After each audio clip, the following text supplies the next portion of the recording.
Chapter 49. Chapter 49, Evil Lair, 1. Lights flashed from the spheres as they continued talking. Kiki. Decide carefully, Sovereign Lucan. As soon as you refuse, 200 creatures will turn into your enemies. But if you give us 10,000 nodes, we can be friends. Cuckoo. We can be either friends or enemies. The moment you become our enemy, we will give information about you to another sovereign. Then a message appeared. Do you want to accept the Kajel's offer? Yes/no. If you accept, your friendship with the Kajels will rise but charisma will permanently drop by 1. Kang-jun had no intention of giving 10,000 nodes in response to their threats. Furthermore, charisma would permanently decrease by 1 and that wasn't worth it. Still, it would be a problem if they told other sovereigns about Kang-jun. At that moment, Kang-jun appeared and spoke to him. Lord. Don't accept. It is just a plot. They are always trying something like this. Once you donate to them, they will keep using pretexts to rake in more money. In the beginning, some sovereigns escaped from a crisis with the help. In the end, the sovereigns would be robbed of everything. Kang-jun just laughed coldly. I wasn't thinking of accepting their offer. I will just get rid of them before they tell another sovereign. At that time, the spherical bodies once again threatened Kang-jun. Sovereign Lucan. Are you going to make this easy or difficult? If you receive our help, then you will be in a better position than other sovereigns. Kiki. Only 10,000 nodes. Just promise to give it to us. If you don't have the money right now, you can pay some of it later. Instead of replying, Kang-jun sent a look towards Jerma's. You take the one on the left. I'll go to the right. Jerma's noticed quickly. He immediately ran with all his power towards the sphere on the left. Kung. Like a long jump athlete, Jerma's jumped into the air. Like a lightning bolt, he grabbed one of the spheres and ripped off the tentacles. Wooduk. Oh duduk. Cook. How dare you? The sphere tried to breathe out fire from its mouth. However, Jerma's had already seen that attack and slammed the sphere against the ground. Kwatong. Kukuk. I won't be hit by another fire. Bam dash. The sphere turned into a lump of meat and went limp from the merciless barrage of attacks. Thus, one sphere died. In the meantime, Kang-jun had used Heavenly Cut against the other sphere. Cook. Why you will see soon, Lucan. You will regret today's decision. All the sovereigns nearby will find out about you. The spherical body cursed Kang-jun and disappeared. Kang-jun stared after it with a grim expression. They can't just come from nowhere. I need to find that place so I can chase him. They had come back after being killed last time, so he couldn't feel relieved. Kang nodded. Their lair can't be too far. I will look for them. At those words, his eyes started to shine weirdly. The military advisor Kang has activated the skill navigation. The search has succeeded. The lair of the Kajels will be displayed on the map. The 3D map showing the nearby terrain appeared in front of Kang-jun. There were numerous buildings. One of the buildings had dark red smoke coming from it. Kang smiled with satisfaction and said. Right over there. Kwangho building. That is surprisingly close. But how did you find this? Kang-jun was amazed by Kiran's power. Kang laughed. Hovu, if I can't do something like this, then how am I qualified to be the military advisor? I will show you more things in the future. Okay, I will look forward to it.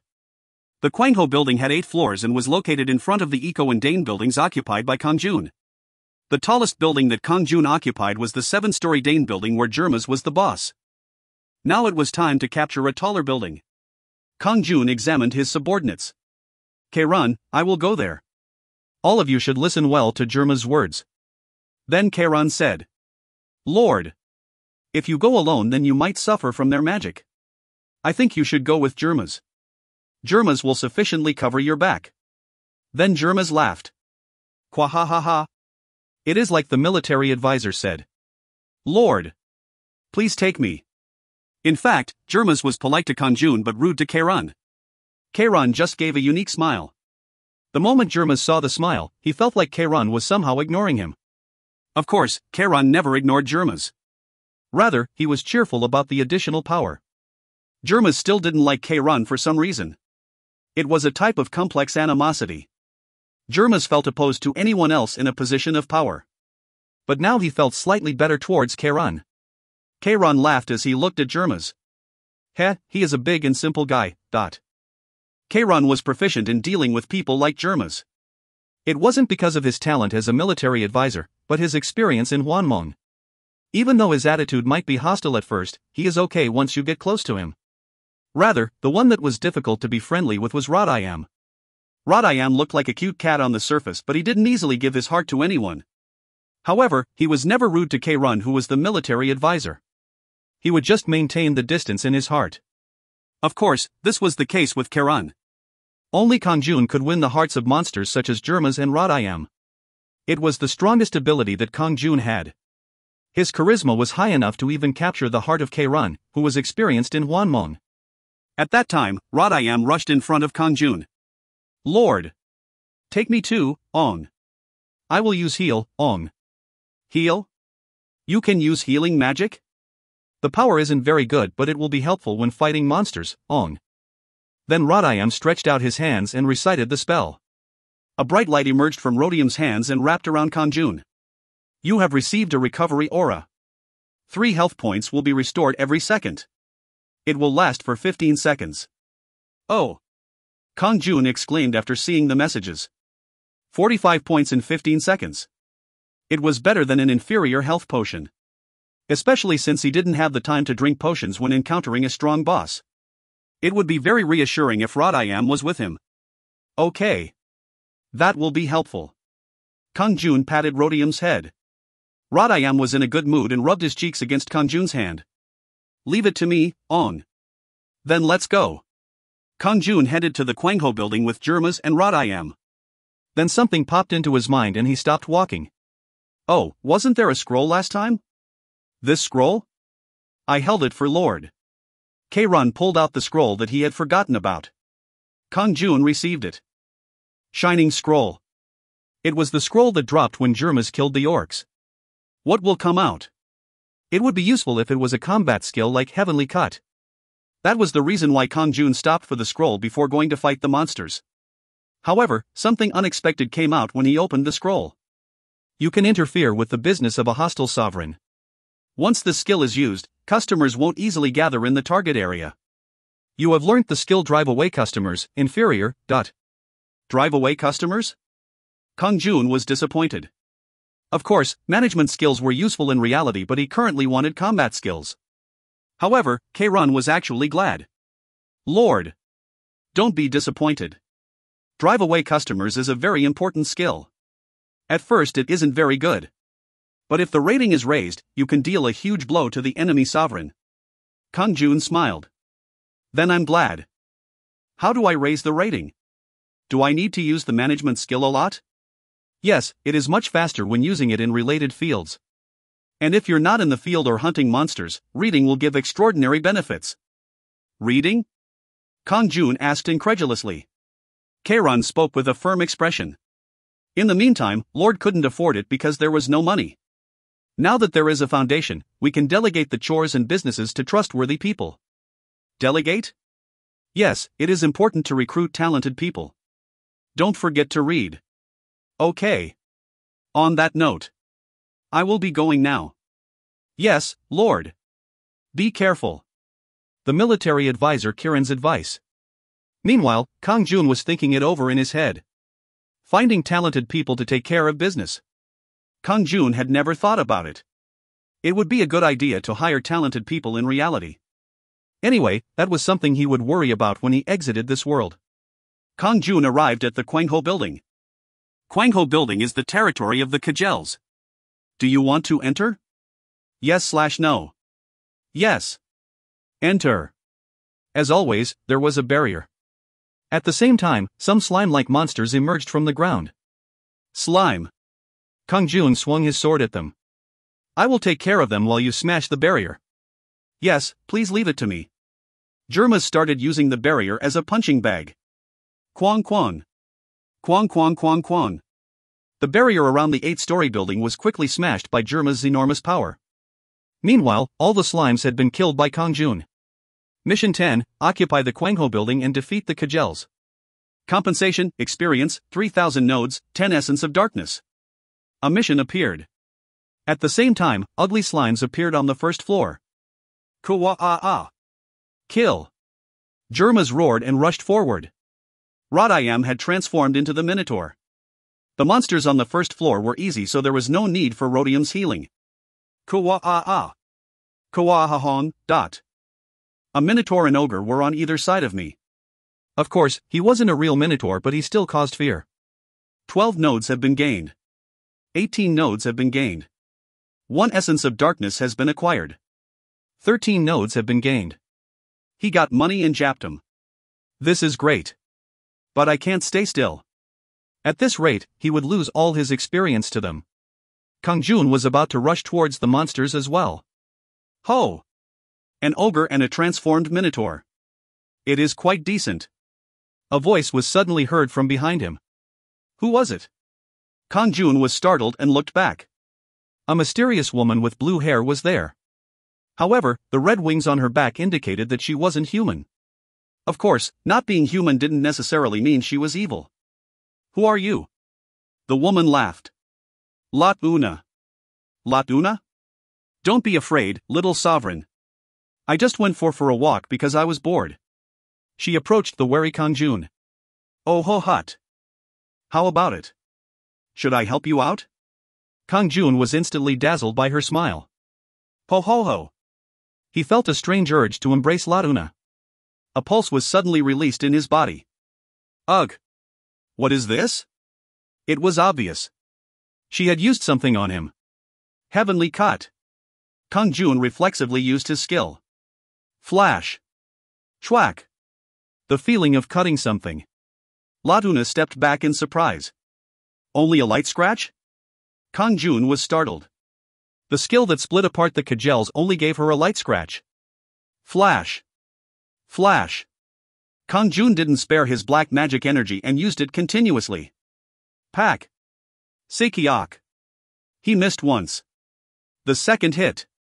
This time it seemed like she was cut properly. One of Lat-una's wings was severed by heavenly cut. Ugh.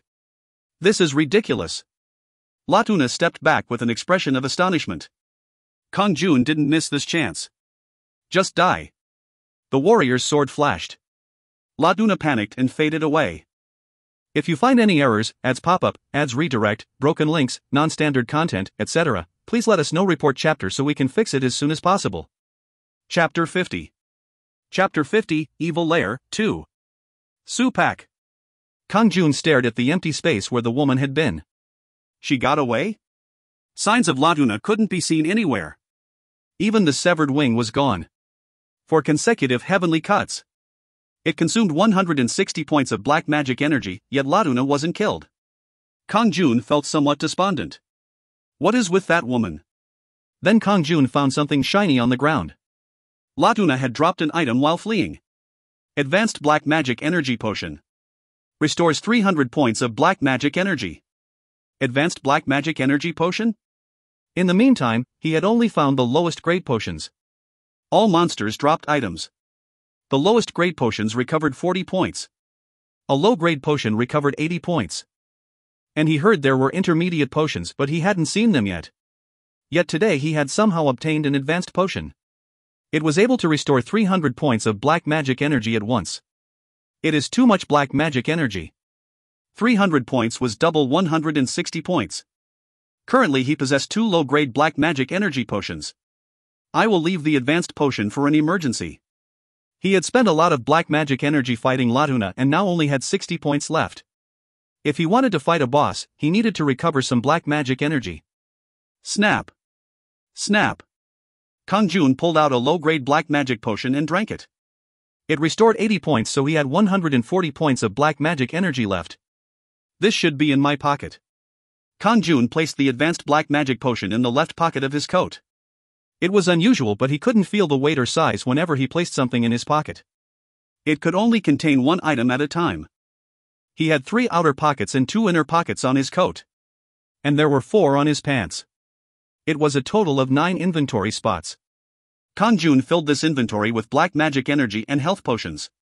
Fortunately, nodes or items dropped by monsters would automatically move to the nearest warehouse if Kang-jun didn't pick them up. Therefore, Kang-jun only kept a minimum of items in his inventory pockets. The first floor of the Kwangho building has been occupied. 210 nodes have been gained. The lowest grade health potion has been obtained. In the meantime, Jermas and Rodayam had occupied the first floor and were heading down to the basement. Kang-jun stayed at the entrance of the building for a while, just in case Latuna returned. However, a long time passed and Latuna didn't return. The basement of the Kwangho building has been occupied. The Gale gauntlets, rare, have been obtained. Jermas and Rodayam finished occupying the basement. Lord. Jermas immediately ran up to him with something. It was a black, shiny piece of equipment. Gale gauntlets. Rating, rare. They have a strong durability and won't break easily. Attack speed will increase by 10%. Lord. I found these. Jermas handed Kang-jun the Gale gauntlets with a devoted expression. A rare item? They had an option to increase attack speed by 10% when worn. The option is good, but I don't need them. Kang-jun previously used gauntlets while fighting, but it was inefficient to wear them after learning Heaven's Blood sword style. Then Kang-jun saw that Jerma's gaze was fixed on the gauntlets. Would he like to have this? These were a perfect item for Jermas. Attack speed plus 10%. That alone would double his combat capabilities. Kang-jun handed the Gale gauntlets to Jermas. I don't need them, so you wear these. Jermas was startled and waved his hands. Ah, no.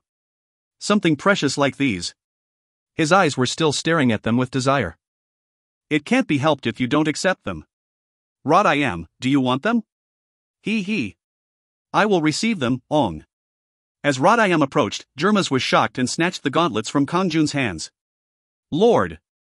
This weapon isn't suitable for a cat. I will use them well, Lord. Jermas grinned as he held the gauntlets. Kang-jun just smiled. Put them on. Yes. Jermas threw his old gauntlets on the floor and equipped the Gale gauntlets. Kok. The sparkling, black gauntlets looked great. How is it? Hovovu, my power is soaring, Lord. Jerma's eyes became intense. Kang-jun nodded. Then shall we head towards the second floor? Yes, Lord. Jermas cried out excitedly. On the other hand, Rodayam was annoyed at Jermas. Those are mine. Give them to me, Niang. Kok. This cat guy. Follow behind quietly. Jermas kept on rubbing his gauntlets. Rodayam formed two tight fists. I won't give them to you, Niang. They aren't for you. They suit me better, Niang. For reference, Rodayam used Ong as an honorific while Niang was for those he thought were lower than himself. Kang-jun laughed as he saw the huge ogre and small cat arguing with each other. What are you doing? Don't fight and pay attention. Yes, Lord. Understood, Ong.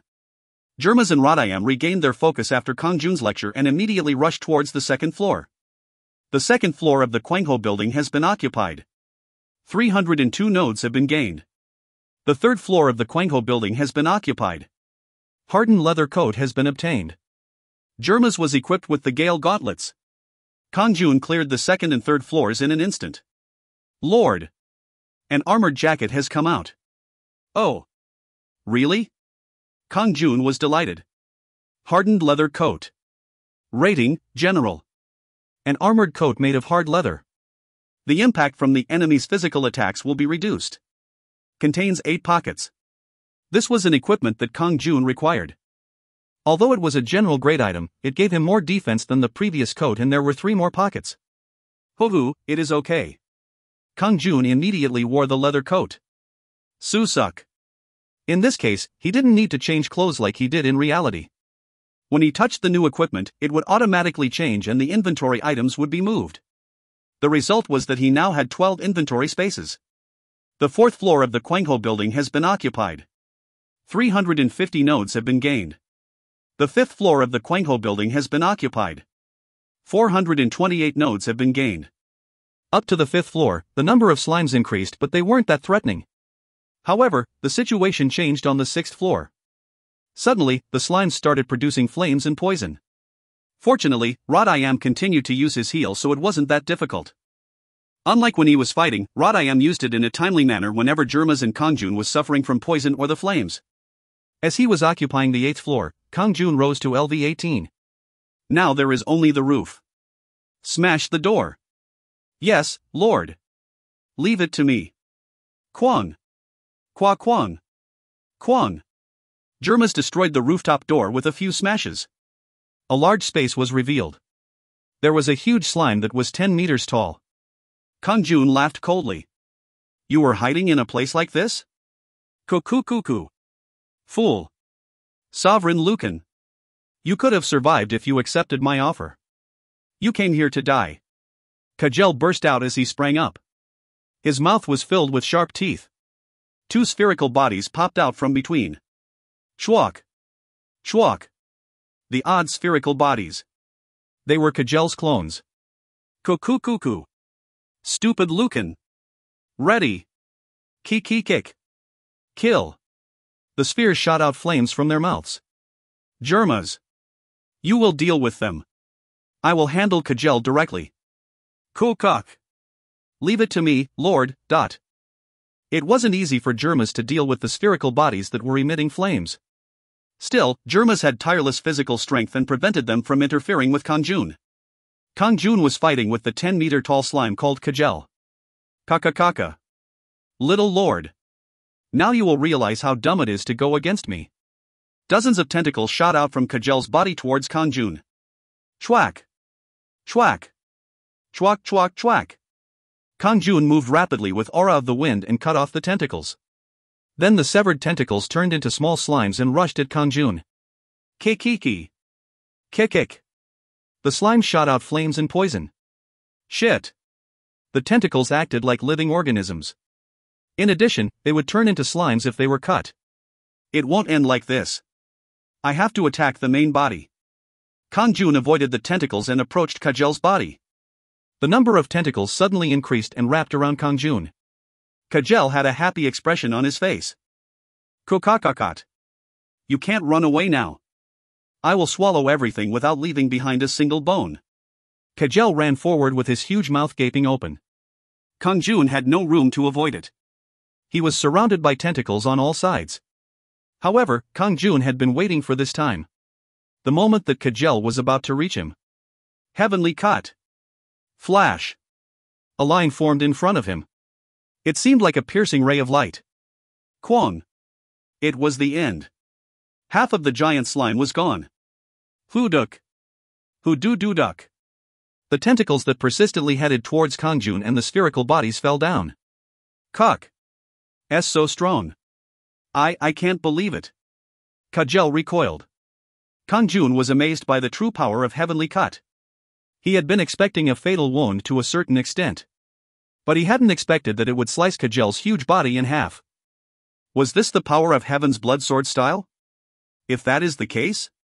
Kang-jun felt cold with fright. Latuna, who he met at the entrance, suddenly crossed his mind. Kang-jun had used Heavenly Cut against Latuna 4 times and only 2 of them had hit. Nevertheless, Latuna had only received a slight injury. The huge Kajel was ended in 1 blow, so what is her identity? No matter how he thought about it, something was strange. Lord! Look at this. Germas pointed to something on the ground.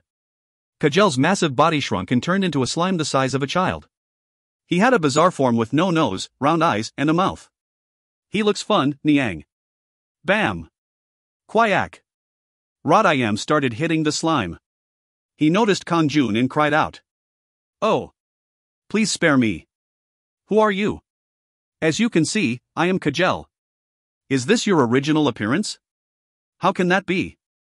My source of power was destroyed by you, so I will naturally become weaker. HRMM, is that so? He. If you spare me, I will swear my loyalty to you. Kajel laughed subserviently. Kang-jun was cynical. Kang-jun would accept a strong subordinate. Their loyalty would become solid after joining. However, Kang-jun was reluctant to accept someone who couldn't even tolerate hits from Rodayam. Do you know any other sovereigns? I'm not sure. I don't know.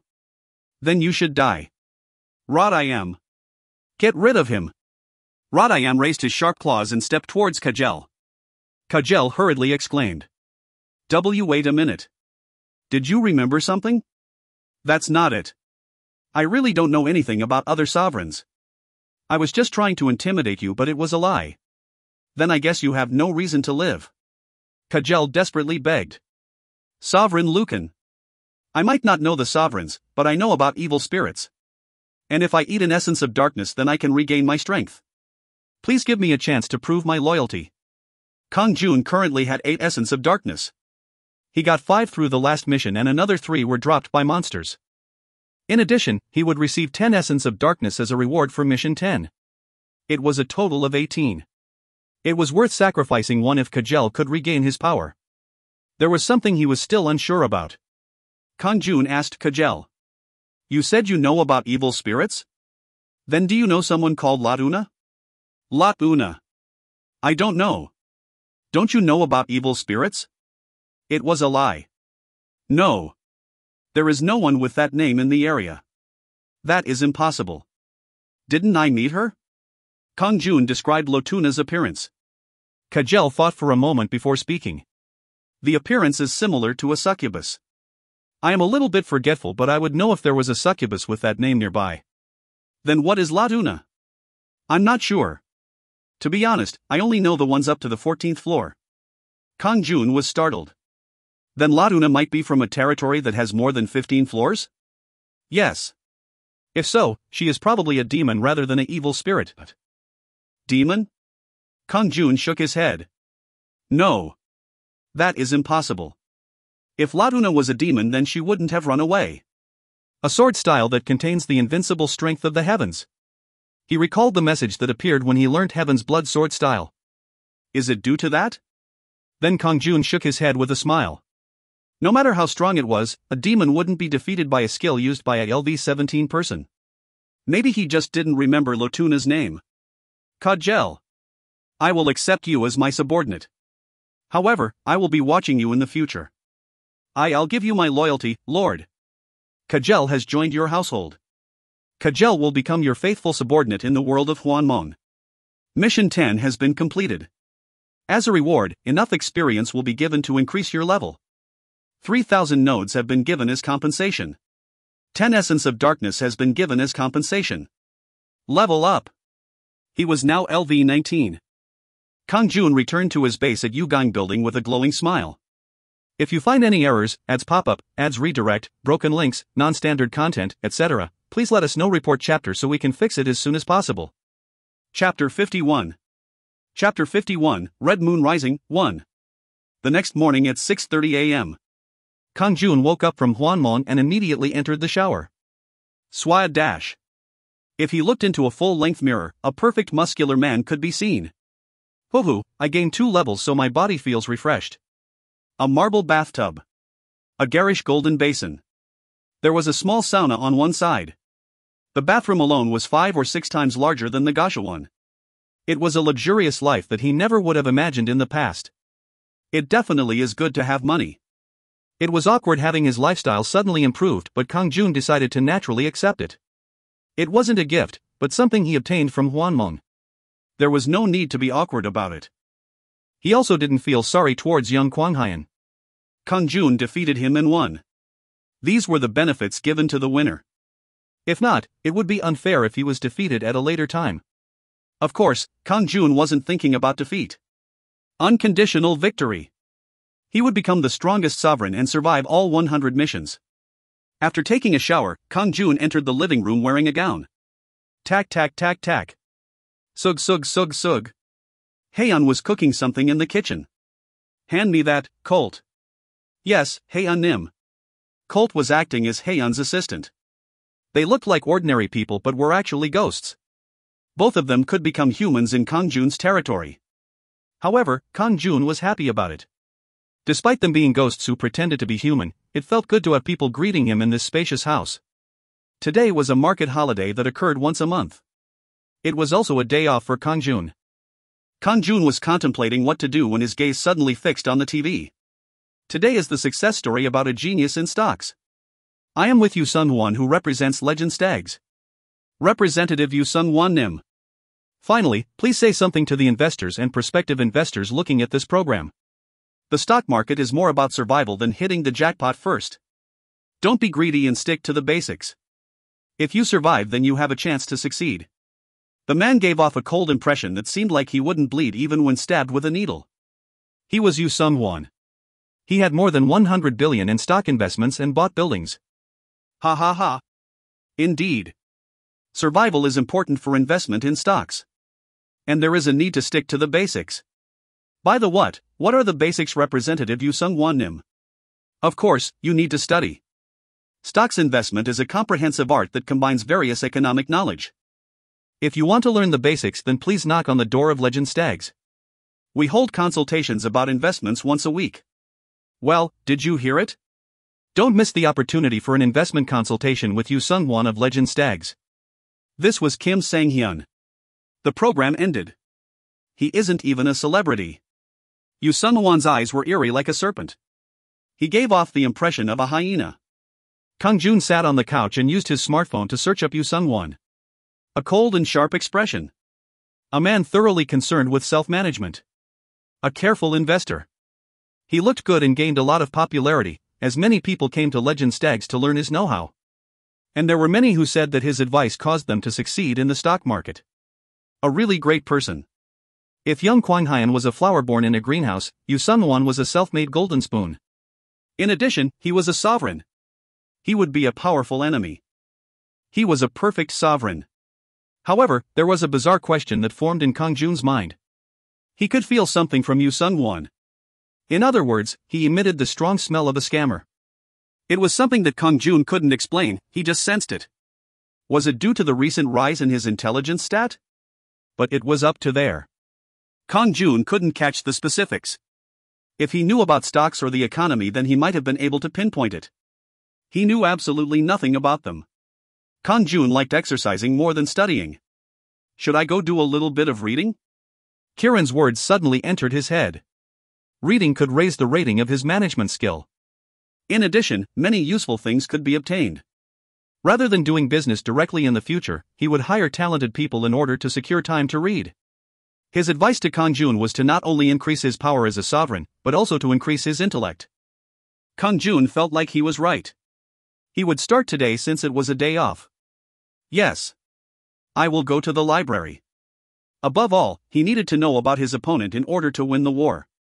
Yu Sung-won, who was a genius with stocks. Even if Kang-jun didn't have any stocks, he needed at least some knowledge about them. Now. Breakfast is ready. Welcome, Lord. The menu is omurus. It is the first time I've seen it, but it looks delicious. Oh. Omurus? Haeun knows how to make this? Take a bite. You'll be surprised. Ha ha. Thank you. I will eat it well. Colt, go ahead and eat. He. Thank you. Kang-jun finished a delightful breakfast with Colt and Haeun. And he finished his preparations to leave. He was going to take the bus or subway but suddenly remembered that he had a car. He grabbed the keys and headed to the underground parking lot. I don't need this car. I'll just ride it for the moment. A sleek body. A gleaming black foreign car. It was the same car that the owner of the convenience store, Lee Jung-suk's husband, was driving. A Venta S-Class was a symbol of the rich in Gangnam. Kang-jun had been so envious at the time. Now that car was right in front of him. Karik. Kang-jun started the car after entering. Burong. He almost never drove after receiving his driver's license, but he surprisingly got used to it quickly. Originally he had a natural athletic body and this rose sharply after gaining more agility. He struggled with things like changing lanes but quickly adapted. Hoo, I didn't expect that I would be going to the library with a foreign car. After a while, he reached Seochodong National Library. Kang-jun parked the car in the parking lot. The gazes of the people nearby fixated on him. The females were looking at Kang-jun in a very favorable manner. It was because of the foreign car. It wasn't a bad feeling. Those who had a lot of money looked good. It wasn't just the expensive foreign car but the mysterious feeling that his silver hair gave off. Wah! Venta S-Class. Omo. He looks like a celebrity. Really handsome. Kang-jun left the females behind and entered the social science reading room. He blindly picked out a few books about stocks. Ilbong. Woolbong. Poor. Financial analysis. They contained words he didn't know, but the amazing thing was that he remembered them all. It was also surprising that he could read at such a high speed. It was like speed reading. So it was a lot of fun. By evening, he had read all 4 books. The eyes of Kang-jun, who exited the reading room, were different from that morning. This is the stock market. A system that allowed stocks of a listed company to be traded freely. That was the stock market. One of the 4 books was a realistic description of the stock market. However, the rest told cheats about how to succeed in the stock market. If those methods were followed, then there would be success. However, everyone would be making money from stocks if it was that easy. What was the reason that most failed? In other words, the contents of the book seemed unrealistic to Kang-jun. The authors just wrote glib words in order to sell books. That's why he smelt the scent of a scammer from Hwanmong. He couldn't figure out the method yet, but he was probably making money by tricking people. Kang-jun gained some amazing insight from reading. The surge in intelligence exerted its power through reading. Yes. Kang is correct. I should read a lot of books. Kang-jun thought it was a great idea to come to the library today. I need to make a book cafe on the 4th floor of the Dofing building. After creating the book cafe, he would use the draw customers skill regularly. The employees would take care of the guests and Kang-jun would be able to read his books without hesitation. Study and make money. A 2 for 1. The head office of Legend Stags on the 5th floor of the Siam building. Knock knock. Come in. Choi Yoon-kyung, a female secretary in her 20s, entered Hwanmong's room. As you pointed out, I have looked for a place where the owner has suddenly changed through a gift. The Yugang and Dofang buildings are a little unusual. The owner of the Yugang building, Young Kwan-hyan, just recently bought the Dofang building only to suddenly pass everything to someone called Lee Kang-jun. Currently, the Yugang and Dofang buildings are owned by Lee Kang-jun. Lee Kang-jun? Who is he? He lived in Agashwan and had a part-time job at a convenience store. One of his legs was injured, but now it is fine. Hwanmong's eyes shone with a cold expression. Good work. You can go. Yes, bossnim. Choi Yoon-kyung exited the room while Hwanmong looked through the report. There is no doubt. A sovereign who won a war. One person was defeated and the other one received everything. Gifting property among family members wasn't a concern. He was interested in someone completely unexpected receiving a building. Young Kwang-hyan of the Yugan building. He lost. To the person called Lee Kang-jun. It is hard to believe when looking at this. A poor person won over a building owner like Young Kwang-hyan? Hwanmong shook his head. If he was in the same situation, would he be able to win over Young Kwang-hyan? I can't take him lightly. I have to step on him before he gets bigger. I'll grab both his buildings. There was a meaningful smile on Hwanmong's face. 2 days later in Hwanmong, Kang-jun looked at his current troops before going to occupy the neighboring buildings. The Yugang and Dofang buildings had become his territory, so he could summon troops at an unprecedented speed. 2 golem ratagers. 72 giant Radian warriors. 12 giant dark wolves. The intermediate gnomes and general rations were victims of the battle, so now the giant Radian warriors were the main troops. He had 7 stage 3 barracks that could accommodate 210 troops. There were still troops being summoned. Did you summon wolves? I intend to turn some giant Radian warriors into wolf riders. They can be used for various operations. Wolf riders? Cool. Hohu, you can expect a lot, Lord. Kang-jun felt vaguely reassured as he thought of giant Radian warriors riding wolves. The pleased smile never left Kiran's face. Yes, what happened to Kajel? Kajel was able to recover his previous abilities by eating 2 Essence of Darkness. He becomes stronger by eating the Essence of Darkness? I tried to feed him 1 more, but the rise in capabilities was minimal. Then save the Essence of Darkness. Yes. I also think that as well. It was at that moment. Emergency. It is the enemy. The enemy has appeared. A spherical clone of Kajel, who was standing guard on the rooftop of the building, cried out in a loud voice. At the same time, a slime in the shape of a human ran in front of Kang-jun. Lord! A huge army is coming right now. The slime man was none other than Kajel. He took a human-like appearance after recovering his power. The enemy? A tycoon? Both Kang-jun and Kang were surprised. A sudden raid by an enemy. Kang-jun immediately looked at the situation using the 3D map. There were 2 minotaurs in the lead. Following behind them were orcs holding greatswords. Chiak, chiak, chiak, chiak. There seemed to be hundreds of orcs. That wasn't all. After that, he saw a few orcs holding spears. Kang-jun paled as soon as he saw them. Orc greatsword warriors. Orc spearmen. Are they strong? They are equivalent to the giant Radian warriors. But the problem is the ones behind them. Kang-jun pointed to 30 orcs in dark robes that were in the rear. Orc shamans. At present, only Kagel and Rodayam could use magic. It was a situation where his magical troops were inferior. At that time, a minotaur in the vanguard ran forward quickly. All the other troops were standing still. Waha! The minotaur raised a battle axe and roared. Kokaka. I am here on behalf of Sovereign Hardysnim. Does someone from Sovereign Lucan's camp dare come out to fight with me? Then the ogre Jermas roared. Kuwa-ah-ah. In the meantime, Jermas and the giant Radian warriors had been gathered in front of the Doffing building. As soon as Jermas' roar was heard, the orcs and minotaurs looked surprised. Cook. Where is the stupid minotaur spouting nonsense? Jermas rushed towards the minotaur and aimed the gale gauntlets. The minotaur spat on the floor and wielded the battle axe furiously. Quakwang. Ka-kang. The axe and gauntlets clashed. Their strengths were similar. However, Jerma's speed was much faster. He unleashed a storm-like barrage against the minotaur's face. Bam bam bam dash. The minotaur was instantly changed into a bloody mess. The battle axe fell to the ground. Cook. Is this the extent of your skills? Drop dead. Jermas aimed one of his gauntlets as hard as he could for the final blow. Swike! It was at that moment. The minotaur suddenly laughed and stretched out one hand to block the gauntlet.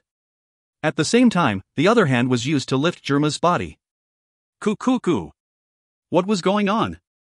The height of the minotaur increased by 2 meters. The muscles of his entire body swelled and madness flashed in the eyes. Kakakakat. Kwatong. Kiyok. The minotaur threw Jermas onto the ground. He grabbed Jerma's head and pounded his fists into it. Bam bam bam dash. Jermas became bloody in an instant. Kang-jun trembled as he saw the scene through the 3D map. Unbelievable.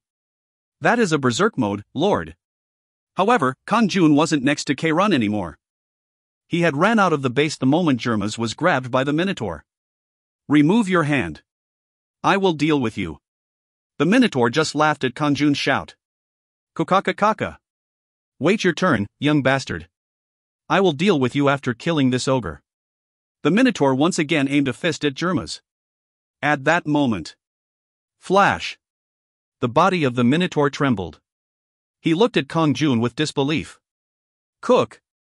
A horrifying scream. And that was the end. From the minotaur's head to his crotch. He was literally cut in half. If you find any errors, ads pop up, ads redirect, broken links, non-standard content, etc., please let us know. Report chapter so we can fix it as soon as possible. Chapter 52. Chapter 52, Red Moon Rising, 2. It was silent. The berserk minotaur that dealt with the ogre Jermas was killed instantly. Everybody seemed to find it unbelievable. Along with the orcs, Kang-jun's military advisor Kang-jun was also amazed. He did it. In fact, Kang-jun had heard that Kang-jun acquired a powerful skill, but this was the first time he witnessed its power. The only one who took it for granted was Kagel. I know this guy is strong. I didn't believe it either. Kang-jun had destroyed his source of power. Kagel's 10-meter tall body was cut in half. He wouldn't even be standing here right now if it wasn't for his mysterious health. Then Kang-jun hurriedly asked Kagel. Kagel, can you use recovery magic? Yes. Although it is only once a day. Then what are you doing? Go and heal Jermas. Yes. Kagel left the base and ran straight towards Jermas. In the meantime, Rodayam was pouring potions and using heal on Jermas, but the recovery rate of the critical injury was slow. Kagel hesitated for a moment. I can use it. It is my only recovery magic. Agony Heal was a dark recovery magic. It was a horrible magic that Kagel didn't like using unless his life was at risk. However, there was no choice since the military advisor ordered it. He immediately used Agony Heal. Cuckoo. This weak bastard. An ogre can't win over a minotaur? Yai-ha-heat. An ogre should just take care of the weak OCS. Go and support from the rear, you sloppy bastard. Agony Heal caused tremendous pain to the target, but the recovery was excellent. If the subject was angered, then the healing power would be amplified. The bigger the anger, the faster the recovery speed. It wasn't surprising that Jermas tried to get up. K. Cook. Cook. I will kill you. What did you say to me? Quayahak. Pain screams emerged from his mouth. As Jermas was dying, he was pulled back by Kajel's words. This was the power of agony heal. Of course, the caster was also at risk. Ick. Kajel thought he might be killed by Jermas, so he rushed towards the base. Meanwhile, Kairon spoke to Kang-jun. Lord. Really good work. The enemy is shaken. If possible, please do the same thing for the other Minotaur. Then the enemy will lose their momentum. Although our troops are inferior, we can somehow succeed in defense. Kang-jun nodded. I thought of that as well. In fact, Kang-jun was also very surprised. He was sure that Heavenly Cut would injure the Minotaur. But he hadn't expected the Minotaur to be split in half at once. It wasn't an ordinary monster but a berserk Minotaur. It is frightening. Was this due to the level up? Every level up also increased the power of Heaven's Blood sword style. The question was whether he could survive. For now, he needed to hold off the incoming enemy. Waha! At that moment, the other Minotaur shouted loudly. At the same time, his body swelled up and his height grew to over 2 meters. Kukakaka. I don't know what you did, but those little tricks won't work on me. The Minotaur stared at Kang-jun like he was prey to be eaten. Come. Kang-jun laughed and raised the warrior's sword.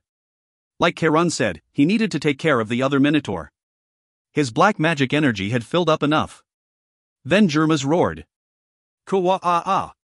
A roar that was stronger than usual. He felt tremendous anger. Lord! Please leave this to me.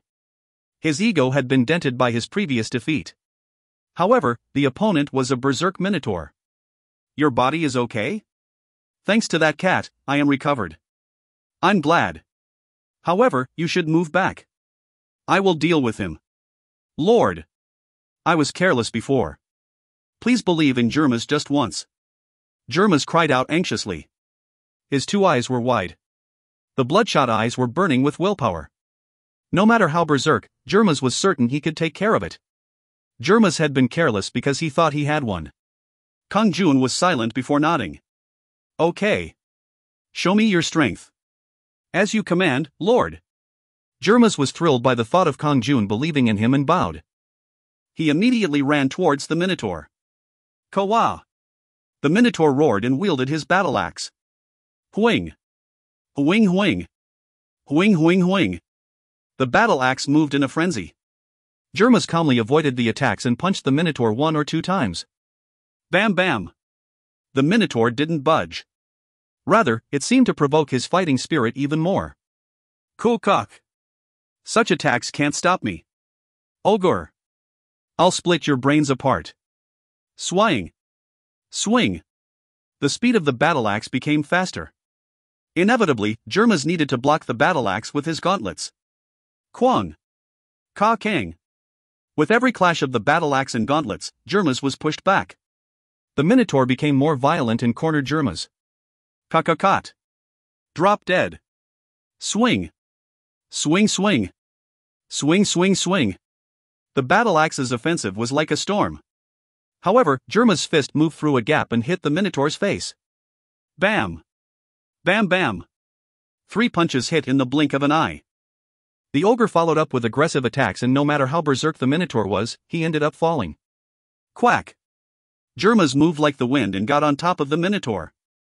He grabbed both of the Minotaur's horns and broken them. Duok! Duck! He broke the steel-like horns with one hand. Indeed, he really was strong. However, it wasn't the end. Kwa-wah! The Minotaur struggled as his horns were broken, and Jermas used that moment to beat his head against the ground. Quadadang! It was an astonishing scene. Kuwa-ah-ah! Jermas cried out loudly and grabbed the Minotaur's neck. Wooduk! Oh Duduk! The head of the Minotaur was torn off the body. At that moment, light emerged from Jerma's body. Wakak! It was a sign that he leveled up. After defeating the Berserk Minotaur, he gained a large amount of experience and his combat power rose to the next level. Kahahaha! Germas laughed, held up the Minotaur's head and roared again. Kawa'a, dot. Then the giant Ratian warriors raised their axes and shouted. Kwa! Kwa! The morale of their allies skyrocketed. On the other hand, the orc warriors and orc spearmen fell back. They had already been made despondent by Kang-jun killing the first berserk Minotaur. Now the ogre Germas had destroyed another Minotaur, so it was natural for morale to fall. Their fear was amplified after watching Germas. If they needed to be defeated in battle, they would rather die neatly from a sword. It was horrible to imagine an ignorant ogre tearing off their heads. Sovereign Hardy's stared at his subordinates. This isn't good. The number of troops was still overwhelming. However, the strongest Minotaurs had both lost their lives. What is this, Anas? He stared at the red-haired young man next to him. Anas hurriedly replied. Please forgive me for failing to inspect the enemy's troops, Lord. That isn't the problem now. They are agitated. Even if we win in this state, the sacrifices will just increase. Why does that matter?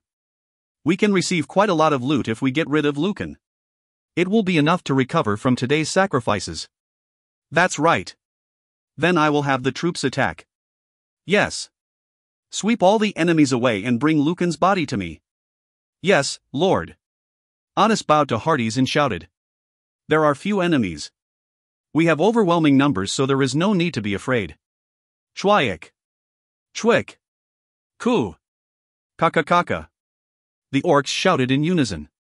First, the 100 orc spearmen threw their spears. Kang-jun immediately had the giant Ratian warriors form a barrier to block them.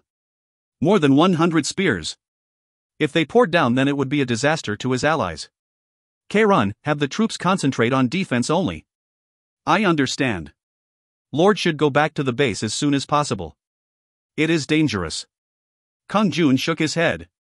He didn't know if Kang-jun would succeed in the defense or not. But in the meantime, most of his troops would be sacrificed. If so, there might be another external attack. He needed to defeat the enemy while minimizing the damage to his troops. Kang-jun cried out towards Germas. You will rush towards the enemy sovereign with me. Are you confident? Kukak. Isn't this my specialty? Germas grinned as he held up the Minotaur's head. Kang-jun grinned. It might be impossible if he was alone, but he had Germas. Kang-jun's eyes penetrated through numerous orc soldiers and stared at one's place. Hardys jumped with shock as he met Kang-jun's eerie eyes. He gestured nervously and shouted. What are you doing? Wipe them out straight away. The military advisor Anas cried out loudly. The spearmen are. At that moment, Kang-jun and Germas rushed towards the orc greatsword warriors. No, they were just about to rush. Kokakakakaka. Suddenly, there was a loud noise from the sky. Kokakakakaka. Is this the earth, Hwanmong? I will accept this place from now on. The voice rang out like thunder. The sky started to redden. Then a red moon appeared. Everyone looked up at the sky with a shocked expression. It was the same for Kang-jun. A red moon? What is that? At that moment, a desperate voice was heard from somewhere. A dark portal has been created in the earth, Hwanmong. The second demon king Kalaticus and his army have entered the earth, Hwanmong. What did that mean? While Kang-jun was puzzled, another voice appeared. Earth Hwanmong is facing a crisis. Sovereigns, fight against Kalaticus and his army. Compensation will be given if meritorious deeds are performed in the war. After the words, Hardys and his soldiers that had been advancing towards Kang-jun's buildings disappeared without a trace. Kang-jun was also automatically returned to the base at Yugang building. Kang-jun spoke with a flushed complexion. Lord! A red moon has risen, dot. A red moon? That's correct. Kwahahat. Kang-jun laughed out loud like he was delighted. Kang-jun was puzzled. Is this a good thing? Why are you laughing? Kang-jun spoke with a firm expression. Hwanmong has two moons. A red moon and a blue moon. But these moons will never rise unless something special happens. Red moon and blue moon? The red moon rises when powerful external beings invade Hwanmong. At this time, war between sovereigns is completely forbidden. That is why Hardy's army withdrew. That's correct. Now all the sovereigns must stand together against the second demon king. Kang-jun was surprised by this unexpected situation. The second demon king. He seems quite strong, so can the sovereigns beat him? The second demon king is a powerful being. But don't worry. Not only are the sovereigns here, but all beings in Hwanmong will be gathered together. That includes the creatures that belong to the high buildings. The ones that exist in the high buildings? Dragons and demons? Demon kings? I don't specifically know who they are. I just presume that there are dragons. There will be commanders to fight against the second demon king, and sovereigns will be assigned to different armies. Kang-jun nodded. He got the general gist of what was happening. Then why is it a good thing? Kang explained with a meaningful smile. You still don't know? I become a sovereign dozens of times and have only seen the red moon 5 times. It is great luck for Lord that the red moon has appeared. Luck. Sovereigns like Lord who aren't afraid to fight monsters can raise their levels tremendously in this event.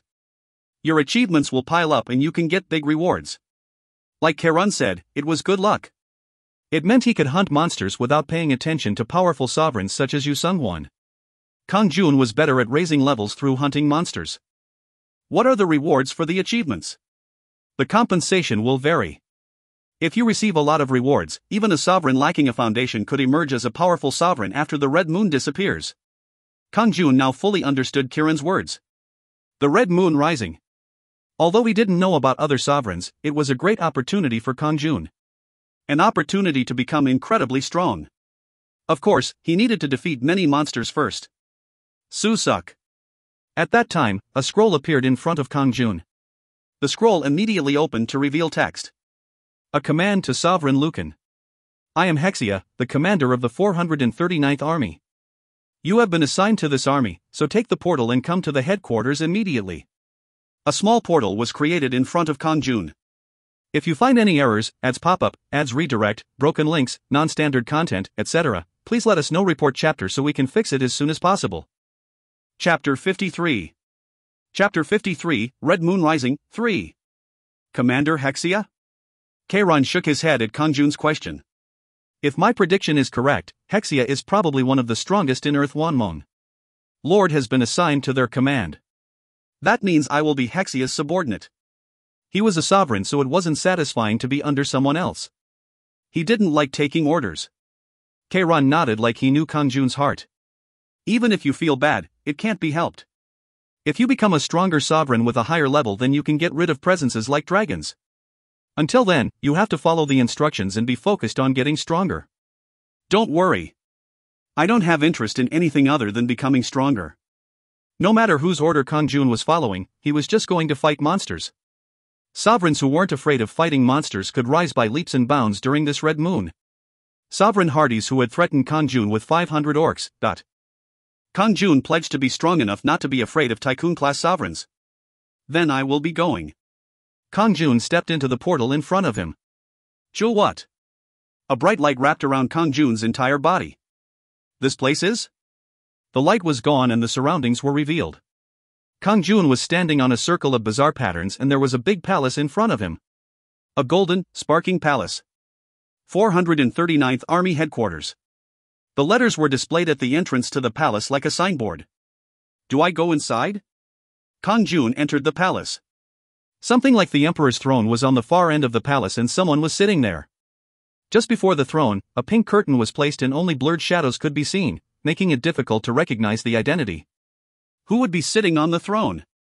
In addition, 20 people seemed to be lined up on both sides of the throne. The unusual thing was that he couldn't even see their faces or distinguish their gender. There were just glittering letters that told their names. Sovereign Avia, Sovereign Paros, Sovereign Caper. Kang-jun could see that they were all sovereigns. In addition, he couldn't see anything other than the names of the sovereigns. Speak your sovereign name. The presence on the throne spoke at that moment. Lucan. You are? I am the 439th Commander, Hexia. Strangely, the familiar voice of a woman was heard. However, he couldn't remember who it was. Anyway, it wasn't that important. Where am I to fight? I will let you know once all the sovereigns belonging to this army are gathered. Go to the place where the light is in wait. A light flashed on one side of the palace and the word Lucan appeared. Kang-jun moved to his position and stood there. He looked at the glittered word Lucan that appeared on his clothes. Kang-jun waited for a while until someone else showed up. However, that person's appearance was also veiled by something and he couldn't grasp their identity. The presence on the throne asked. Your sovereign name? Hardys. Unbelievable. Hardys. Kang-jun was startled. Hardys was the one who attacked Kang-jun today with the orc army. He had bumped into the enemy here. He must have also been assigned to this army. Kang-jun's eyes shone coldly as he stared at Hardys. Hardys. Go wait at the place where the light is. The word Hardys appeared next to Kang-jun. Hardys walked forward and stood beside Kang-jun. His clothes and sovereign name became shiny. Kang-jun inwardly laughed. A hostile monarch was right next to him. Yet all he could do was watch. Thanks to the Red Moon, there was a ban on fighting between sovereigns, otherwise he would have killed Hardys right now. He was filled with regret. An opportunity will come. Kang-jun suppressed his anger. At that time, Hardys looked at Kang-jun's name with astonishment. No, are you Lucan? I didn't expect to see you in such a place, Hardys. You brat. Today you were lucky. If it wasn't for the Red Moon, you would have met your end today. You were the lucky one. If it wasn't for the Red Moon, then your head would have gone flying. Hexia stared at Kang-jun and Hardys before growling at them. Stop being so loud. I don't have a lot of patience. Do you understand? Kang-jun and Hardys nodded. In the meantime, more sovereigns kept appearing. The doors of the palace only closed when 40 people were gathered. I will introduce myself once again. I am the commander of the 439th Army. My full name is Latuna Hexia. You would do well to remember my name, as I will be your direct superior. At the end of her words, the curtain around the throne disappeared. The existence that was revealed. A dreamlike woman with mysterious blue hair. On her back were transparent wings that shone with a red light. Why you are, dot. Kang-jun's eyes widened with surprise. Everything was exactly the same except for the glamour on the wings. She was the succubus that Kang-jun fought with at the entrance to Kwangho building a short while ago. However, Latuna was the commander of this army. Latuna Hexia. She said that was her name just a moment again. Kang-jun's chest felt tight. As Kajel had said, she was a horrifying existence that lived in 15-story or higher buildings. Hexia turned and gazed at Kang-jun after he cried out. She sneered. Lucan. It seems like you have just noticed. I remember well your bold actions against my clone. However, I will suspend your punishment until the Red Moon is over. After that, I will make you pay for it. Kang-jun stiffened. Then that was just a clone? No matter how powerful Heavenly Cut was, it was ridiculous that it would work on an army commander. It was possible because it was just a clone, not the main body. Kang-jun's question was answered. He stared straight at Hexia and said, If you hadn't done something first, then I wouldn't have attacked. Kang-jun didn't hesitate to tell Hexia that her actions were wrong. She had tried a strange attack on Kang-jun that obscured his mind. On the other hand, Hexia was looking at Kang-jun strangely. At the time, her clone was on patrol when she ran across Kang-jun and felt some curiosity. It was because Kang-jun gave off a strange charm. She thought there was no harm in playing for a while. Yet Kang-jun was powerful enough to injure her clone. However, the more surprising thing was that Kang-jun resisted her bewitchment. Most demons couldn't even resist it. A fledgling sovereign shouldn't have that power. Of course, if he had a sovereign token that granted resistance to mental magic like bewitchment or deception, then it would be a different story. Anyway, he is a scandalous guy. Everyone else was looking at Hexia with awe while Kang-jun was showing an attitude. She just laughed and said, You don't show any signs of repentance, so it is difficult to forgive you. I will act after the Red Moon. There are more urgent things right now. She immediately yelled loudly. Everybody listen. We are here because the second demon king Calaticus invaded this Hwanmong. From now on, we will be fighting the second demon king and his army. Today will be a simple training exercise before the battles. Training. What type of training? Everybody gazed at Hexia. Hexia gave an unknown smile and waved one hand. Su. At that moment, the scenery around them changed. It was an enclosed room instead of the palace. One corner of the stone chamber contained a gem emitting red light. Hexia pointed to the gem and explained. This is a resurrection gem that is filled with the mysterious aura of the Red Moon. She continued. While the Red Moon is up, you will be resurrected to the nearest resurrection gem when you die. Resurrecting after dying? Then it wasn't the end once they died? Of course, that was only when the red moon was floating, but it was hard to believe. Hexia shrugged. Even so, don't be too relieved. The power of the red moon won't be given so freely. Every time you use the power of the red moon for resurrection, your achievement points will be reduced in exchange. At that moment, achievement points appeared in front of everyone, including Kang-jun. Red moon achievement points, 100. In the world of the red moon, everything is fair. No matter your power in reality, all sovereigns will be given 100 points equally. Hexia swept her gaze over each sovereign. 10 points will be lost for every resurrection. Once all the achievement points are gone, you will no longer be protected by the red moon. Do you know what that means? You will really die. The sovereigns all tensed up. They had been relieved that they couldn't die while the red moon was present. However, it was impossible without any achievement points. In other words, they could really die. They had to pay attention. Suck. Hexia spread her arms open and exclaimed. Then should we begin the training? Please note that the purpose of this training is to prepare your mind for the war with the Second Demon King's army. At the same time, it will be testing who is the strongest among you. Her eyes sparkled. At that moment, the red gem on one side of the room started to shine brightly. There is only one winner. The one to survive until the end will be awarded 50 bonus points. Then let's get started. Starting? Perhaps? Regardless of the rules of the red moon, you can attack each other in this training room. If you die and are resurrected, points won't be lost. As soon as this was said, one sovereign pulled out an axe and struck the person next to them. Bam! Quiek. The body of the sovereign disappeared like smoke and reappeared completely fine next to the red gem. The losers will have to wait there. Other sovereigns, keep training. Oh. Shit. The person who just died flopped down at Hexia's words. He glared poisonously at the sovereign with the axe who struck him. Meanwhile, the other sovereigns had pulled out their weapons. Bam! Ack! From then on, people kept dying. Hohu, don't blame me since your achievement points won't be reduced even if you die. Quack! Sorry. This is training, so please understand. Kaya Ack. In an instant, 10 out of 40 sovereigns were moved to the resurrection gem. There was a fierce battle between the remaining 30 sovereigns. Among them were several sovereigns who showed outstanding abilities. Sovereigns Avia, Zenith and unexpectedly Hades were among them. Kuhu, this training is always welcome. Hades wielded a red sword and slaughtered the surrounding sovereigns. He had agile movements and the red line that sometimes extended seemed to be a combat skill. Those targeted by Hades had their necks slashed and collapsed. Ack! Ack! Before they knew it, 4 people were left. One sovereign watching the situation from the side was Kang-jun. Kang-jun stayed in the background and only attacked those who aimed for him. Of course, he wasn't frightened or confused by this situation. He was observing the other sovereigns. However, there were only a few remaining, so he could no longer just watch. Bah! Kill! The spear-wielding sovereign Avia rushed towards Kang-jun. The voice seemed to belong to a female. Siwok. Siwook.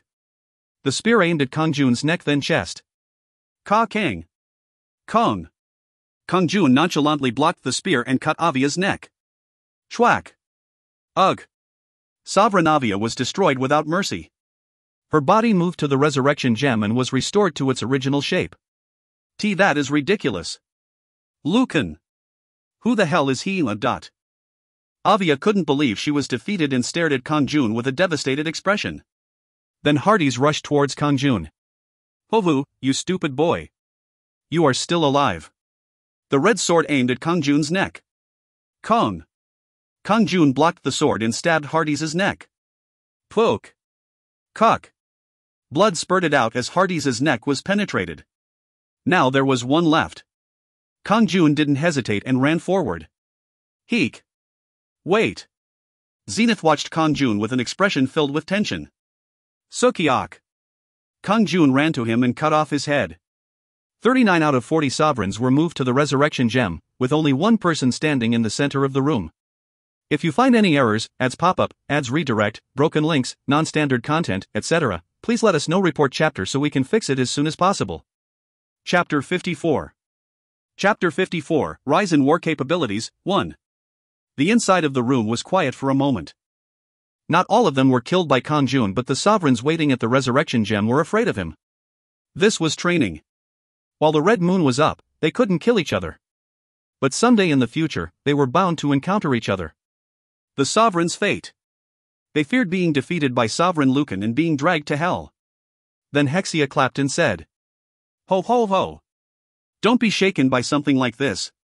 It is just the beginning. In the future there will be many unlucky sovereigns among you." She continued. "Have you forgotten? You have the ability to become stronger as you fight monsters and win." The eyes of the sovereigns were revived. That's right. They knew they could become stronger through leveling up. In the meantime, they had avoided direct combat and only moved the troops. Therefore, the thought of fighting started to fascinate them. In particular, the eyes of Zenith, Hades and Avia, who were killed by Kang-jun, were filled with desire. "Lucan. If I don't defeat him, then I will be the one dying. You. It is really unbelievable. What type of skill did he get to become so strong?" "Bah! You were lucky, Lucan. Next time I will win." Kang-jun inwardly laughed as he watched the sovereign's reaction. It was difficult for the other sovereigns because they hadn't been interested in fighting monsters to raise their level. But thanks to Hexia's words, the sovereigns were filled with fighting spirit. The people who used money to raise troops were determined to fight the monsters directly. Of course, it didn't matter. Kang-jun had no intention of coming second to any of them. Then Hexia turned towards Kang-jun and smiled. "Sovereign Lucan, you won. As promised, you will be rewarded. You have earned 50 Red Moon achievement points." Red Moon achievement points, 150. As she said, Kang-jun's official points had increased by 50 to 150 points. At that moment, a new mission appeared in front of Kang-jun. Mission 11, gain 300 Red Moon achievement points. Compensation, experience, 4,000 nodes, 30 small moonstones. The mission this time was to gain a certain amount of points. 300 points. It was possible if he achieved 150 more points in the future. Hexia gazed at Kang-jun and declared, "Sovereign Lucan. Until the next battle, you will be the total sovereign of this army." Total sovereign?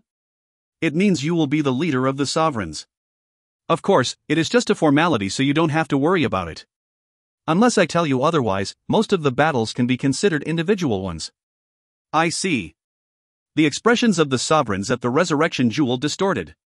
Despite it being a formality, they found it hard to accept Kang-jun as their leader. However, they couldn't complain since he won. It was training, but Kang-jun was the winner and they were defeated. They couldn't grumble outright. "Now that you have finished the training, shall we go practice?" "Before that, I have to tell you one thing." Hexia took something out from her pocket. It was a small stone that shone red like a ruby. Sometimes you will be able to get a moonstone that looks like this when hunting the troops of the second Demon King. If you bring this to the army headquarters, a small moonstone will give 1 point. A large one will give 3 achievement points. The eyes of the sovereigns shone. Moonstone. They could get achievement points by exchanging the stones. In the world of the Red Moon, achievement points were equivalent to their lives. More achievement points would give bigger rewards, making it likely that they would become a foundation in the real world. They should obtain lots of moonstones. In order to do that, they had to kill many monsters. The eyes of the sovereigns were burning. Hexia nodded at the sovereigns. "Excellent. If you maintain that attitude until the end, then the Red Moon will be a great opportunity." Then she chanted a spell. Choo choo choo. At that moment, a magic circle appeared in the center of the room. Hexia's eyes lit up. "Now we will go and fight directly with the second Demon King's men. Are you ready?" Kang-jun simply nodded. The other sovereigns were tense but approached the magic circle that would move them to the battlefield. The battle wouldn't be a training exercise, so their competitive spirit started burning.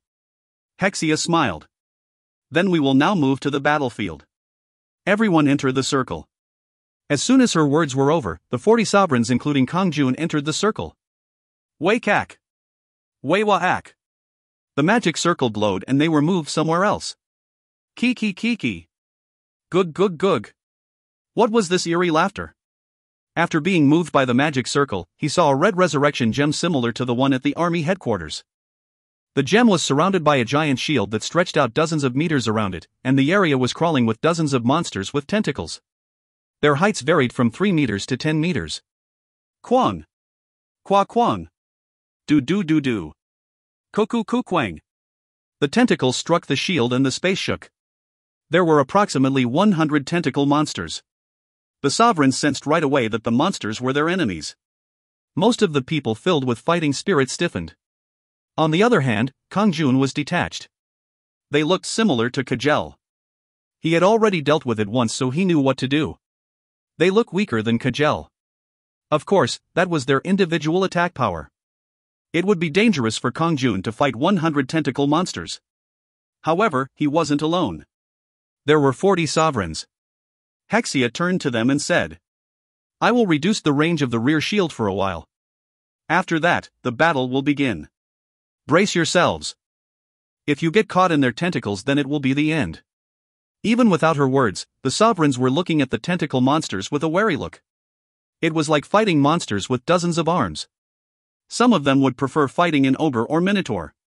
Take care of yourself in the battle. There is no need to listen to anyone's commands. Each one of you will have to exert your own strength. Hexia continued. If you get injured, then run quickly. If you hold your breath, then your body will be restored. Of course, it isn't for free. 1 point will be deducted. However, it is better than losing 10 points when you are killed. At the end of her speech, the shield started to shrink at a rapid pace. The monsters gained momentum and neared them. They started to flock from every direction. The battle has begun, so what are you doing? Of course, those who are afraid of fighting can stay close to the gem. This is a safe zone. Hexia said with a laugh. However, there is a chance that you might face a disaster later on. I won't force anybody to fight. Everything is your own choice. Then I will leave it to you. Hexia disappeared after that. If they were afraid of fighting, then they could stay there. But none of the sovereigns stayed near the resurrection gem. If they stayed in the safe zone, they wouldn't die, but they also wouldn't get any achievements. Kang-jun ran silently in the lead. Zenith followed right behind him. Ha ha ha. How can I fear such things as a sovereign? Next was Hades. He also wasn't afraid. They will be the ones to raise my level. Ho ho ho. If you are afraid of such things, then you don't deserve to be a sovereign. Avia rushed forward with her spear. The other sovereigns grabbed their weapons and ran out. They were prepared to use their monsters to raise their levels. However, fighting the monsters wasn't simply a matter of determination. Without skills, it was just mere bravado. Flash. Sukiok. Kayak. Kang-jun used Heavenly Cut against one of the 10-meter tall monsters. 89 nodes have been gained. 1 small moonstone has been acquired. Next was a 3-meter tall monster. This time he didn't use the skill as he carefully avoided the tentacles and slashed the body. Poke. Kak. 54 nodes have been gained. His black magic energy wasn't unlimited, so he couldn't abuse the skill. The relatively small monsters didn't require a skill, so he only used Heavenly Cut against those that were 5 meters or taller. But unlike Kang-jun, who was hunting in a leisurely manner, most of the sovereigns were struggling with the tentacles. Kick. The prey has come to me. Ack. Gug. How ludicrous. Quack. In the meantime, many entered the mouths of the creatures and died by being eaten. Of course, they were instantly resurrected at the gem. Some of them rushed straight out again while others panicked and stayed in the safe zone. Chwack. Ack. Another person became a victim. The sovereign screamed as dozens of tentacles wrapped around him and he was dragged into the monster's mouth. Wah! Help me! Oh! This is terrible. A sovereign had their eyeballs plucked out, another who had their arms cut off rushed back to the gem, and there was even a sovereign with their head torn off. It was just like hell. Even so, the sovereigns fought fiercely with the monsters. In the meantime, those who managed to level up had noticeably faster movements. The unusual thing was that most sovereigns started to move in a team instead of alone. 3 or 4 sovereigns gathered in a team to deal with the monsters. Their pride wasn't important right now. As sovereigns, someday they would have to aim their swords at each other. But for now, they would join forces to try and survive. However, Kang-jun worked completely alone. He was the leader, but Hexia said that today was an individual battle. It wasn't necessary for him to command the sovereigns. They chose to form a team, but Kang-jun decided to fight alone. He was sufficient alone and it would be cumbersome to form a team. He would need to waste time taking care of his team members. Of course, many of the sovereigns fought near Kang-jun and used sly methods. If they couldn't handle a monster, then they would lure it to Kang-jun. Those creatures would then be killed by Kang-jun's sword. Kang-jun didn't do it to help the sovereigns, but to kill the monsters. Leaving the sovereigns to die was also a method. The achievement points of rival sovereigns could be shaved away. However, Kang-jun would rather kill a monster to gain experience to raise his level. The sovereigns took care of luring the mobs to him, so he didn't need to bother. By the way, my level hasn't risen. After reaching LV19, his experience seemed to rise less quickly. Although they weren't as strong as Kagel, he had already killed 20 monsters, yet his level hasn't risen. He obtained 11 moonstones during that time. They were all small. If he brought them to the army headquarters, then it would be 11 achievement points. LV.19, EXP 96.32%. He didn't have much experience left to gain on the gauge. Hunting one or two more would make him level up. H, help me. Kiki. As soon as a sovereign encountered a huge monster, he ran to the place where Kang-jun was. Kang-jun rushed forward without hesitation and used Heavenly Cut. Flash. Sukiok. Kayak. 81 nodes have been gained. One small moonstone has been acquired. At that moment, your level has risen. Haha.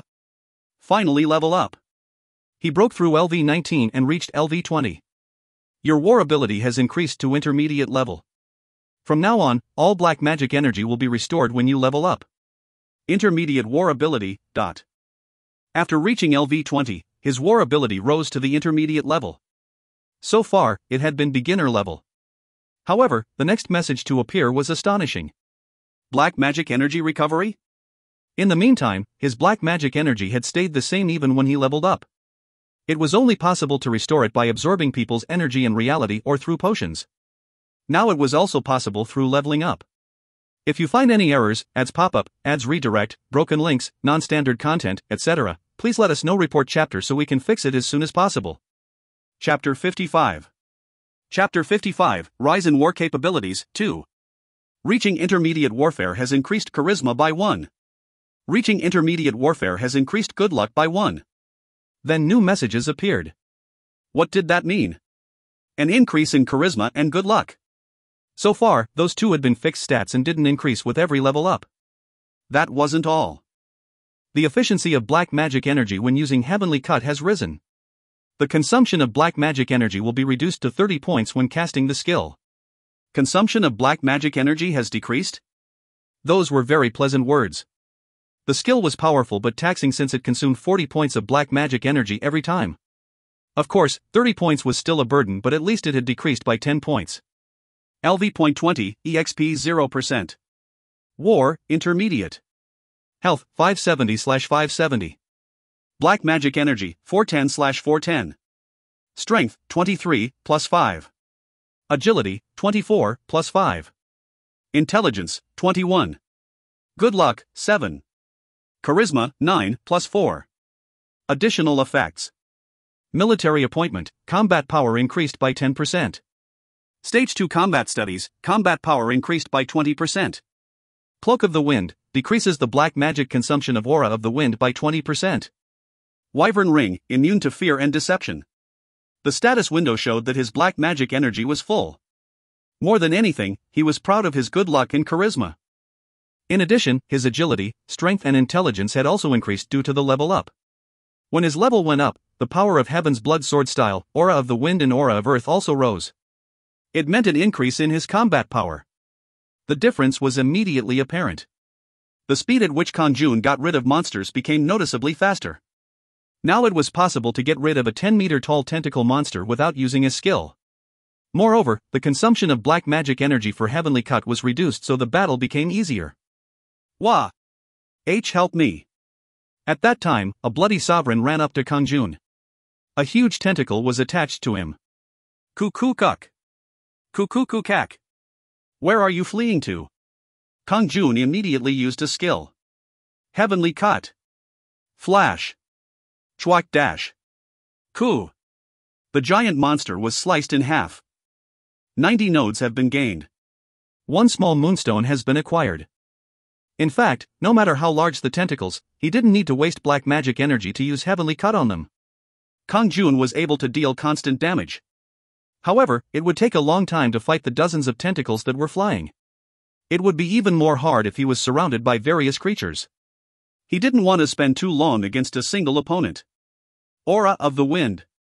In order to avoid the constant tentacles, it was necessary to move faster. He ran between the tentacles of a 5-meter-tall monster. This time he swiftly swung his sword without needing a skill. Chwack! Chwack! Chwack! Quio! The tentacles were cut off and a large stab wound occurred on the main body. Black blood and organs poured out. It was the end. 52 nodes have been gained. A low-grade black magic energy potion has been obtained. Ho-hoo, jackpot. A potion that recovered 80 points of black magic energy. Among the items that dropped, these were Kang-jun's favorite. The black magic energy potions were often consumed so he could refill his depleted black magic energy. Furthermore, the amount of money accumulated wasn't a joke. Perhaps Kang was currently looking at it with a wide mouth. On the other hand, the ones fighting in teams had the money divided depending on their damage contribution. Money was automatically distributed and placed in the sovereign's bases, but the problem was the items. If an item dropped, then the sovereigns had differing opinions about how to divide it.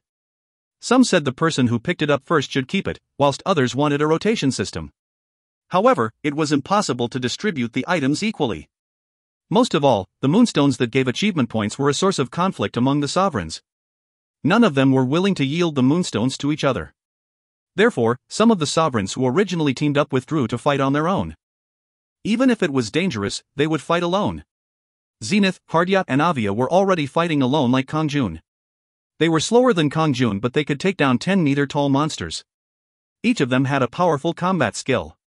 In the meantime, they had leveled up and their movements became more agile. Still, they only managed to take down one in the time it took Kang-jun to kill 3 or 4 monsters. Hardy stared at Kang-jun with a complicated expression as he saw it. How is he stronger than me? It is really unbelievable. He slowly started to feel fear towards Kang-jun. Kang-jun ignored him and focused on the battle. How much time passed? Before he knew it, the tentacles weren't visible anymore. The sovereigns were all safe. However, many of them had been resurrected, treated for injuries or gained little achievements. However, there were some people who were well off. Zenith, Hardys, and Avia. They never died and their injuries were treated with potions. Each of them obtained a few moonstones. Of course, it was nothing compared to Kang-jun. Kang-jun smiled with satisfaction when he saw the message in front of him. As the sovereign with the highest achievements among the 439th Army, 50 achievement points will be acquired. Red Moon achievement points, 200. He currently had 200 achievement points. He had 26 moonstones, so he could gain an additional 26 points. The moonstones were unique in that they could be stored together. It was very convenient that all the moonstones could be stored in one place. Su. At that moment, Hexia appeared again. Something had happened in the meantime as her body was in a miserably condition. Her red wings were half torn and tattered while her hair was all tangled. Her whole body was a bloody mess and her face was bruised. The sovereigns were astonished by her appearance. Who was Hexia? She was a commander with a power that was estimated to be equivalent to a dragon. Who was she fighting that she ended up in a state like this? Hexia frowned as she noticed the sovereign's glances. What are you looking at? While you were fighting these inferior things, I was killing their lords. Bah! Do I look that funny? The sovereigns flinched and turned their attention away. Damn! Why are the lords of the second Demon King so strong? I nearly died. Hexia grumbled as she staggered forward to the resurrection gem. Wayak! A mysterious red light hit her body and it was restored to its original state. Her transparent red wings glittered behind her and her blue hair was neatly arranged. Hexia immediately swept a glance over the sovereigns and said, Well done, everybody. The first fight has been completed successfully. In the future, the level of the battles will be different, so be prepared. Kang-jun heard her last words as a hallucination. The space on either side of him was distorted. Your time in the world of Hwanmong is over. The door to Hwanmong is closed. Heian smiled at him as Kang-jun opened his eyes. You woke up? There is a guest in the living room. A guest? Who? It was early morning, so why would someone come here? It was Han Yunsu from the Black Dragon law firm. She smiled brightly at Kang-jun. Hello, Lee Kang-jun. What are you doing here so early? The lawyer didn't need to sleep. She might not sleep because she wasn't a human. Kang-jun seemed to be in a bad mood as Han-yun-soo shrugged. I was just passing through the area when I remembered Haeun's ramyun. So I decided to come. I'm sorry if it is too early. Kang-jun was dumbfounded. In the end, she just came to eat ramyun. It was 6:30 a.m. It was also a man's house. Ho ho. I'm sorry, Haeun.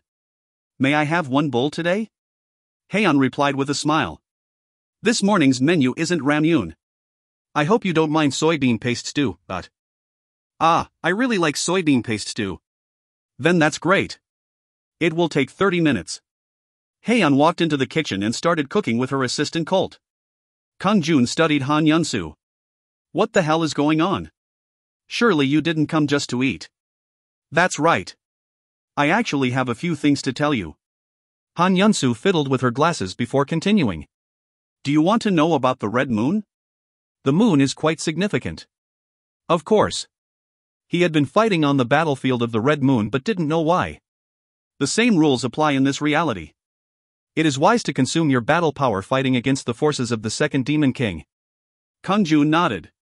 The other sovereigns can't hit me during this time. Yes. But you don't have to worry about me making a deal with them. In fact, it isn't easy to meet and negotiate with sovereigns during this period. Usually when sovereigns met, negotiating was impossible since there would be a battle soon. Another thing, it is better to obtain more Red Moon achievement points. Only the moonstones should be used wisely. Aren't moonstones used to gain achievement points? Of course. But it is also possible to make deals with the sovereigns. In addition, our law firm will purchase them. In fact, that is what I came for. So the bottom line is, don't trade moonstones for achievement points but sell them. Yes. Ho ho, you noticed very quickly. So what do I gain? You will get far more rewards than public achievements. Cash or buildings? Cash or buildings? Moonstones gained in Hwanmong could be exchanged for real-world cash or buildings. How is it? Do I have your attention? I'll tell you the conditions at a later date. I'm sure you won't be disappointed. I understand.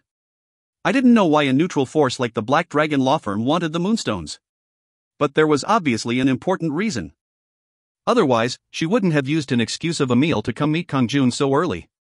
I don't know if I should keep the moonstones. After a while, Han-yun-soo entered the kitchen to eat the bowl of soybean paste stew that Haeun created. Kang-jun also finished the meal and prepared to go to work. After getting dressed and grabbing the car keys, he headed to the library. The study room contained hundreds of thick books in the shelves. He had been spending the last 2 days in the library looking for books on management and the economy. What books should I read today? Kang-jun borrowed 4 books and placed them in his bag. Of course, he picked these books to read at the market. At the moment, Kang-jun didn't do any direct trading. He periodically used the draw and customer's skill while his part-time workers sold the merchandise. He made a minimum of 3 million profit a day and it could go up to 6 million. Thanks to this, Kang-jun already earned more than 30 million even without young Kwang Hyun's fortune. Construction workers were currently building the book cafe on the 4th floor of the Doffing building, so he would quit selling underwear when that finished. Therefore he went to the market today. He drove the Venta S-Class. Rung. Kang-jun started the car and drove off. Not long ago, he had been riding a bus or subway to work, but now a car seemed natural. It had only been a few days. Kang-jun drove leisurely and arrived at the market. He parked in the public parking and walked with the bag containing the books. Boss Nim. You came? We have put out the underwear. Ha ha. Have you eaten breakfast? Then please work hard today. Kang-jun greeted his part-time workers, sat on a chair to the side and opened the book. Reading in this noisy market? It was an absurd sight, but Kang-jun focused his attention on the book. He was having fun reading. Drawing customers. He used the management skill after he started reading. How much time passed? Kang-jun ordered lunch at a nearby restaurant and was reading again when he felt something strange. It was like someone was staring at him. It lasted for quite a while. He ignored it and focused on his reading. But as it continued, he finally looked up. A man in a high-class suit was standing 20 meters away and staring at him. That person? The man's face was somewhat familiar. He had seen the face on the television a few days ago. This was the first time he saw it directly. Yu Sung-hwan? It was Yu Sung-hwan, the wealthy businessman with 100 billion shares in stocks. Yu Sung-hwan gave a bitter smile and approached Kang-jun. Do you have time to talk? If you find any errors, ads pop up, ads redirect, broken links, non-standard content, etc., please let us know. Report chapter so we can fix it as soon as possible. Chapter 56. Chapter 56, Rise in War Capabilities, 3. This was an unexpected situation. Yu Sung-hwan had suddenly appeared. He couldn't be sure yet, but Kang-jun suspected that Yu Sung-hwan was Hardys who attacked his base a while ago. Yu Sung-hwan had 100 billion in stocks, so it wasn't difficult for him to mobilize such an army in Hwanmong. Yu Sung-hwan must have grasped Kang-jun's identity. Of course, that didn't mean that Kang-jun would tolerate it. He was the one who attacked first. If the red moon hadn't risen, then either Kang-jun or Hardys would have died. Therefore, if Yu Sung-hwan was really Hardys, then he would be Kang-jun's first target. Once the red moon disappeared, he had to take care of Yu Sung-hwan first.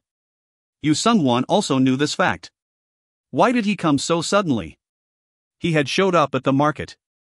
What is your purpose? Yu Sung-hwan smiled awkwardly when Kang-jun stared at him coldly. Ah, it seems like I haven't introduced myself. I am called Yu Sung-hwan. I am Lee Kang-jun. Rather, why are you here? This isn't the place to talk about it. It seems like you've already guessed the reason why I am visiting. Don't you want to know what I have to say? Kang-jun laughed. As you can see, I am doing business right now. So how about 7 o'clock tonight? I would like to have a talk with you in the evening. Okay. Then the place? There is a quiet and tasty place in Gyeongdam-dong.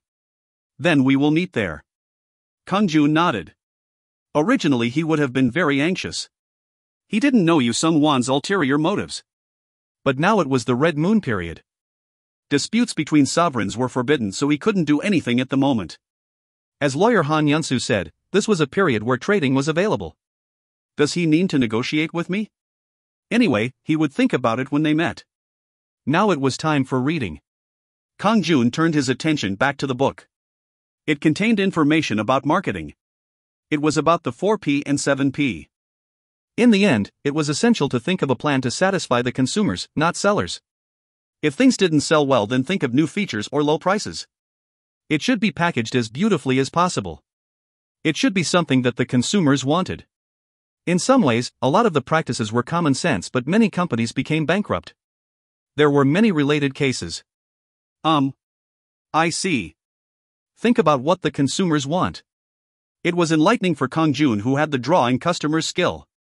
At that moment, a message appeared. You have gained enlightenment while reading about marketing. You have got the management skill Eyes of Preference, inferior. Eyes of Preference, inferior. Can check the preferences for that product. -1 black magic energy will be consumed. Oh. This is?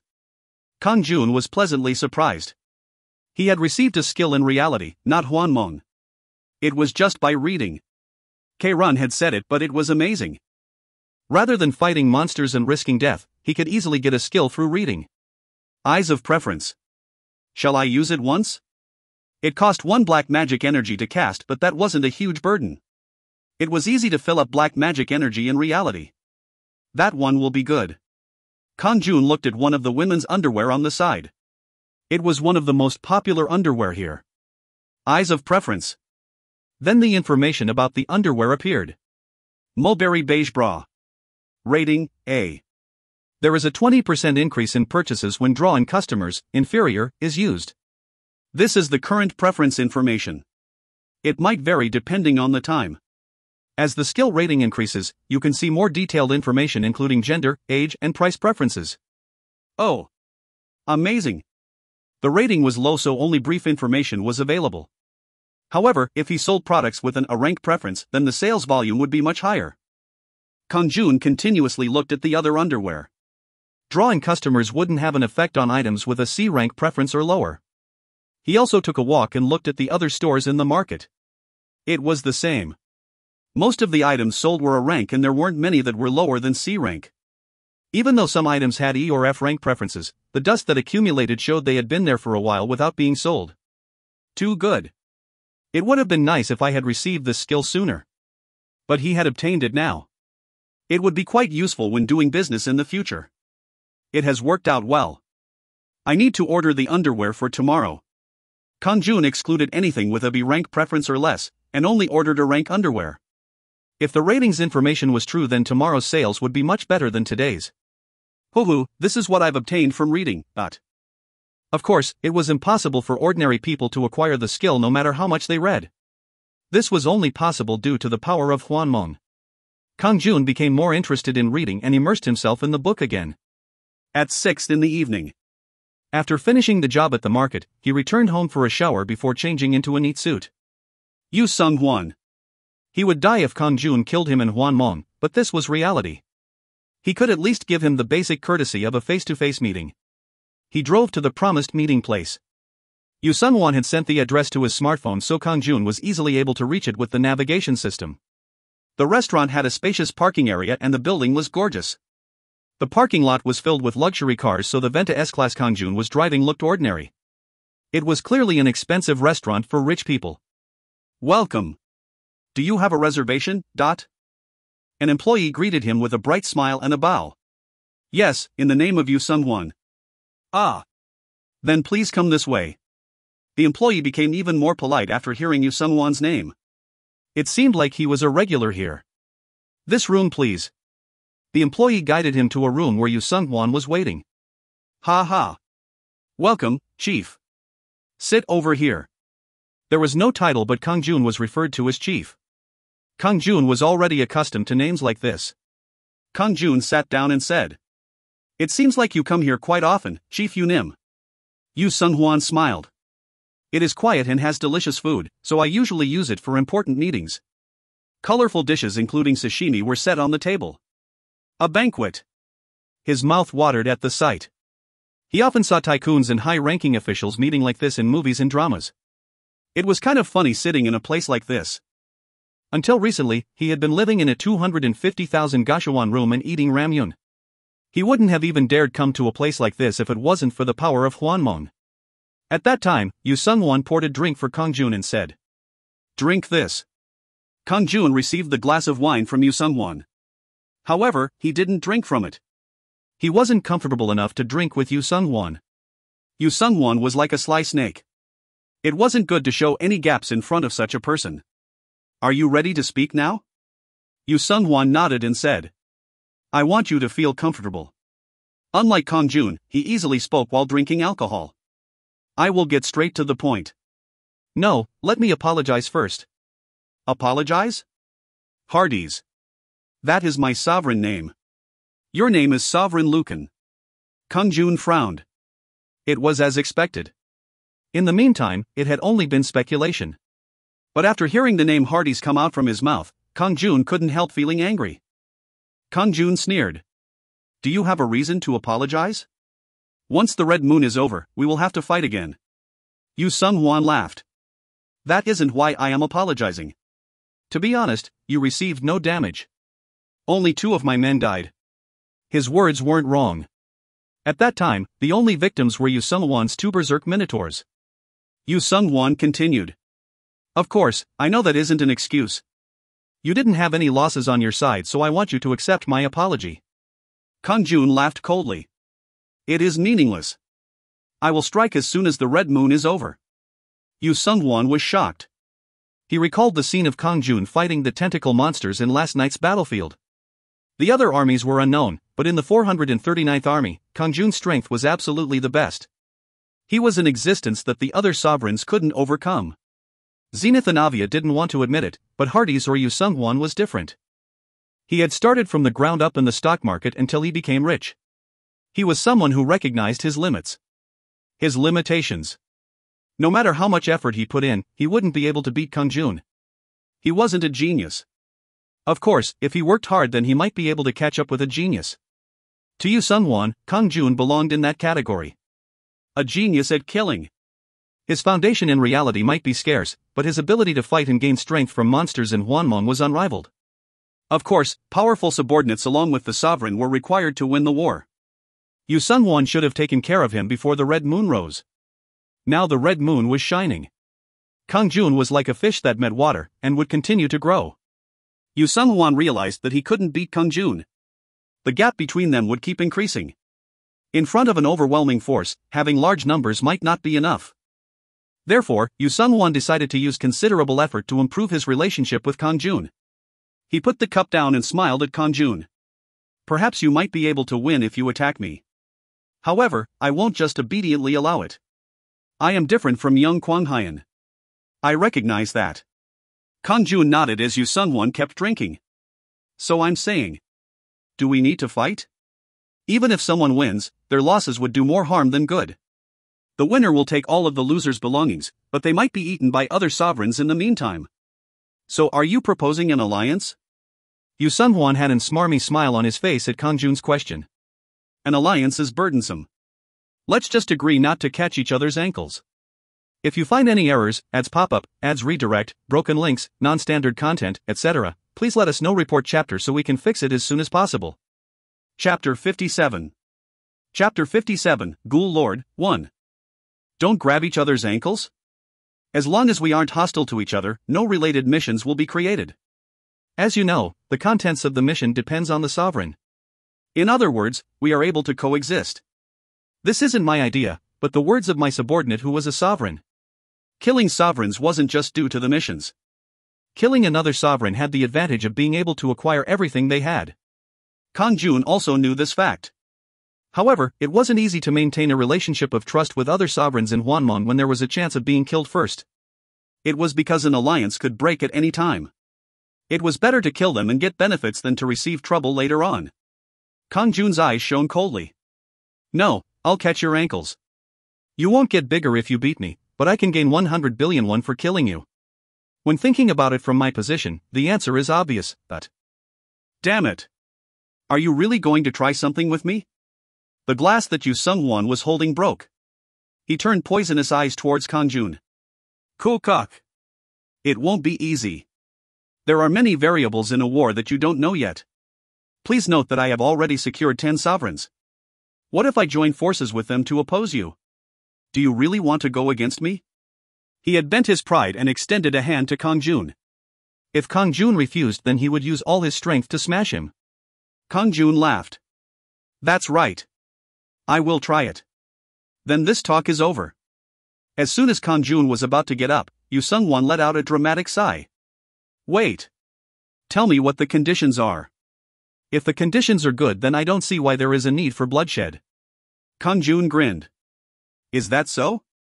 But you will have to present me with the conditions. Okay. Then money. 50. If I kill you, then I can get 100 billion won. Maybe there might be more. Your hidden wealth. If you don't give me an equivalent profit, then I'm not interested. What?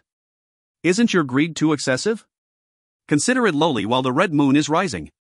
Once the moon is over, there will be no more negotiations. Then I'm going now. Kang-jun turned and left the room. Yu Sung-hwan grinded his teeth together. Ugh. Lucan. You are looking at me too lightly. I will make you regret this. Thus the negotiations broke down. 2 days later in Hwanmong, Kang-jun showed up at the base on the 5th floor of the Yugang building where the waiting Kairon handed him a scroll. Lord. A summons has arrived from Commander Hexia. Am I going to the headquarters? Only Lord can open it. Kang-jun unrolled the scroll containing the military command. A command to Sovereign Lucan. The Ghoul Corps under the Second Demon King has attacked, so come to the battlefield immediately. Commander Hexia. A portal was generated in front of Kang-jun. He would be taken to the battlefield once he entered. A battle was happening straight away. There is no time to rest. Kang-jun laughed. It was what he had been hoping for. Are things okay at the base? Yes, Lord. There are sufficient funds to summon the troops. There are also opportunities for studying combat at the Research Institute. Once the study is complete, it will be helpful to Lord in battle. Okay. Then I will be going now. Please be careful, Lord. I will be careful. Kawa. Please call me if you ever need my strength, Lord. Kairon, Jermas, and Radayam all bowed towards Kang-jun. Kang-jun waved and entered the portal with a smile. Jul what? The bright light from the portal disappeared and a rough wilderness could be seen. The sky was tinged blood-red by the moon and bizarre flying monsters were fighting fiercely. There were giant bat-shaped creatures and some that looked like devilfish. Koea. Kaaza. The devilfish used their fins as wings to swim in the sky, so their speed was very fast. They were entangled with the bat animals, biting each other and tearing each other apart. It seemed to be a battle of ancient pterosaurs. However, a woman with red wings standing silently in front of a magic circle showed no interest in the battle. It was none other than Hexia. She was frowning like she was dissatisfied with something. You should come and greet me after arriving. I am your direct supervisor. In the end, Kang-jun bowed his head slightly to greet her. Where is the Ghoul Corps?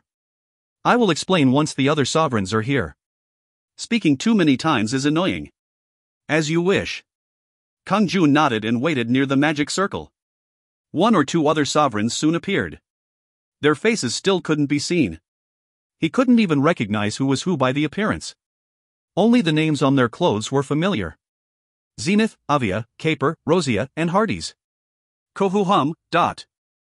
When Hardy saw Kang-jun, he coughed with disgruntlement and turned his head away. He seemed to be angry at Kang-jun for rejecting his offer. Half the sovereigns sent friendly smiles towards Kang-jun while the other half had looks of hostility. Maybe some were friendly towards Kang-jun because he helped them in the last battle. On the other hand, the other sovereigns were wary of Kang-jun monopolizing everything. Zenith and Avia, who were sovereigns with a strong desire for victory, were especially looking at him with blazing eyes. Shit. Today I must destroy more monsters than him. Bah. Last time I wasn't in a good condition. Today I will win. On the other hand, Hardy's didn't think he could win over Kang-jun. Still, he had some ideas to keep Kang-jun from performing his best. You stupid boy. Let me see how strong you are by yourself. I am also persistent. However, Kang-jun showed no interest in what the other sovereigns were thinking. He was only interested in today's mission. Once all the sovereigns were gathered, Hexia explained. Today you will fight the ghouls with me. Unlike last time, there is no resurrection gem on the battlefield, so you will have to wait at headquarters if you die. Therefore, be careful not to die. If you become injured, then don't hold back on using your potions. Understand? Yes. The sovereigns all tensed up. Today, they wouldn't be able to enter the battlefield and gain more achievement points if they died once. They would fall behind other sovereigns. It was the same for Kang-jun. Earlier it was mentioned that he could die, so he always had to maintain his tension in a war. Hexia continued speaking. The individual strength of the ghouls is weaker than the creatures you dealt with last time. But their numbers are incomparable. While I fight against the Ghoul Lord, all you have to do is break through and destroy the Jewel of Darkness. The Jewel of Darkness?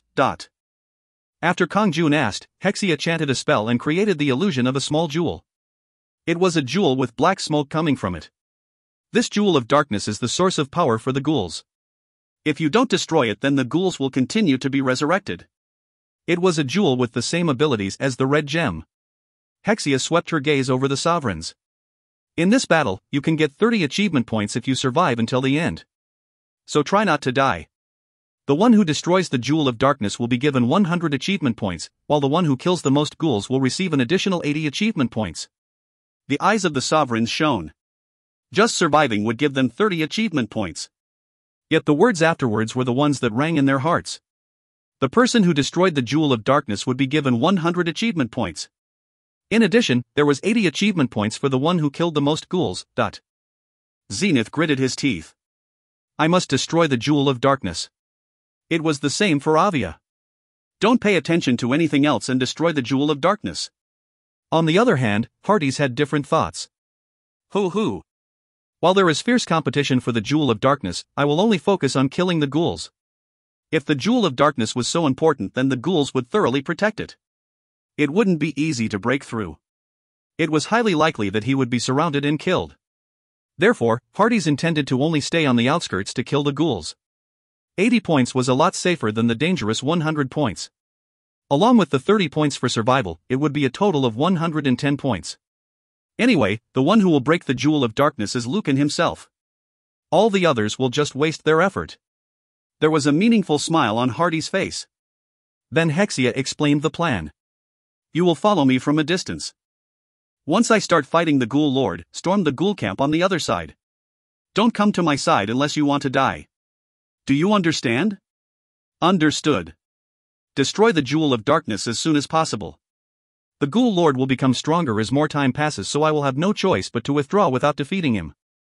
If this mission is a failure, then all sovereigns will have their achievement points reduced by 20.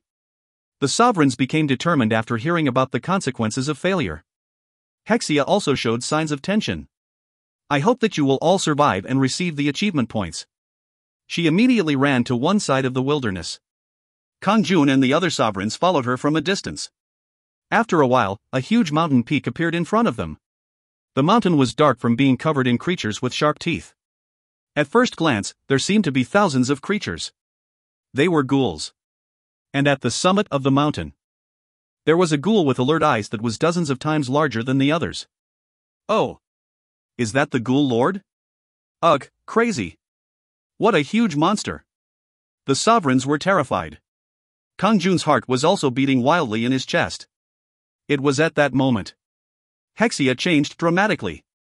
She grew to the size of the Ghoul Lord and flashed her wings. Ho ho ho! An enemy! I will go out now. The Ghoul Lord discovered Hexia and jumped towards her. Swish! He crossed the distance of 1 kilometer in the blink of an eye.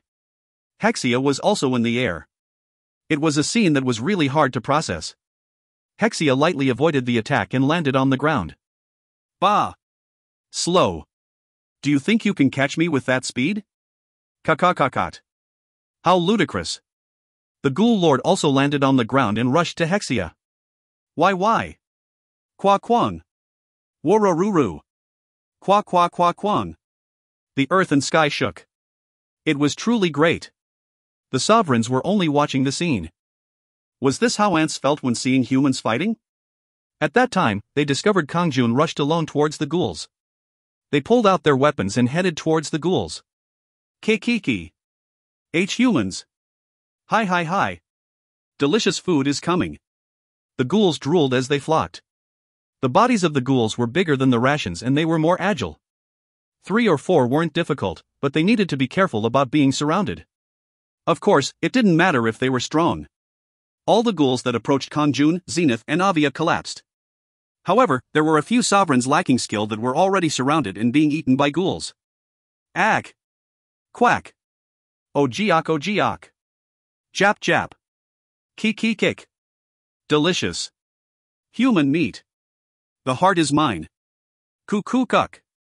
There were horrifying screams and the sound of the ghouls chewing on bone. Ag! Help me. Quack! The number of dead sovereigns increased. However, Kang-jun ran towards the top without looking back. Lightning fast. He didn't try to prevent the deaths of the other sovereigns. If he hesitated and Hexia was pushed back by the Goblin Lord, then it would all be over. Sukiak. Kak. Kawik. All the ghouls in front of him fell down. His pace was almost untouched as he tore through a ghoul. 2 nodes have been gained. 3 nodes have been gained. 1 small moonstone has been acquired. 1 node has been gained. Only a small amount of experience and money was received, but occasionally moonstones emerged. And before he knew it, Kang-jun was near the summit. On the other hand, Zenith and Avia hadn't reached the middle of the slope yet. This is the Jewel of Darkness. Kang-jun saw a large jewel emitting smoke. It was the same as the image that Hexia showed him before. There were 8 giant ghouls around the boundary that were 3 or 4 times larger than the normal ghouls. Kududuk. How dare you climb up here? Kwa. Catch him. The ghouls charged towards Kang-jun. Come. I will send you all to hell. Flash. Kang-jun continuously used Heavenly Cut to defeat 5 ghouls, before killing the other 3 lightly. 1 small moonstone has been acquired. 1 small moonstone has been acquired. 1 large moonstone has been acquired. He got 3 moonstones. In addition, one of them was a large size. Kang-jun smiled proudly and immediately rushed towards the jewel. Be careful, Lucan. He suddenly heard Hexia's sharp voice and saw a huge mountain flying towards him. Kuwong. The Ghoul Lord. The Ghoul Lord sensed the crisis of Kang-jun destroying the Jewel of Darkness.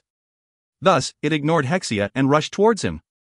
If you find any errors, ads pop-up, ads redirect, broken links, non-standard content, etc., please let us know report chapter so we can fix it as soon as possible. Chapter 58. Chapter 58, Ghoul Lord 2. Cook. Insignificant human sovereign, you did well to get here. But this is it. The Ghoul Lord scoffed as it looked at Kang-jun and swung its fist. Hwing. Whying. The Ghoul Lord's huge fist. It exploded against the ground. Kwang. It sounded like a building was being blown away. The earth shook and one side of the mountain peak collapsed. Kuwang. Waroruru. Kwang. Kang-jun was able to avoid it after using Aura of the Wind.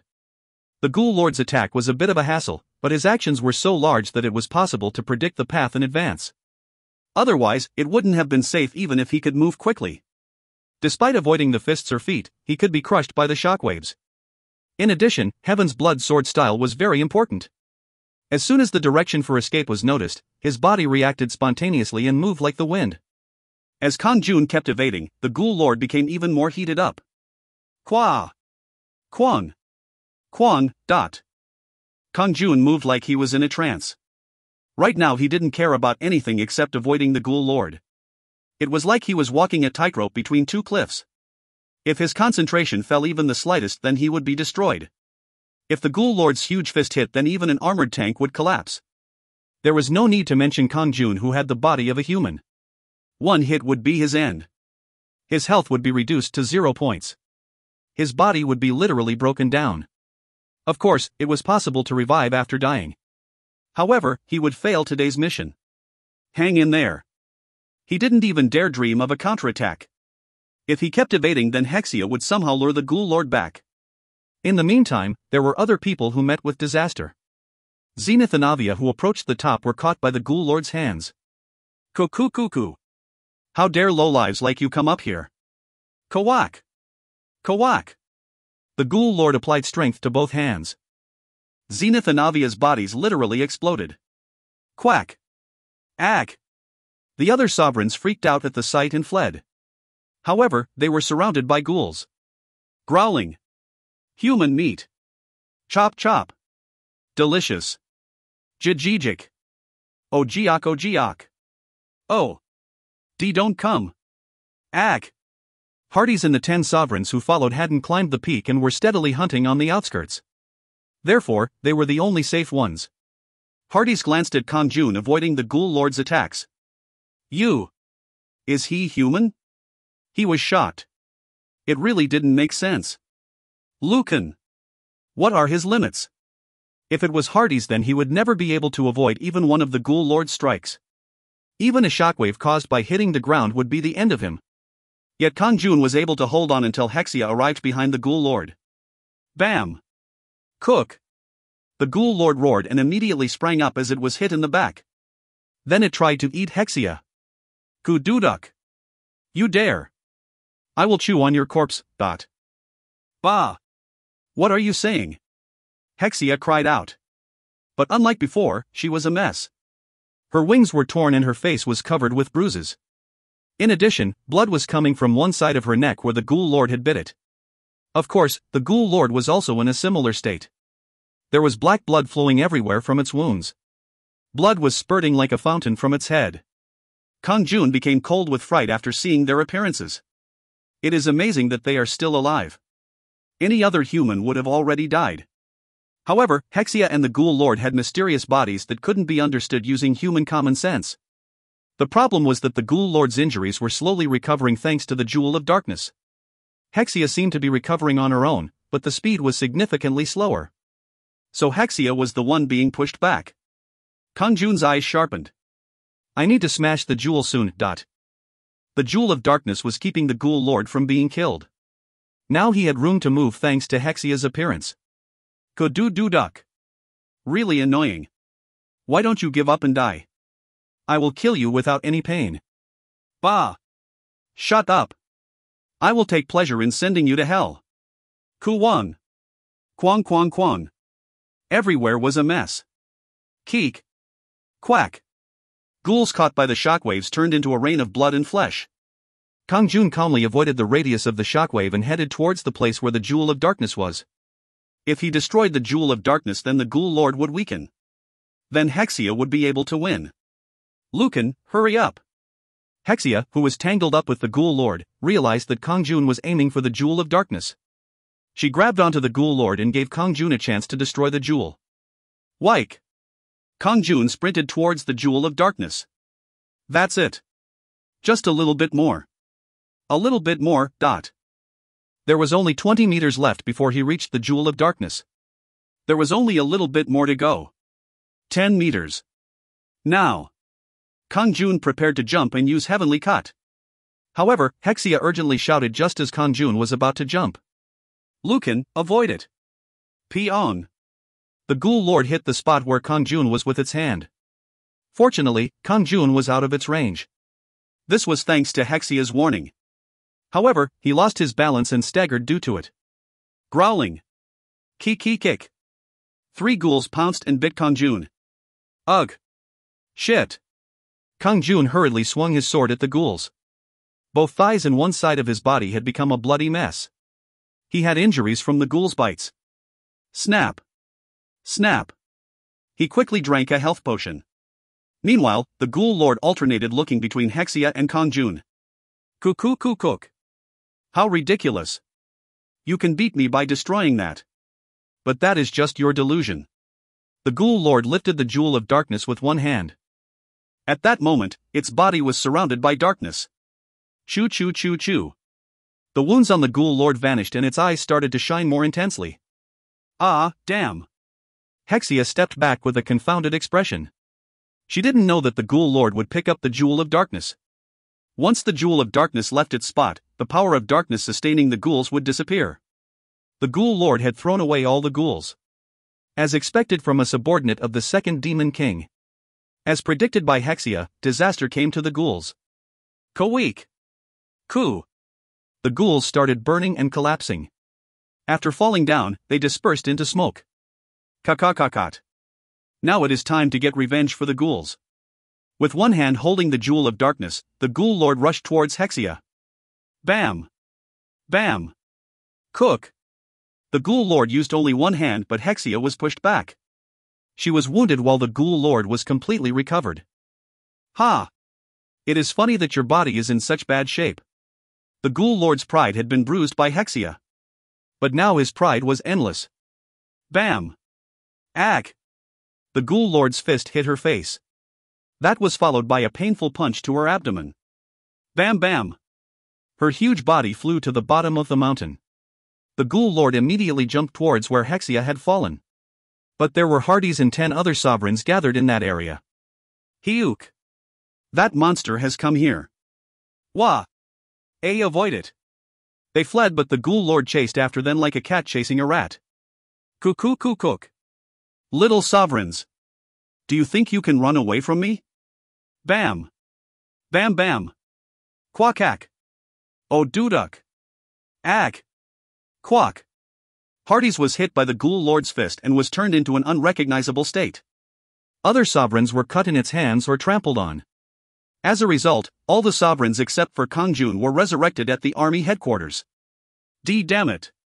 Why did it come there? The resurrected Hardys thought it was unfair. He grabbed his head with both hands and screamed. Shit! If I hadn't died, then I would have received 80 points.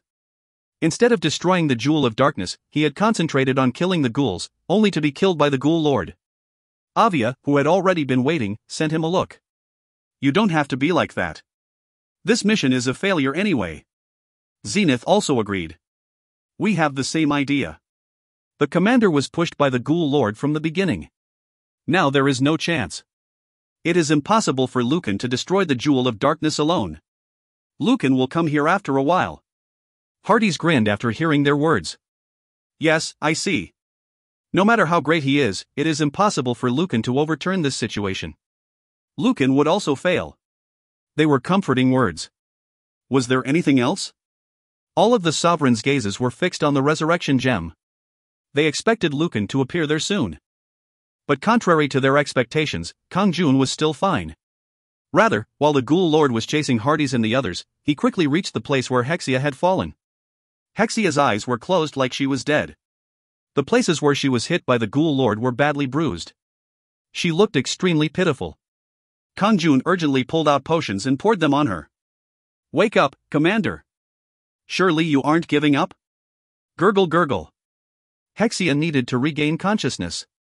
It was impossible for Kang-jun to fight against the Ghoul Lord alone. Wake up! Hexia! Regain your spirit! Gurgle gurgle gurgle. Then Hexia opened her eyes. She smiled and shook her head. It is okay. Don't waste your potions. In this state of transformation, potions are useless. My wounds will recover on their own. It will take a little time. Even with such serious injuries? Ho ho! Of course. Wounds like these are nothing. By the way, why are you talking to me with that tone? Hexia was upset by Kang-jun's impolite speech. Kang-jun shrugged. It was an urgent situation, so he hadn't worried about honorifics. I'm sorry. It was an accident. Bah! Be careful from now on. I am the commander. Yes. In the meantime, she didn't forget to have a haughty expression. Then she stood up and stared at the Ghoul Lord. She rushed forward like a beam of light. Su su su. Su pak. In the blink of an eye, Hexia reached the Ghoul Lord. Quajik. The Ghoul Lord had just finished defeating all the sovereigns who ran away, so it couldn't escape Hexia's attack. Quayak. However, it only slightly staggered. Rather, it used one hand to grab Hexia's head and slammed it against the ground. Quatong. Ugh. Hexia got up immediately but panted for breath. In fact, she hadn't recovered and used most of her strength in that last attack. Now she didn't even have the strength to stand. Ah, damn. Why is it so strong? Cook. As long as I have the Jewel of Darkness, you will never be my opponent. How can a lord kill all their subordinates? The Ghoul Lord's face distorted after hearing Hexia's sarcasm-heavy tone. Cuck. They sacrificed themselves for me. In order to comfort them, I will make sure that I kill you. Growling. The Ghoul Lord ran forward after shouting. The teeth of the Ghoul Lord were much faster than its fists or feet. The bite this time would be the end. Hexia took a painful step back. But at that moment, the Ghoul Lord's fist hit Hexia's stomach. Bam bam. Ugh. Hexia screamed as she flew away. She lay on the ground like a dying fish and couldn't get up. The Ghoul Lord crouched down in front of her with a gentle expression. Then he grabbed Hexia's hair and pulled her head up. Damn. Hexia knew she was in trouble. The Ghoul Lord saw her distress and laughed wildly. Kokaka. How ludicrous. From the very beginning, you weren't my opponent. One of the Ghoul Lord's hands was grasping Hexia's hair while the other one was holding the Jewel of Darkness. It was preparing to eat Hexia. At that moment. Flash. The Jewel of Darkness exploded. It was Kang-jun. While the Ghoul Lord was distracted by Hexia, he had quickly run up to it and used Heavenly Cut. If you find any errors, ads pop-up, ads redirect, broken links, non-standard content, etc., please let us know. Report chapter so we can fix it as soon as possible. Chapter 59. Chapter 59, Ghoul Lord, 3. Coup. This. The Ghoul Lord was confused by this unexpected situation. Its body was shaking. Choo. Black smoke poured from its body. At that moment, cobweb-like cracks developed on its body. Coup. This rat bastard. I won't let this go. The Ghoul Lord dropped Hexia's head and ran towards Kang-jun. Although it had lost the power of the Jewel of Darkness, the Ghoul Lord didn't disappear. It was just weakened. However, it wasn't hard for the Ghoul Lord to get rid of a small human sovereign. Kwang. Kwang. The Ghoul Lord rushed towards Kang-jun with its mouth wide open. Oh. The Ghoul Lord was so fast that he had no way to avoid it. Kang-jun was forced to use Heavenly Cut. Flash. Heavenly Cut rushed out. It slammed against the mouth of the Ghoul Lord. Pack. Blood emerged from the mouth of the Ghoul Lord. The Ghoul Lord flinched back. The Ghoul Lord frowned as it touched its mouth with its hands. Coup. It was because it was weakened. There were already cracks in its body, so its defense was weakened. However, this wasn't a slight abrasion but a big wound. Of course, Kang-jun was also upset. Shit. Wasn't it hit with Heavenly Cut? It was the Ghoul Lord. It was the owner of a combat power that beat Hexia, who was supposedly Dragon class. It was impossible for a LV-20 Kang-jun to defeat such an opponent. It was a miracle that he could even wound him. I will eventually fail. I have to give up here. Kang-jun was in a bad mood. He had no way to deal a fatal blow to the Ghoul Lord. He broke the Jewel of Darkness so he could obtain 100 achievement points. No, if the mission failed then he might not be able to get the achievement points. Kang-jun's mind was complicated. Kwa. Kwang. Kwang. Kwa Kwang. The Ghoul Lord was hit once so it carefully cornered Kang-jun. Kang-jun constantly used Aura of the Wind and Heavenly Cut so his black magic energy was extremely low. Fortunately, he had the advanced black magic potion that could restore 300 points of energy. However, he couldn't afford to drink it due to the attacks of the Ghoul Lord. Kokaka. Insignificant human sovereign. Drop dead. Kung. Kwang. The Ghoul Lord didn't pay any attention to Hexia as it tried to kill Kang-jun. But that was his big mistake. He should have attacked Kang-jun after completely killing Hexia. In the meantime, Hexia had recovered a bit of stamina. She was aware of the fact that the Jewel of Darkness had been destroyed by Kang-jun. So her expression was lively. Ho ho ho. Ghoul. You will now go to hell. Hexia struck the Ghoul Lord's body. Bam. Bam bam. Her speed hadn't changed much, but the Ghoul Lord was weakened and couldn't easily avoid Hexia. Bam. Bam bam. Kwajishik. Hexia's eyes were filled with spite and a desire for revenge. Kill. I'll kill you. Bam bam bam. Kwajik. The cracks on the Ghoul Lord's body started expanding as it continued receiving strong damage. Black liquid came pouring out from the cracks. Yet the Ghoul Lord was persistent.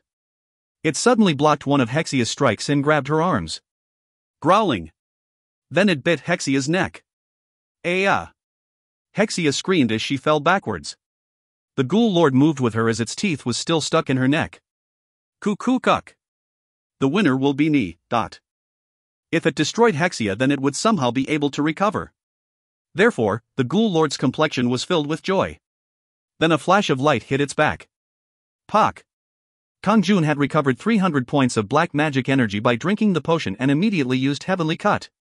Flash. Flash. Flash flash flash. Kang-jun poured all his black magic energy into wildly using Heavenly Cut continuously. The 300 points of black magic energy he just recovered was gone in an instant. Heavenly Cut was used as many as 10 times. He only aimed at the Ghoul Lord's back. The Ghoul Lord was already heavily injured due to Hexia. In such a state, the Ghoul Lord wouldn't be able to survive against so many Heavenly Cuts. Jajjijok. The Ghoul Lord collapsed. At the same time, its body started to crumble. This is ridiculous. The Ghoul Lord stared at Kang-jun before finally turning into smoke and scattering. At that moment, something astounding happened. Your level has risen. Your level has risen. Your level has risen. Your level has risen. Your level has risen. What was this? Kang-jun suddenly rose 5 levels. LV.25, EXP 0%. War, Intermediate. Health, 670/670. Black Magic Energy, 460/460. Strength, 28, plus 5. Agility, 29, plus 5. Intelligence, 26. Good luck, 7. Charisma, 9, plus 4. Perhaps? Kang-jun was pleasantly surprised. He crazily used Heavenly Cut and miraculously succeeded in killing the Ghoul Lord. As a result, Kang-jun gained a huge amount of experience that raised his level by 5. Hexia hadn't killed the Ghoul Lord. Due to that, Kang-jun received a huge amount of experience. I am now LV-25? It seemed like a dream to Kang-jun. No matter how bizarre Hwanmong was, it wouldn't be easy to experience something like this again. Wasn't the Ghoul Lord equivalent to a dragon? Was it only 5 levels? Of course, that alone was huge. It wasn't everything. If Kang-jun killed the Ghoul Lord himself then it would be normal for him to gain a few dozen levels.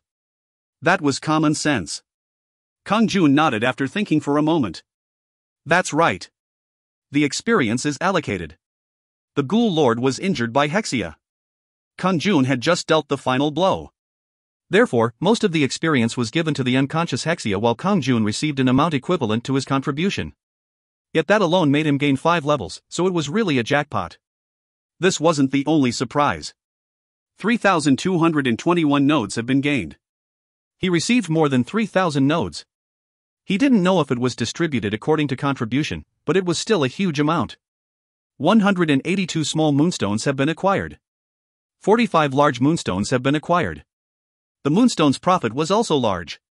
182 small ones and 45 large moonstones meant he would get 317 achievement points. Of course, Kang-jun kept in mind Han Yunsu's words and wasn't going to exchange them just yet. However, that wasn't the end of the jackpot. The Ghoul Lord's Golden Treasure Box has been acquired. The Ghoul Lord's Golden Treasure Box has been acquired. 2 shiny places appeared in the place where the Ghoul Lord vanished. Kang-jun immediately opened one of the boxes. There was something in the shape of a heart that glowed red like blood. What is this? A message appeared as soon as he picked it up. The Ghoul Lord's heart has been acquired. Ghoul Lord's heart. Rating, Legend. Can enhance the power of a skill. Greatly increases physical attack skills. The Ghoul Lord's shining heart. Legendary items existed but couldn't be easily obtained. This can enhance the power of my skills? The explanation was obvious. It also showed that physical attack power would increase. Was there a reason to hesitate? Kang-jun's Heavenly Cut was a physical attack skill. It was good enough to cut a monster in half with one slice, but it didn't have that much power against the Ghoul Lord. Yes. I'm going to strengthen it. It was a legend-ranked item, so maybe he should save it for a better skill in the future. But if he didn't use it now, he might regret it. It was just a pile of poop if Kang-jun died without using it. It was wiser to enhance his survival rate by strengthening his most powerful skill. A new message appeared. Do you want to use the Ghoul Lord's heart? Yes/no. Selected the desired skill to mount it on. Heavenly Cut. Then the Ghoul Lord's heart that Kang-jun was holding disappeared without a trace. The Ghoul Lord's heart has been mounted on Heavenly Cut, strengthening its power. The physical damage of Heavenly Cut has increased significantly. Hoo, that's it. Kang-jun was delighted. He would find out how much the physical damage had increased when he used it later on. The Ghoul Lord's heart can be dismounted at any time. Once dismounted from a skill, the Ghoul Lord's heart will enter your inventory. Oh. It isn't a one-time disposable item. Surprisingly, the Ghoul Lord's heart was a permanent item. If he received a skill better than Heavenly Cut later on, he could switch and reinforce it. Hoo, it is very convenient because it is a legend-ranked item. He didn't need to worry about saving it. Then shall I check the other box? He opened the remaining box. It contained a shiny black armor. It was a whole body armor, including the head. Messages immediately popped up. The Ghoul Lord's heavy armor has been acquired. Ghoul Lord's heavy armor. Rating, Legend. The Ghoul Lord's heavy armor will increase physical and magic defense when equipped. Equipped area, whole body. -30 inventory spaces. Wearer restriction, strength 30, agility 28. Amazing. Another legend-ranked item. Thanks to his increase in level, his strength and agility stats met the wearer restrictions. Kang-jun's hands automatically stripped off the normal great armor. At the same time, the black armor was attached to his body. His inventory increased from 12 to 30 spaces.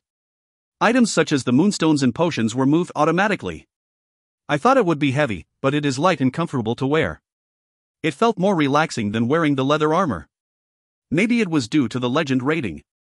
Furthermore, the helmet automatically entered the inventory when he removed it. He normally took off the helmet in battle because it was cramped. Hoo, this fight was rewarding. He thought about the Ghoul Lord again. He was happy due to receiving the skill strengthening and the legendary armor. Then Kang-jun turned and looked at Hexia. While the golden boxes disappeared, Hexia's gigantic body had returned to its original size. However, Hexia's condition wasn't good. In a situation where she was already badly injured, the Ghoul Lord's bite to her neck caused her to be on the verge of death. Kang-jun immediately examined her body. Fortunately, she didn't die yet. If she died, then she would have been moved to the resurrection gem. She had only fainted due to the severe injuries. Now that she has returned to her original state, potions should work. Kang-jun immediately took out health potions and poured them on her body. Health potions couldn't be overlapped in one inventory space and needed to be stored separately. Therefore, he only had a few bottles left. After he poured all the potions, Hexia's neck injury healed.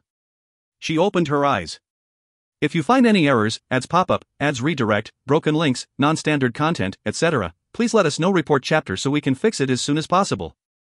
Chapter 60. Chapter 60, Ghoul Lord, 4. Have you regained consciousness? Hexia got up and frowned as she touched her neck. Ugh. That hurts. That bastard bit me. She grumbled. I nearly died, damn. But would there be a punishment if you died? No punishment. I have some burdens. You don't have to worry about achievements, so what is your burden? It is embarrassing. She would be embarrassed. That was her simple reason. Hexia saw Kang-jun's dumbfounded expression and said, A commander dying and needing to be revived. Do you know how long the sovereigns will make fun of me? Fortunately, I live thanks to Lucan. With those words, she waved her hands. At the moment, 10 potions appeared in front of Kang-jun. Take these advanced ones. They aren't much use for me. Kang-jun didn't refuse. He received 10 advanced potions that could restore 300 health points. Of course, he received so much because she was the commander. Hexia took out some more advanced potions, drank one and poured the rest on her wounds. Her body was neatly restored. The bruises and scars disappeared, with her wings regaining that mysterious red light. Of course, her clothing and hair were still a mess. Yet that was all cleaned up in a flash. Her matted hair was instantly arranged when she ran her fingers through it. Her dirty clothes were also cleaned as her hands moved over them. Hexia returned to her original appearance and smirked like nothing had happened. I look like myself now. By the way, where is that ghoul lord? Dead. Don't tell me that you killed it? Who else is here besides me? Kang-jun grinned. Hexia looked amazed. No matter how close he was to death, it wouldn't have been easy with your skills. Then she suddenly nodded. She remembered the skill that Kang-jun had used against her clone in the past. Yes. It is possible if you use that skill. I am curious. Can I ask for the name of that skill? The skill is called Heavenly Cut. Hexia shook her head. Heavenly Cut. This is the first time I've heard of it. The skill name isn't important. Perhaps it is advanced swordsmanship. If not, it wouldn't have been able to damage my clone. Are advanced skills that great? Kang-jun was suddenly curious. In fact, Heavenly Cut came from the Heaven's Blood sword style that was a high-class swordsmanship. Hexia nodded. Intermediate ranks are many times stronger than low ranks. However, the advanced rank is on another dimension from the intermediate rank. It will be easy for you to reach advanced level as in Sovereign. It will be easy? You have the skill Heavenly Cut. It has the ability to make far stronger opponents vigilant against you. The power of the skill will become stronger as you level up. So you can easily go up. She continued. And at the very top is the high-class rank. In terms of supernatural rankings, it is like going to a foreign language high school. Supernatural. Whether it is magic or swordsmanship, a high-class rank is the best of the best. Naturally, it would be hard enough to obtain. Unless your luck is incredibly good. He already had a high-class skill. Of course, it wasn't necessary to tell her that. Hexia smiled. Anyway, your level must have become quite high after killing the Ghoul Lord. It is thanks to you. I am thankful. It wasn't flattery. If it wasn't for Hexia, then today's jackpot would have been impossible. Them Hexia grumbled. I'm envious. I want to level up. I don't know how long it has been since I've leveled up. How high was her level? Kang-jun wanted to ask. It was at that moment. Hexia started to desperately look around. Strange. I thought one would come out. What are you looking for? The Ghoul Lord's golden box. That. Have you seen it? That armor? Kang-jun felt pained. As she said, the black legendary armor he was wearing came from the Ghoul Lord's golden box. In fact, Kang-jun hadn't caught the Ghoul Lord alone. Strictly speaking, Hexia was the one who did the most, so the items in the golden box should be distributed with her. But he had already used the Ghoul Lord's heart to strengthen his skill. He could take it off, but it would be with a heavy heart. It is evident that the skill is strong. I can't give it to her. In addition, he had already worn the armor. Kang-jun said with a somewhat embarrassed look. Then I'll give you some moonstones. Hexia laughed as she patted Kang-jun's shoulder. It is okay.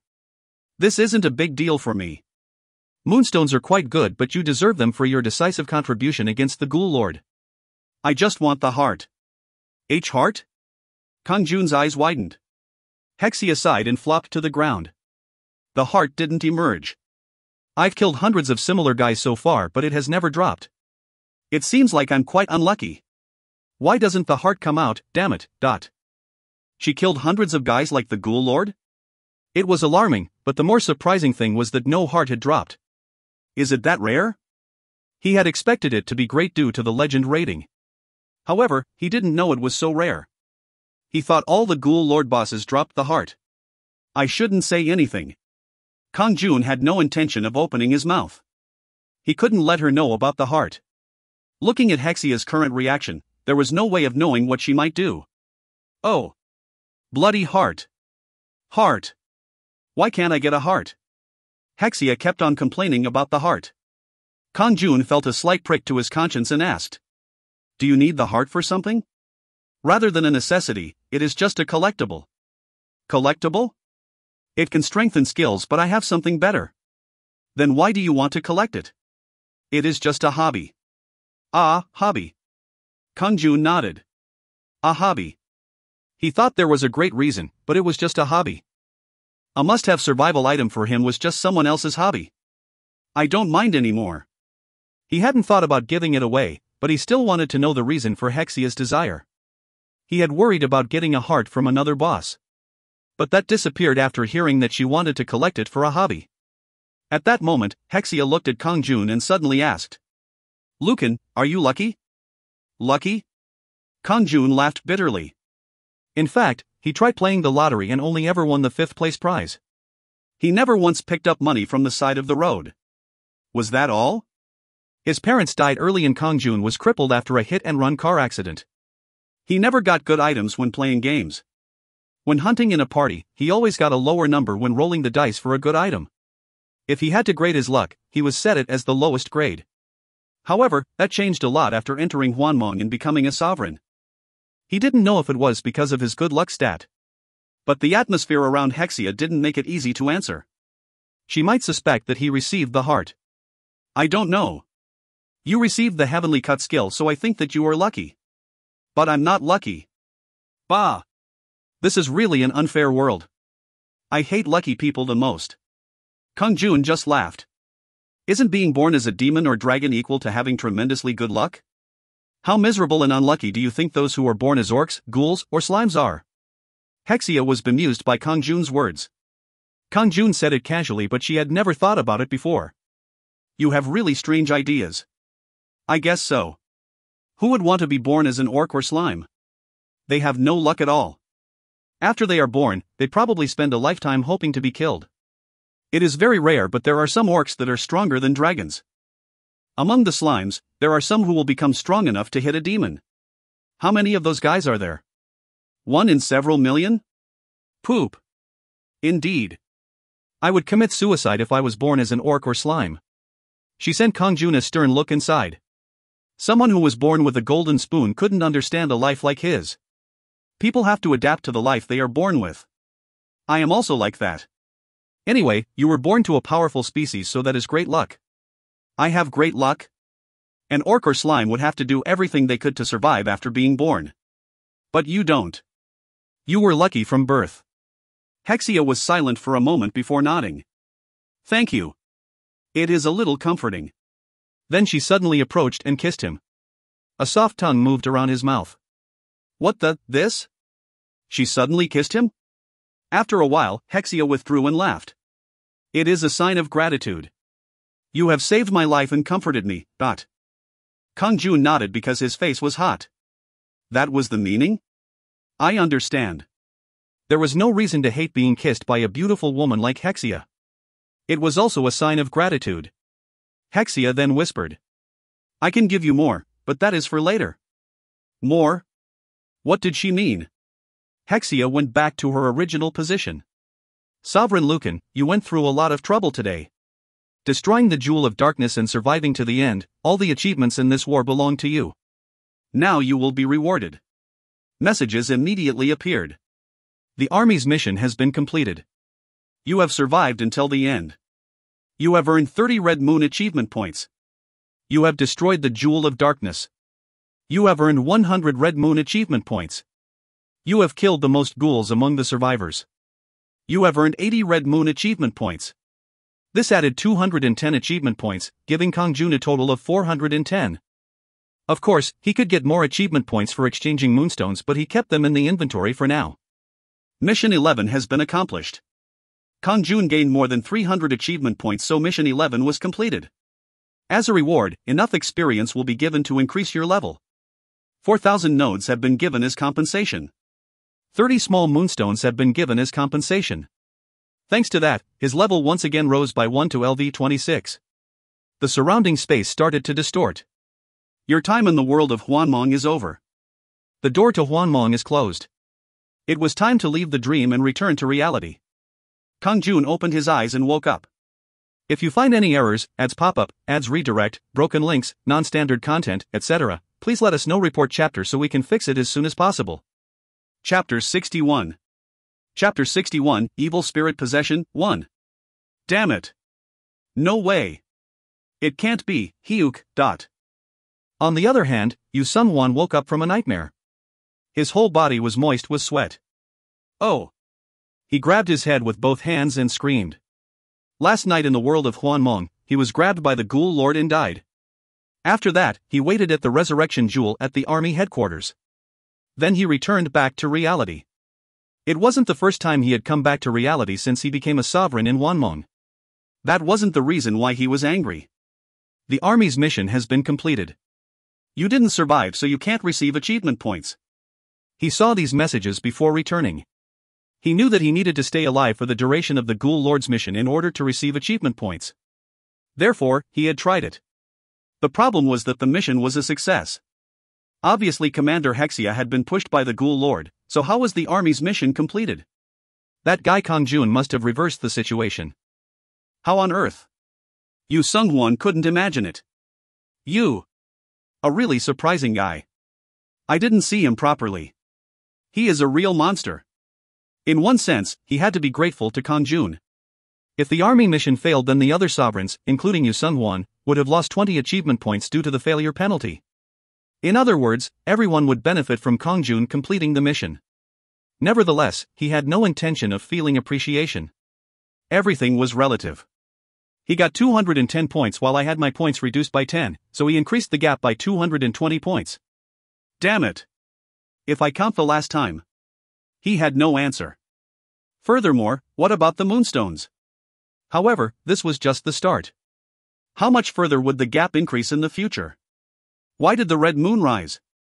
Yu Sung-won cursed the red moon. He cursed the red moon and the second demon king Calaticus. It was an opportunity for someone else, but a curse for him. That was the red moon. It can't be. If this continues, then I will be unconditionally beaten. To be honest, Yu Sung-won hadn't intended a genuine negotiation with Kang-jun. He appreciated that Kang-jun was strong. But a war wasn't determined by the sovereign alone. No matter how great Kang-jun was, he wouldn't be able to handle tens of thousands of orcs alone. In other words, the eternal alliance or coexistence were just empty words. He had just thought about throwing him 5 billion to alleviate his anger. No, he had thought about throwing 10 billion. It was money that he could just recover again. He would use the dangerous prey that was Kang-jun as a paving stone. It would be better to flatter him as much as possible before killing him. That was his original plan. In other words, Yu Sung-won thought that Kang-jun was an excellent monster in Hwanmong and an ignorant child in reality. However, Kang-jun wasn't that easy to handle in reality. He couldn't be wheedled or intimidated. He suddenly recalled what Kang-jun had said. If I kill you, then I can get 100 billion won. I'm not interested if the profit isn't equivalent to that. He seemed to be leaving room for negotiation, but he hadn't intended to negotiate from the beginning. Kang-jun was asking for a profit equivalent to 100 billion. That was the same as Yu Sung-won dying. It was like becoming a devoted subordinate if he gave everything to Kang-jun. Yu Sung-won grinded his teeth together. Crazy bastard. I would rather blow myself up than give him 100 billion. I earned that money. He got up from his bed and had a glass of cold water. His eyes were cold as he glanced out the window. Lucan, no, Lee Kang-jun. You are just a rookie. In the end, you will kneel before me. There was a meaningful smile on his face. It is good that I made an appointment with them yesterday. A meeting would be held this evening with 10 sovereigns, including Zenith. The place was located in Cheongdam-dong. It was a big and colorful room. This was the luxury restaurant where he met Kang-jun last time. It was a dangerous move that could expose him to enemies, but they could also unite against a collective enemy. The powerful enemy called Kang-jun. And Yu Sung-hwan wasn't too reluctant to reveal his identity to other sovereigns. It was something he had worried about before the Red Moon. My identity as a sovereign was revealed by this event. I won't curl up and hide. However, Sovereign Avia didn't show any interest in the alliance. He would try again next time. He immediately headed to the room he reserved under the name of Hardy's. At that time, Kang-jun was watching TV and eating rice after waking up. In the last few days, the number of assaults and murders has risen rapidly. Last night, a man in downtown Seoul killed a passerby with a knife. He heard bad news on the morning news. Kang-jun was surprised by the recent upswing in criminal acts. Monsters have even been seen, so people should avoid going out at night as soon as possible. In addition, the elderly and pregnant women should have a guardian along with them during the day. But the stories that appeared on the news were ridiculous. Monsters were seen. It was reported through the phone tip lines. Besides, the number of assaults and murders was at a serious level. What? Monsters? Monsters were appearing in reality, not Hwanmong? He would have thought it was a mistake if there were just 1 or 2 people, but many people were interviewed. There were corpse-eating monsters in the toilets of the subway, someone who saw monsters with tentacles in a dimly lit alleyway, and some even saw monsters in the form of massive demons. The problem was that if monsters appeared, there should be at least one photo or video of the scene. Was it possible that people fell into a collective hallucination? It couldn't be. Kang-jun searched for articles about the incidents. The articles only started from a few days ago. Then the number of them gradually increased and peaked last night. It happened while Kang-jun was sleeping. Strange. The Red Moon rose a few days ago. Perhaps? Kang-jun sensed something and called lawyer Han Yun-soo. Yes, Lee Kang-jun. What's going on? Can the Red Moon affect reality? Of course. Han Yun-soo replied matter-of-factly.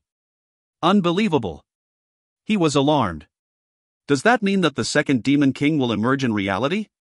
Such cases are rare. That is because it consumes a tremendous amount of magic power. Second Demon King is at war in Hwanmong since he isn't stupid enough to waste all that magic. Fortunately, he won't pop into reality. Yes. Usually they stay in Hwanmong, but sometimes evil spirits can temporarily fold reality to annoy people. But that alone can make it a little confusing. It is only a little bit, but it is already like hell. Is there a solution? The only solution is to get rid of the second Demon King as soon as possible. It is highly unlikely it would happen, but there would be a disaster if the second Demon King appeared in reality. If we defeat his armies in Hwanmong, will the second Demon King come down to Earth? Of course.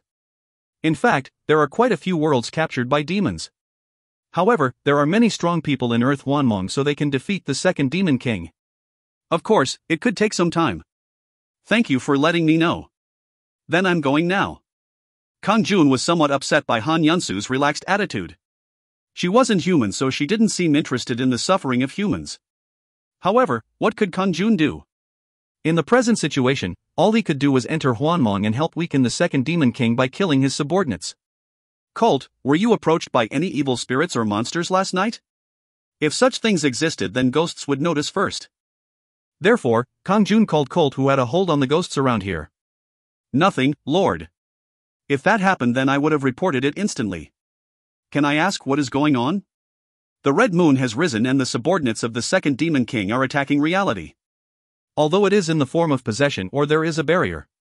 Then Colt said with a smile. If that is the case, don't worry. They can't go anywhere near a sovereign's territory or an occupied territory. Really? Yes, it is because they can't use magic in the territory of a sovereign. Therefore, Lord's territory is a safe area. Kang-jun owned the Yugang and Dafeng buildings. He also had some occupied buildings, so the evil spirits didn't dare approach. It is the same for the territory of other sovereigns. Those who exist in the sovereign's sphere of influence won't be in danger. Yes. I understand. Kang-jun nodded and prepared to go to work. On the one hand, he felt proud. In fact, Kang-jun never thought about the people in reality and just focused on becoming a strong sovereign. How could he afford to think about them? He needed to survive alone, so he needed overflowing strength.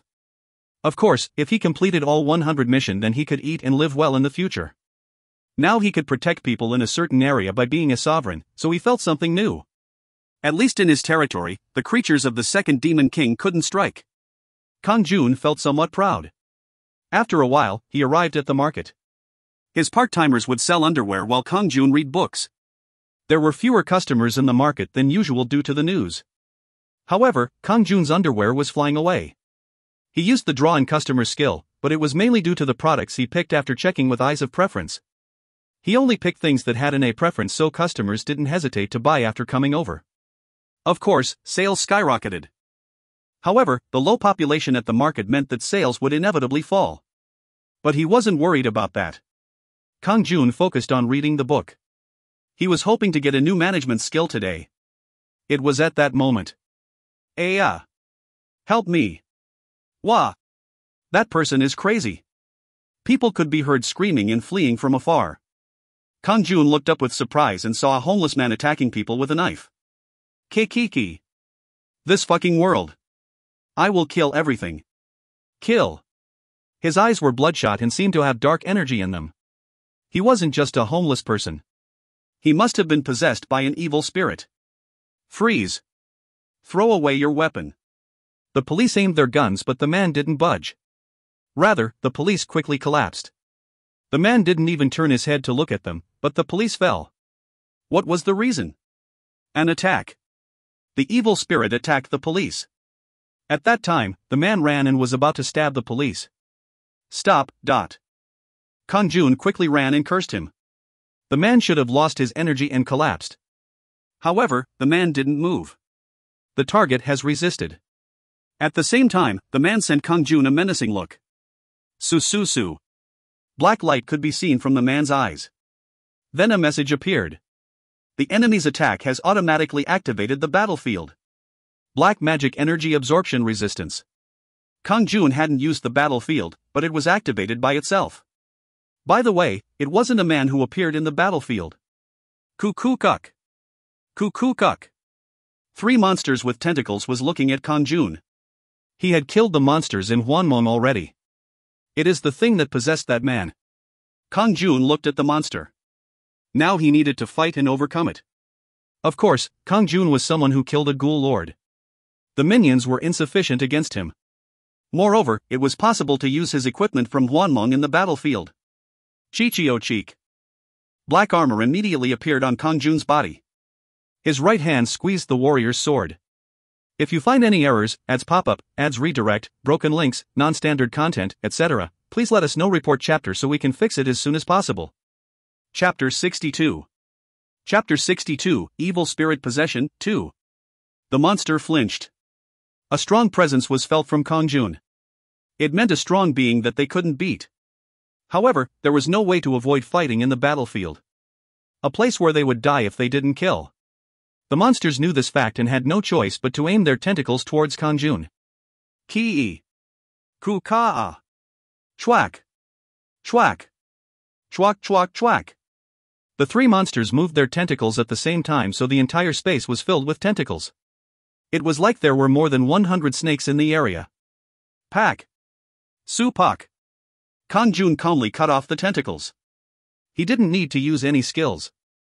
The severed tentacles turned into small slime monsters, however Kang-jun's sword had already destroyed the hearts that were the source of the monster's power. It is bland. Experience has been gained. 32 nodes have been gained. Experience has been gained. 37 nodes have been gained. Experience has been gained.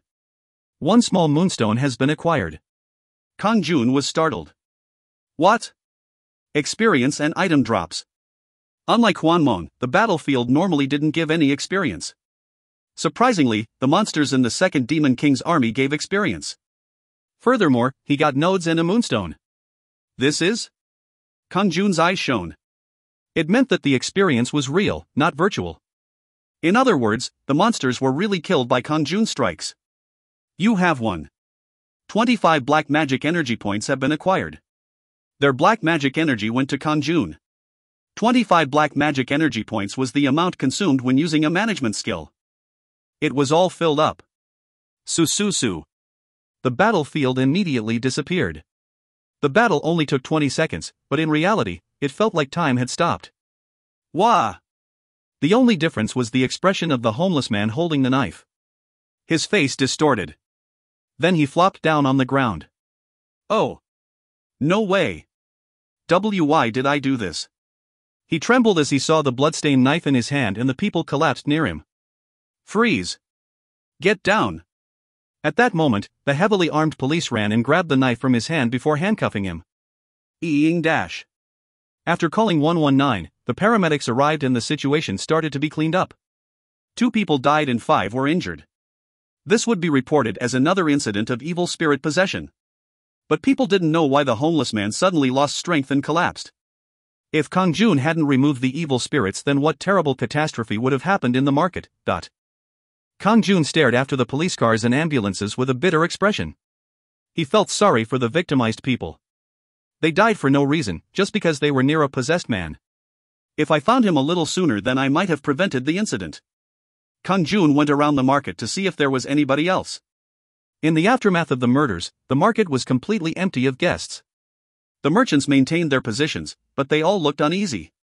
It was the same for the part-time workers at Kang-jun's underwear stall. Today, take a day off. Thank you, Boss Nim. But I don't think I'll be able to come tomorrow. I'm sorry. Me too. I can't come back here because I'm too afraid. The part-time workers declared. Kang-jun nodded. I understand. I will try to clean up the stall. In the meantime, you both did really well, so thank you. Kang-jun shook the hands of the 2 part-time workers. They had been very skillful and worked sincerely. If it wasn't for them, Kang-jun wouldn't have been able to read the books comfortably or use the management skills. After a while, he headed to the market's parking lot. Kang-jun sat in the car and searched through his smartphone for a while. It was impossible to comfortably read books when he knew that the second Demon King's creatures were attacking people in reality. He decided to actively look around for them. He could help people as well as gain experience, nodes and moonstones from the creatures. In the past, he had only been able to level up in Hwanmong. But now, there was a chance that he could even level up in reality. So there was no reason to spend time reading books in reality. He would read on a semi-regular basis. If possible, he would search for other places where incidents were occurring to increase his experience. There are still incidents going on today. This wasn't just happening in Korea but all over the world. On the internet and SNS, there were reports about monsters and evil spirits. There were even those who gathered the information and made maps. People marked the map whenever they found a place where evil spirits or monsters were. The map of Seoul had many red dots all over the place. He zoomed into the map where there were no red dots. Kang-jun recalled Colt's words. Didn't he say that they can't appear in the territory of the sovereigns? Indeed, there were no red dots in the vicinities of the Yugang, Dothing, Echo, Sungkwang, Dane building, etc. However, the radius around the Yugang and Dothing buildings was much wider compared to the buildings that he only occupied. This meant that the safety zone effect was stronger when the sovereign owned the building. As he continued to look, he could see that there was a safe zone around the Siang building that Yu Sung-won owned. That wasn't all. He could find the locations of other sovereigns from the map. Of course, there were still many obscure areas. But as more red dots formed, he could clearly see the safety zones around the sovereign's bases forming. I got some unforeseen information. However, this information wasn't given unconditionally. Conversely, Kang-jun's position would also be exposed to other sovereigns. The positions of sovereigns could be figured out through this map. I should be glad that the red moon is floating. Otherwise, the world might have been confused by the war between sovereigns, not the appearance of evil spirits or monsters.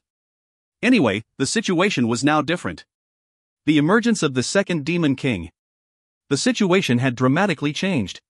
In the meantime, all the sovereigns hiding in the darkness were revealed. Now that sovereigns could no longer hide, the war between sovereigns would enter a new phase. Of course, sovereigns were still unknown to the general public. Then shall I go hunting? Kang-jun searched the forums of the site containing the map for tips. Rather than going where an evil spirit had once appeared, it would be better to find the information in real time. Then he heard that a high school contained students possessed by evil spirits. K High School? It was only 5 minutes from here. Durarung. Kang-jun quickly drove there. Ack! Help me! After a while, Kang-jun arrived at the road next to K High School. The school's back gate. There was a police car waiting there. 3 police officers stood with a grim look like they were afraid to approach the school. Ah, crazy. When will support come? Isn't an incident occurring at this place? Even if the army is mobilized, we will be the ones to die first. It has already been a few days since I last slept. Kang-jun listened to their words as he glanced towards the school. Teachers and hundreds of students were shaking in the middle of the playground. It was due to the students possessed by the evil spirits. Some of the teachers and students, including the principal, were captured and the police were dispatched to subdue the situation. At that time, students with dark eyes dragged out a bloody man onto the central porch. It was the principal. After that, bloodied teachers, students and police officers were also dragged out. Kick. Who cares about the police? If anyone is confident, then enter. Hi. First, I will kill the principal and then the teachers. And then you will all die. There were at least 20 students possessed by evil spirits. The police's guns didn't work. As soon as the policemen pointed their guns, they shivered and collapsed. Ah, fuck. How can I be afraid at school? Sob. Mother. Please do something. The students in the playground were crying. The school's front gate, back gate, fence etc. were all guarded by possessed students so they couldn't escape. If the police couldn't do anything, then who would protect them? Wait. Where are you going? You shouldn't go in there. The police who were watching the back gate shouted urgently. Then one possessed student laughing smugly at the back of the school fell down. And a man walked leisurely into the school. It was Kang-jun. Kiki. Who is this bastard? How dare you? 2 other nearby students rushed towards Kang-jun. Of course, they also fell down as they neared him. Everyone who saw the scene was shocked. The police couldn't bring down the possessed students, yet this man did it so easily. Then the amazing sight occurred again. This time it came from the main gate. 2 students standing there suddenly collapsed. A woman in her 20s appeared. She wore a training suit with her hair tied back, and her slender figure was reminiscent of a model. Agassi, young lady, used for addressing young, unknown females. It is dangerous.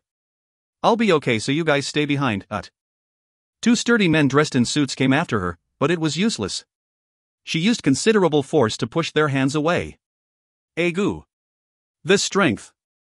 In the meantime, she walked from the main gate towards the front door of the school. Then she saw Kang-jun, who came from the other side. Kang-jun could tell with one glance that she was a sovereign. It wasn't because she had a distinctive aura. It was because she took care of 2 possessed students easily. It was easy to see. Of course, he had been busy fighting the possessed students in the meantime. Who are you? The woman in front of him, Jang Seoyeon, asked.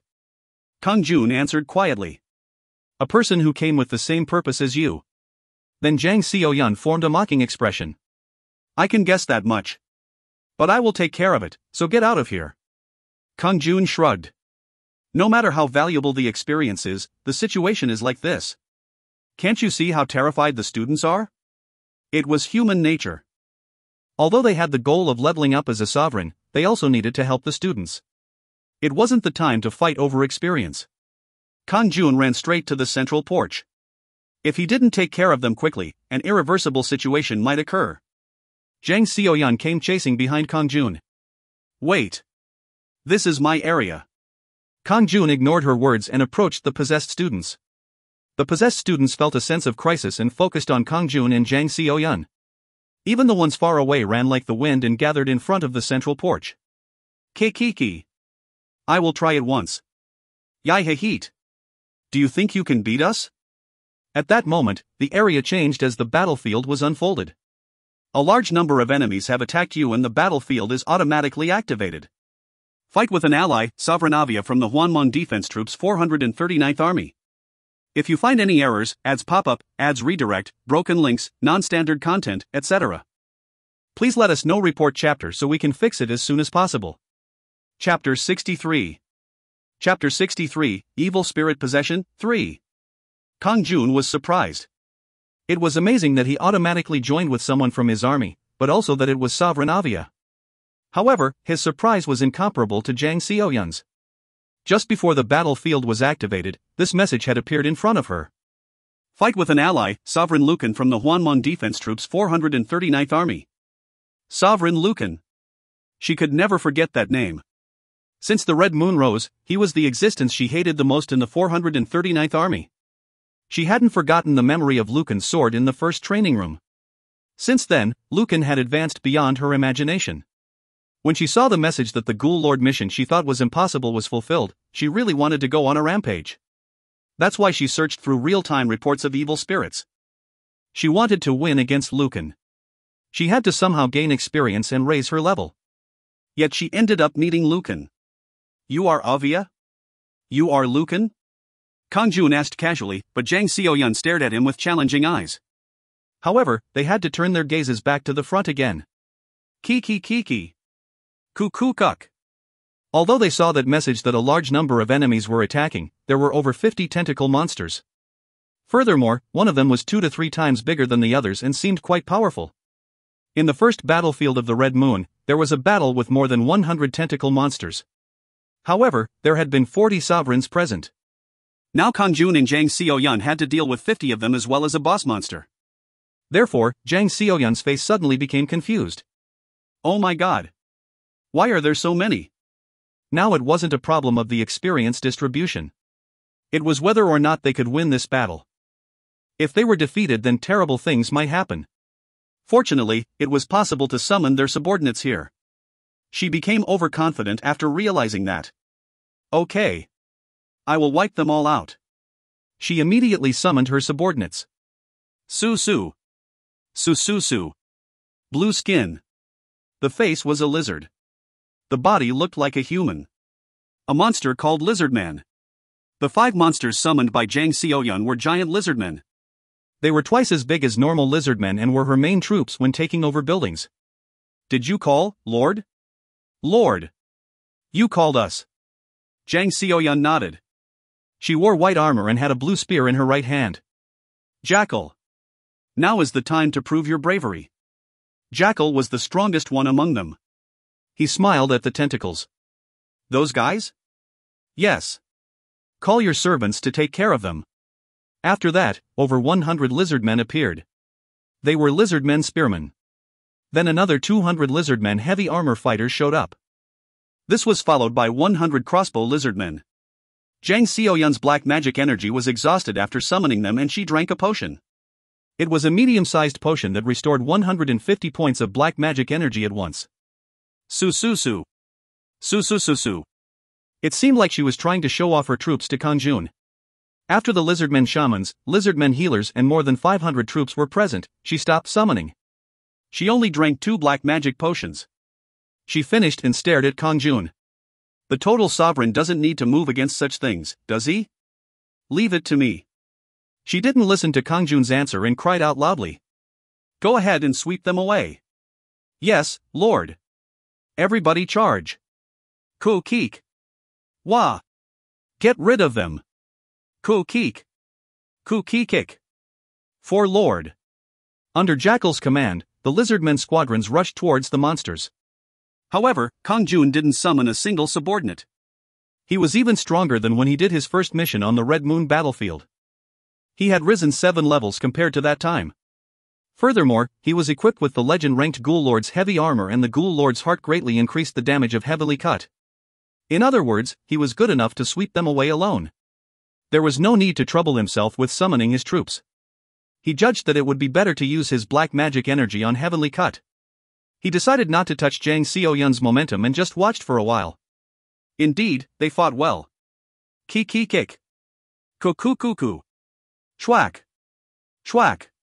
The lizardmen bit at the tentacles flying at their arms and legs. Kaweek. Kawak. A monster with dozens of arms. That was the tentacle monster. If the body wasn't killed at once, then there was bound to be a struggle. Fortunately, Jackal the lizardman knew how to deal with the tentacles. He commanded his men to attack their bodies. Of course, quite a few lizardmen died. Jang Seoyun was also fighting fiercely at the vanguard of the lizardmen. Kang-jun watched her carefully. Jang Seoyun was obviously a goldspoon. Even though she wore a training suit, there was something luxurious about her. Nevertheless, it was unusual that she would fight the enemy directly in the vanguard. In addition, her skill at wielding the spear was exceptional. She handled a tentacle monster one-on-one without any difficulty. Of course, it was trivial when compared to Kang-jun. However, based on Hexia's words, it was highly likely that Jang Seoyun had gained an intermediate or advanced spearmanship skill. Therefore, it was possible for Jang Seoyun and her troops to handle the monsters without difficulty. But then there was a variable. Qua! The giant tentacle monster gave a loud roar. At that moment, the size of the monsters increased. Suk! Suwak! Even the cut-off tentacles became large slimes. Thanks to the strength of their attacks increasing, Jang Seoyun and the lizardmen started being pushed back. Furthermore, blood was flowing down from her forehead where she had been hit. Even if Jang Seoyun won, it would require a considerable sacrifice of her troops. It would take a long time. I will go and finish it off. He had watched for a while to check how well she fought. The timing didn't matter because it was slowed in reality, but Kang-jun became bored of watching. Su-suk! Wiririk! Kang-jun immediately passed between the lizardmen and the tentacles. Quack! Quack! As he passed, the tentacle monsters collapsed. 18 nodes have been gained. 16 nodes have been gained. An intermediate black magic recovery potion has been acquired. Kang-jun rushed straight towards the giant tentacle. Everything in his way fell down. Qua! At that moment, a giant fireball poured from the mouth of the giant tentacle. Waruruk! Waruru. It was stronger than Kajel. This. Kang-jun quickly evaded sideways. Still, the fireball caught up and flew close to Kang-jun. Kwang! It sounded like a grenade had exploded. Kang-jun reflexively moved out of the radius, but some of the flames still wrapped around his body. There isn't a lot of damage. It is comfortable now that I'm wearing good armor. If he knew this, then he would have rushed in without hesitation. Qua! Kang-jun's sword flashed the moment the giant tentacle opened its mouth to use another fireball. Flash! At that moment, the giant tentacle seemed like a stone statue. Kung! Kwang! Then it fell to the ground in 2 pieces. 2 intermediate black magic recovery potions have been acquired. 1 large moonstone has been acquired. He earned some japtum. The tentacles and slimes returned to their original size. Kang-jun's sword swept all over the place like a storm. Papa Pat! Kawak! Keek. Kang-jun swung his sword at all objects that tried to stop him. Everything in front of him seemed to die. That is impossible. Jang Seoyun stared blankly at Kang-jun like she had lost her soul. He is now. A sigh emerged from her mouth. The lizard men were also watching him. Shiok! At that time, Kang-jun shook the blood off his sword. The situation had ended. Kang-jun nodded towards Jang Seoyun, who still looked confused. You have won the battle. 40 points of black magic energy have been acquired. Black magic energy, 470/470. His black magic energy was full again. Originally he might have received more, but Kang-jun had only consumed 40 points of black magic energy. He used Heavenly Cut once and Aura of the Wind twice. After a while, the battlefield disappeared. The students who had been possessed suddenly hesitated. Oh! Why I am here? Ugh! What happened? They cried out frantically as their spirits returned. Teacher! The kids are back to normal. Wah! The evil spirits have been chased away. Amazing! They must be exorcists. The nervous students and teachers approached Kang-jun and Jang Seoyun. Rest assured that the evil spirits are gone. Then I will go. Kang-jun smiled at them before running towards the rear door. It would be a nuisance if he was caught by the police or other people, so he needed to leave as quickly as possible. And the students flocked around Jang Seoyun. Wah! Pretty Nuna! Honorific used by men for older females, are you a real exorcist? Buni, honorific used by women for older females, was hurt in the forehead. Were you injured fighting the evil spirits? No, that's not it. Jang Seoyun was surrounded by students and faced difficulty escaping. She looked in the direction where Kang-jun had disappeared. Burarung. Shortly afterwards, Kang-jun got in his car and started it. Now this situation was resolved. Kang-jun watched the real-time tips and moved to another place. At 9 in the evening. Jade Incense Restaurant, Cheongdam-dong. A nicely decorated room in white had 12 people sitting down. There were 3 women and 9 men. Their ages ranged from the 20s to 50s. Among them, a man in his 50s was Yu Sung-hwan, who called the meeting. The man in his mid-30s sitting next to him was Kim Kwon-woo, also known as Zenith. They had met at 7 o'clock and after 2 hours, they decided to form an alliance. They promised that after the red moon was over, they would deal with the opponent Lucan. Ha ha ha. It is nice to open up to each other like this. Who would have thought that Kim Kwon-woo, the youngest son of the Chongma group, would be sovereign Zenith? Kim Kwon-woo laughed. I should be saying that. I would have tried to get closer if I knew that Sovereign Hardy's is Yu Sung-won, who is a genius in regards to stocks. Ho ho. That's what I mean. I should use this opportunity to make some money in stocks, Representative Yu Nim. Kim In-hai, a 30-year-old female building owner in Park Chon-sup, a businessman in his 40s, laughed. Ha ha ha. Correct. Teach me about stocks, Representative Yu Nim. I am personally a fan. I've read the books about stocks that you wrote. Ha ha ha. Yu Sung-hwan smiled. Yes, please come to my company at any time. Didn't you say that guy called Lucan was originally living in Agashawon? It sounds like he really has good luck. Ho ho. He isn't a black hen laying a white egg. Proverb for a great person might be born of ordinary parents. Then Yu Sung-hwan shook his head. But we shouldn't underestimate him. He is a scary guy. Kim Kwon-woo also agreed. Representative Yu Nim is correct. From now on, we have to be vigilant regarding him. As soon as you have enough funds, you should purchase buildings near the Yugang and Dafeng buildings. We need to surround him. Kim In-hai laughed. Can we do that? Right now there is a war ban. Kim Kwon-woo smiled. Just look at the buildings owned or occupied by sovereigns. We can find out whether a territory is occupied or not from the Black Dragon law firm. I understand. Then I will do it. I will also participate. We have to unite. Me too. Let's work together to survive and get rid of him. Everyone was willing to participate. Yu Sung-hwan watched with a slight smile. Stupid bastards. After you have ruined Lucan, all of you will be mine. However, Yu Sung-hwan wasn't the only one smiling. Kim Kwon-woo also had a strange smile on his face. Hardy's. I will take care of you after Lucan. Until then, I will work together with you. His eyes shone eerily as he drank a glass of wine. Kang-jun parked his car in the parking lot of the Yugang building. Starting from the incident at K High School, he solved another 7 incidents of possession. Unfortunately, he didn't get enough experience to level up, but he was still proud. Today he could save dozens of people who would have died. I will take a break. He immediately took the elevator to the 5th floor. As soon as he opened the door with his keycard, he saw 4 people sitting on the living room sofa. Hey, unwelcomed Kang-jun. You're back. Guests have arrived. Guests? These people? Yes. They didn't seem like bad people, so I told them to come in and wait. I made ramyun noodles. He could smell it. Kang-jun was hungry, so the smell seemed even more delicious. But now wasn't the time to eat ramyun. He wanted to know why they came looking for him. Ding dong. Then the doorbell rang. Who was coming at this time? Kang-jun opened the door. Who? Jang Seo-yeon suddenly stood before him.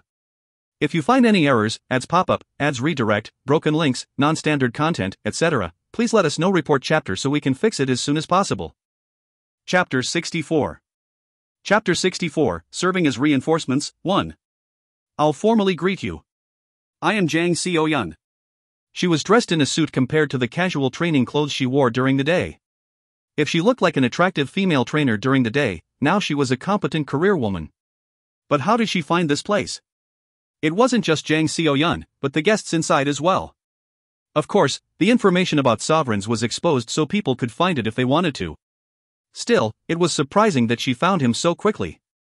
Are you going to keep me standing outside? Come inside. Thank you. Jang Seo-yeon smiled. On the other hand, the people sitting on the living room sofa also got up and greeted Kang-jun. A man in his early 30s spoke first.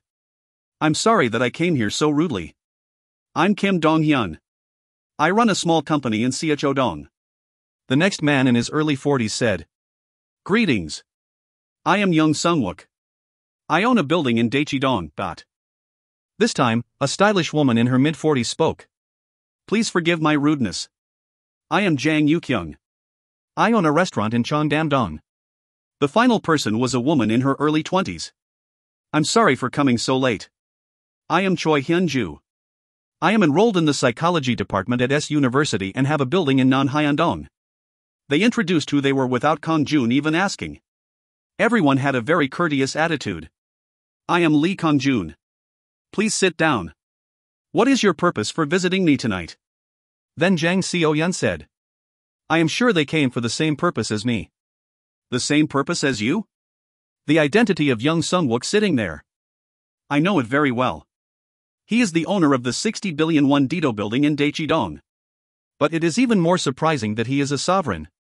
Young Sung-wook looked at Jang Seo-yeon nervously. I also know that Jang Seo-yeon is the owner of the Ohioan building in Daechi-dong. The only child of Gangnam's big spender, OJSA. You are also a sovereign. I just don't know what sovereign. Gangnam's big spender OJSA? The one that was said to hold billions of dollars in real estate? Then how many buildings would she have? She was so famous that even Kang-jun had heard of her. However, Jang Seo-yeon was OJSA's daughter. Just like the case of Kang-jun and Yoo Sung-won, Jang Seo-yeon and Young Sung-wook seemed to be close competitors. Jang Seo-yeon nodded and said, I'm Sovereign Avia. Young Sung-wook's eyes widened with surprise. He hadn't expected that Jang Seo-yeon would be Sovereign Avia, who was one of the members of the 439th Army. I am Caper. Rosina. I am Brio. Hanyul. Young Sung-wook was Caper, Jang Yukyung was Rosina, Kim Dong-hyun was Brio and Choi Hyun-ju was Hanyul. Jang Seo-yeon nodded. Nice to meet you. Anyway, the purpose of your visit is to form an alliance with Lucan. That's right. Young Sung-wook scratched his head and gazed at Kang-jun. Kang-jun's expression was serene. It wasn't unexpected information. After guessing that they were sovereigns, Kang-jun already knew the reason for their visit. At that time, Kim Dong-hyun glanced at Kang-jun and said, I'll speak bluntly. Lucan, we want an alliance with you. We will coexist and not show hostility towards each other. Do you think an alliance will be meaningful? Before the Red Moon appeared, an alliance between sovereigns was really meaningless. It is because we don't know when we will be stabbed in the back. But now it is different. Sooner or later, everyone will be out in the open. We won't be able to hide anymore. But that doesn't change anything.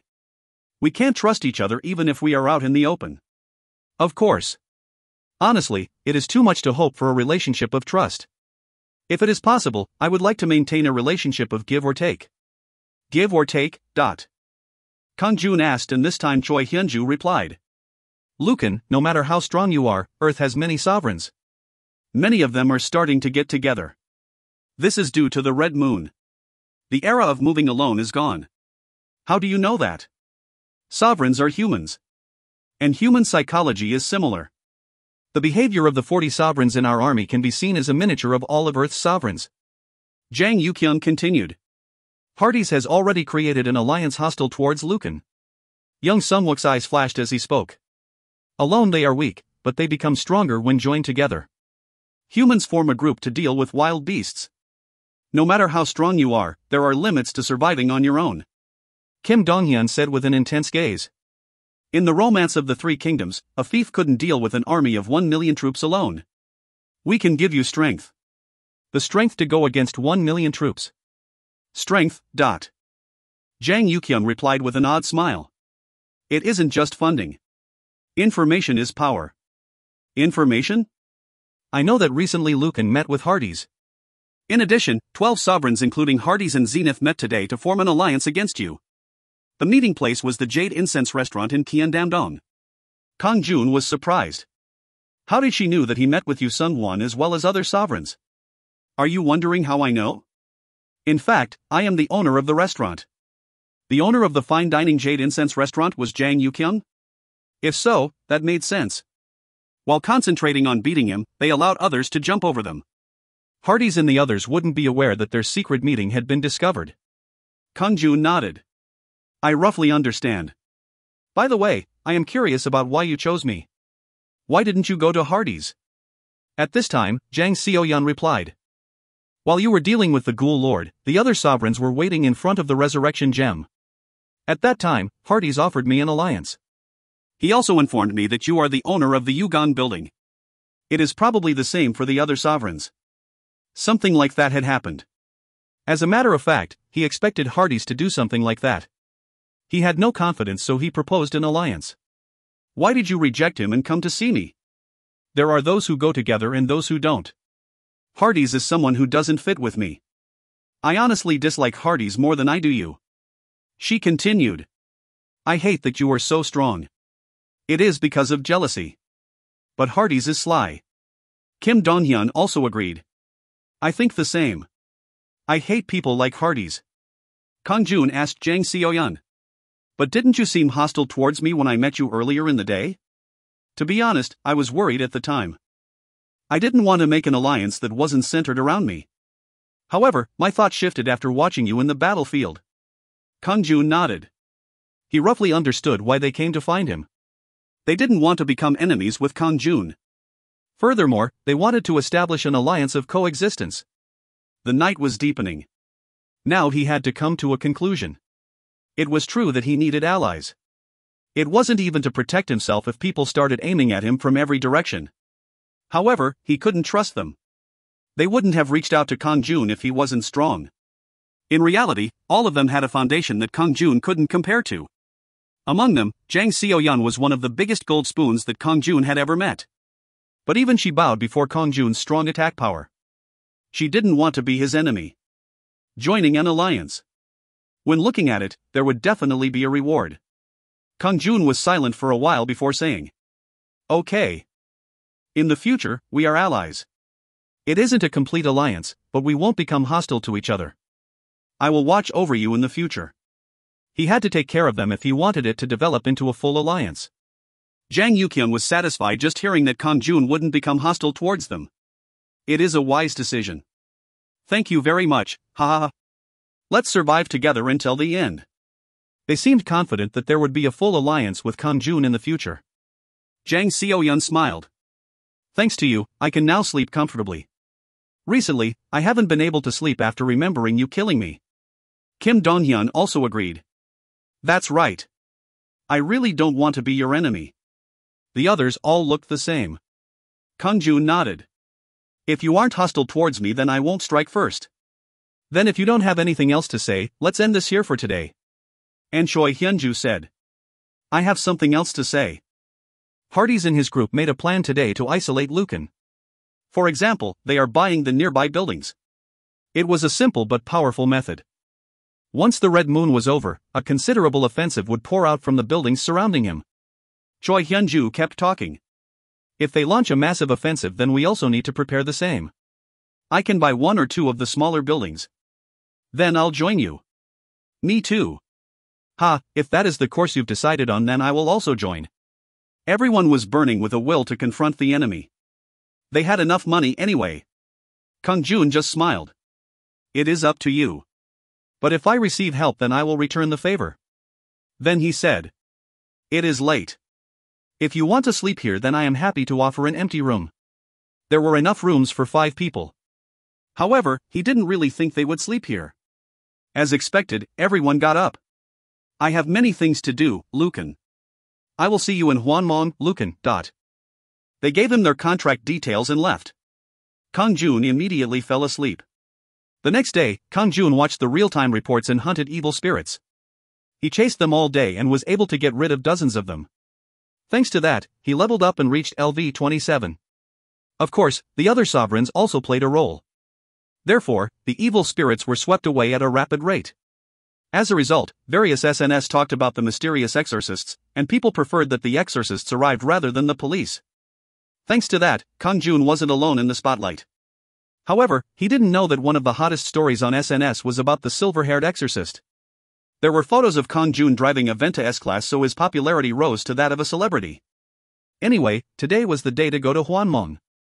Kang-jun fell asleep while listening to Haeun's lullaby. The door to Hwanmong is open. You have entered the world of Hwanmong. This time, he received a command scroll immediately. Kang-jun arrived at the army headquarters through the portal. Today it is headquarters instead of the battlefield. As he entered, Command Hexia sat firmly on the throne and some sovereigns were already waiting. Welcome, Lucan. Wait until everyone else has arrived. Yes. Kang-jun replied to Hexia and went to his designated spot. After a while, all the sovereigns arrived. Hexia got up and declared, "Everyone will be going to the training room. As I said last time, I will give you a chance to prove how strong you are." After her speech was over, the surroundings changed. If you find any errors, ads pop up, ads redirect, broken links, non-standard content, etc., please let us know. Report chapter so we can fix it as soon as possible. Chapter 65. Chapter 65, Serving as Reinforcements, 2. It was a huge enclosed stone room. There was a red gem on one side of it. It was a very familiar training room. Hexia immediately swept a glance over the sovereigns and said, "I will choose the total sovereign again. That method is to challenge the current total sovereign, Lucan, and take him down. Your achievements won't be cut if you are defeated. However, in the case of victory, you will become the total sovereign and receive 50 achievement points. Any challengers, come out." The strong-willed Zenith pulled out his axe then. "I will do it." "Okay. Start." Zenith instantly rushed toward Kang-jun and wielded his axe. The axe grew 3 or 4 times larger and literally exploded in Kang-jun's space. "Kwang! I won." Zenith was delighted. This was his strongest skill. If he hit properly with the axe, it was a power that couldn't be tolerated even by an ogre or a minotaur. The last time, he had been confused and couldn't use this skill. However, this time he was confident of his victory. But unlike his expectations, Kang-jun had already escaped the radius of the skill. Sukiok, dot. Then Kang-jun's sword flashed and Zenith's head was cut off. Kung! Zenith's body turned into smoke and appeared in front of the resurrection jewel. Shit! It is a scam. This is nonsense! He screamed. Hexia snorted and glanced at the other sovereigns. The next challenger. No one? The sovereigns all avoided Hexia's eyes. Avia was more competitive than the others, yet she showed no signs of moving. What? This is so boring. There is nothing to lose when you die, so don't any of you want to challenge him? She taunted them. Then the total sovereign is Lucan. You have earned 50 Red Moon achievement points. The message was sent to Kang-jun straight away. It feels like I got it without doing anything. If that was the case, the gap would increase even further. Hexia turned toward Kang-jun. Lucan! Be vigilant. You are still a frog inside a well. The sovereigns of the other armies are also building up achievement points like you. That's right. Kang-jun's competitors weren't the sovereigns in the 439th army. The sovereigns of the other armies, particularly the strongest of them, would be his true competitors. I know. So, let's go destroy the subordinates of the second Demon King. Hexia nodded. Since the Ghoul Lord was defeated last time, many Nagas have been attacking our territory. Nagas were monsters with the head of a person but the body of a snake. Then there is a war with the Nagas. I haven't seen the Naga Queen appear yet, but I still think I should take the vanguard today. I understand. However, not you. Right now, I have a request for assistance from another army. Request for assistance? Hexia nodded. I am the commander of the army and can't leave this area, so you will lead any volunteers. Hexia immediately cried out to the other sovereigns. The 438th army has asked for support. Does anyone want to go with the total sovereign to help? Except for the volunteers, the other sovereigns will go with me to hunt Nagas. 5 sovereigns, including Avia, raised their hands without hesitation. I will go help. I will follow the total sovereign. They were the sovereigns allied with Kang-jun. Apart from them, no one else decided to go help. It was the same for the other sovereigns, not just the ones in Hardy's alliance. They thought it would be better to hunt monsters safely with the commander than to go somewhere unknown. Hexia nodded. Okay. Instead, you must follow the command of the total sovereign on the battlefield. Yes. I understand. Hardy's and Zenith's eyes narrowed as Avia, Caper, Haniel, Brio, and Rosina followed Kang-jun. What? Have they joined up with Lucan? Do they think it will be safe to make us their enemies? However, Avia and the others didn't even blink. They didn't ally with Kang-jun because they were afraid of Hardy's or Zenith. They only feared Kang-jun. Hexia handed a scroll to Kang-jun. Lucan, give this to Commander Grania of the 438th army. Yes. Then move to that portal. Good luck. A new magic circle appeared on the floor and Kang-jun entered the magic circle with Avia. After a few moments, Kang-jun appeared at the battlefield where the red moon was floating. Ki-hee-hee. Cal-cal-cuckle. A shield was spread out over a certain radius around the resurrection gem and laughter could be heard from every direction. He could see pale faces with pointed fangs protruding from the mouth. They were vampires. Kill these damn vampires. Kayak. Cal-cal-cuckle. Give me blood. Aya. Help, Ayok. A group of people were fighting the vampires. Of course, they were the sovereigns from the 438th Army. Some sovereigns were able to get rid of a few vampires, but more sovereigns were falling to them. However, their battle was nothing compared to the other one taking place. A woman with blue wings and a man with huge bat wings were engaging in a fierce battle. Waruru. Quan. Pajik. Jajijik. Lava-like flames flashed in their air. Clouds formed in the sky and lightning flashed down. It was a spectacular sight. Unlike Hexia and the Ghoul Lord who fought physically, magic was prevalent in this battle. Avia stiffened as she saw them. It was at that moment. Ayoak. There was a horrifying scream and the woman with blue wings crashed to the ground. Ka-ha-ha-ha-ha. The man with bad wings just laughed coldly from the sky. Su-su-su. At the same time, the woman with blue wings appeared in front of Kang-jun. She was the woman who had just crashed. She staggered and groaned. Ha! I don't know how many times I've died. If it wasn't for the Jewel of Darkness. She suddenly turned and looked at Kang-jun, then she said with a straightforward attitude. I am Commander Grania of the 438th Army. Who are you? Commander Grania? She was a commander and she just died. This must be a terrible battlefield for a commander to have died. Kang-jun immediately handed her the scroll. I am Lucan, the total sovereign from the 439th Army. Commander Hexia ordered me to give you support. Grania unfolded the scroll and read the contents. Ah. Are you that Lucan? The sovereign who made a decisive contribution against the Ghoul Lord. You know about me? Hexia complimented you so much that I got a tick in my ear. I was just lucky. I don't care if it was just luck. As you can see, I am currently in a desperate situation. There isn't a competent sovereign in this army, so no one has succeeded. They all died as soon as they entered the mansion. Grania raised her hand and pointed to a place. A large mansion could be seen on a distant hill. The Jewel of Darkness is in that mansion. Whether you are lucky or skillful, please destroy it as soon as possible. Will we get anything for destroying the Jewel of Darkness?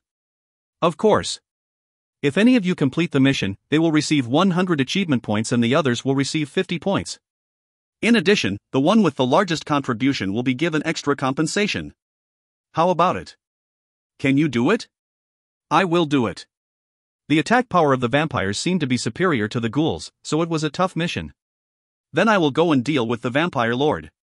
Grania flew back to the Vampire Lord. Koruru-rung. Flash. Pujajijik. The magic battle started once again. Kang-jun looked at Avia and said, I will rush ahead to the mansion. Follow behind me and take care of the enemies on the side. Yes. I understand. Avia and the others were nervous. Even if Kang-jun pierced a path, it wasn't easy to pass the area filled with infested vampires. Moreover, it wouldn't end when they reached the mansion. They didn't know what it might be filled with. It would be hard to find and destroy the Jewel of Darkness. Kang-jun raised the warrior's sword and said, If you die, then just wait here in front of the resurrection gem. Coming alone can also cause death.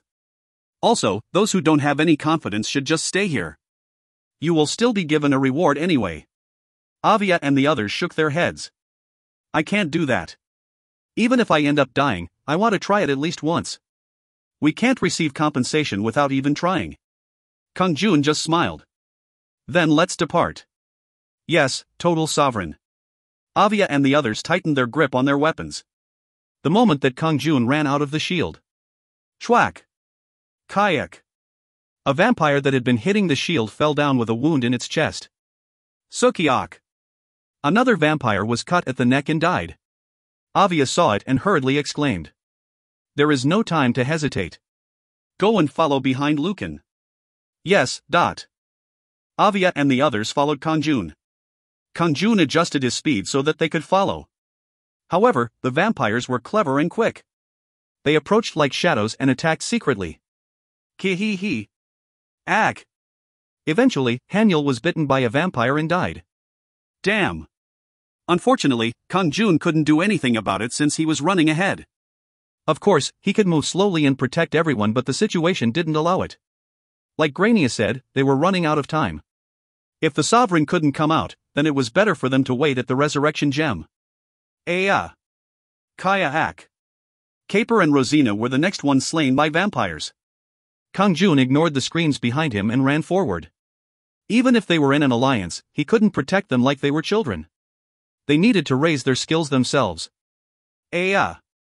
These guys, come on. Quack.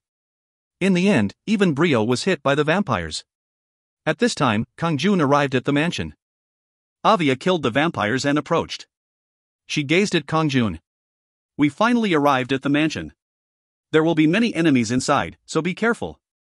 Don't worry. I can protect my own body. Avia smiled confidently as she held up her blue spear. Kang-jun nodded and entered the front door of the mansion. Kwatong. The door was broken and a garden with many black flowers could be seen. Intruders. Kill them. There were vampire magicians wearing red robes. Blackish red flames emerged from their hands. Waruru. Warururu. Receiving damage couldn't be avoided. Shit. This is why the sovereigns died. Kang-jun just rushed through the flames. It was something he wouldn't have been able to do without his legend great armor. Waruru. Fortunately, the flames winding around his body disappeared without a trace. Additionally, only a little bit of his health was reduced. Oh. Avoid it. The confused vampire magicians tried to flee, but Kang-jun's sword was faster. Avia also ran quickly and swung her spear. Supa pack. Ak. Cough.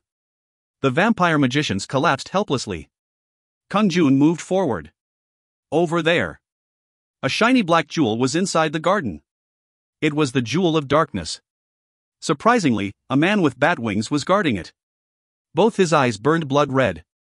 Ho, you have amazing skills to come this far. The pale skin and red eyes were filled with madness. An eerie aura was coming from him. What? Are there two vampire lords? Grania and the vampire lord were still fighting fiercely in the air, yet there was another vampire lord here. Lucan. He is a clone of the vampire lord. It was Grania's voice. His clone can't use a lot of magic, but he is still a tough opponent to deal with. You have to destroy the jewel somehow. Kuhuhu. Then shall we make this a festival of blood? At that time, the man giggled and disappeared. Cook. And there was a scream from the rear. Kang-jun turned around to see the man biting Avia's neck. Ah. Avia turned pale as her blood was sucked and turned into smoke. Kick. Delicious. Too fresh. The man poked out his tongue and gazed at Kang-jun. If you find any errors, ads pop-up, ads redirect, broken links, non-standard content, etc., please let us know. Report chapter so we can fix it as soon as possible. Chapter 66. Chapter 66, Serving as Reinforcements, 3. Mission 12, Destroy the Vampire Lord's clone and the Jewel of Darkness.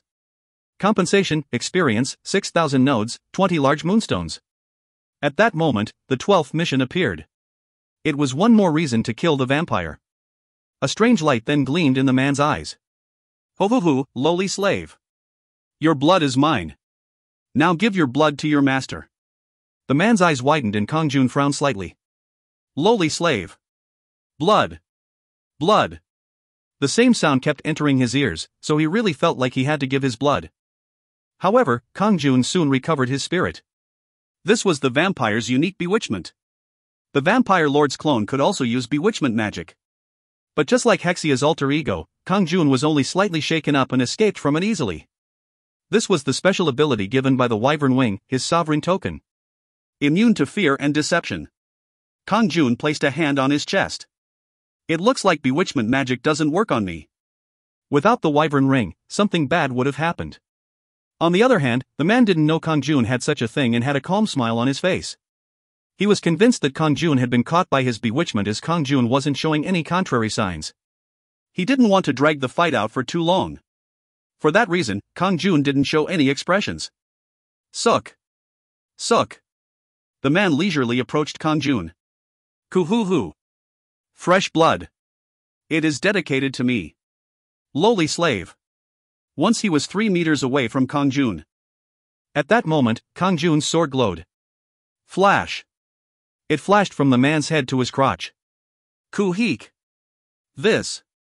At that moment, the man disappeared and showed up 30 meters away. Ku. This isn't possible. A line of blood descended from the man's head to his crotch. The blood that was dripping down gradually became thicker. Jiak. That wasn't the end of it. As the line of blood deepened, blood started flowing out like a fountain. Quack. The man's complexion became pale and he staggered. Kang-jun clicked his tongue with amazement. He was able to make the heavenly cut, but the man's body wasn't cut in half. As expected from the Vampire Lord's clone, he has high defense. The power of heavenly cut was strengthened by the Ghoul Lord's heart. Even the giant tentacle monster had been cut in half. None of the evil spirits or creatures he'd met since then had survived the heavenly cut. Still, the vampire was half dead. The center line of the human body was where all the important parts were gathered. That area was cut. It is impossible for a normal person to survive. Kang-jun approached the man swiftly. He would use heavenly cut as long as the opponent was formidable. However, the man's body disappeared as soon as Kang-jun approached. He once again appeared 30 meters away from Kang-jun. Ku.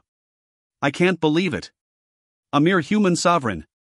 The man staggered but didn't collapse. This was due to a vampire's unique survival skills.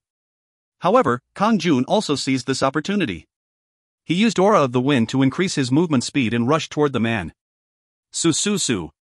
The man disappeared once again, but this time, the distance decreased to 25 meters. His strength is falling. He was getting pushed back. Kang-jun headed toward the man once again. It was at that moment.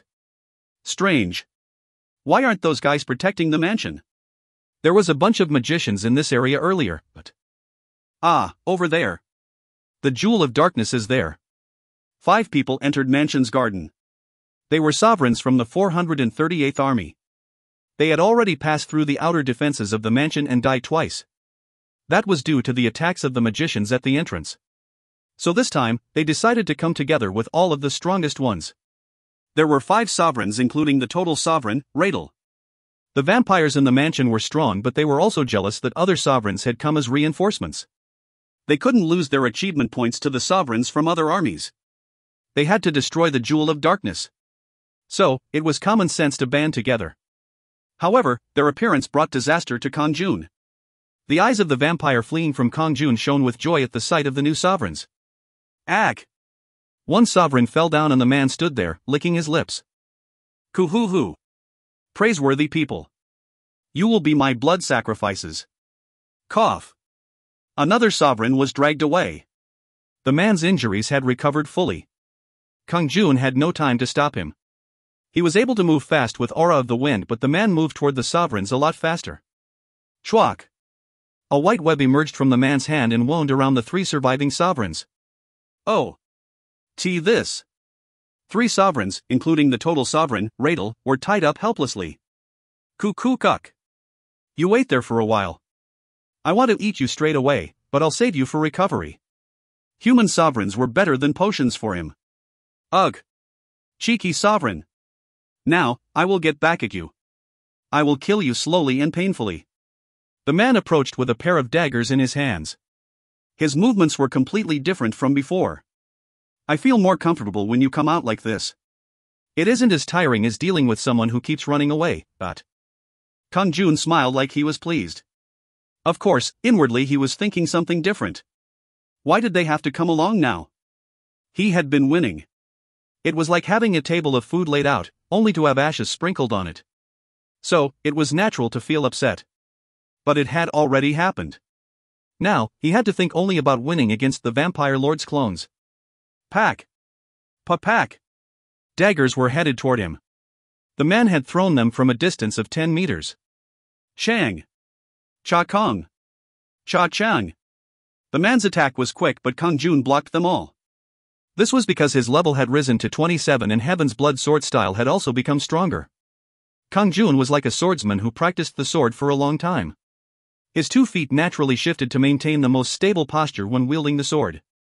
The man started wielding his daggers at a crazy speed. Papa Pat. Cha-cha-chang. Cha-cha-chakan. Kang-jun received all the attacks and unleashed a skill at the same time. Heavenly cut. Flash. However, this time the man moved away like he was prepared for it. He couldn't avoid it completely, so one arm was bloody and tattered. Ku. A really disgusting guy. The man disappeared again, and after he appeared, there were screams. Ak. Kayak. The sovereigns became bloody quickly. After absorbing the blood of 2 sovereigns, the man grew by a meter. The muscles of his body swelled up and a dark red light glowed like flames in both eyes. Ku. The man glanced at his last remaining recovery pill. Oh. A sovereign was tied up and couldn't move. He was Radel, the total sovereign of the 438th Army. The others were dead and he alone remained. Radel wondered why the vampire had left him alone. Would he be spared? However, that ridiculous thought disappeared as soon as he saw the vampire licking his lips. Kuck. Wait a moment. You are the most delicious prey that I will eat later. That voice had then entered his ears. Saving him to eat at a later time. Radel sighed. The strongest of the 438th Army was in this sort of situation. Of course, he didn't feel complete despair. He had already died twice at this mansion, so there was nothing special about dying again. It was just a shame that his achievement points would be reduced. However, there was something else that made him feel despair. A mysterious presence that was powerful enough to not get pushed back by the vampire but rather injured him instead. Lucan, the total sovereign from the 439th Army. The sovereign name glittered on his chest, so it wasn't hard to guess. He was a total sovereign like Radel. Lucan. What is he? I heard that everyone became a sovereign at the same time, so how can he be so overwhelmingly strong? Lucan's power was in a whole different dimension. It was at that moment that Radel, who had reigned over the 438th Army, felt his pride being crushed. Meanwhile, the battle between the man and Kang-jun had started again. Cha-kong. Ka-ong. Ugh. Shit. The man increased his strength several times like he was in a berserk state, so Kang-jun was pushed back. Ka-ka-kong. Ku-kong. Kwang. There was an explosion every time the daggers and sword collided. Flash. There was a glow from the heavenly cut. However, the man knew the attack was coming and crossed his 2 daggers together in a cross shape. Kwang. There was a loud sound. The man took 2 steps back, but Kang-jun was also pushed by the recoil. A monster took on the heavenly cut directly. Additionally, the man didn't seem to receive much damage. Kang-jun used heavenly cut continuously. Flash. Flash. Kwang. Ka-ka-kong. The man kept his daggers crossed. There was blood at Kang-jun's mouth, but the man was fine. Jajjijok. Furthermore, the warrior's sword started to crack a little bit. It was a rare grade weapon, but even that had a limit. If this situation continued on, his blade may break. The odds of that happening weren't zero. Hoo. Take this. The man started counterattacking as Kang-jun stopped moving. Ka-ka-kong. Ka-kang. Kang-jun was pushed back every time the daggers flew. There was a shock from the damage and his health declined. Health, 599/710. Of course, the damage wasn't that much. It was due to the strong defense of the Ghoul Lord's heavy armor. Aura of Earth. Kang-jun waited for the timing of Aura of the Wind to disappear and switched to Aura of Earth. He gave up fast movement speed and used Aura of the Earth to increase his defense. As the warrior's sword and Aura of Earth combined, his defensive power rose rapidly. This had been the method he used to fight the ogre, Germas, in the past, and he'd defeated Germas. Now that it combined with the power of a legend-rated armor, his defense was much more powerful. Kong. Ka-kang. It wasn't surprising that he didn't receive any damage. It was easier to push back the dagger with his sword and fight back. Kong. Ka-kang. Chwack. Chwack. Quack. The sides and chest of the man were covered with blood. The injuries weren't due to a skill but were instead caused by pure swordsmanship. Kang-jun's capabilities revealed the gaps the enemy had, making it hard for the man to evade the attacks. Chwack. Chwack. Chwack. Kang-jun's sword cut the man. Once there was a gap, the man wasn't able to escape. the man's body became bloody again. If you find any errors, ads pop up, ads redirect, broken links, non-standard content, etc., please let us know. Report chapter so we can fix it as soon as possible. Chapter 67. Chapter 67, Serving as Reinforcements, 4. Coup. It is really unbelievable. Despite being in a berserk state, the man was still injured. However, he still had a method of recovery available. He had left someone behind for this very moment. As the man prepared to move to where Radel was, Kang-jun smiled coldly. It won't work. He had seen it a few times already today. The vampire's fearsome resilience meant they would recover unless they were killed. It would be a hassle if he recovered again this time. The gaps were gradually increasing. Therefore, Kang-jun had been slowly moving in the direction of the Jewel of Darkness during the battle. He was now only 10 meters away. He would destroy the Jewel of Darkness as the man absorbed blood. And that moment came. Su. As expected, the man disappeared from before Kang-jun. Kang-jun didn't hesitate and rushed toward the Jewel of Darkness. The man freaked out and appeared in the direction of the Jewel of Darkness to block Kang-jun. Kuck. You dare. His sword struck the man's neck.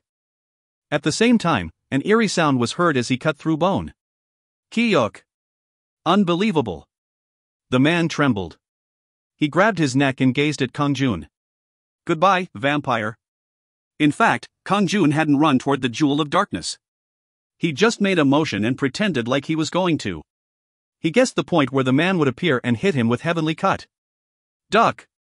In the end, the man's head rolled off his body and fell to the ground. The body that lost its head was destroyed. I'm tired. It had been a tough fight, but it wasn't that difficult until the other sovereigns appeared in the middle. Your level has risen. 1,800 nodes have been gained. 32 small moonstones have been acquired. 11 large moonstones have been acquired. The Vampire Lord's silver box has been acquired. Unlike when he killed the Ghoul Lord, his level only rose by 1 this time. It was because the Vampire Lord was a clone. Money and moonstones also came pouring out. Additionally, the Vampire Lord's silver box. However, right now, it wasn't a situation where he could relax. The Vampire Lord was angry over the death of his clone and shot a huge flame from the sky. How dare you? I can't forgive you. You lowlife bastard. Waruru. Flames enveloped him from the sky. There was no place to avoid it. Kang-jun thought quickly and rushed toward the Jewel of Darkness. Wararuk. Flames wrapped around his whole body. Ugh. It was unthinkable. His whole body seemed like it was melting. The Ghoul Lord's heavy armor protected Kang-jun's body, but its defense was limited. Health, 112/730. Despite just leveling up, his health quickly reached the bottom. If this continued on, he would really die. But even if he died, he would just be resurrected anyway. He just needed to do one more thing. I have to destroy the Jewel of Darkness before I die. Kang-jun used his skill. Heavenly cut. Flash. Puck. The Jewel of Darkness turned into powder. At that moment, Mission 12 has been completed. As a reward, enough experience will be given to increase your level. 6,000 nodes have been given as compensation. 20 large moonstones have been given as compensation. The messages seemed slow, but the effects had already been applied. The mission was completed just before his health reached 0 and his level rose again. At this point, his health was restored and the maximum value increased. Health, 750/750. Of course, the flame damage kept occurring, but the rate had slowed down. Health, 452/750. Flames were still burning the garden, but a blue shield formed around Kang-jun's body and pushed away the flames. I worried that my shield was too late. However, I'm glad that you didn't die. It is really surprising how you managed to endure it. I can see why Hexia praised you. It was Commander Grania's voice again. The Vampire Lord fighting her had suddenly fired at Kang-jun. It was powerful and fatal to sovereigns. Radel, the total sovereign, was near the flames, so his life was in danger. Therefore, Grania covered Radel and Lucan with a shield at the same time. However, Radel had melted before the shield was triggered and Lucan had endured it. This was despite the fact that he received stronger damage than Radel. Sovereign Lucan. I will destroy the Vampire Lord since you have taken care of the Jewel of Darkness. Now you will be rewarded for your achievements. Her voice was excited. The Vampire Lord was still alive, yet she was convinced of her victory? Then a new message appeared. The reinforcement mission has been completed. You have destroyed the Jewel of Darkness. You have earned 100 Red Moon achievement points. The rewards for his achievement arrived. By this time, Aviat and the other sovereigns who were waiting at the resurrection gem would be given 50 achievement points. Kang-jun's mission was over. The support mission had been to destroy the Jewel of Darkness, not kill the Vampire Lord. Grania's figure disappeared as she fought the Vampire Lord in the air. However, Commander Grania had promised him additional compensation. So, Kang-jun waited without leaving his position. Should I open the box? The Vampire Lord's silver box he obtained was in his inventory. The size was small. It was a lower-ranked box than the golden treasure chest, but it was still a box. Kang-jun opened it instantly. A book? Vampire Mage. It was a thick book titled Vampire Mage. He could tell it was an old book just by looking at the cover. There was a picture of a vampire similar to the ones at the entrance of the mansion. What is this? He felt somewhat reluctant but decided to touch it. Suck. At that moment, the vampire and bizarre letters made of flames were sucked into his head. Intermediate knowledge about the vampire magic has been acquired. It was knowledge. Usually, there was a rare chance of a knowledge scroll being dropped if he killed many monsters. This was the first time it appeared in the form of a book. You can summon a vampire mage in the barracks by constructing a magic tower. Vampire Mage. Resources, 100 nodes, 1 Essence of Darkness. It is possible to summon one if you have 3 charisma points. Oh. This is? It was possible to summon them as long as the magic tower was built. Of course, there was a limit to the knowledge gained. I need a magic tower. The offensive power of the vampire mages wasn't a joke. If Kang-jun hadn't been wearing legend grade armor, he might have been turned to ashes. If he could summon vampire mages, his base power would increase a lot. The problem was the magic tower. He had yet to see a place where he could build a magic tower in an occupied territory.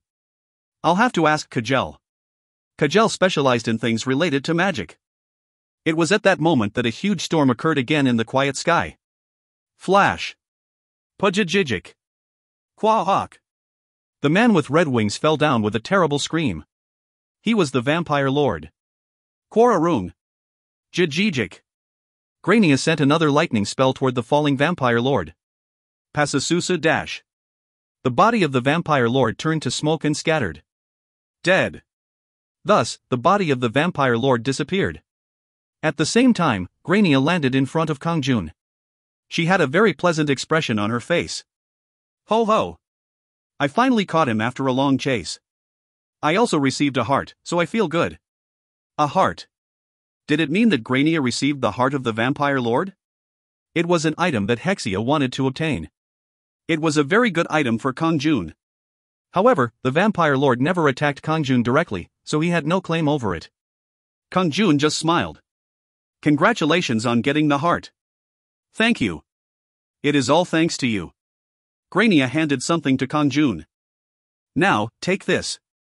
It is the extra reward like I promised. It was a glowing long sword with an eerie black blade. At the first glance, it didn't look ordinary. A sword? Grania laughed at Kang-jun's amazement. I received 2 golden boxes. The heart is necessary for me, but it seems like you need the sword more. I saw that your sword is broken.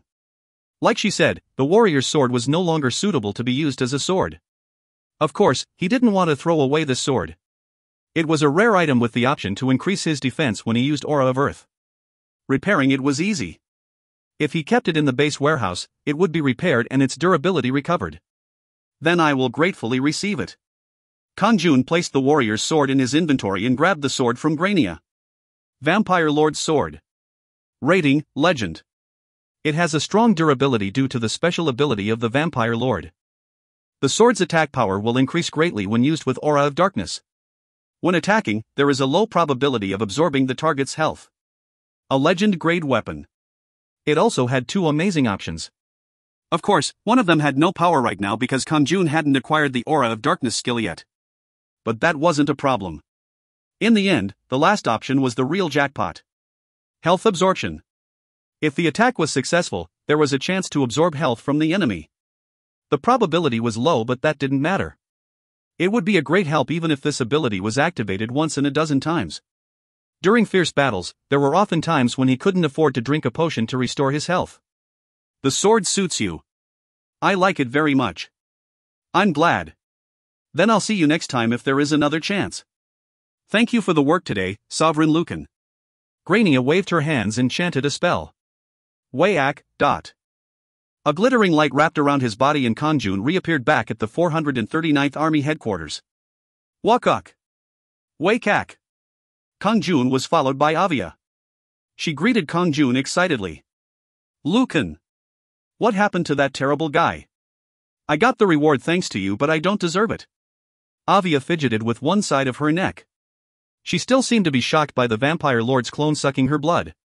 Caper, Rosina, and Brio also scratched their heads. I am really ashamed of myself, Total Sovereign.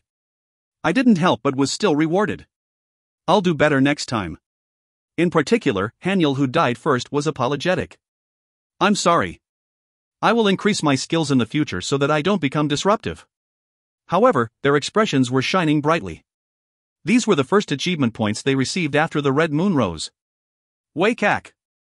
Then the magic circle glowed and Hexia appeared in a tired state. She wasn't in a very good mood, but she looked happier after seeing Kang-jun. The Total Sovereign is back. The mission? It was completed successfully. Hoo-hoo, as expected from the Total Sovereign. But thanks to that, our side was a total failure. I shouldn't have sent you as support. Hexia sighed. Did the Naga Queen appear? I'll explain later. For now, there is something more important than that.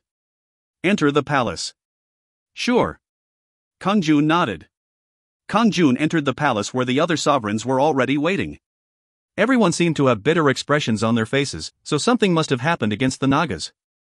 Hexia sat on the throne and said, Everybody listen up. After the red moon rises, there will be a periodic assessment of your accomplishments. Periodic assessments.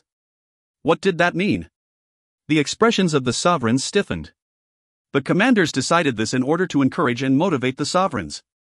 Therefore, you will keep being evaluated in the future.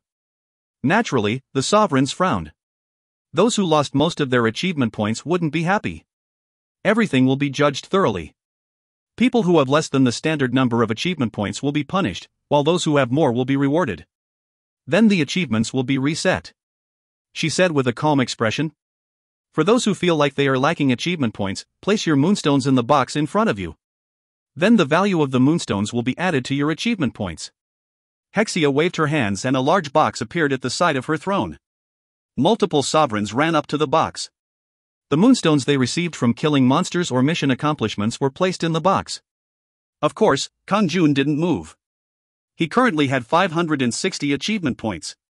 It would increase if he exchanged his moonstones, but he kept in mind what Han Yunsu said. After a few moments, Hexia raised a hand. It is over now, so everyone go back to your spots. The sovereigns returned to their positions. Hexia closed the lid of the box. Wakak. There was a bright light and the box disappeared. Wakak. After a while, a different box appeared in its place. Takak. Hexia immediately opened the box. There were many scrolls inside. There were 40 of them. The name of each sovereign was displayed on the scroll. Sovereign Lucan. Hexia called out. Kang-jun approached and Hexia handed him the scroll. Now, take this. What is it? Read the evaluation yourself. The contents are different for everyone. Yes. Hexia continued to distribute the scrolls to the other sovereigns. Kang-jun returned to his position and opened the scroll. If you find any errors, ads pop-up, ads redirect, broken links, non-standard content, etc., please let us know. Report chapter so we can fix it as soon as possible. Chapter 68.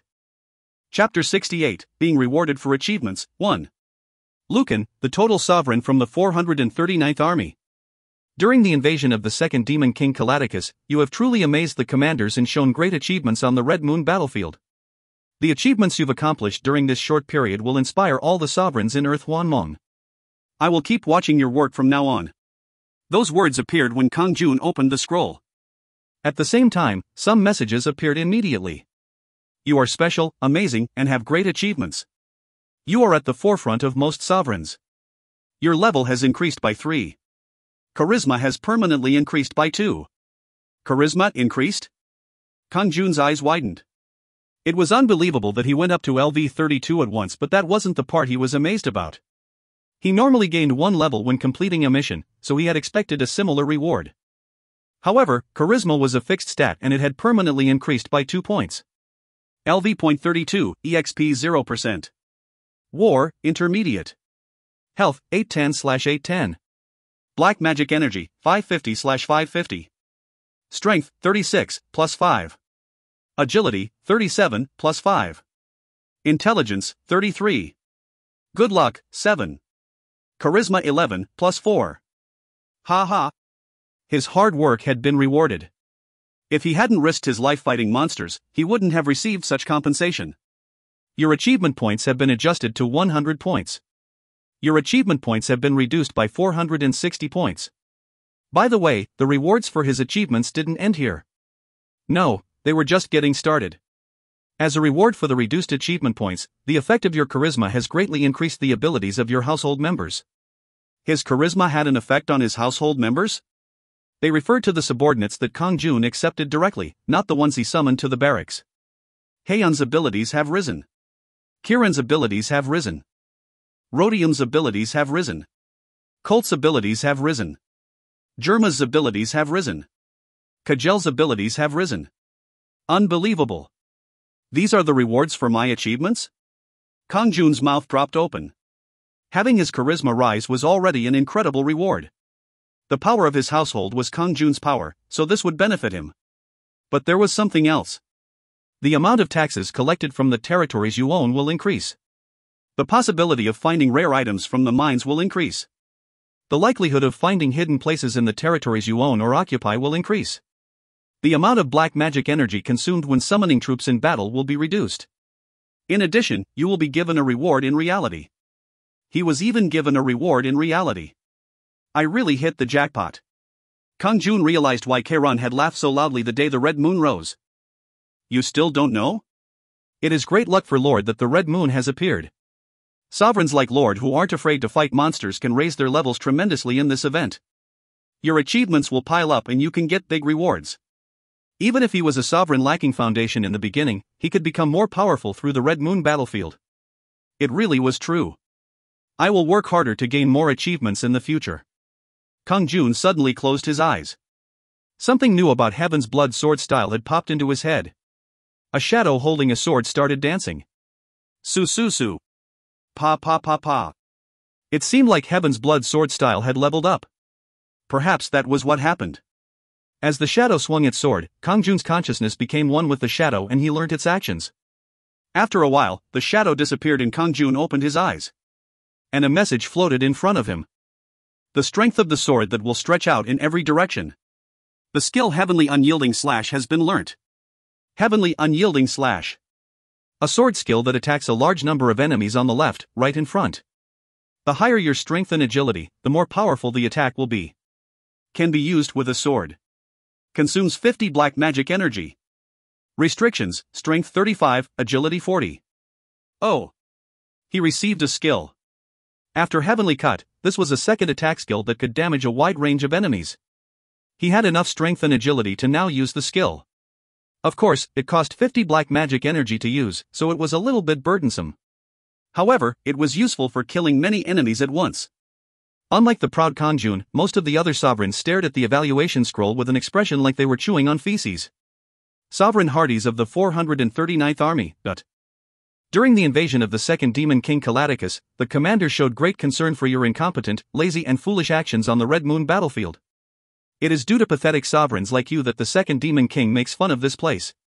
Take this disciplinary punishment seriously and show a better performance in the future. Shake, shake. Hardy's hands trembled as he held the scroll. What is this? Until this morning, he had 90 achievement points. He didn't build up any additional achievements, but he had 125 points due to the moonstones. However, he suffered a complete failure in today's battle. He tried to succeed in the mission but ended up dying 8 times. He only had 10 achievement points left and might have disappeared if it hadn't been for Hexia. This was due to his desire to win over Kang-jun. If he had known there would be a periodic evaluation today, he wouldn't have done it. The evaluation was also demeaning. You are an incompetent, lazy and foolish sovereign. The second Demon King makes fun of sovereigns like you. Your level has fallen by 1. Charisma has been permanently reduced by 1. You. Unbelievable. He didn't mind everything else. Being called incompetent didn't matter. However, his level and charisma were reduced. In particular, losing charisma was a heavy blow. Level could be raised by gaining experience, but charisma couldn't. Hardy's was going crazy. But that wasn't the end. You currently have 45 achievement points. This will be adjusted upwards to 100 achievement points. 55 achievement points were borrowed in order to do this, and you will have to pay them back. He lost charisma and 1 level, and now this? Hardy's looked at the next message with an uneasy expression. The abilities of the subordinates you have gained through charisma have fallen. The amount of taxes collected from the territories you own will be reduced. You will have a price to pay in reality. As if those weren't enough, he had to pay another price in reality. Hardy screamed. Meanwhile, Zenith was in a similar situation. Sovereign Zenith of the 439th Army. During the invasion of the second Demon King Calaticus, the commander showed great concern for your incompetent actions on the Red Moon battlefield. Take care. Take this disciplinary punishment seriously and show a better performance in the future. You are an incompetent sovereign. You need to make an effort. Intelligence has been permanently reduced by 1. Ugh. This is ridiculous. His results were better than Hardy's. When today's achievement points and moonstones were combined, he had a total of 88 points. Fortunately, his charisma and level didn't fall. Instead, he was punished with a drop in intelligence. There was also a decline in territory taxes and the capabilities of his subordinates. Furthermore, he had to pay something in reality. For the sovereigns who only had 10 points even with the moonstones, the results were literally disastrous. Their charisma and levels dropped by a maximum of 3. Naturally, there was a reduction in the capabilities of their households and territory taxes. Additionally, they had to pay a huge price in reality. On the other hand, the expressions of the sovereigns who followed Kang-jun today were bright. Avia had 140 achievement points. The moonstone she held had a value close to 100 points. It was because she diligently searched for evil spirits in reality. The Black Dragon law firm had advised her not to exchange her moonstones. However, she had thought her achievements weren't that high and exchanged them. Sovereign Avia of the 439th Army. During the invasion of the second Demon King Calaticus, you have shown great achievements on the Red Moon battlefield. You are a competent sovereign. I will keep watching your work from now on. You are an outstanding sovereign. You are competent. Your level has increased by 1. Yay! Avia cried out with delight at her level increase. Additionally, the abilities of her household members and her tax revenue were increased. Caper, Rosina, Haniel and Brio were also rewarded, instead of punished. However, it wasn't enough to raise their level. They only received a slight prize of having their territory taxes increased. But that alone created a large gap with the other sovereigns. All the sovereigns in the army, except for Kang-jun and his allies, were punished. In other words, they just needed to maintain the status quo to be ahead of the others. It was good that I allied with Lucan. This is a beneficial alliance. Avia and the others all had smiles on their faces. Then Commander Hexia opened her mouth. Everybody has read their evaluations. Congratulations to those who were rewarded. As for those who received punishment, please do better next time. Hexia stared at the sovereigns. Especially those who were punished today, don't be disappointed. There will be many opportunities in the future. But if you don't risk your lives, it won't be easy to move forward. Build up your foundation in reality. Her gaze moved toward Kang-jun. Lucan, don't forget that you can fall down at any time. Of course. Kang-jun nodded. Hexia swept a glance over the sovereigns again. After today, you should have realized how important your achievements and moonstones are. Hexia smiled as she took out 1 moonstone. As time passes, the probability of moonstones being dropped will decrease. Monsters will also get stronger, so it will become harder to kill them to obtain the moonstones. Hexia continued. Instead, it is possible to trade the moonstones. Whether it is among the sovereigns or with anyone else, you can secure moonstones through transactions. I only care about the results, not the process. The eyes of the sovereigns shone. It was possible to make deals? Of course, they had heard these facts from the Black Dragon law firm. Until then, they hadn't known the moonstones had such an important value.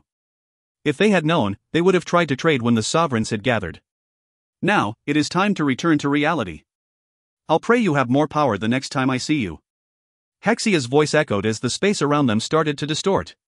If you find any errors, ads pop up, ads redirect, broken links, non-standard content, etc., please let us know. Report chapter so we can fix it as soon as possible. Chapter 69. Chapter 69, Being Rewarded for Achievements, 2. After a while, Kang-jun woke up in his bedroom. As always, Hyeon was watching Kang-jun. You woke up. But Hyeon felt different from before. Her eyes had become much clearer. Her skin was shining in an unusual manner. However, it wasn't just her appearance. There seemed to be something mysterious about her. Perhaps it was due to the increase in abilities given because of Kang-jun's achievements. Kang-jun asked. Do you feel like something's changed? Of course. I saw the message too. Hyeon smiled. Your abilities have risen as a result of Lord Lucan's achievements. Your fighting power in Hwanmong and reality has greatly increased. In owned and occupied territories, your fighting power will become even higher. You have acquired cooking skills. These were the messages that appeared in front of Hyeon in reality. Hwanmong? Then your abilities in reality have risen significantly? Yes. My power has become stronger. Hyeon told him excitedly. Kang-jun grinned. Then it was very good. Hyeon had the duty of protecting Kang-jun's body while he was in Hwanmong. Since her fighting power had increased, particularly in the owned and occupied territories, Kang-jun would be able to sleep comfortably.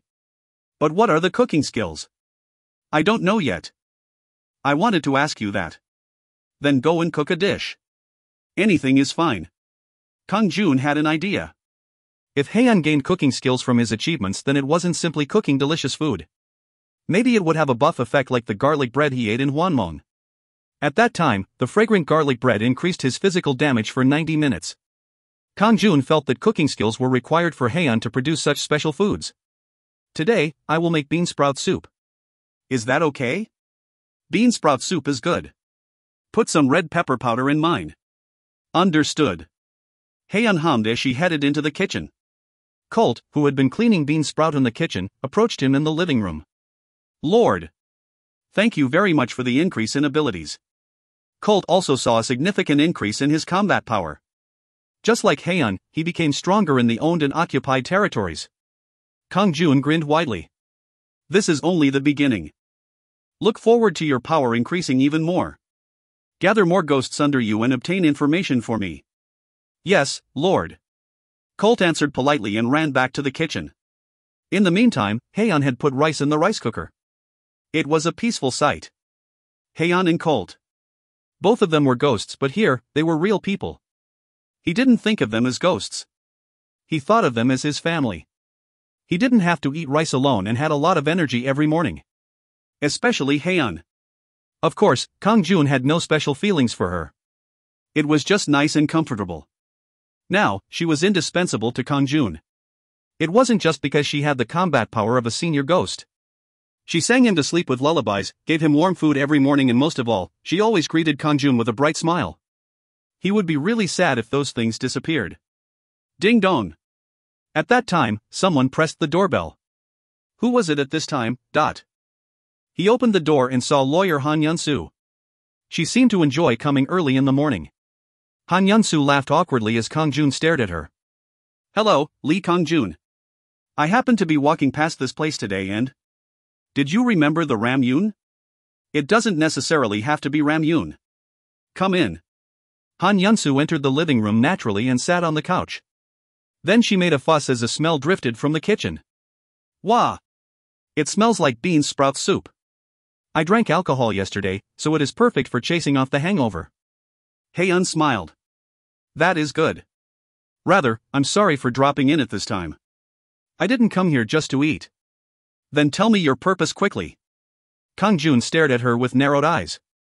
He knew she hadn't come just to eat. Han Yun-soo nodded. The reason I came is to reward you. Is it the reward for my achievements? That's right. He had been told he would receive a reward in reality. Was it to be given through the Black Dragon law firm? Accept it.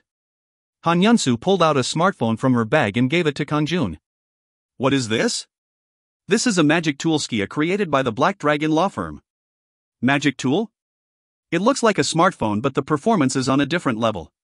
This is the reward you will get in reality. There are 2 buttons. If the right button is pressed, then the Evil Spirits Detection app will be activated. Evil Spirits Detection app? Yes. You can know in advance the location and strength of the evil spirit possession in real time. Would you like to see it? Kang-jun pressed the right button. A map showing the Yugang building could then be seen. The ability to zoom in and out through touch was no different from a normal smartphone. The unusual thing was the various colored dots that appeared on the map. The darker the color, the stronger they are. The red dots are evil spirit possession, while the black dots are where they took over a specific area. It is a good thing that I can find them easily. By the way, what is the left button? It is connected to the Skia space. Space? That is possible even here? If you are curious, press the button. Kang-jun immediately pressed the left button. At that moment, the following menu buttons appeared. Warehouse, release goods from warehouse, check warehouse. These buttons recognized touch like a smartphone. Kang-jun touched check warehouse. Then a cute icon of a bundle of 50,000 won notes appeared on the screen. The title of the icon was 4.6 billion won cash. Kuwak. He pressed the icon. How do you want to release the goods? Withdraw all, direct input, cancel. Kang-jun pressed withdraw all without even thinking about it. At that moment, Su. Many 50,000 won notes appeared in front of Kang-jun. They started to accumulate like a mountain on top of the table. What was this? He never imagined that this was possible in reality. What is going on? Kang-jun was surprised. He had seen Han Yunsu using unusual magic when destroying drugs, but this space was different. Han Yunsu smiled. It is like you can see. Do you know how to use the space now? I know how to use it. It was so simple that even an elementary school student could use it. This 4.6 billion won is money given as a reward for your achievements. This time the conversion is 10 million won per 1 achievement point, but it might be different next time. Ah. Kang-jun now understood why there was 4.6 billion won in the space. His Red Moon achievement points was adjusted to 100 points, and he had 460 remaining. That came to Kang-jun in the form of 4.6 billion won. Oh my god. He expected a reward in reality, but he had no idea it would be so high. It was enough money to buy a building. If he included loans, then buying 10 billion won buildings was possible. The living room is messy, so why don't you store the money back in the space? I thought so as well. Kang-jun pressed a button on the screen. Shine the light on the target you want to store. Kang-jun moved the phone as directed. Then the following message appeared on the screen. Would you like to store all of the 4.6 billion won as 50,000 won bills? Store all, direct input, cancel. Kang-jun pressed the store all button. The piled up money disappeared without a trace, and the cute 50,000 won icon appeared on the screen again. This is amazing. Kang-jun suddenly looked at Han Yunsu and asked. Then I can store anything in here? It is limited to your possessions. It doesn't apply to other objects. I see. Kang-jun was delighted. He didn't care about the possessions of anyone else. It was more important to keep whatever he owned. What is the capacity? It can be considered as unlimited. Ah, but don't try to store something like a building. Buildings are complicated because they are tangled up with the rules of Hwanmong. Then a car? Cars, ships, and airplanes are possible. As long as you own them. I see. If he could place the car in the storage space, he wouldn't need to worry about parking. If he couldn't find a parking space, he would be able to store it in the space and take it out somewhere convenient. But where did this money come from? The Black Dragon law firm is just giving it to me? He wondered about the source of the 4.6 billion won. There should be more than 1 or 2 people who were rewarded for their achievements, so how could the Black Dragon law firm afford it? Han Yunsu shook her head. Hohu, is that possible? The money was collected from other sovereigns. The fine was 20 million won per achievement point borrowed. Thanks to that, we have a tremendous amount of money to give out as compensation. That is how the Black Dragon law firm receives income. According to her statement, sovereigns such as Hardy's had to pay fines, so the Black Dragon law firm received at least a few billion won. Han Yunsu suddenly gave Kang-jun a meaningful smile. So, I will make you an offer. You have moonstones. How about 20 million won per every small moonstone? We will buy them all. One small moonstone had a value of 1 achievement point. Kang-jun's reward was 10 million won per 1 achievement point, so her offer was double that. Kang-jun currently had 437 small moonstones and 89 large ones. That was 704 achievement points. According to Han Yunsu's offer, that was over 14 billion won. It is really a billion. Kang-jun realized that his life was quite different from what it was previously. Now, having a billion won was easy for him. In the future, he would be able to catch up with those who had gold spoons just by selling moonstones. However, 20 million won was ridiculous to Kang-jun. 1 achievement point had value in Hwanmong and reality. He needed to think about the strengthening of his subordinates. Only 20 million won? He would rather exchange them for achievement points during the next evaluation. He didn't consider the cash proposal at all. Kang-jun smiled. I don't think I will be selling for a while. I knew you would say that. I expected you to refuse. Then why did you make the offer? Han Yunsu just shrugged and laughed strangely. It can't be helped since I received instructions. Anyway, I'll let them know that you rejected the offer. Yes. Kang-jun nodded. At that time, Hyeon called out to them. Now, it is ready. Come eat. On the table, there were bowls of bean sprout soup and some side dishes. It was a simple yet delightfully prepared breakfast. Kang-jun got up. Let's eat. Wah! Delicious. Han Yunsu sat down. Kang-jun also sat and started to eat. As expected, Hyeon's dish had a buff effect. It wasn't just one. Today's main dish was the bean sprout soup. It happened when he ate the soup. Hyeon's bean sprout soup. Good luck +1. The duration is 4 hours. It increased his good luck stat by 1 point for 4 hours. This isn't the time. Good luck would increase the rate of moonstones dropping. He decided to go deal with evil creatures before the effect disappeared. Kang-jun got ready quickly and Han Yunsu left immediately after the meal. 30 minutes passed and the effect on good luck had 3 hours and 30 minutes remaining. Then Kang-jun was struck by a thought. Wait. Is it possible to store this? Kang-jun picked up the pot of bean sprout soup.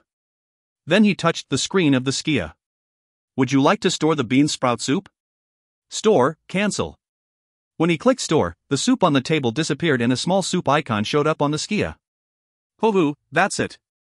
Kang-jun was delighted. Now, he could take the food out when he was hunting. Ah, it is so comfortable to have the space. Kang-jun left his house with a satisfied expression. If you find any errors, ads pop up, ads redirect, broken links, non-standard content, etc., please let us know. Report chapter so we can fix it as soon as possible. Chapter 70. Chapter 70, Silver-Haired Exorcist, 1. Kang-jun headed down to the parking lot and tried the Skia space once again. Can my car really go in here? He couldn't just believe Han Yunsu without trying it himself. The screen lit up. Would you like to store the Venta S-Class in the space? Store, cancel. At the same time, the car disappeared from in front of his eyes and a cute car icon showed up on the screen. Indeed. Kang-jun was delighted. When he clicked to release it, the icon disappeared and the car appeared. He was very interested in the Skia. Han Yunsu had explained the simple operations, however, there were more details when he touched the smartphone. Oh, it is possible to use the space with my voice. He could use voice commands to store and take out items. In other words, he had to touch the button on the screen when he first stored it. Once it was registered with the Skia, there was no need to shine the light from the screen on it a second time. Store the Venta S-Class. He spoke to the Skia and the car really disappeared into the space. Release the Venta S-Class from the warehouse. And the car reappeared. This is a very useful feature. Another useful feature was if he put the back of the Skia on his wrist, it would turn into a watch shape. He could even see a small screen in this state. The screen was smaller but the functions were still the same. That wasn't all. It could also be connected to a smartphone. In other words, if he entered the phone number of his smartphone into the Skia, he could send and receive calls using it. Likewise, his other apps and information on the smartphone were automatically transferred to the Skia. Of course, it was possible to use the internet and banking as well. I don't need to carry a separate smartphone. I can just leave it at home.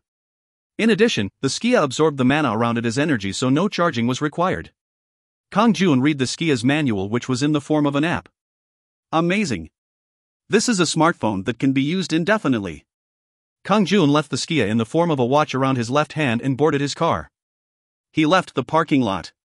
At that time, dozens of people blocked Kang-jun's way. What is going on so early in the morning? Bang! Bang! He beeped his horn, but they didn't move. Rather, they headed toward his car. Is Lee Kang-jun an exorcist? You are Lee Kang-jun, right? Please have a quick interview with us. They were journalists. There were also fans who had come to see Kang-jun. Kang-jun didn't even know that a fan club had been made. Wah! Kang-jun Appa. Appa so cool. Kang-jun watched the crowd with a grim expression and reversed the car. I can't go this way. He quickly unlocked the door of the parking lot. Keying. It was possible because it was the private parking lot used by the building owner, Kang-jun. There were separate parking lots for tenants. Kang-jun got out of the car and instantly put it in the space. He walked toward the emergency exit, then ran toward the rear of the building. He wanted to look for a suitable place to pull out the car from the space. Kayak. Kang-jun Appa. So awesome. Appa. Please sign this. However, there seemed to be people waiting at the rear door. They were busy taking photos of Kang-jun with their smartphones. What on earth is going on? Why am I so famous? Kang-jun had heard of people becoming famous overnight, but he'd never imagined it would happen to him. But right now, it wasn't important to be a celebrity. If he lost time in this manner, he wouldn't be able to hunt as many evil spirits. He wanted to just push them to the side. Get out of the way. Out of the way. A van that celebrities normally rode in appeared on the road. Then 8 people in black suits pushed through the crowd and arrived next to Kang-jun. Boss Lee Kang-jun, this way. We will escort you. Kang-jun was puzzled. Who are you? Then a familiar voice was heard from the rear. It is me. I'll explain from the car. Jang Seo-yeon? Sovereign Avia. The people in black suits were bodyguards that she hired. Now, please move out of the way. Out of the way. Move. You'll get hurt. The bodyguards blocked the fans and reporters. Kang-jun walked quickly and boarded Jang Seo-yeon's van. The van left immediately. Kang-jun managed to escape thanks to her, but he was still confused. What's going on? Why are those people suddenly acting like that? Ho ho. Isn't it amazing? Jang Seo-yeon laughed. She was wearing a training suit with her hair tied back like the first time he saw her. She showed Kang-jun the screen of her smartphone. Now, you will understand if you look at this situation. Kang-jun cried out as he saw the screen. Various articles, blogs, and SNS sites were talking about a silver-haired exorcist. The problem was that Kang-jun's photo was there. He'd been seen driving a Venta S-Class. People had seen Kang-jun and called him the silver-haired exorcist. In the last few days, he had been taking care of many evil spirits, so it was natural that rumors would be made. However, he didn't know he would attract this much attention. There were also speculations that Kang-jun had originally lived in Agashawon and managed to become a building owner in Gangnam through making money from his exorcist work. These people have nothing to do. Why are they so interested in other people's business? As Kang-jun grumbled, Jang Seo-yeon laughed and showed him other things. There were photos of Jang Seo-yeon everywhere, and she was called the exorcism goddess. The exorcists continued to be the subject of conversation as people continuously searched them up in real time. The sovereigns are attracting attention now due to the evil spirits. Of course, people don't know that they are sovereigns and call them exorcists. Kang-jun nodded. By the way, how did you know to come? Kang-jun knew her house wasn't far away. However, it was surprising she had brought bodyguards because she expected him to be in such a situation. Jang Seo-yeon smiled. I hadn't been expecting this morning's situation to happen. I was just coming to see you when I saw the crowd. You were coming to meet me? Yes, I have something to tell you. What is it? Inwardly, Kang-jun was impatient. He had to go hunting. I'm sorry, but can you give me another 10 minutes? I have to show you something. Yes. Kang-jun nodded. He didn't know what she wanted to show him, but 10 minutes wasn't that burdensome. After approximately 3 minutes, Kang-jun and Jang Seo-yeon's van stopped behind a large truck. We're here. Jang Seo-yeon got out of the van and Kang-jun followed her. At that moment, the door of the truck container opened and stairs automatically descended. Come in. Jang Seo-yeon entered the container. There was a large screen on one side as well as various computers and unknown devices. 2 people were working on something inside. Jang Seoyeon guided Kang-jun toward a sofa in the center. Sit down. What is this place? I made it to support our allied sovereigns. I call it the Mobile Support Center. It is equipped with all the facilities we need. We can also take a break and sleep in it. There are agents with excellent skills in analyzing information that can find us incidents of evil spirits. Jang Seoyeon pointed toward the people working. On the big screen, many red dots were blinking. All this time, the sovereigns had been reacting to the evil spirits, but after the evaluation, all of them will be searching frantically. For the moonstones? Yes. Everyone will be moving, so we need to have rapid information and mobility. That's right. Kang-jun finally understood what Jang Seoyeon had prepared. Of course, it couldn't compare to Kang-jun's detection app, so he didn't need her help. However, that only applied to information. Mobility was different. The bodyguards would help clean up any situations. They would make things more comfortable in many ways. Jang Seoyeon said with a warm smile, Lucan. The van from before is a present. Additionally, I will give you 1 secretary and 8 guards who will be your hands and feet. You don't have to feel pressured since I will be paying them. Paying? You don't need to do that. If it hadn't been for you, I would have been punished during the evaluation. Thanks to you, I gained 1 level and received a bonus of 1.4 billion won. She seemed very pleased. Our alliance is a give-and-take relationship. It is natural to repay something that I received. As well as 2 large vans, he received a secretary and 8 bodyguards. They would wait beside Kang-jun and receive information from the support center about where to go next. Kang-jun just had to stay in the car and get rid of the evil spirits. The secretary would take care of matters such as contacting the police or calling 119. It was the same for seeking legal advice. Kang-jun laughed somewhat bitterly. Why didn't I think of this? It was no longer a burden for Kang-jun to hire a team of secretaries and bodyguards. He wasn't accustomed to using people that way, so he had never thought about it. However, using resources like these was very natural for Jang Seoyeon. In fact, it was very hard to find the right people. A specific type of know-how was needed. Anyway, there were no more reasons to talk about who was paying. Kang-jun nodded. Okay. We are in an alliance, so I won't feel burdened. By the way, the information on the screen is a little slow. There is an incident nearby. Kang-jun compared the map on Skia to the one on the big screen.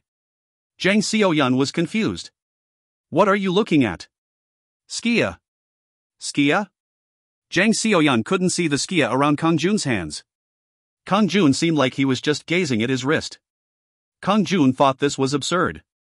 You can't see it? Is there something on your wrist? It seems like you can't see it. Yes. Please tell me what it is. I am curious. Kang-jun discovered that the skia was only visible to him. Of course, the exception was lawyer Han Yunsu. She must be able to see it to give me the skia. Kang-jun smiled and got up from the sofa. I'll tell you next time. Anyway, I can find incidents faster. As a sign of my sincerity, I will give you useful information often. Then please give it to me. Jang Seoyeon noticed that Kang-jun had a special mechanism. However, she politely didn't ask Kang-jun anything else. It is good as long as he gives me information. Jang Seoyeon smiled and shook Kang-jun's hand. I'll get in touch. Then, I wish you good luck today. You too. Kang-jun exited the container. A woman in her 20s, wearing a neat suit, then ran toward Kang-jun. Hello, Boss Nim. I am Secretary Kim Haina. At the same time, a strong man in his 30s also greeted him. I am Hwang Changmin who will protect Boss Nim in the future. I am the leader, so you can just call me Team Leader Hwang. It is great to meet you. Let's depart. The address. Kang-jun called up the address of the dot on the screen. Boss Nim. The closest spirit possession is in Jamwon-dong, but this address is in Apgujeong-dong. Kim Haina was confused because Kang-jun's information was different from what Jang Seoyeon told her. Kang-jun just grinned. I will specify the position. Please only tell me other information. Yes, I understand. Kim Haina didn't ask twice. It was the same for Hwang Changmin. The 2 vans immediately departed. Kim Haina and Hwang Changmin boarded the same van as Kang-jun. Hwang Changmin sat in the passenger seat and spoke to the driver, while Kim Haina was next to Kang-jun. The van in front only had bodyguards on board, and Kang-jun messed around with the detection map while sitting in the second van. Suk. If he clicked at a specific point on the map, the address would pop up. This isn't a red dot but a black one. If a person was possessed by an evil spirit, they would do something violent. As soon as others discovered it, they would post it on websites in real time or report it to the police. However, black dots were where creatures came through a weakened barrier. So, Jang Seoyun's support team hadn't figured it out yet. We've arrived. They were at a parking lot near a large apartment complex. It was a clear day, but this area was covered with fog. If you find any errors, ads pop up, ads redirect, broken links, non-standard content, etc., please let us know. Report chapter so we can fix it as soon as possible. Chapter 71. Chapter 71, Silver-Haired Exorcist, 2. Kim Haina searched up information on the smartphone and reported some facts to Kang-jun. There are no reports of evil spirits here, but there have been a few suicides in recent days. 3 people jumped off the roof of a nearby parking garage for no reason. Although articles appeared, the evil spirits were so terrifying that news of the suicides weren't noticed. Suicide. They must be doing it. Kang-jun glanced around coldly. I'll have a look while you guys stay here. Yes, Boss Nim. Be careful, Boss Nim. The secretary and bodyguards didn't follow Kang-jun. It was because they knew they would just be a hindrance. In the meantime, as Kang-jun approached, a fuss came from one side of the fog. Many shadows with gleaming eyes started looking at Kang-jun. Of course, the average people couldn't see them. Kang-jun couldn't grasp the details in reality, but he saw their rough forms. However, he would be able to see them clearly on the battlefield. The enemy's attack has automatically activated the battlefield. Su. The moment that fog covered the area entirely, Kang-jun stood in a space that wasn't the parking lot. It was dark, but he could see. Upon entering the battlefield, Kang-jun was equipped with the Ghoul Lord's heavy armor. Chuck.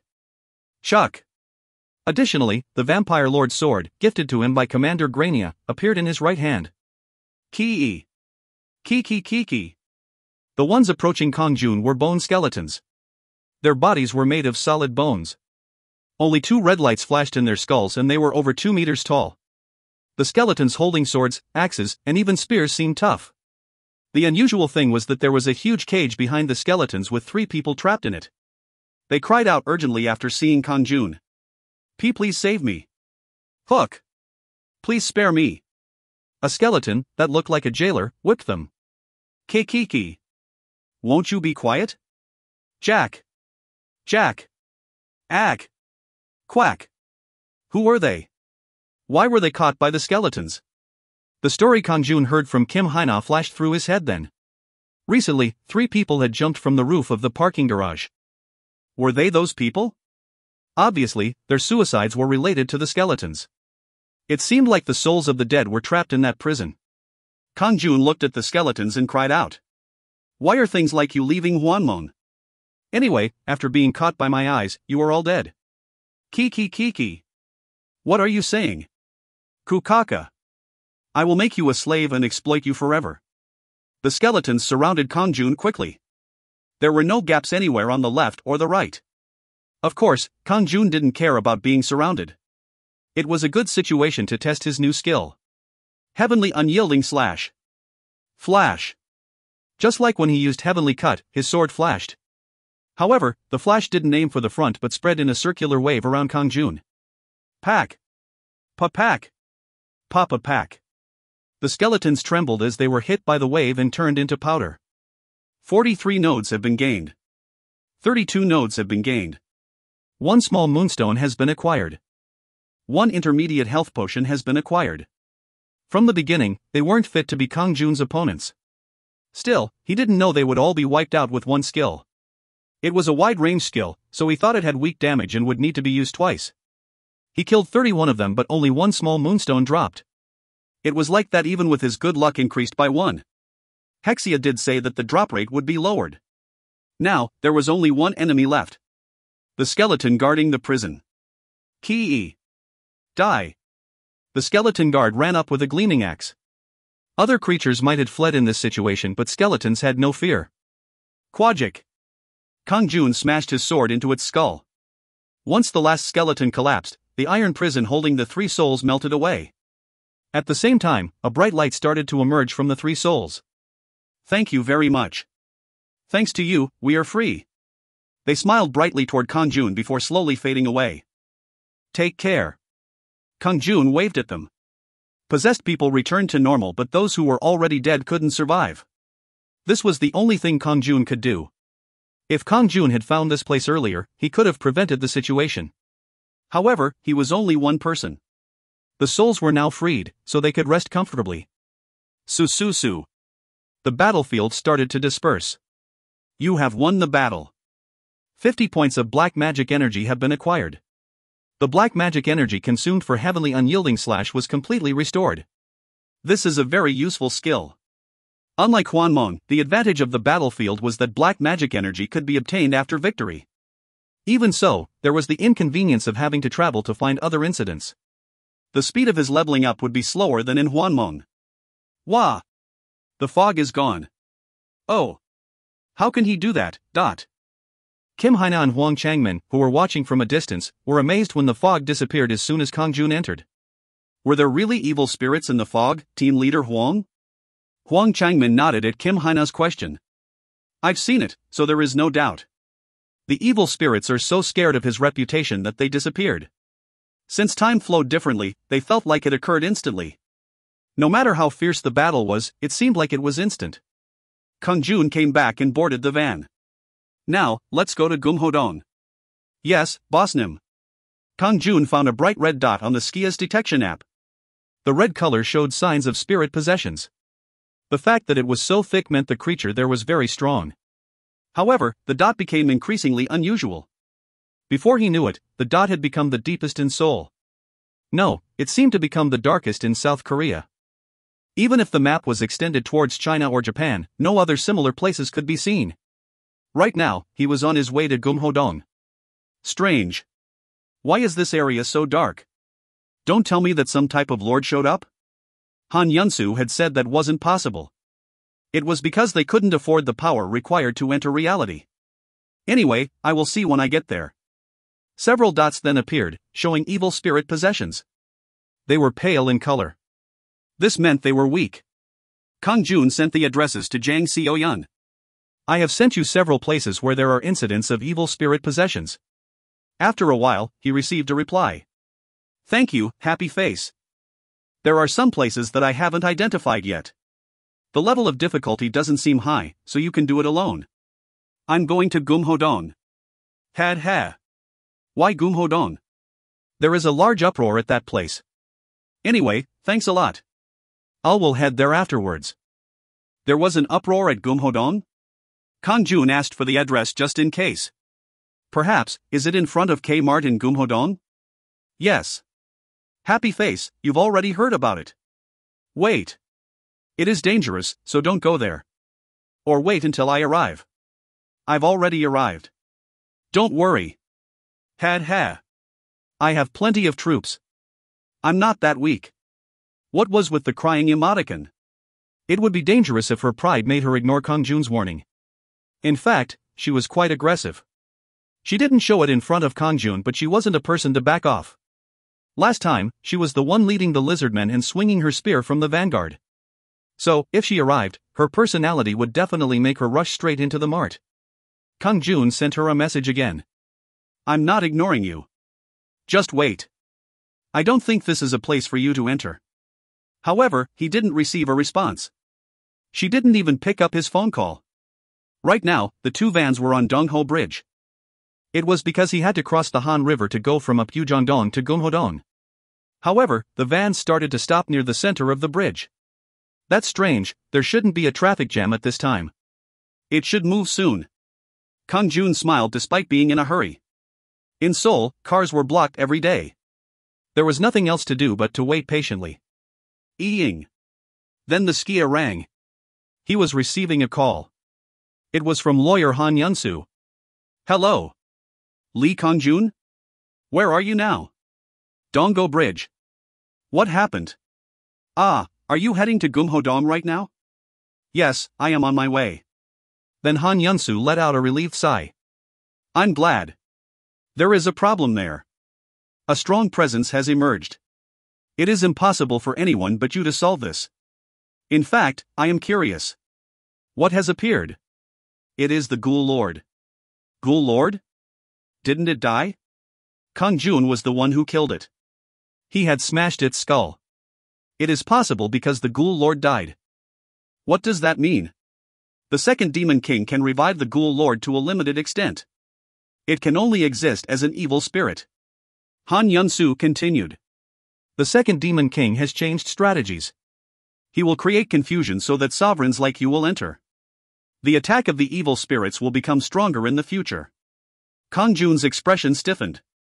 But it will be useless if I go against the Ghoul Lord. Kang-jun had fought directly with the Ghoul Lord. Even if his equipment and level had increased since then, it was impossible for him to win against the Ghoul Lord without the support of the commander. Rest assured. The Ghoul Lord is weaker than it originally was, but it is still a disaster for ordinary sovereigns. Please join with the other sovereigns in order to remove him. This is what Hexia and the other army commanders said. They told you this? Yes. They said they would give 300 achievement points if you succeed. 300 points. That was the highest compensation ever given for a mission. It meant this mission was difficult. Mission 13, destroy the resurrected Ghoul Lord. Compensation, experience, 8,000 nodes, 40 large moonstones. There was a mission. He had no choice. Meanwhile, the cars started moving on the road again. Kang-jun's van started to speed up. Jang Seo-yun, the Ghoul Lord is the one who showed up at the mart. If you see this, then please wait. Kang-jun once again texted Jang Seo-yun. Still, there was no answer. Something must have happened. Meanwhile, the car had entered the market. The front of his cars were being blocked again. Let me down here. I will run. Kang-jun jumped down from the car and ran toward the mart. There were hundreds of people. They were staring at the mart across the street with uneasy expressions. A group of people were surrounding the mart. Among them was a familiar person. Jang Seo-yun. However, her body was bloody and she was stiff like she was stuck in place. It wasn't just her but the others as well. Kang-jun knew that the people surrounding the mart were sovereigns. Then he heard the grumbling of the nearby police. Shit. What is going on? It is frustrating that we can't even approach. The public couldn't reach the mart due to a transparent shield around it. Only those who were called exorcists could penetrate the shield. However, as soon as they entered, they stiffened like a statue and became bloody.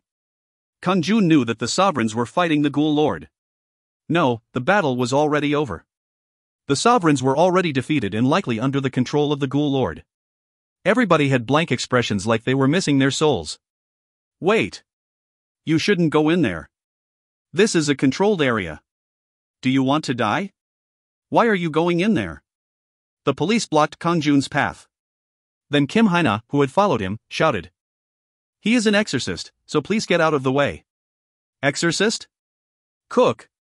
Please stop lying. Look. Didn't the police receive an official letter to cooperate with exorcists in cases like these? Will you become responsible if something big happens? The police responded with an embarrassed expression. It is true that an official document was received, but all those people told me that and now, they are like this. Who else will be sent here? Kang-jun smiled. Don't worry. I will fix it. Who are you? Kim Haina replied. He is Lee Kang-jun, the silver-haired exorcist. The eyes of the policeman widened with shock. The people in the neighborhood also stared at Kang-jun with surprise. If you find any errors, ads pop up, ads redirect, broken links, non-standard content, etc., please let us know. Report chapter so we can fix it as soon as possible. Chapter 72. Chapter 72, Becoming a Celebrity, 1. Oh. The one who is called the strongest of the exorcists, ... The police responded to Kang-jun's name and the people murmured. Omo. The man solved dozens of spirit possession cases in one day. Really? Is he that person in the article? Recently, the thing that people feared the most in the world was evil spirits. Humans possessed by evil spirits couldn't resist them. However, the exorcists were able to destroy the evil spirits. Therefore, people were enthusiastic about exorcists. They were like heroes saving humanity from a crisis. People were at risk due to the actions of those possessed by evil spirits. Many of those people posted on SNS about the activities of the exorcists who saved them. Kang-jun, who had resolved many incidents, was overwhelmingly popular compared to other exorcists. Additionally, someone called him the silver-haired exorcist. Many people considered Kang-jun to be the strongest exorcist. Who gave me the nickname of silver-haired exorcist? Kang-jun laughed bitterly. Then one of the policemen asked. Then can you explain a bit of the situation now? It is a situation where the exorcists are being pushed. Any more delay can lead to an irreversible situation. The slightest slip can cause a tremendous number of victims. The policeman paled but looked determined. Then can you win? Of course. Once Kang-jun replied confidently, the path in front of him opened. Then Exorcist Nim, please do this. The people shouted. Exorcist Nim. Work hard. Please chase away the evil. I'll be expecting your victory. It was awkward, but he received strength from the cheering. Kang-jun formed tight fists and walked toward the sovereigns. I didn't know I would be fighting the Ghoul Lord. 20 minutes before Kang-jun arrived. In the vast space that was the battlefield, the corpses of many monsters were scattered. The monsters weren't monsters but the troops summoned by the sovereigns who challenged the Ghoul Lord. Surprisingly, they were all dead. On one side, Jang Seo-yeon was groaning. Oh, how did the Ghoul Lord? She had confidently entered to kill the evil spirits. Despite confirming that the sovereigns who had arrived first were defeated, she was confident of her victory. Yet, her opponent turned out to be the Ghoul Lord. I should have listened to him. Jang Seo-yeon sighed. If she had entered with Kang-jun, the situation wouldn't be like this. She regretted it vaguely. All of her troops had died and only the sovereign was left. It was impossible to fight the Ghoul Lord as she had suffered extreme injuries and lost her combat power. Her black magic energy was depleted and her health was at the very bottom. It would be difficult to recover any more using potions. The other sovereigns had been killed. They were already dead when she entered. Now, she would soon die. Kukakaka. Low-life trash. The Ghoul Lord approached. Jang Seo-yeon lost her spirit. Would she die here? Her mind was filled with despair. If she died, then everything she did in reality and in Hwanmong would be wasted. If I could just wait until he comes. Jang Seo-yeon suddenly thought of Kang-jun. It was a vague idea, but Kang-jun might be able to win against the Ghoul Lord. However, even if that was possible, she would die before he arrived. It was because time flowed differently between reality and the battlefield. A long battle here was just a snap of a finger in reality, so it was impossible to survive until Kang-jun came. It was at that moment. Wakak. All of a sudden, her necklace started shining. Time necklace. Rating, only 1. A sign that you are a sovereign in Hwanmong. Agility +5 when worn. The wearer can receive the protection of time. Sovereign title, Avia. It was her sovereign token. She had only seen it shining once. Before the red moon appeared, she had been fighting to occupy a nearby building when time started flowing very slowly. Protection of time was used. As a result, she was able to win. It was a great ability, but the problem was that it couldn't be used as she willed. She thought it was just activated accidentally. It wasn't triggered even when she was killed by the Vampire Lord. So, she hadn't expected the blessing to be activated. Yet, now, her necklace was shining. Perhaps? The light from the necklace faded away. It felt like the stop time was flowing again, but nothing had changed. Kung! Kung! Kung! The Ghoul Lord was still coming toward her. At that time, she saw a message. Fight with an ally, Sovereign Lucan from the Hwanmong Defense Troops 439th Army. It was like a miracle to her. Suk. Kang-jun frowned as soon as he entered the battlefield. There were only dead bodies everywhere. There was only one living existence. It was the Ghoul Lord. No, there was one more. Ah. When he turned his head after hearing a slight moan, he saw a woman gasping. Her armor was covered in blood. There was a woman sitting on the ground while holding a broken spear. She was Jang Seo-yeon, Sovereign Avia. You were alive? Kang-jun was amazed. He had naturally thought she was dead. Jang Seo-yeon just stared at him blankly. It was because she had no strength to speak. You should have listened. Kang-jun poured an intermediate health potion on her body, then he placed another potion in her hand and said, "Drink this and hold on for as long as you can. In the meantime, I will deal with it." Zhang Xiaoyan nodded without saying anything. She seemed more lively after having the potion poured on her. Once her injuries were treated, her health started to rise. She regained enough strength to drink the potion in her hand. Snap. Her body was half dead but her eyes were alive. I thought I would die. If she hadn't had the protection of time, she wouldn't be in this world anymore. The defeated sovereigns would go to hell. She would go through unimaginable suffering there. In the meantime, Kang-jun was confronting the Ghoul Lord. The Ghoul Lord identified Kang-jun and cried out. Ku-duduk. You came here just to die. The Ghoul Lord considered it a disgrace that he had died from the attack of an insignificant human sovereign. It is you who came here to die again. You should have just quietly stayed dead. Kang-jun grabbed the Vampire Lord's sword and watched the Ghoul Lord. If the Ghoul Lord contained its previous Ghoul Lord, then it would be impossible for him to win by himself. However, the resurrected Ghoul Lord was weaker. Kakakakot. Lowly being. Now, I will let you know your limits. The eyes of the Ghoul Lord turned blue-black. It rushed toward Kang-jun and started using its fists. Swing, swing, swing. Quang, quang, quang. Its fists started flying.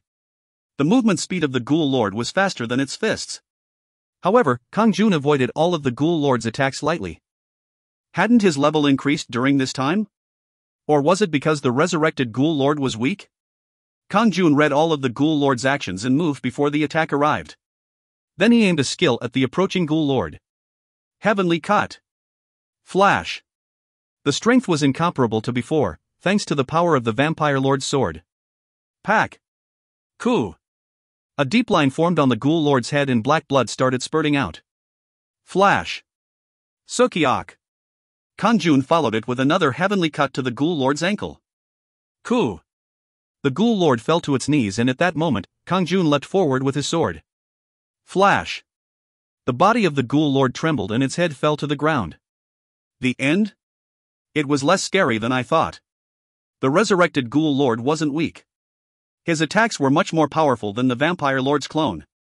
However, Kang-jun was much stronger than he had been in that fight and he now had a legend-ranked weapon. From the beginning, the resurrected Ghoul Lord wasn't Kang-jun's match. Not even at a Lord level. When he destroyed the Vampire Lord's clone, his level went up but now, he didn't get any experience. Wait. My experience hasn't gone up. Kang-jun intuitively sensed that something was wrong.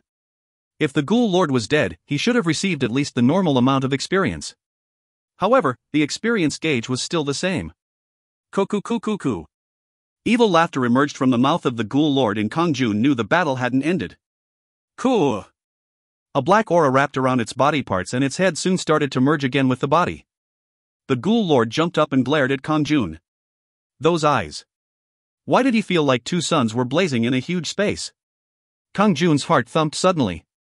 What is that guy? It absolutely isn't the Ghoul Lord. It definitely didn't seem like the Ghoul Lord. Are you called Sovereign Lucan? The voice gave off a sense of evil but also something Kang-jun had never felt before. Kang-jun felt a feeling of hopelessness the moment he heard the voice. However, he clenched his fists and asked. Who are you? The opponent laughed at him. I am the Lord of the one you just killed. Kang-jun's expression became stiff. The Lord of the Ghoul Lord? Did he truly hear those words? He was the person who made the red moon rise in Hwanmong. The second Demon King Calaticus? That is impossible. The strong presence called the second Demon King. He had appeared right now? It is ridiculous. However, he asked to confirm it. Are you the second Demon King Calaticus? It is amazing that you know my name. The eyes of the Ghoul Lord shone and Kang-jun felt his mood sink. He really was the second Demon King. How could he win? Then he heard the voice of the second Demon King again. If you know my name, then you know what I am. What are you trying to say? Kneel in front of me. Swear your allegiance to me and I will spare you. You are being deceived. Once I take over Hwanmong, you won't need to do any more missions. I will give you eternal life. How about it? Kang-jun trembled. He truly feared the second Demon King and now Kang-jun was being urged to swear allegiance to him. However, Kang-jun clenched his teeth and endured it. Shut up. I would rather die than do something like that. If you find any errors, ads pop-up, ads redirect, broken links, non-standard content, etc., please let us know report chapter so we can fix it as soon as possible. Chapter 73. Chapter 73, Becoming a Celebrity, 2. It was like a movie where he needed to swear allegiance to the Demon King. Damn. I'm going to die here. Kang-jun thought bitterly. If he knew his second Demon King was here, then he never would have come. Solving this would only give 300 points. The commanders were obviously crazy. Wait. Then Kang-jun suddenly shook his head. There was something strange. Were the commanders really crazy? This situation was either one of two things. What if the commanders weren't crazy? Then the second Demon King in front of him wasn't real. In other words, it was worth 300 achievement points. Furthermore, he also had a mission. The 13th mission asked him to destroy the Ghoul Lord. The mission wouldn't have been wrong. Maybe he is a fake? What if it was a type of confusion magic? However, that wasn't possible. If it was confusion magic, he would be immune thanks to the Wyvern's ring. So, it wasn't a fake but the real second Demon King. However, at the same time, it couldn't be the real second Demon King. He was somewhat confused. I don't know. Kang-jun gritted his teeth. It didn't matter if it was the real second Demon King. He couldn't just sit down and die after deciding not to surrender to the second Demon King. He would fight, even if it meant dying. In the meantime, the Ghoul Lord had gotten closer to Kang-jun. Unlike the force coming off the Ghoul Lord, it had moved closer secretly like a cat. Now, only one more step was needed for it to arrive near Kang-jun. Until then, Kang-jun's eyes had been downcast as he showed signs of distress on his face. A satisfied smile appeared on the Ghoul Lord's face. It was on the verge of grasping Kang-jun with both hands. However, Kang-jun had been waiting for this time and he leapt forward. His sword swung in the space before him. It didn't matter if the attack didn't do any damage. He couldn't just die. He needed to try striking. Heavenly cut. Kang-jun reflexively used his skill. Flash. At the moment, confusion shone in the Ghoul Lord's eyes.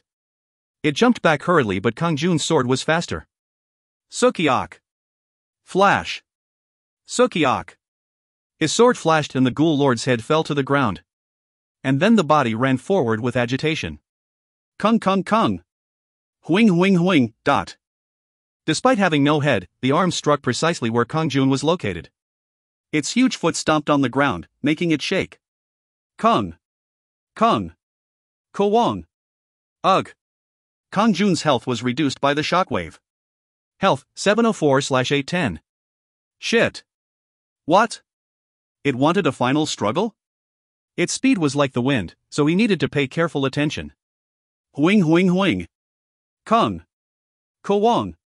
Kang-jun avoided the fierce attacks and responded calmly.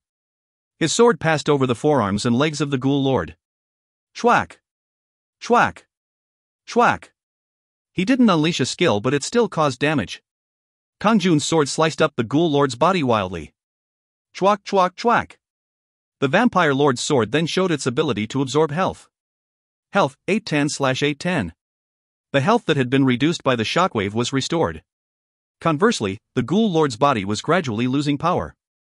It slowed down and stopped moving for a moment. A chance. Kang-jun couldn't miss this and his sword flashed in succession. Flash. It was the end. The Ghoul Lord's feet were cut off and its huge body fell to the ground. Cuckoo. Laughter could then be heard from somewhere. He turned to see the cut-off head laughing. Its two eyes stared at Kang-jun. Indeed.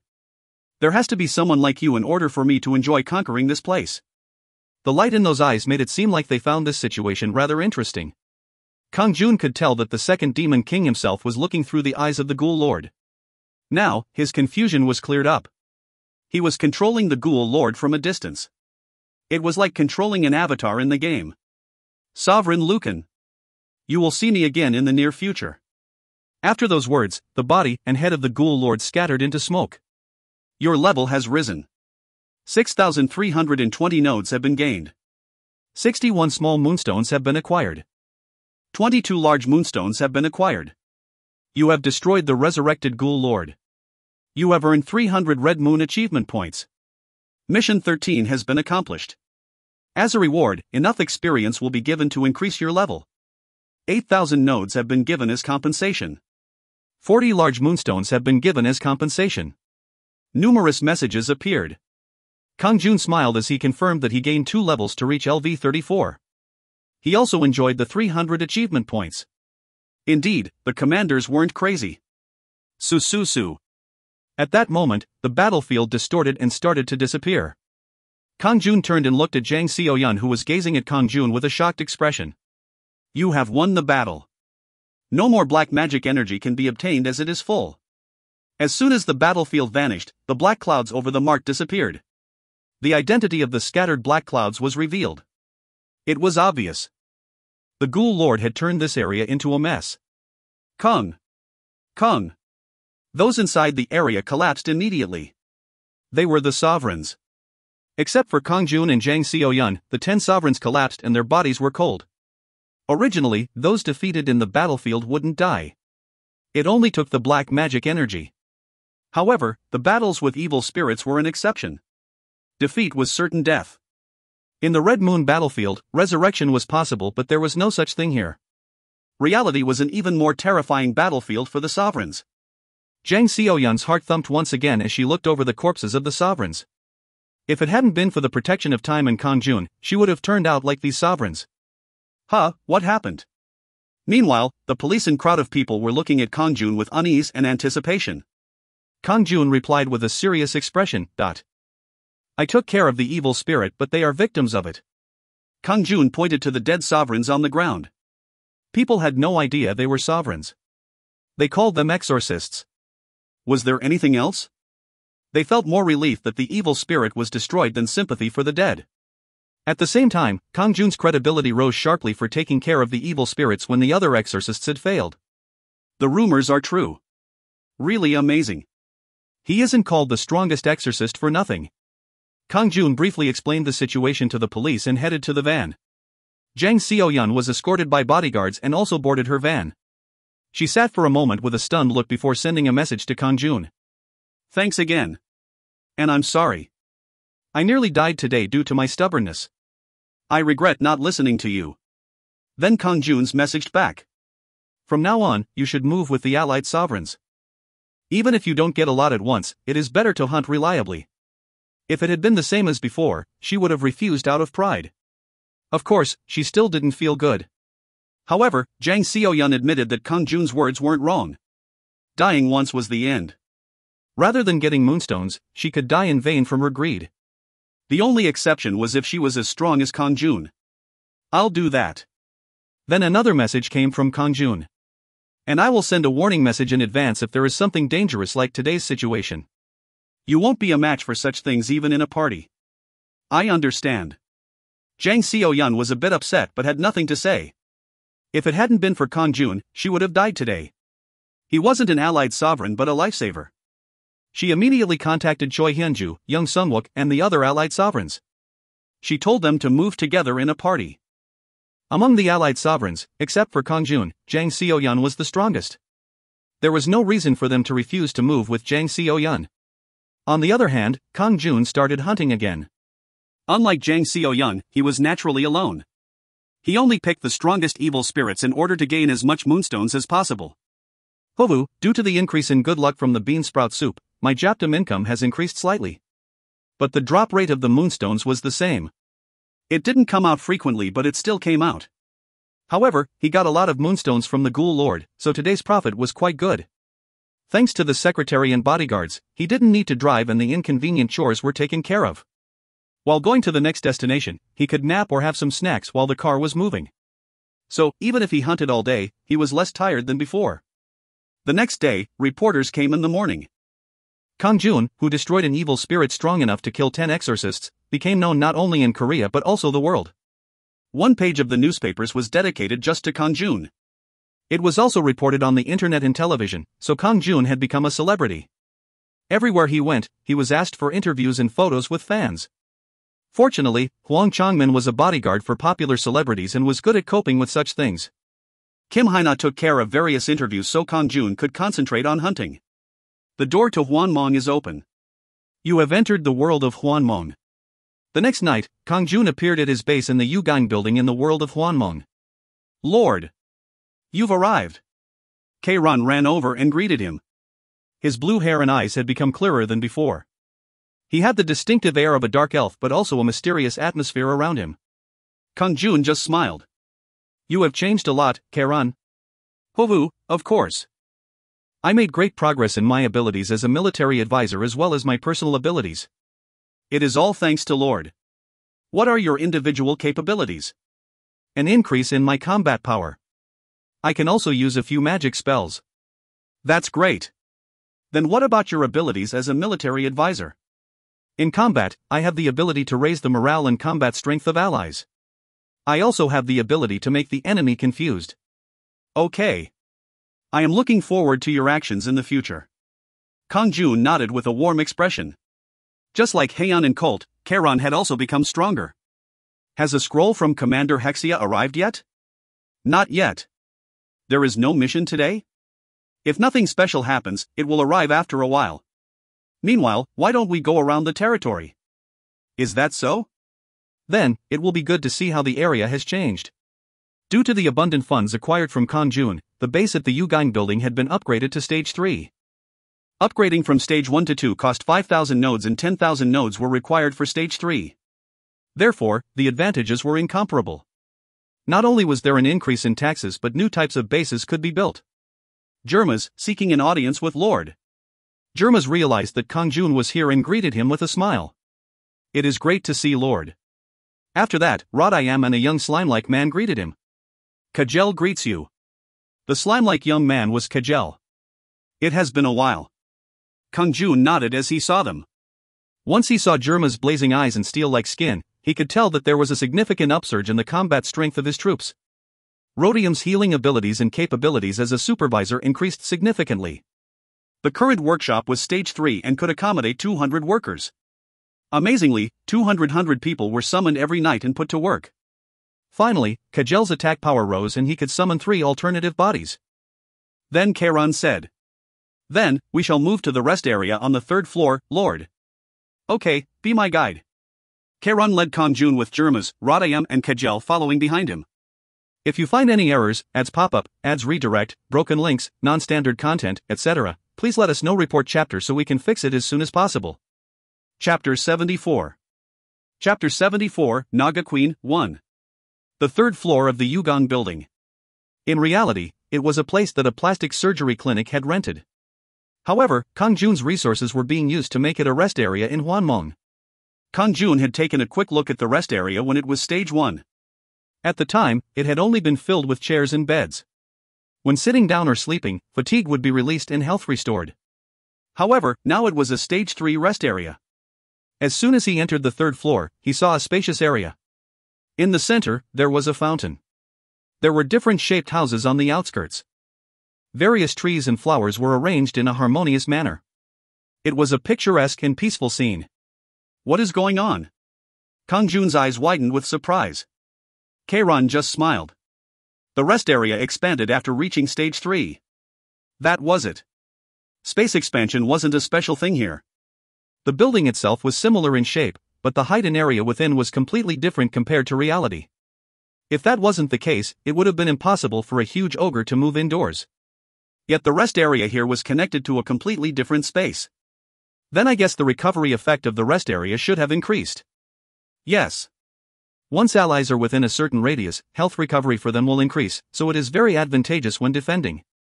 If it meant that any injuries received within a certain radius of the rest area would be recovered from quickly, then as Kang said, his troops would be able to exert more force against any enemy attacks. Apart from the effects of the rest area, there were more amazing things. There are houses, restaurants, cafes, bars, a billiard room and various facilities. This will continue to increase in the future.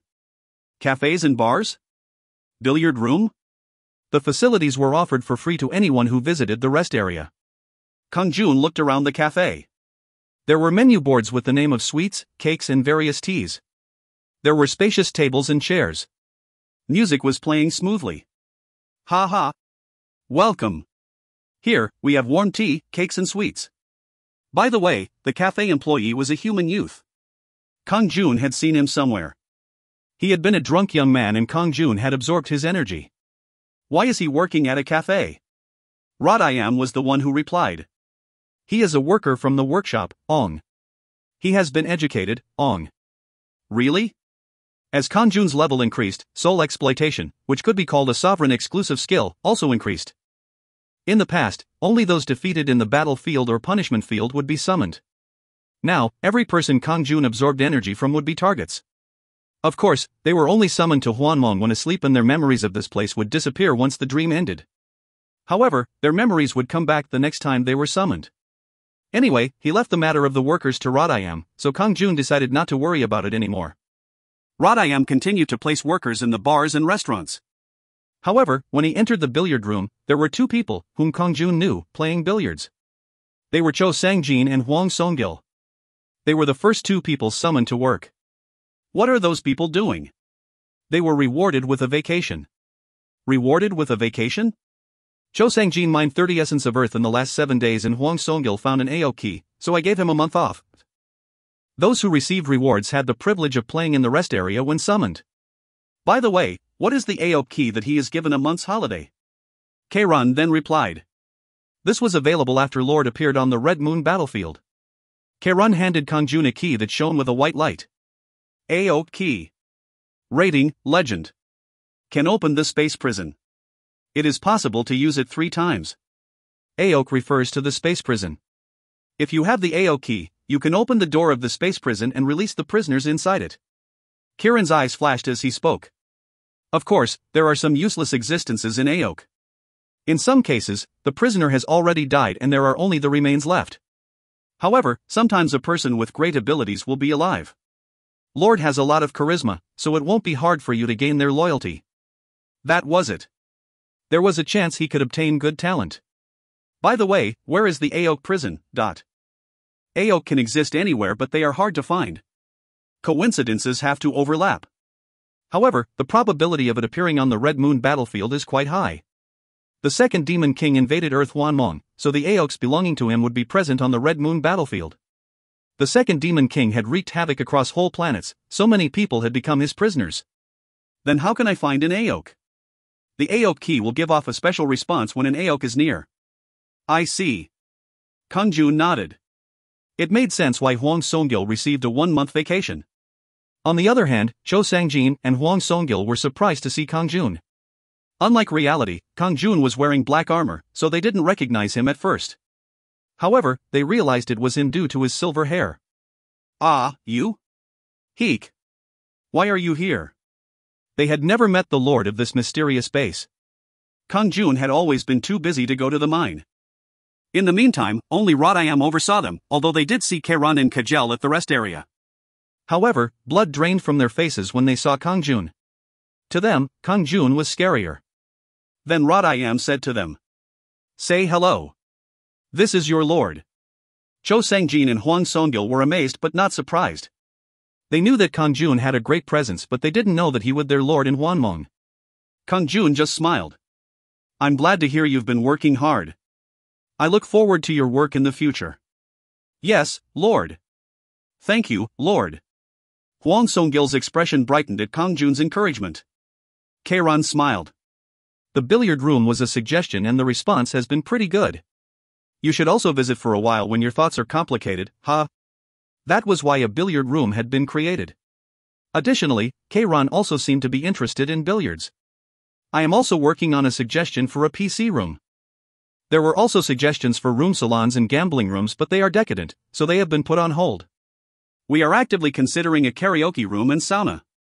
Additionally, we plan to increase the number of restaurants and create a wide variety of facilities. Kang-jun nodded. I look forward to it. I've seen the rest area well, so where is the next place? There is a workshop in the basement. Kairon guided Kang-jun to the basement of the Yugan building. When he opened the door of the basement, a large space appeared. This was also an extension caused by the 3rd stage. In the center was a large, cylindrical building and there were 10 caves on the outskirts. There were workers bringing things back and forth between the central building and the caves. They were blue coins. Each coin was 1 node. Once they found one, they rested for a little bit before going back to work. Their method of working varied. Nodes were mined from the mine, found in the grass like picking herbs or caught by a fishing rod. Of course, the mines, lakes, and meadows were found by Rodayam and Kang-jun's occupied territories. The caves are connected to mines, lakes, and grass. The area chosen was up to the workers. Fishing was the hardest action, but some people liked it. Usually, they got nodes, but there was a small chance to obtain a rare item. Essences of various attributes or items, such as the AO key, could be found if they were lucky like Hwanmong. The workers could receive vacations for finding rare items. The higher the level of the work was, the more chances there were of finding rare items. Especially in the case of the mines, as it was the hottest place. The possibility of finding rare items from the mines will increase. One of the rewards Kang-jun had received from the evaluation had caused havoc. It wasn't irrelevant that Hwanmong found the AO key. He could expect to see rarer items coming from the mine in the future. Kang-jun continued on by visiting the barracks. There were 7 Stage 4 barracks. Each barrack contained 50 people and he had 350 troops. There were 20 golem ratagers, 280 giant Radian warriors, 50 giant dark wolves. After he finished patrolling the occupied territory, Kang-jun suddenly asked Kajel, "Have you heard of a magic tower?" He could summon vampire mages if he had a magic tower. Kajel grinned and nodded. "I know of a magic tower. It can be constructed on the rooftop of the Doffing building. If you give me 3 Essence of Darkness, I will start working immediately." Kang-jun was delighted. It was fortunate the magic tower could be built on the roof of the Doffing building he owned. Kairon also welcomed it. It will be nice to push forward with that. If we can summon vampire mages, our military will be twice as powerful.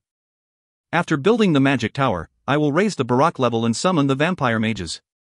Kang-jun just smiled. It is a good idea. Do it immediately. By the time the distribution of resources was completed, a messenger scroll had come from Hexia. It was a message to come to the army headquarters immediately. After a while, Kang-jun entered the army headquarters. Hexia looked somewhat tired. "I'm here to see the commander." "Come in, Lucan." There were already 10 sovereigns waiting. After waiting for a while, the other sovereigns arrived. "Since you are all here, I will explain today's mission." A total of 38 sovereigns had returned and there were 2 empty spots. The Naga Queen has showed up. So today, our army will cooperate with the 438th Army. A combined operation. It meant that 2 commanders would participate in the operation at the same time. Although Kang-jun had acted as reinforcement, this was his first operation with another army. The Naga Queen must be pretty strong. However, why hadn't 2 of the sovereigns shown up? Perhaps? Kang-jun suddenly thought of one thing, but Hexia talked about it first. "There is one thing I have to tell you before you go. The second Demon King's situation has become poisonous lately. So, he is attacking reality as much as possible. That's why 12 sovereigns died this time." In the end, the reason for the 2 empty spots was what Kang-jun had expected. They had died. 2 of the sovereigns in the 439th Army had been killed in the Gumhodong incident. Nevertheless, the other sovereigns didn't show any signs of agitation. It was because they already knew about it through the news in reality. In fact, they were delighted that other sovereigns had died. In particular, there was a dark smile on Hardy's face.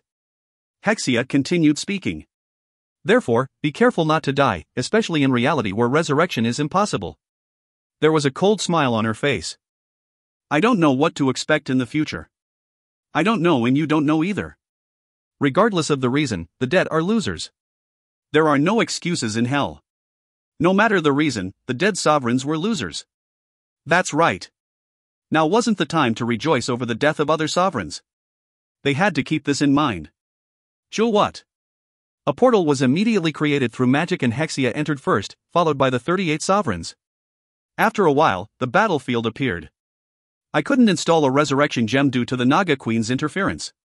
Therefore, you will be returned to army headquarters once you die," Hexia announced. The expressions of the sovereigns belonging to both armies stiffened. Then Grania spoke. "As you know, the success of this battle depends on the destruction of the Jewel of Darkness in that fortress.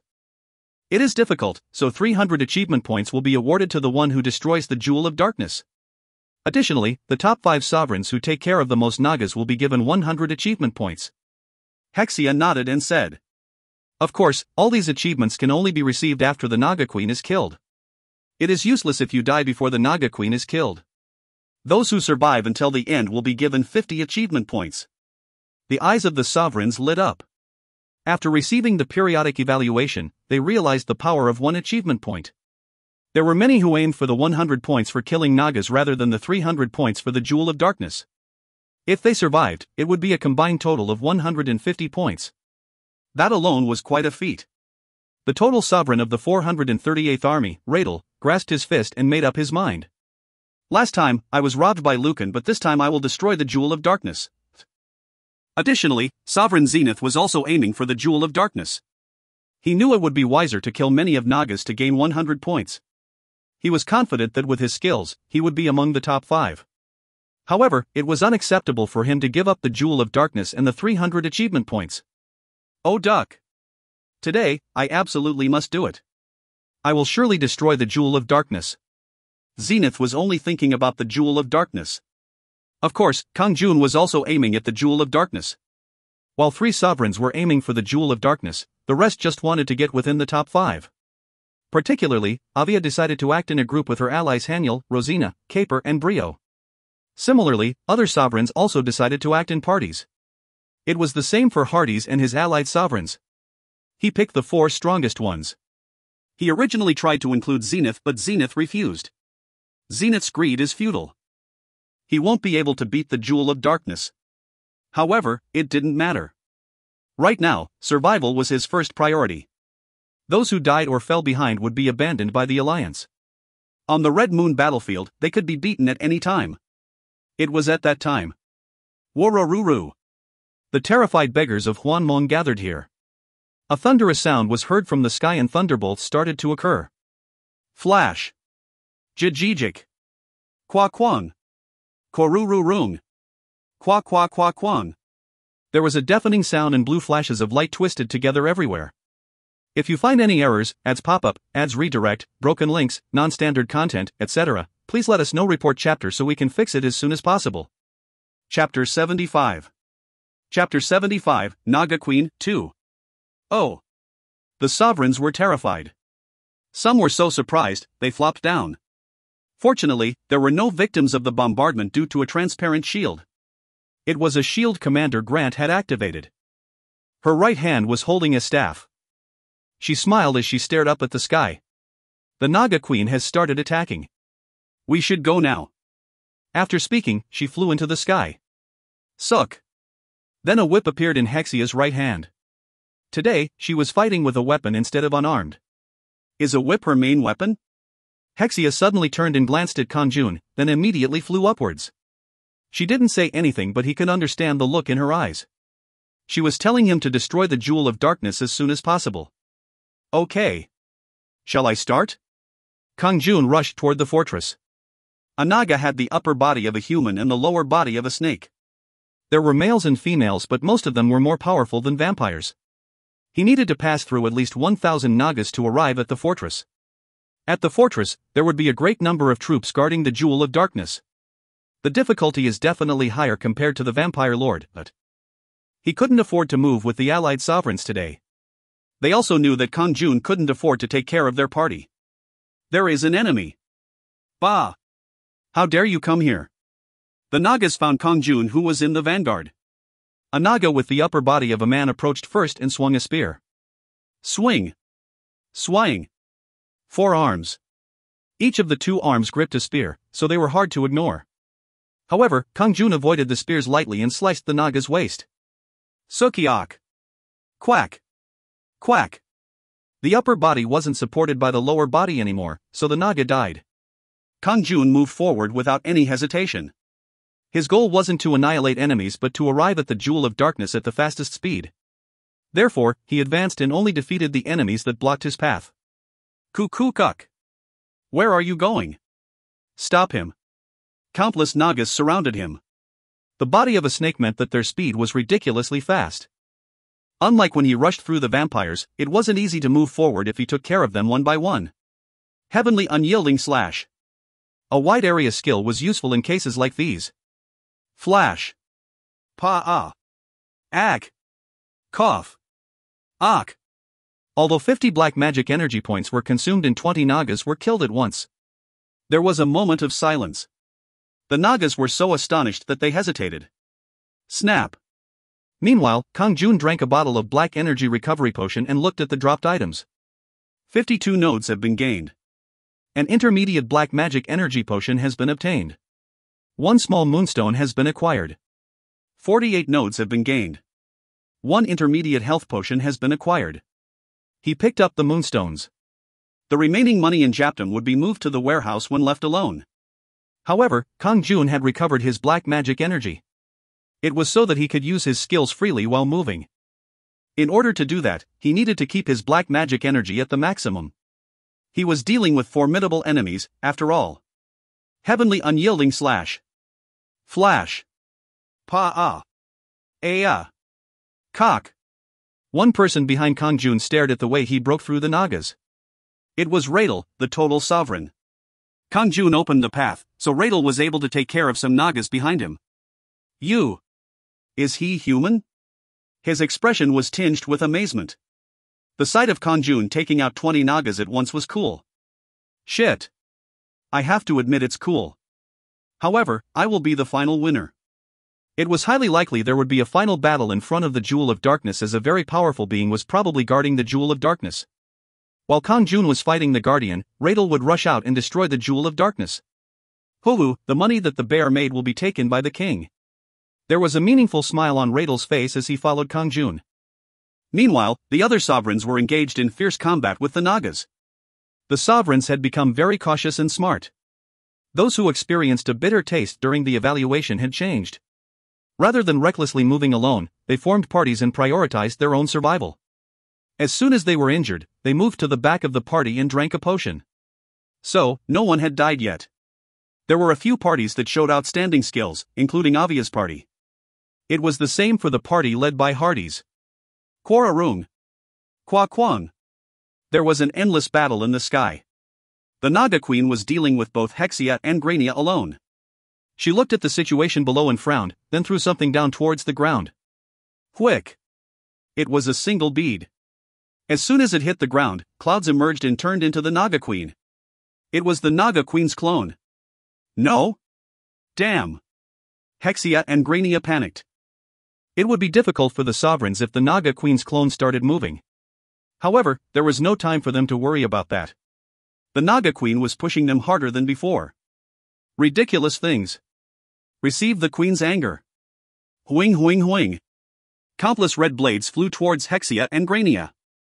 Kuwang. Quararung. Qua qua qua quang. While the vibrant battle was occurring in the sky, the Naga Queen's clone on the ground rushed towards the sovereigns. Pa pa pa. Papa pat. Sharp barbs pierced the necks of the sovereigns and their limbs were cut off. Ack. Ack. The difference in combat power was so large that the parties couldn't stop it. A party of 10 sovereigns were destroyed by the Naga Queen's clone in an instant. The Nagas, stunned by the sovereigns, started their assault again. Ack. Quack. Shit. The sovereigns started collapsing. Following Hardy's party, Avia's group ended up dying. All the sovereigns, except for Kang-jun, Radel and Zenith, who had passed through the vanguard of the Nagas, were annihilated. The Naga Queen's clone threw a spear that pierced through Zenith's throat. Quack. At that moment, Kang-jun felt a sense of uncertainty and looked back. No, that is? A Naga was rushing at him at a tremendous speed. Ho ho ho. Where are you busy going? Human. Of course, Kang-jun didn't know that this was the Naga Queen's clone. He could only sense the Naga had an unbelievably strong presence. Why whick? Papa pat. Many spears flew at Kang-jun. The spears cut off all of Kang-jun's movements and cornered him. Chang. Cha-cha-chang. Ka-ka-ka-kak. Ka-kang. Kang-jun calmly swung his sword and blocked all the spears. There was no time to use a skill and he had to concentrate it completely on defense. Why the hell is this Naga so strong? Perhaps it is the Queen's clone? The appearance of the Naga was different compared to the others. She had bright red hair. Clear-cut features. Unlike the normal Nagas with gray skin, she had skin that was as white as snow. Furthermore, her chest was covered with a golden bikini-like underwear. Other female Nagas showed their breasts, so it was unusual that this one was covered. Anyway, she was a great beauty, just based on the upper half. Of course, Kang-jun wasn't deluded by her beauty, so he didn't hesitate to attack. Although her upper body was pretty, her lower body was a snake. She was just a monster. Flash. Jijijik. Even though a few spears got through and hit him, the Ghoul Lord's heavy armor displayed its power and not that much health was consumed. A strong and challenging opponent. It wouldn't be easy to kill her quickly. It is amazing that you are such a powerful swordsman. The Naga Queen's clone sincerely expressed her admiration for Kang-jun's swordsmanship. Her eyes shone. However, she was a scarier opponent. Kang-jun couldn't find any gaps while he kept defending against the spears. However, that only lasted for a short while. Kang-jun grasped the pattern of the spear's flow and started to swiftly move his sword. And then he spotted gap. Flash. Kang-jun didn't hesitate as a flash emerged from his sword. Chwack. Cook. Blood spurted from the clone's chest and Kang-jun followed up with a slice to the neck. Sukiyok.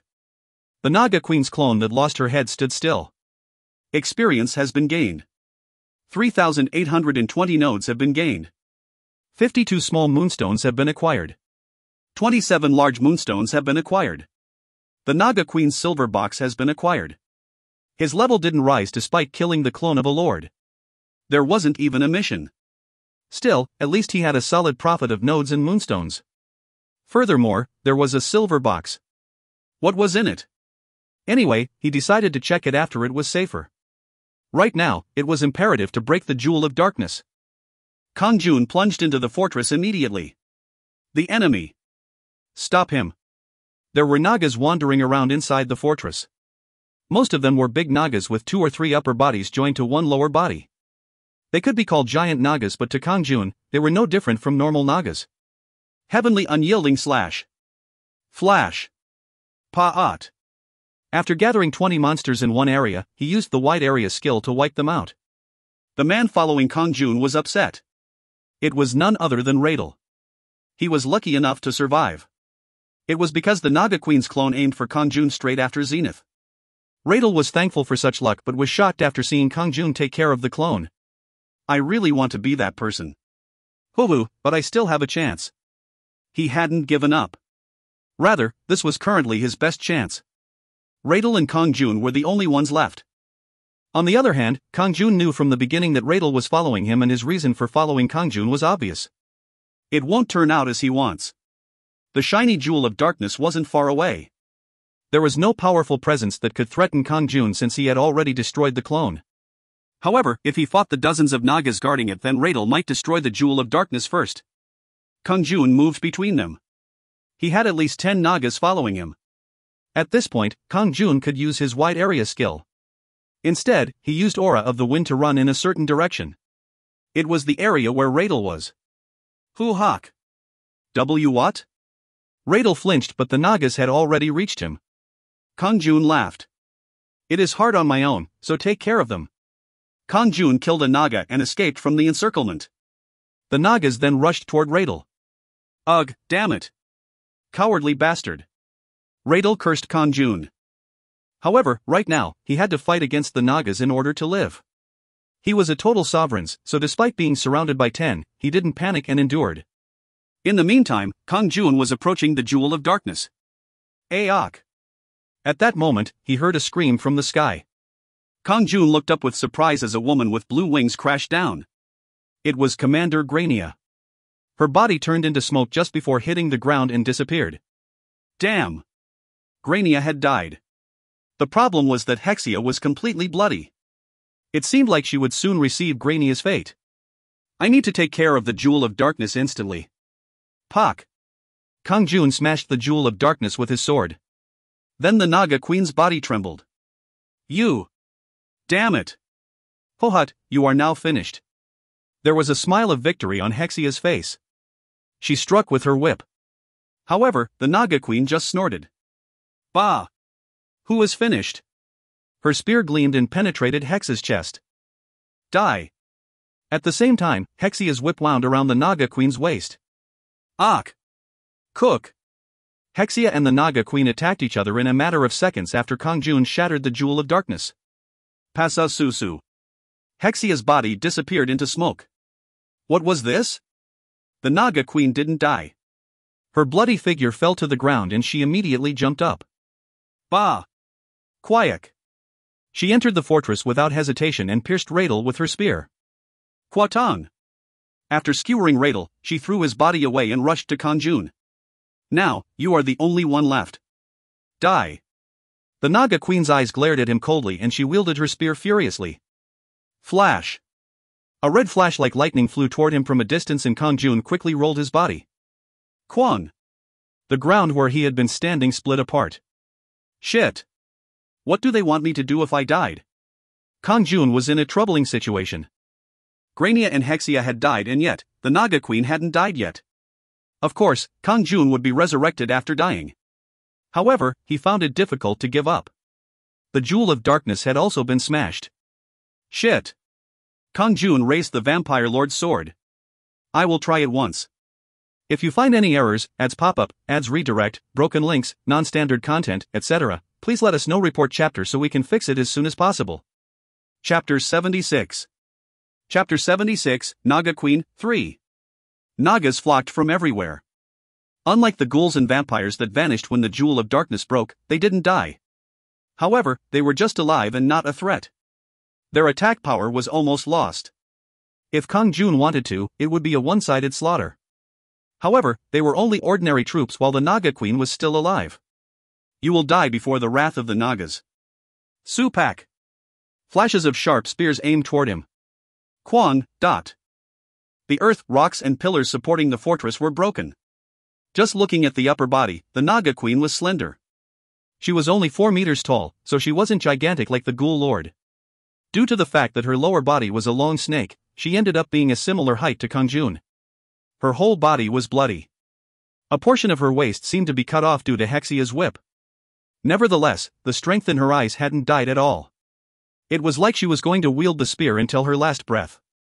Kang. Kong. Kang-jun had already experienced the power of her spear while battling her clone. He knew the pattern and was confident that he could win if facing a clone again. However, the original was on an entirely different level. It was the same spear but the power itself was different. It felt like he was facing a brick wall. Kang. Kakakak. Wiririk. Ugh. Kang-jun used his sword to block the offensive but was eventually blown away. He hadn't been pushed back by the power. Normally, she would be beyond the level of Kang-jun, but at present, the Naga Queen had received a fatal blow from Hexia and lost a lot of strength due to the destruction of the Jewel of Darkness. Nevertheless, her spear seemed like it was alive and fooled Kang-jun. Kang. Kakakak. Wiririk. After a few strikes, she either pushed Kang-jun's sword back or used the rebound to deal a blast of power. The surging blows gave him no room to breathe. Kang-jun moved desperately to avoid any damage. A decisive blow would damage him, so Kang-jun used his experience to avoid and respond to the Naga Queen. And once in a while, Kang-jun struck back. It wasn't simply due to his superior agility and reflexes but also his footwork. It was hard for the Naga Queen to predict where Kang-jun would move to. Whenever she missed Kang-jun's movement for a moment, there would be a flash. The flash would deal considerable impact to the Naga Queen. It was the same this time as well. The Naga Queen staggered. Ugh. You have pretty amazing swordsmanship. However, it is still insufficient. If I had a little more strength left, you would already be dead. Just like the clone, the Naga Queen had pride in her spear. At the same time, she was curious about Kang-jun's swordsmanship and felt like competing. Kang-jun stared at her silently. In fact, he had no energy to answer. He didn't know how many attacks he had received. He also couldn't count how many times he had used Heavenly Cut. The problem was that he now had no more black magic energy. He had potions but he would be pierced by the Naga Queen's spear before he could drink it. Shit. She is really strong. Despite being injured, she can still do this much damage. Anyway, he had survived so far. His black magic energy was depleted but he had half his health remaining. He was pushed by the Naga Queen's spear but he never received a decisive blow. How long could he endure like this? This was a place where one couldn't escape unless one side was killed. Otherwise, it would be impossible to escape outside the barrier. Of course, it would be possible if he died. In that case, he couldn't come back again. He had heard it from Hexia, so Kang-jun knew that if neither of them died, he would be trapped in this state. He might not be able to wake up from Hwanmong. He would become trapped in the world of Hwanmong. Therefore, he had to finish it quickly. Kill the Naga Queen, even if Kang-jun himself had to die. Of course, Kang-jun was thinking of killing the Naga Queen. He didn't want to die if it wasn't needed. He would fight. Kang-jun's eyes gleamed as he gazed at the Naga Queen. At that time, the Naga Queen's eyes also shone like she had the same idea. I will send you away now, human sovereign. Those are my words. Kang-jun's sword and the Naga Queen's spear collided. Chang. Cha-cha-chang. Ka-kang, dot. Kang-jun blocked the Naga Queen's spears while counterattacking at the same time. After a while, Kang-jun grasped the Naga Queen's attack pattern just as the Queen's energy had fallen. Kang-jun's sword sliced the Naga Queen's right forearm. Schwack. Ugh. Her spear fell to the ground from the shock. Ah. The Queen seemed more confused about dropping the spear than the pain. Kang-jun grinned and stabbed his sword toward her chest. At the same time, the Naga Queen extended her left hand. Sayuk. She was holding a long all reminiscent of a sword and stuck it in Kang-jun's chest. Poke. Ugh. It pierced the Ghoul Lord's heavy armor and he was hit by the Naga Queen's hidden weapon. Fortunately, the awl hadn't reached his heart. It was because Kang-jun's sword had also penetrated the Naga Queen's chest. It was also near the heart. Both of them stopped instinctively. Chorak. Blood spurted from Kang-jun's and the Naga Queen's chests. Neither wound was fatal. However, once damaged, they were vulnerable to lethal damage. If either of them used a little more strength, their opponent would die. The problem was who would be killed first. Kang-jun was surprised by the unexpected situation. It seemed to be the same for the Naga Queen. Both of them stood still like they were stone statues. Kang-jun thought inwardly. What happens to the mission if we die at the same time? Achievement? The 14th mission had popped up just before he fought the Naga Queen. Mission 14, destroy the wounded Naga Queen. Compensation, experience, 10,000 nodes, 60 large moonstones. Therefore, Kang-jun's level would rise immediately after killing the Naga Queen. He wouldn't die if he leveled up. But what if he died before that? No, what if they died at the same time? However, there was no such thing as simultaneous death. Even if someone died 0.1 seconds later, there was always a difference. If he died first, he would receive no experience. The mission would be a failure and he wouldn't receive any compensation for his achievements. Therefore, Kang-jun couldn't move forward recklessly. On the other hand, the Naga Queen couldn't believe this situation. No matter how injured she was, she never imagined that a sovereign who wasn't even an army officer would be a match for her. She also couldn't move recklessly. Even if she stabbed first, Kang-jun would dig in his sword and both would eventually die. I don't want to die. I can't die. As a member of the Second Demon King's army, she would resurrect in front of the Second Demon King immediately after dying. It wasn't a complete resurrection but a resurrection of the soul. The Second Demon King would need to pour a large amount of magic power in order for her to regain her power. However, the Second Demon King was in a war and couldn't afford to lose such large amounts of magic power. At the very best, he would use a limited amount of power to turn her into an evil spirit. Just like the Ghoul Lord. She would go through a horrible punishment. The Second Demon King gave terrible punishments to the lords who were defeated. There were cases in which a lord was separated from their subordinates for hundreds of years, given all types of torture and discipline, or confined for thousands of the years in the Aok prison. The Second Demon King didn't forgive defeat. Particularly, she had always been a non-compliant queen, so she was likely to receive a penalty beyond her imagination. The Naga Queen trembled at the thought. She couldn't die. She absolutely couldn't be defeated. She didn't want to suffer the terrible punishment of the Second Demon King. No, I have to get away from him even if I'm dead. However, that was impossible. She was Queen Melanad of the Nagas. She was defeated in a war with Second Demon King and swore a pledge of eternal loyalty on the condition that he spared her people. It was her sacrifice to save millions of Nagas. As a result, she became a member of the Second Demon King's army. Since then, the Second Demon King broke his promise to her by sacrificing many Nagas on the battlefield. Melanad had been deceived by the Second Demon King, but there was nothing she could do as a member of his household.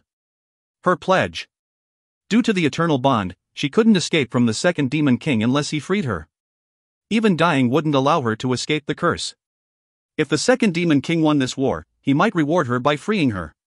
The Second Demon King was harsh to the loser but generous to the victor. Thus, Melanad couldn't die here. She suddenly gazed at Kang-jun and said, "Please just die." Kang-jun was dumbfounded. Death. She was asking him to die. I want to ask you that. Can't you give up and die, dot? I can't do that. That is the same for me. Kang-jun snorted. How could he just die here? Even if it was inevitable that he would die, he wouldn't give up his life himself. Both of them were silent for a while. Melinda didn't say anything more because she knew her words were ridiculous. However, they couldn't stay in this state forever. They couldn't relax for fear that the opponent would stab them deeper. In the end, Melanad opened her mouth again. It is a little odd to say this, but you will revive if you die. However, I am in a very miserable situation. Kang-jun didn't respond. Nevertheless, Melanad continued. She said that the second Demon King would subject her to a terrible punishment if she was defeated. What? Appealing to my pity now? Of course, Kang-jun had no intention of giving up his life no matter how much pity he felt for Melanad. He had a vague expression in his voice as Melanad kept on talking ardently. Then why did you join the second Demon King in the first place? I had no choice in order to save my people. I should have just died then. Melanad's expression was filled with remorse. Millions of Nagas had died and now there were only 800 people remaining. If she had known this would happen, she wouldn't have made the agreement. At least her soul wouldn't be enslaved. It is naive to believe in the promise of the Demon King. Anyway, that is your problem. The situation won't change even if I die. I will just come back and kill you. Then Melanad's expression changed. No, the situation won't be the same if you come back. I made a mistake today. She was convinced she wouldn't be defeated again. Nonsense. More commanders will come and you will be defeated eventually. Bah! You are delusional if you think you can win. You will know if I am delusional or not when I come back. Then Kang-jun suddenly knew what to do. Continuing this conversation was of no use. Kang-jun didn't intend to die and it was the same for the Naga Queen. The situation had to change. Time passed as they held onto the weapons stabbed in each other's chest.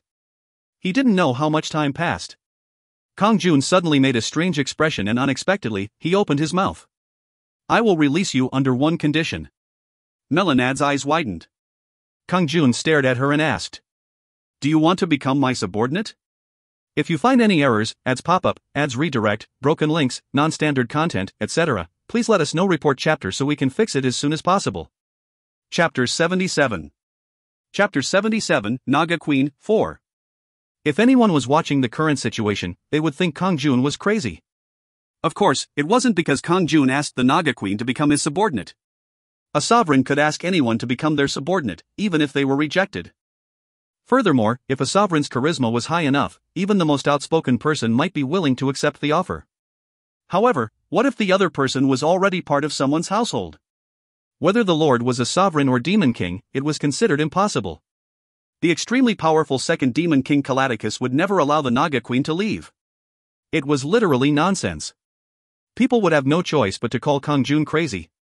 Kang-jun also knew this well. He had already heard it several times from Kang-run. Yet there was a reason why he suddenly made the offer. Naga Queen Melanad is not a sincere follower of the second demon king. She joined him to save the Nagas. However, the second demon king abandoned his promise to Melanad and she is very angry. She is also trembling at the second demon king's monstrous behavior. These messages suddenly popped up. This situation had happened once before. He used it to convince Colt, who was young Kwang Hyan's follower, to join him. Your charisma isn't high enough to accommodate Queen Melanad. You must have 20 charisma in order for Melanad to willingly accept you as her lord. The problem was Kang-jun's charisma. Charisma, 11, plus 4. He had a total of 15 points. This wasn't low, but he needed 5 more points in order to obtain Naga Queen Melanad. However, Melanad is in a crisis. If you say that you will get her away from the second demon king Calaticus, her heart will be shaken. Even so, she won't easily become your subordinate. Listen to her conditions. If you can get Naga Queen Melanad to join your side, then mission 14 is considered to be complete. If he listened to the Naga Queen's terms and made her join, then he could complete mission 14 without killing her. Although it wasn't directly mentioned, one important premise was given. It was the premise that Kang-jun could free the Naga Queen from Calaticus. The ability to release someone from a household. If it hadn't been a coincidence, was it a hidden power of the demonic dragon's ring like Kang-run said? The problem was that Kang-jun didn't know how to activate the ability. It seemed to be a phenomenon that occurred when a target, sensitive to the demonic dragon's ring, appeared or when certain conditions were fulfilled. Anyway, this is a big hit. The Naga Queen had a mighty combat power that dominated 2 commanders. If she joined his household, Kang-jun's power would be several times stronger. On the other hand, Queen Melanad's expression was filled with confusion. Will you accept Sovereign Lucan's offer?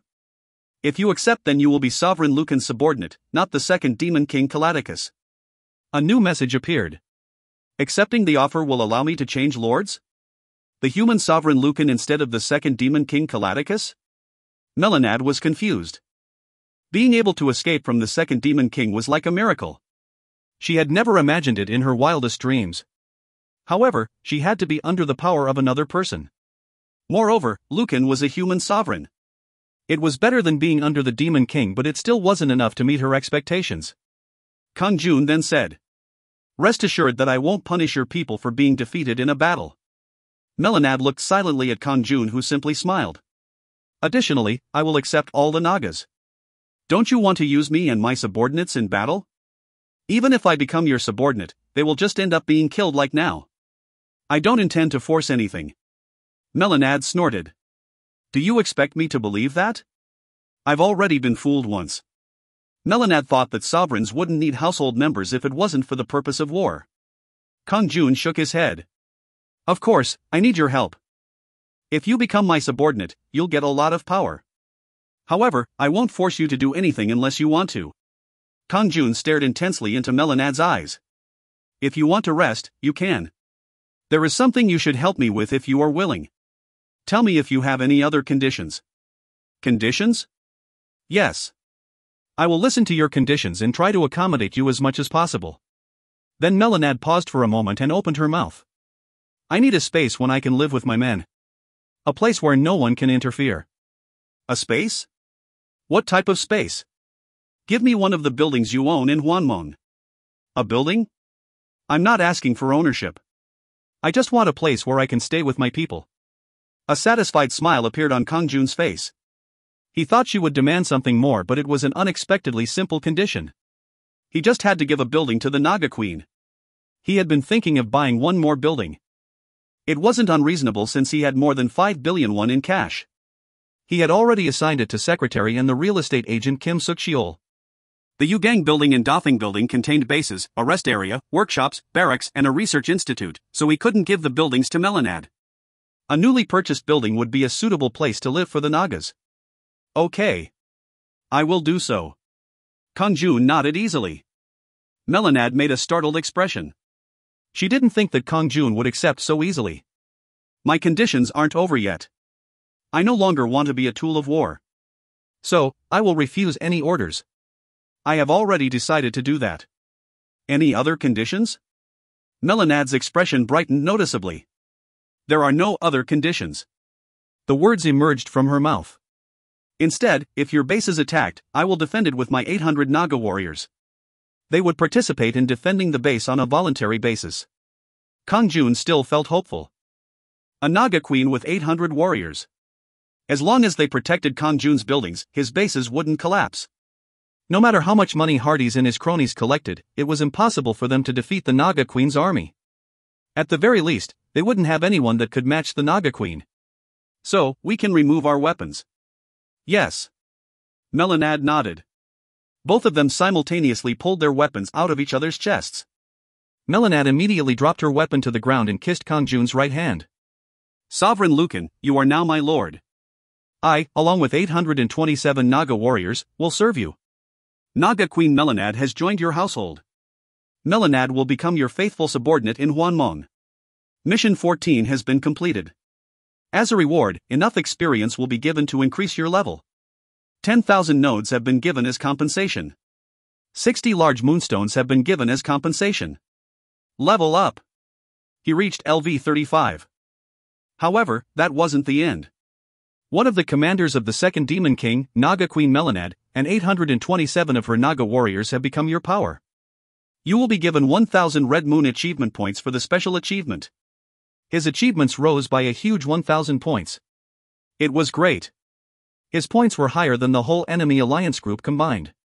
You have succeeded in bringing a high-level target into your household. Charisma has risen by 1. Charisma rose by 1 point. Melanad bowed politely and said, So, I will head to your base. The battle was over and the seal on this area was lifted. There was no place for Melanad and her 827 Naga warriors to go except for Kang-jun's base. Choo choo choo. She waved her hand and made a base return magic circle. Kang-jun just smiled. Wait there. I will give you a new home soon. Yes, Lord. Not only Melanad but the Naga warriors around Kang-jun also bowed and disappeared into the circle. Kang, the Naga queen is coming. Ha? What does that mean? The Naga queen has joined my household. Ha? Who? Naga Queen Melanad. Kang was silent for a moment. He was obviously shocked. Of course, he immediately regained his spirit. Lord! What happened? Did you really convince the Naga queen to join? Please take care of the new household member. She should have reached there by now. Yes, she seems to be coming. This. Nagas are coming in endlessly. The Naga queen has 827 people. That's right. Ha ha ha. It is really wonderful, Lord. Kang said in a frantic voice. I will buy a new building soon. Give the Nagas a place to live for the moment. Then I will arrange for a place in the rest area. Good work. After a while, Kang-jun was left alone in the fortress. Soon a magic circle would appear to return him to headquarters or Hexia would come to him directly. Meanwhile, Kang-jun pulled out the silver box that he got from the clone. There was also a book inside this time. Dark Transparency. In the last silver box, he received knowledge about vampire mages. However, this time it seemed like some type of skill. What is this? Kang-jun opened the book with a pounding heart. Palrock. At that moment, strange letters and patterns were absorbed into his body. The skill Dark Transparency has been learnt. Dark Transparency makes the body transparent using the power of black magic. Movement speed in the darkness will increase greatly, but the transparency will disappear once you attack an enemy. Duration lasts for 10 minutes. -5 black magic energy will be consumed. It was a skill that literally turned him invisible. Using 5 black magic energy could conceal his appearance for 10 minutes. Amazing! Does this also apply to reality? In the past, he could augment his speed using Aura of the Wind in reality. If so, it should be possible to use Dark Transparency. Wayak. Wayak. At that time, there was a brilliant light and two people appeared in front of Kang-jun. They were Hexia and Grania. Their faces were full of shock. Lucan. What happened? I can't believe it. How did you make the Naga Queen join your household? They already knew. Kang-jun received 1,000 achievement points for a special achievement, so it was impossible that the commanders didn't know. Kang-jun just smiled. I was just a little bit lucky. Hexia stared at Kang-jun like it was absurd. If that is luck, then you are really fortunate. On the other hand, Grania looked excited. What is wrong with luck? Luck is also a skill. Anyway, Lucan, you are now a force in the Earth Defense Army that can't be ignored. Hexia smiled. Now, I will reward you for the mission. I thought we'd lost, but you did very well. You have destroyed the Jewel of Darkness. You have earned 300 Red Moon achievement points. You have killed the most Nagas. You have earned 100 Red Moon achievement points. You have survived until the end. You have earned 50 Red Moon achievement points. He received 1,000 points and now there was an additionally 450 points. Today, he earned a huge 1,450 points. If you find any errors, ads pop up, ads redirect, broken links, non-standard content, etc., please let us know. Report chapter so we can fix it as soon as possible. Chapter 78. Chapter 78, Total Sovereign War, 1. Last time, he had killed the Ghoul Lord at Gumhodong and received 300 achievement points. When that was combined, he had earned a total of 1,750 points. Kang-jun's had 1,850 achievement points when the 100 points given at the beginning was added. That is 3 times over my previous achievements points. The fact that he took the Naga Queen into his household had given him such a fraudulent achievement. In the last evaluation period, he gained 3 levels and 2 charisma points with only 560 achievement points. So, what would he receive this time? Just like a good student waiting for a report card to come out quickly, Kang-jun also wished for the next evaluation period to arrive. Of course, most sovereigns hoped the next assessment period would be delayed as much as possible. Hexia gazed at Kang-jun and declared, Lucan, you have gained the Naga Queen and it could be said that you have the best power among the sovereigns. But commanders can't ignore this.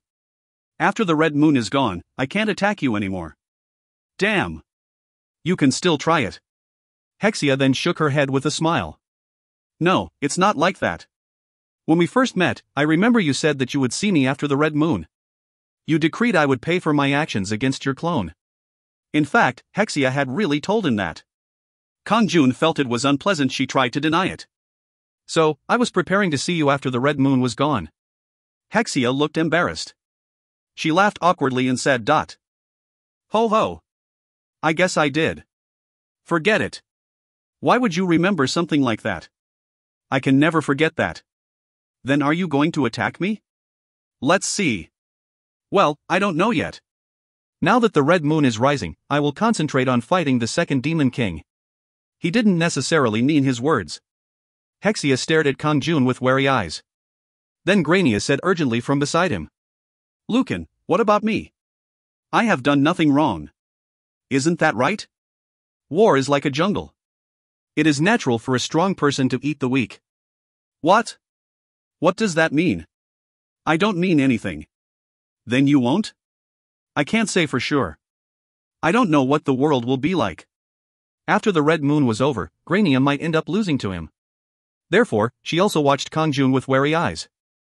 Bah! In the end, you're aiming for me. Of course, Kang-jun didn't intend to attack Hexia or Grania after the red moon was over. To be honest, he didn't know what buildings they were occupying. He just wanted to play a prank due to Hexia's previous words and Grania was just standing next to her. It was a joke because they didn't know the Naga Queen was only responsible for defending Kang-jun's bases.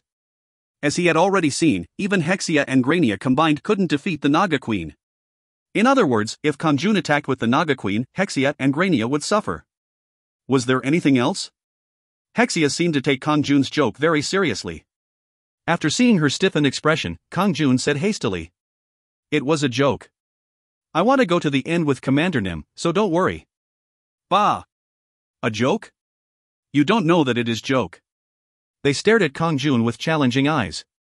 It can't be helped. I'm going to attack Lucan after the red moon. Me too. I need to hit first in order to live. I'm going to lead my troops. They really seemed like they were going to strike first. Kang-jun started sweating as he tried to soothe them. It really was a joke. That is nonsense. You are too strong to accept it as a joke. However, their expressions had relaxed considerably. Kang-jun smiled. We are comrades.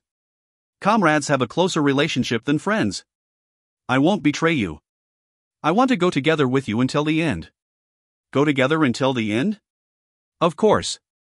We will be friendly even after the red moon has passed. Feel free to come to my base to play. Hexia smiled. HRMM. I will consider it. Okay. I guess we don't need to be enemies. Grania's expression brightened. I'm glad they are more relaxed.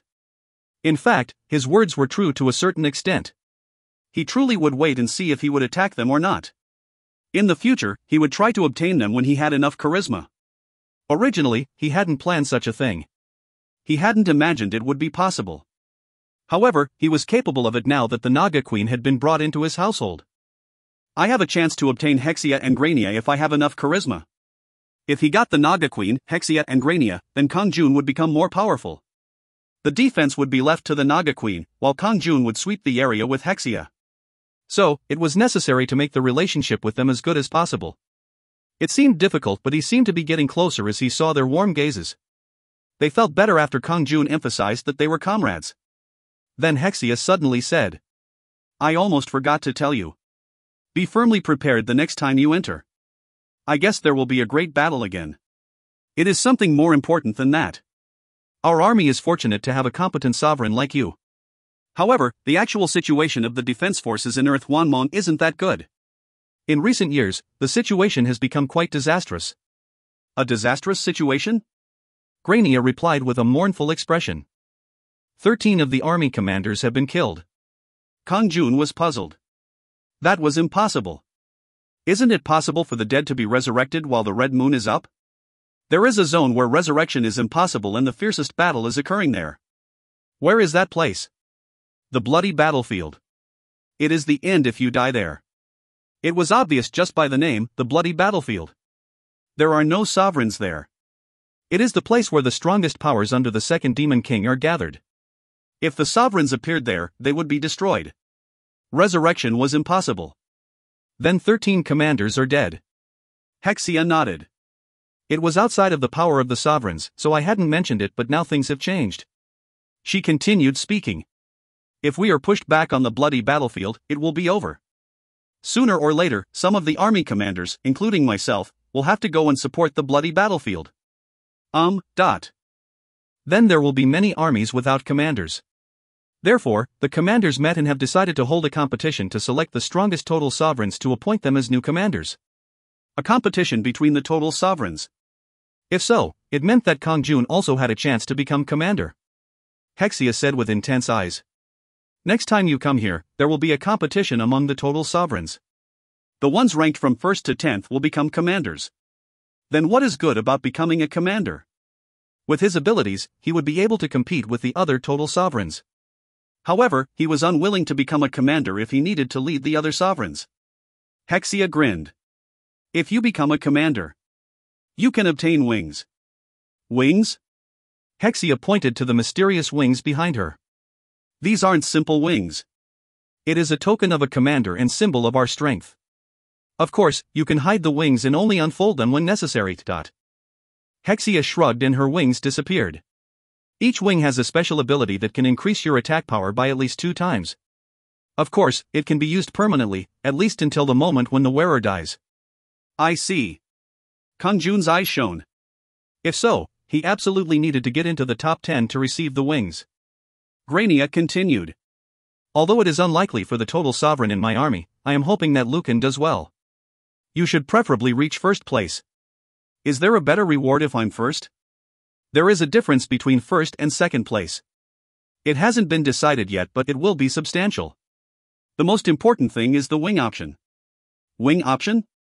You will be allowed to pick from the wings of the army commanders who died based on the order of your rank. Once the wings are picked, you can't turn back. Then it was Hexia's turn. Wings of Chaos. A commander with these wings were killed. Don't look at other wings and make sure you choose this one. Is the Wings of Chaos that good? When it comes to combat power, you can think of it as the strongest wings. It is on a different dimension from the wings I have now. I would choose the Wings of Chaos if given a choice, but it is impossible since I've already picked wings. Hexia looked depressed. It was the same for Grania. There are only 3 commanders with the Wings of Chaos in this whole area of Hwanmong. Now that one of them is dead, there are only 2 people left. This is a chance that won't come twice. That is why you must be in 1st place. Right, I understand. I'll try. Wings of Chaos. It was an opportunity to become a commander, and it was only possible when a commander with wings died. Their appearances then started to blur. The door to Hwanmong is closed. Your time in the world of Hwanmong is over. The 5th floor of the Yugong building. You woke up. Heian greeted him with a bright smile today. It was normal for when he woke up from Hwanmong. Although Hwanmong was different from normal dreams, to a certain extent, he felt displeasure when he woke up. However, that disappeared whenever he saw Heian's smiling face. It felt good to come back to reality. Kang-jun felt better to start the morning with a pleasant smile. Thank you for always watching my side, Heian. There is no need to thank me. It is a pleasure for me. It wasn't a big deal, but Heian looked very pleased. Shortly after showering, Kang-jun tested out dark transparency. Su. 5 black magic energy was consumed and Kang-jun's appearance became transparent, including the clothes he wore. He couldn't see anything when standing in front of the mirror. Hoo, indeed. Kang-jun laughed as he looked at the mirror. It was great he could use the transparency ability in reality. It was a useful skill for Kang-jun. Eeing. Then the skia rang. It was from lawyer Han Yunsu. If you find any errors, ads pop-up, ads redirect, broken links, non-standard content, etc., please let us know. Report chapter so we can fix it as soon as possible. Chapter 79. Chapter 79, Total Sovereign War, 2. Hello, Lee Kang-jun. Is everything okay? Did you have breakfast? The bean sprout soup from last time was really delicious. I'm afraid I can't come again to eat, so I contacted you by phone. It was her habit to not get to the point straight away. Kang-jun remained silent until she finally spoke again. Minus 25 million won per moonstone. What do you think? This was the reason for her phone call. The offer was 5 million more than last time. No. I see. What price do you want? I'm just going to hold on to it for a while. I won't sell it quickly. I will think about it slowly. Yes, I understand. By the way, you solved the problem of the Ghoul Lord, so the Black Dragon law firm has prepared a small gift. Gift. A bike. It runs on many, so no fuel is needed and the speed can go up to 300 kilometers per hour. A bike? It is convenient when traffic is blocked. It will be comfortable to switch. For more details, check out the Space app. Then I will go. Yes, thank you. I'll use it well. After the call finished, Kang-jun looked at the Space app. New storage, 1. He touched it with his fingers and the following content appeared. A gift has been sent from the Black Dragon law firm to your space. Just like money from a bank account could be transferred, the Black Dragon law firm could also transfer objects. The Prutten has arrived in your warehouse. The Prutten is now yours. Prutten? It was a bike-shaped icon of a funky-shaped bike that seemed like it would appear in a SF movie. I don't know if I can ride it. They could have just given me money. Anyway, it wasn't a bad thing. There was no burden in keeping it because it would be in the space. Shortly afterwards, Kang-jun shook hands with Haeun as he prepared to leave the house. Be careful. Then I will be going. Today's menu was bean sprout soup. Kang-jun had ordered it for the luck effect. However, unlike the last time, the effect wasn't luck but +3 to strength. The same menu didn't always have the same effect. In the future, it would be better for Haeun to cook the food that she wanted. Anyway, the strength increaser buff was very useful, so he placed 3 bowls of soup in the space. Due to the buff effect being different, the bean sprouts icon also looked different. By the way, there are many people out there today. There was a huge crowd in front of the building. Dark transparency. Kang-jun immediately used the skill. And he was able to leave through the front door. It was the best skill to use to escape from reporters and fans. For the next 3 days, Kang-jun continued hunting through the app. In the meantime, Secretary Kim Haina and Kim Suk-cheol succeeded in purchasing the 4-story Gaeong building that was between the Yugang and Dafeng buildings. The value was 4.8 billion. 2 billion in cash was used for the purchase and the rest was a bank loan. He could use the rest of the money to buy another building. The bank interest would be covered by rent and the quality of the tax effect would be enhanced. He had a competent secretary to take care of everything. Additionally, the legal issues regarding the source of the cash was handled by the Black Dragon law firm. As a result, Kang-jun became the owner of 3 buildings. Melanad will be happy. At 10 o'clock in the evening, Kang-jun lay down in his bed. The door to Hwanmong is open. Upon reaching the base in Hwanmong, he saw Naga Queen Melanad standing beside Kang-jun. Oh. Lord, you came? Naga Queen Melanad, I see Lord. Melanad greeted Kang-jun then kissed his hand. Radayam and Melanad seemed to like touching Kang-jun's hands. Radayam liked to rub his cheek against Kang-jun's hand like a cat while Melanad seemed to like kissing it. There was a style for every household member, so he should respect it. Just like he normally did to Radayam, Kang-jun stroked Melanad's head without thinking. Suk. Have you been well? Yes. Melanad seemed to be embarrassed but she spoke calmly. Oh, I'm sorry. Kang-jun quickly pulled his hand away. Even if she was a household member, she was still a queen, so he shouldn't be stroking her hair like she was a pet. Then Melanad smiled. It's okay. This is the first time I've had my head stroked like this. It doesn't feel bad to receive praise. Then I'm glad. Kang-jun smiled. It seemed like he had permission to stroke her head. I have some good news. I bought a new building. It is the Gaeong building that is close to here. Then Kang-jun said with an excited face. I already know, Lord. That is why Melanad Nim submitted to Lord. Melanad only treated Kang-jun with respect. Melanad stared at Kang-jun with a red face. There was something like expectation in her eyes. However, she also looked half-resigned. Kang-jun knew the reason behind the complex look in her eyes. Her previous lord, the second Demon King, had never kept his promise. Although Kang-jun said that he would keep his promise, it couldn't be helped that she didn't believe him. She might have been deceived. So, she had halfway given up. However, Kang-jun had no intention of breaking his promise. He immediately spoke to Melanad with a gentle smile. Melanad. Now, the Gyeong building will be a home for you and the Nagas. Use the taxes from there to build fortifications and facilities. As promised, I will entrust you all the rights. Lord. Melanad's body trembled with disbelief. You really kept your promise. I wanted to buy a bigger building, but this was the only one being sold. I'll change it to a large building later on. No, Lord. This building is sufficient. The tears in her eyes showed that she was touched.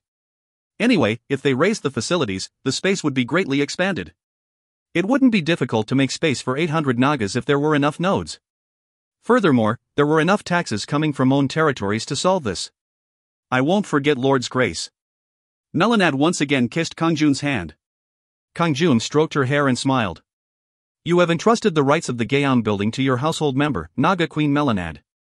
Melanad has built a Naga base on the 4th floor of the Gyeong building. The base at Gyeong building will be upgraded to Stage 2. 1%. Stage 1 was completed in an instant and the base expanded instantly to Stage 2. From Stage 2 onwards, it would be more time consuming. In the meantime, the Nagas staying at the rest area moved to the Gyeong building under Melanad's command. Kang-jun watched the scene with a gentle expression. In fact, as the base of the Nagas developed, Kang-jun's bases would become safer. Therefore, he wouldn't receive any losses from entrusting them with power. Lord! An army command scroll has arrived. At that moment, a command scroll from Hexia arrived. Kang-jun immediately used the magic power to move to the army headquarters. Come in, Lucan. Hexia was sitting on the throne.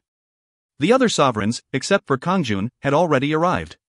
While Avia and his allies sent him favorable glances, the other sovereigns were looking at him with either jealousy or fear. Kang-jun was already accustomed to such eyes and responded with a smile.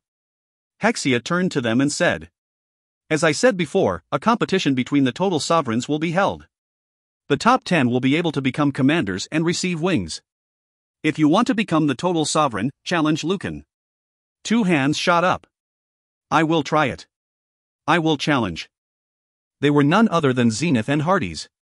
Zenith was someone with an unrelenting nature and would challenge even if it meant death. In particular, this battle would involve becoming the commander of an army and receiving wings. On the other hand, Hades was a person who didn't do well in the original fight.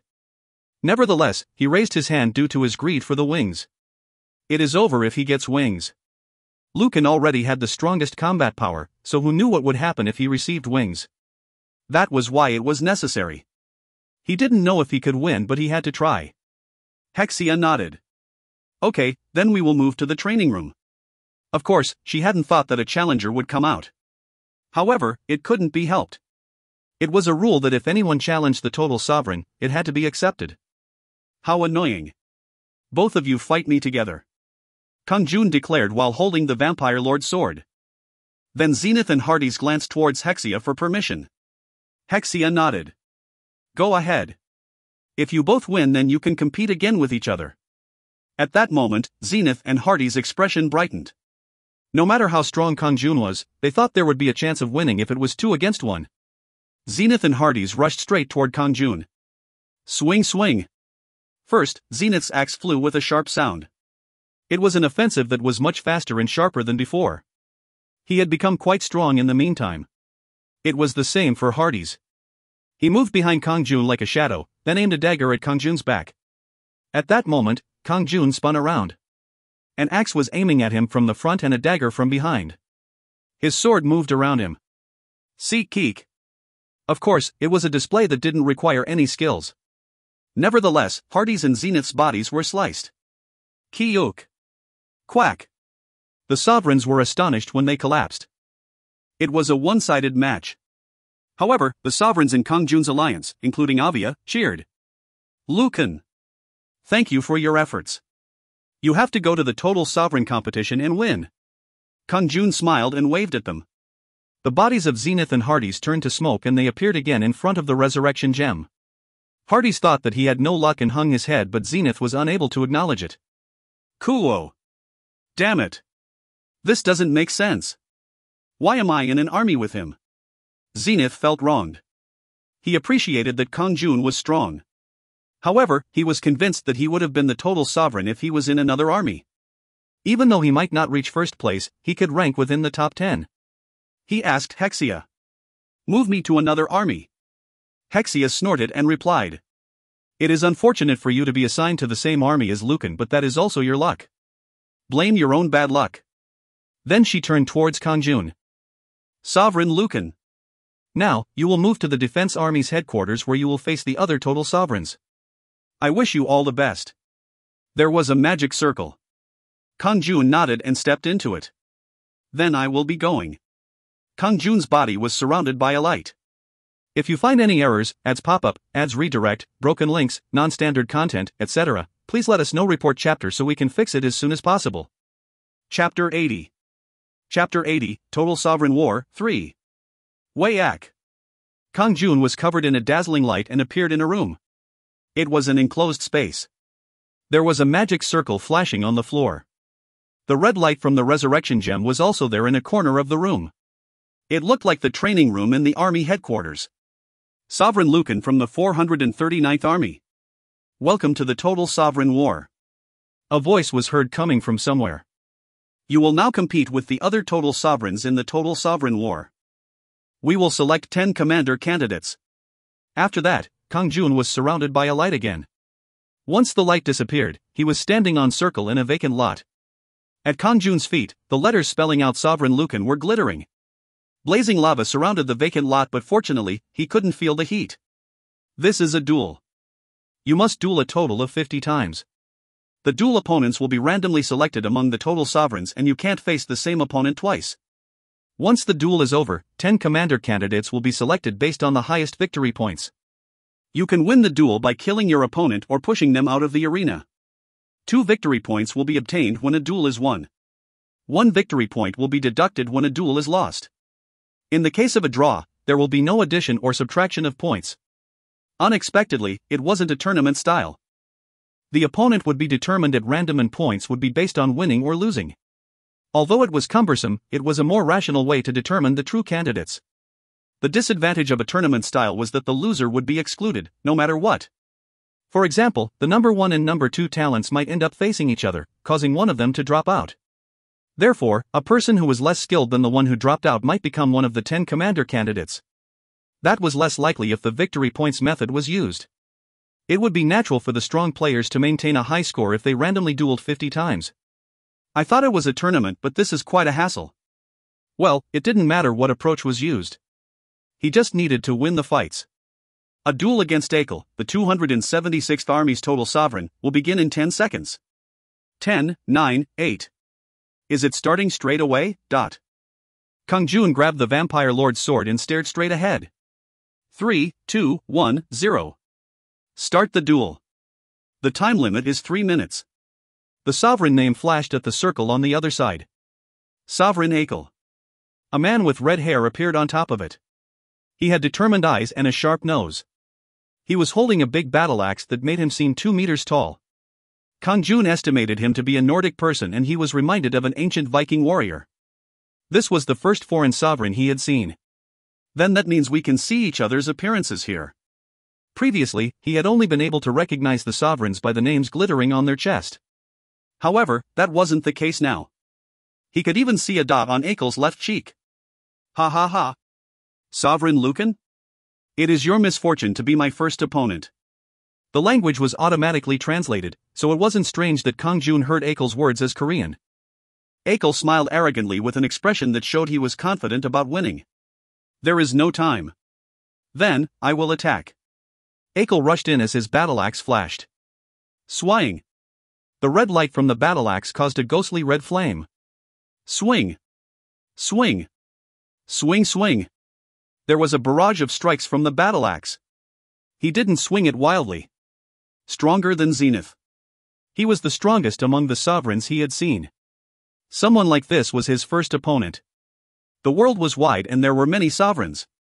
Kang-jun avoided the battle axe's offensive and stabbed Akel's neck with his sword. Poke.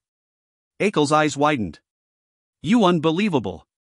The battle axe he was holding with both hands dropped to the ground. He grabbed his neck, shuddered and fell down. You have won the duel. 2 victory points have been obtained. Your condition will be restored. The next duel will shortly begin. Meanwhile, Akel's body had disappeared into smoke. There were no traces of blood on the floor. Additionally, a light surrounded his body and he felt refreshed. It was a light that would restore any injuries during the duel and get rid of fatigue. A duel against Ilabel, the 117th Army's total sovereign, will begin in 10 seconds. 10, 9, 8, 2, 1, 0. Start the duel. It was a blonde and blue-eyed Western beauty. Her weapon was a bow. It was a stunning blue bow. A quiver decorated with blue features and filled with arrows was at her waist. It was a big weapon for a slim figure. She looked like a female elf. Ping. Unlike Akel, Ilabel didn't utter any words. She fired an arrow toward Kang-jun the moment the duel began. Pack. The arrows appeared in front of him in the blink of an eye. The arrowhead shone with a blue light as it flew. There was another arrow in the place where Kang-jun tried to escape. When he tried to avoid it again, 3 arrows flew at once. Pippa-ping, dot. An infinite number of arrows seemed to be coming from her quiver. It was enough to turn any opponent into a porcupine. However, Kang-jun avoided the arrows and approached her. Ah! Ilabel stepped back with shock, but it was too late as Kang-jun's sword had already cut her throat. Sekiak. Duck. Ilabel's head fell off. Her body turned into smoke and scattered. You have won the duel. 2 victory points have been obtained. Your condition will be restored. The next duel will shortly begin. The next opponent was Sovereign Damas. It was someone holding 2 swords. He was a tall person who gave off a sharp impression. His face was like a Japanese person. Sir. Damas glanced at Kang-jun and raised his swords. They were 2 swords of different lengths. Cha-kong. Chu-chu-chuck. The 2 swords shone with a red light. Be prepared. Damas came forward after his brief words. After that, there was a storm of attacks. Ka-kang. Kong. Ka-ka-kang. Kang-jun attacked calmly. He was much stronger than the 2 preceding sovereigns. It was an offensive worthy of a lord's clone. Flash. Papa Pat. He even used a skill. It was a powerful skill where the 2 swords divided into dozens and flew in every direction. However, Kang-jun received all of them. There was no need to avoid them. The power of Heaven's Blood sword style rose along with his level. Astonishment appeared in Damas' eyes after he saw Kang-jun receive his skill. He glanced at Kang-jun like he couldn't believe it. Who are you? Lu-kun. It is funny to ask when you already know. The sovereign name was written on the floor. Besides, shouldn't he have asked for the opponent's name before the duel? Damas' expression then changed. Lu-kun. I heard that you are the strongest exorcist in the world right now. Of course, I don't believe such rumors. Damas seemed to have read an article about Kang-jun. Kang-jun laughed. It is just a groundless rumor. Then he stepped forward. Who cared about such rumors? The important thing was this moment.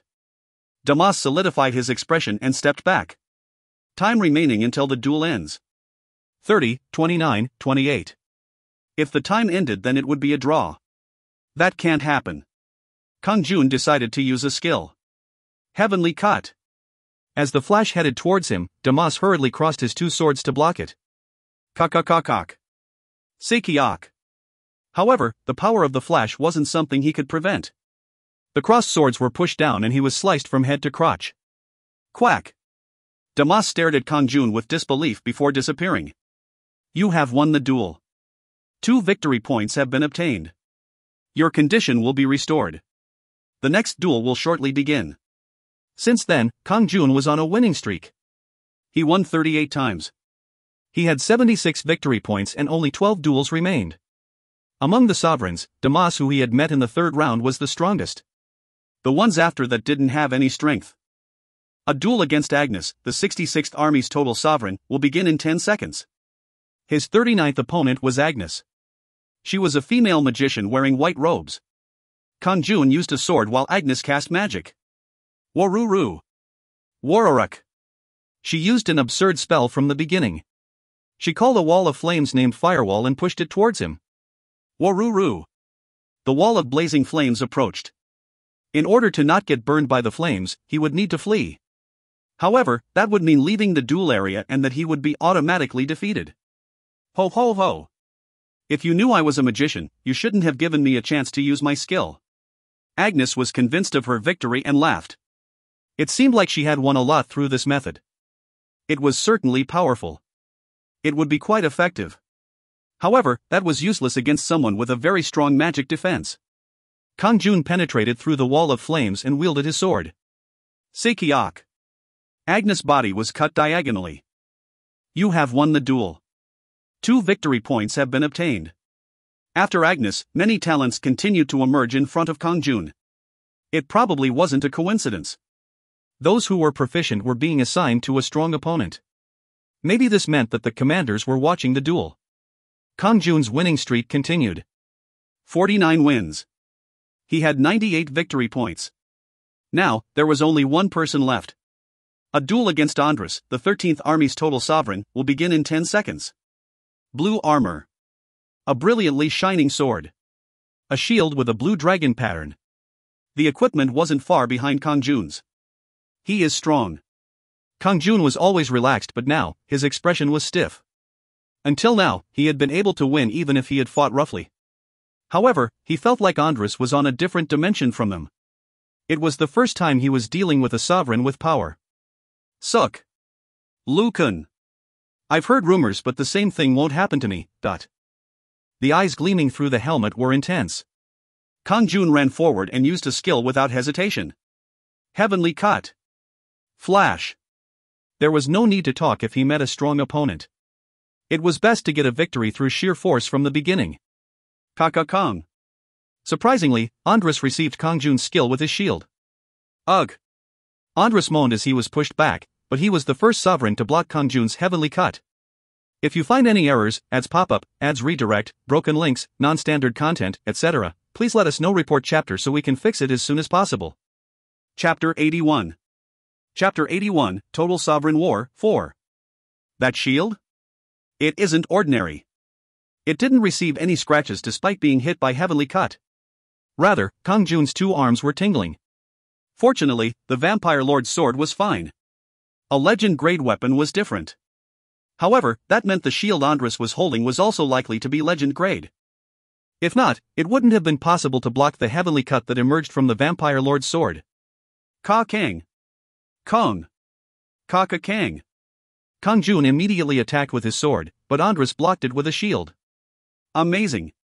The shield's defense is no joke. Even if the shield was legend grade, Kang-jun's heavenly cut wasn't something that could be blocked with simple reflexes. Nevertheless, Andres defended perfectly. This meant that Andres had more advanced skills associated with shield defense. However, Kang-jun hadn't fought just 1 or 2 opponents. Andres was nothing compared to the Naga Queen he fought a while ago. Kang. Kang. Kang. Kang-jun continued to push Andres without hesitation. Andres tried to maintain a distance, but it wasn't easy. Oh. He isn't giving me a chance to use a skill.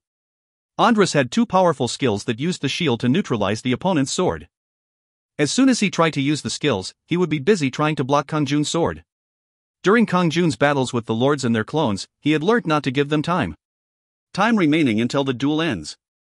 52, 51, 50. As time started running out, Andres became impatient. It can't end like this. I have to fight him somehow.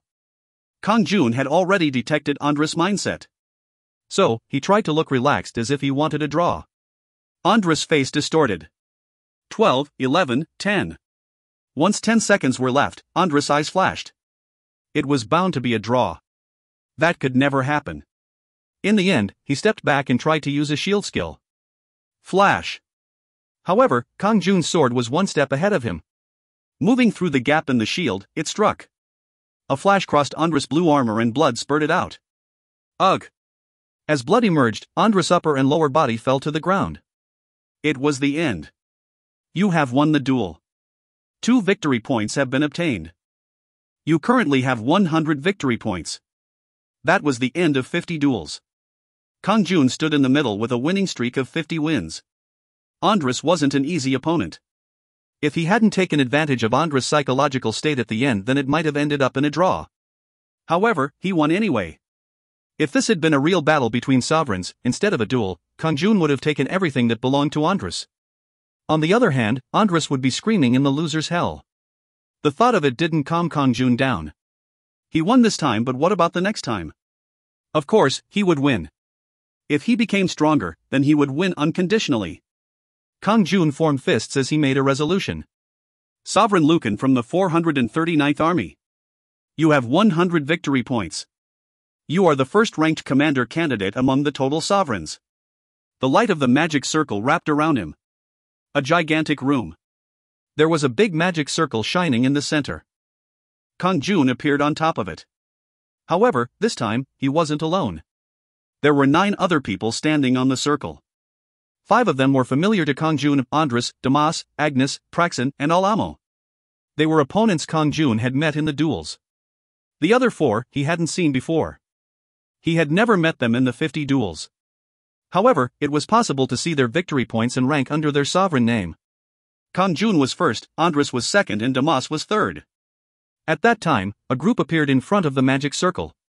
A total of 10 people. Some were human while others looked like ogres or demons. There were 2 horns on top of their heads and fearsome faces. Who were they?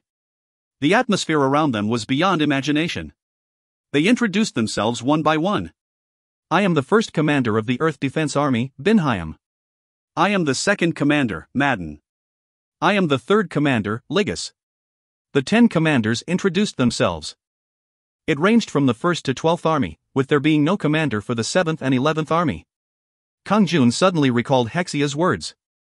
She said that the 1st to 12th Army commanders were the strongest among the Earth Hwanmong defense forces. After that, the armies get jumbled up and the rankings were meaningless. In other words, the commander of the 400th Army could be stronger than the 30th commander. However, only the commanders with the greatest strengths could become the commanders of the 1-12th armies. However, these 12 armies weren't divided in order of ability either. Although the first commander represented all of them, there might be someone with a stronger ability among the 12 commanders. Not surprisingly, the first commander Hwanmong was watching the 12th commander. The other commanders were also watching the 12th commander, indicating that he was the strongest among them. At that moment, the first commander Hwanmong spoke to Kang-jun and the others. You are the strongest among the sovereigns. However, the rankings are now meaningless. You will have to fight again. Was it a competition that would give them a chance to change their rankings? Kang-jun had already defeated 5 of them. He hadn't fought the remaining 4 yet, but they seemed to be weaker than Andres and Damas. Hwanmong continued. Before that, we would like to give you gifts. Now, you will be taught by one of us. Taught? By the strongest army commanders themselves? This is because your skills are still lacking to become a commander. It is very lucky for you that we have made this special decision to strengthen our defenses. This was quite unexpected. Kang-jun was looking forward to it. They were the best people in Earth Hwanmong, so their teachings wouldn't be terrible. Then the sovereigns assigned to each commander should come forward. Sovereign Agnes. Yes. The first commander, Hwanmong, pointed to Agnes. Agnes walked forward with a nervous expression. Sovereign Damas will come to me. Yes. Then the second commander, Madden, pointed to Damas and the third commander called Andres. Sovereign Lucan. Finally, the 12th commander, Rainkar, spoke Kang-jun's name. Yes. Kang-jun walked in front of Rainkar. He was a male in his 40s with a cold aura. There was an eerie energy around him like in martial arts novels. Kang-jun believed that Rainkar was the strongest among all the army commanders. Otherwise, the other commanders wouldn't be paying attention to Rainkar. Rainkar gazed at Kang-jun and said, "Follow me." Yes. Kang-jun followed Rainkar to a nearby closed chamber. It was a room with 2 resurrection gems, one on each side. It was a training room. The unusual thing was that it had 2 resurrection gems. Rainkar said, "Lucan, I deliberately told the other commanders not to choose you. It is because I have chosen you. Can you guess why? I don't know. It isn't because you have the most victory points or achievements. There was only one reason. It is because you know Heaven's Blood sword style." How do you know that? I watched your duels. I know because I am familiar with the skill. The person died a long time ago. Who is he? You don't need to know. Just that when he was alive, the second demon king Calaticus would have never considered invading Earth Hwanmong. Rainkar's eyes shone coldly. Please note that I won't be teaching you any new abilities. I will only expand on what you already know. This is the same for the other commanders. I will be grateful for any teachings. Kang-jun was prepared to die during the training. It was rare to get a chance to be taught by the strongest in Earth Hwanmong. There was a faint smile of satisfaction on Rainkar's face as he gazed at Kang-jun, however, his cold expression soon solidified again. The given time is 2 hours. During that time, I will give you the harshest and most efficient training. The only thing that matters is your will. If you give up in the middle, you won't receive anything. That will not happen. Kang-jun replied with a smile and Rainkar's eyes shone. I'll see if that happens or not. Then, I will start. Sir. He immediately pulled out a sword and stabbed Kang-jun. Puk. Kiok. Kang-jun's eyes widened and he fell. His body turned into smoke and reappeared in front of the resurrection gem. Did he die? It was the first time Kang-jun had experienced death. This was because he had never been defeated in duels in the training room. Additionally, he had never died in battle against the second demon king's subordinates. Resurrection was possible, but he had never experienced it. Yet, he had just died. It felt like the world was ending the moment he died. His consciousness was still alive, but his body was like a stone. Then even his consciousness disappeared. And he woke up again. Why? Kang-jun stared at Rainkar. He said he would teach, so why did he kill Kang-jun? It wasn't a pleasant feeling, even if he was resurrected. He didn't want to experience such a terrible feeling again. Sukiok. However, Rainkar approached Kang-jun and cut off his head. Duck. His head fell off his body. He had done this to others, but this was the first time he had experienced it. Once his head was lost, the struggling body lost strength and collapsed. His consciousness lasted for a while even after the head had fallen off. Then his consciousness was cut off and he was resurrected at the gem on the other side. Jabiok. Rainkar walked over with his sword. Kang-jun got up. Wait. Is this training? Rainkar said he would use the most effective training method for a short period of time. Then he stabbed Kang-jun's stomach and sliced his neck. Kang-jun didn't intend to just sit down and die. Kang-jun pulled out his sword. Yes. This is training. This time, I won't suffer without trying to block him. However, Kang-jun was once again cut in half by Rainkar's sword. Sekiok. Flop. Ugh, damn. What are you doing? Once he resurrected again, Kang-jun swung his sword but Rainkar blocked it and stabbed him. Puk. Kiuk. He died again and then resurrected. This repeated for a while. Did he die 10 times? From then on, he even lost the will to resist. How long will you do this? Teaching about Heaven's Blood sword style, cough.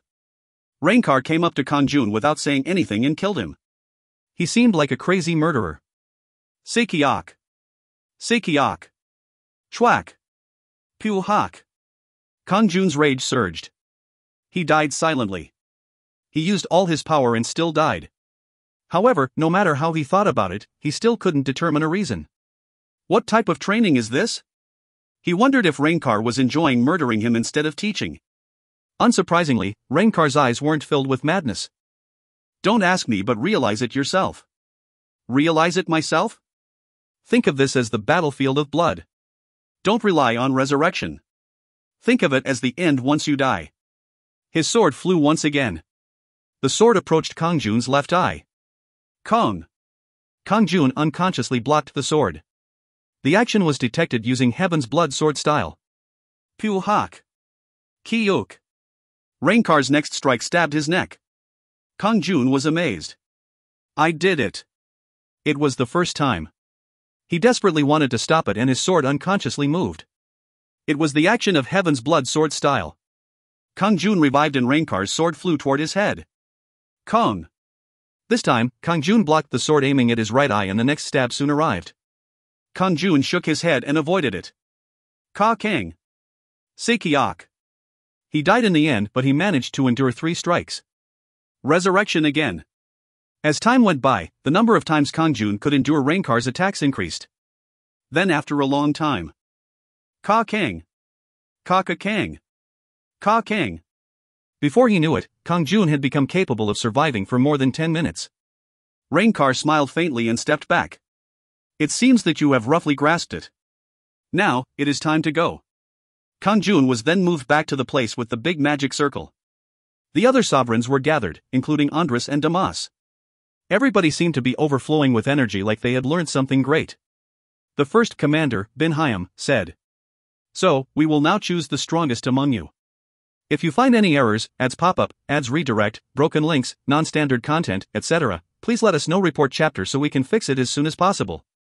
Chapter 82. Chapter 82, Becoming a Commander, 1. The dueling method was the same as before.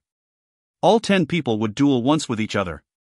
Victory gave 2 points while defeat caused 1 point to be deducted. There would be a total of 9 duels and the victory points would determine the rankings. However, there was no time limit for the duel. It would continue until the opponent was defeated. Kang-jun's first opponent was Sovereign Fade. He looked to be in his mid-30s, a Chinese person. His height was approximately 190 centimeters. He looked imposing and reminded Kang-jun of Guan Yu from Romance of the Three Kingdoms. Lucan, you were the best in the first duels, but now it will be different. The one who smiles last will be the winner. Fade was ranked 5th in the main duel and had been defeated by Andres, Damas and Agnes. However, after the last 2 hours, he had gained enlightenment and showed confidence in winning against the first-ranked Kang-jun. If you are confident, come on. Kang-jun raised his sword. Then Fade sank into his thoughts. Strange. Why is he showing such a loose posture? Kang-jun had so many gaps, he couldn't figure out how to attack. Songkum. Fade hesitated, so Kang-jun stepped forward. Then I will attack first. Kang-jun's posture instantly changed. All his gaps had disappeared. Quick! His sword flew with him. It was an ordinary strike, but the momentum behind it felt like it could split apart a mountain. Block the weapon. Fade blocked it hurriedly. Kang. An advanced weapons blocking skill. Through the teachings, this skill reached a new level. Not only was it a perfect defense, he could also counterattack and deal a fatal blow to the opponent. Quararung. There was a ringing sound as Fade's sword ripped through the space like a storm. Swike. Papa Pat. It was a formidable momentum that seemed like it could crush anything in its path. However, Kang-jun silently evaded the attack and proceeded to cut Fade's neck. Sekiak. Duck. Fade's head rolled to the ground. The second sovereign was Damas. He was a Japanese warrior who used 2 swords of different lengths. Damas, who had won against Alamo, showed his confidence in winning against Kang-jun. Be prepared. Damas rushed forward like the wind. He narrowed the distance in an instant like a flying arrow. Kang. Pu Hak. At that moment, Kang-jun rushed forward and brandished his sword. Damas' swords were blocked and he was struck at the same time. Kwang. Damas sank down. He was bleeding from a half-cut neck. The third opponent was Sovereign Agnes. She also gained new enlightenment as a battle magician. Originally, her skills had a long casting time, but now she had a teleportation skill called Blink. Its casting speed was extremely short. It was advantageous when fighting enemies that used warrior-type melee attacks. She could maintain a distance and use attack magic. Bah! This time will be different, Lucan. She still had the memory of being defeated in the first duel, so Agnes' gaze towards Kang-jun was filled with poison. Warwick. Dot. She immediately launched attack magic and a series of flames flew from her staff. As Kang-jun approached, Agnes used Blink to get away. Wying. Huing. This time she made arrows of wind. The strength was slightly lower, but the casting time was shorter than fire magic. The so-called moving shot was possible, so her speed didn't decrease. However, it was powerless against one of Kang-jun's skills. Heavenly Unyielding Slash. It was a wide-area skill that could be used at a reasonable distance. Flash. Pa'at. Since the damage dealt to individuals was less than Heavenly Cut, it would be less powerful against warriors like Damas and Andres. Ugh. However, it was fatal to Agnes, who had weak defense. She quickly used Blink to avoid it, but she had already received some damage. Damn. She collapsed. Next was Andres. He was in second place after the primary duels. As soon as the battle began, Andres ran forward like he had been waiting. Swike. Supapak. Dot. Kang-jun's sword pushed the shield back. However, unlike before, Andras' posture wasn't disturbed. He was perfectly harmonized with his shield. Furthermore, his psychological flaws weren't exposed anymore. His combat power had doubled. However, Kang-jun thought it was easier to face Andras compared to before. It was because Andras' balance broke whenever he tried to attack. Sukiak. Chwak. Chwak. Kang-jun's sword cut off Andras' right wrist, followed by a slice to his chest and neck. Kwang. Andras collapsed, but his eyes were still glaring. Kang-jun's winning streak continued on. He used dark transparency to confuse the opponent in addition to his other skills to achieve victory. Before he knew it, he had 8 victories. Now, there was only one person left. The commanders watching Kang-jun's duel were surprised and impressed. First Commander, Bin Hyam, glanced at 12th Commander, Rainkar, with dissatisfaction. Lucan's attack power seems several times stronger than before. Rainkar Nim seems to have taught him a lot. The second Commander, Madden, nodded. Although it is an inevitable choice to stop the second Demon King, it will be impossible to prevent Lucan from walking over everyone else in the sovereign world. The other commanders agreed with him and stared at Rainkar. However, Rainkar didn't even blink. I don't know why you think I taught Lucan something great. I didn't teach him. He learned everything by himself. Rainkar just killed him. Lucan came to the realizations on his own in order to live. There were no teachings other than killing. Rainkar frowned and said, "Don't think about unnecessary things. It can be considered as acting against me." He had increased the power of his skill greatly. So, I taught him a desire to win. The commanders flinched and avoided Rainkar's gaze. While a strange current was flowing between the commanders, Kang-jun won the last duel. 9 duels and 9 wins. He had 18 victory points. Kang-jun was crowned as the #1 sovereign in Earth Hwanmong. Second was Andras. Third place was Agnes. Fourth was Damas. There wasn't a big change in the rankings compared to the primary duels, except that Agnes had climbed in front of Damas. The 10 commanders, including Bin Hyam, said to him, "Now, you must choose a wing that is a token of strength. With these wings, you are qualified to become a commander. Once you have chosen your wings, you can't change them forever. So, choose carefully." Finally, the wings. The eyes of the sovereigns, including Kang-jun, shone. Everyone had heard about the wings from their commander. "Sovereign Lucan, I will give you the choice first. Which one of these wings do you want?" "The wing's flight speed will increase as your level rises." At that moment, 13 wings appeared in front of Kang-jun. Wings of light, wings of darkness, wings of chaos, wings of fire, wings of water, wings of wind. They were beautiful and mysterious wings. Furthermore, he could see information about their capabilities when he looked at the wings. Wings of light, stage 1. Rating, myth. Wings with a transcendent will. Free flight is possible. Health plus 1000, black magic energy plus 1000, strength plus 10. Resistance to all properties will greatly increase. Starting from stage 2, a unique skill will be gained at every stage. Light power needed to upgrade to stage 2, 0/1000. Wings made of brilliant light. If he wore these wings, everyone would mistake Kang-jun for an angel. A myth grade item. Amazing. It was literally a jackpot item. The abilities are enormous. It was natural to gain the ability to fly freely with wings. Yet his health and black magic energy rose by 1000 and his strength by 10. Additionally, his resistance to all properties increased. The difference between having wings and no wings was like the difference between heaven and earth. It was natural that the 10 sovereigns in this position would reign supreme in the world of the sovereigns in the future. If I have light power, I can upgrade it further. When the wing level rose, it would be possible to open up unique skills. Bin Hyam smiled as he saw Kang-jun looking at it. "Do you want the wings of light? I will look some more." Kang-jun had heard from Hexia and Grania that the wings of chaos was the strongest. However, instead of listening to their words, he decided to look himself so that he wouldn't have any regrets. Wings of darkness, stage 1. Rating, myth. Wings with a transcendent will. Free flight is possible. Health plus 1000, black magic energy plus 1000, agility plus 10. Resistance to all properties will greatly increase. Starting from stage 2, a unique skill will be gained at every stage. Dark power needed to upgrade to stage 2, 0/1000.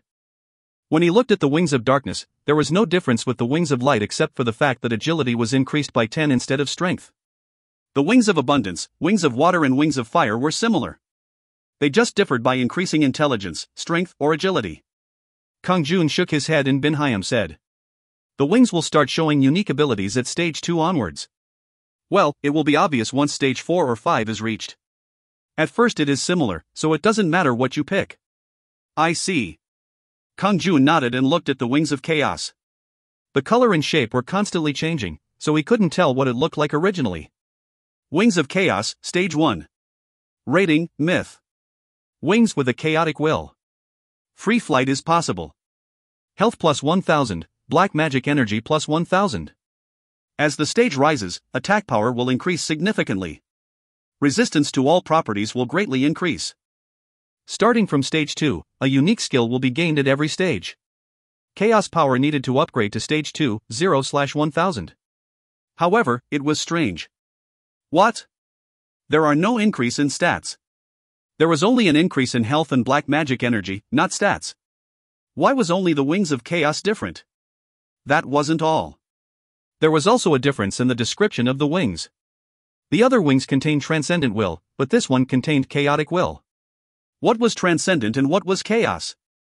Furthermore, there was something else about the stages. As the stage rises, attack power will increase significantly. This was it. There was no other information about the wings. This option is attached instead of an increase in stats. Maybe this was why the wings of chaos was said to have the strongest combat power. At first, the increase in stats might be more powerful. A huge 10-point increase was never low. Strength rising by 10 points was like having his level increase by 10. However, later on the increase in damage from the wings of chaos would be much more powerful than the rise in stats. Of course, that was assuming he could upgrade the wings. Anyway, he had decided on an answer. He was sure of the reason why Hexia and Grania recommended the wings of chaos. Kang-jun's eyes flashed as he spoke. "I will choose the wings of chaos. If you find any errors, ads pop up, ads redirect, broken links, non-standard content, etc., please let us know. Report chapter so we can fix it as soon as possible." Chapter 83. Chapter 83, Becoming a Commander, 2. Bin-hyam sighed with a little bit of regret. He tried to conceal it, but there was envy in his eyes. Based on the shape, he had the wings of light. From the 1st to 12th Army, the only commanders who had wings of chaos were the 3rd Commander, Ligus, and the 12th Commander, Rainkar. Ligus was a commander that had the terrifying appearance of a devil. "Your decision is the wings of chaos? If you choose now, there is no turning back." "I've decided. I will choose the wings of chaos." These wings originally belonged to the commander of the 7th Army. He died and now you will have his wings. One of the commanders that had been killed this time was the 7th Commander. Bin-hyam spoke with a solemn expression. "Now, turn around. I will give you the wings of chaos. These wings will not only be your strength in Hwanmong but also in the world you belong to and all other worlds." Kang-jun turned around and Bin-hyam placed the mysterious, shining wings of chaos on Kang-jun's shoulders. The wings shone with a transparent light that appeared like a halo behind Kang-jun, giving him a mysterious atmosphere. "Those who transcend will meet the wall of chaos.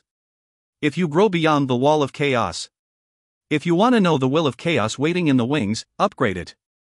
The contents about transcendence and chaos made Kang-jun's head confused. "You have worn the wings of chaos. The wings can't be dismounted, but it is possible to hide the wings. Health has risen by 1000 points. Black magic energy has risen by 1000 points." His health and black magic energy increased greatly due to the wings. It wasn't simply a numerical increase. At the same time, Kang-jun felt an unknown vigor enter his body. A strong vitality. Now, he had obtained a vitality that wouldn't die. As it continued, Andras chose the wings of light, Agnes, the wings of fire, and Damas, the wings of darkness. It was the same for the later sovereigns. They also heard from their commanders that they should choose the wings of chaos. Once Kang-jun chose it, they picked wings that fit their needs. Once the 10 sovereign chose wings that were a symbol of strength, Bin-hyam said with a smile. "Now, you have become a commander. However, we haven't decided where to put you yet. The next time you come to Hwanmong, you will be able to choose." He continued. "Now that you have become commanders, your public evaluations will be completed differently from other sovereigns. For that reason, your achievements during this period of time will be rewarded immediately." At the end of his words, a message appeared in front of Kang-jun. "You have become a commander of Earth Hwanmong's defense forces. Charisma has increased by 2. Good luck has increased by 2. Becoming a commander increased his charisma and good luck by 2 points. However, that wasn't the end. As a reward for becoming a commander, 500 Red Moon achievement points will be given. You currently have 2,350 achievement points. This will be adjusted to 100 achievement points. Your achievement points are reduced by 2,250 points. As a reward for the reduced achievement points, the effect of your charisma has greatly increased the abilities of your household members. Your level has increased by 5. Charisma has increased by 2. LV.40, EXP 0%. War, Intermediate. Health, 1970/1970. Black Magic Energy, 1700/1700. Strength, 44, plus 5. Agility, 45, plus 5. Intelligence, 41. Good luck, 9.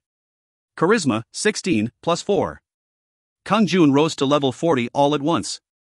His mental state could barely keep up with the rewards. Still, something like this was always welcome. Hyeon's abilities have risen. Kiran's abilities have risen. The abilities of all his household members, including Hyeon, rose again. It was always a pleasure to have the attack power of his subordinates increase. There was a prominent message among them. Melanad's abilities have risen. Naga Queen Melanad, who had just become a member of Kang-jun's household, had her abilities increased. Melanad has become stronger? Melanad was already at a level where she could trouble 2 commanders. An increase in her attack power was a welcome thing for Kang-jun. Additionally, the probability of obtaining rare items in areas such as the mines, lakes, and grasslands increased. Black magic energy will no longer be consumed when you enter Hwanmong. There was a new addition. Now, 100 points of black magic energy would no longer be consumed when the door to Hwanmong opened. His maximum black magic energy had increased significantly, but it was still 100 points. In the meantime, the intensity in Andras and the other sovereigns' eyes increased due to their growth. Then, you should go back to your world. Bin Hyam spoke in a light tone. Before he knew it, the surrounding space distorted. The door to Hwanmong is closed. He opened his eyes. You woke up. A gentle light gleamed in Hyeon's smiling eyes. There was a mysterious halo around her. She had looked completely like a ghost when he first saw her. Now, she felt like an angel. She had originally been an advanced ghost. As her ability continued to rise, she felt as fresh as an angel. Maybe one day, but not now. It would be good for Kang-jun if her abilities continued to increase. Her face has become more beautiful. The other members had their abilities strengthened, but their appearances hadn't changed as much as Hyeon. Did it only apply to women? If so, Queen Melanad would become even more beautiful. If he entered Hwanmong, he would naturally find out. Kang-jun would welcome it if it had really happened. Then Kang-jun had an unfortunate thought. It is too bad.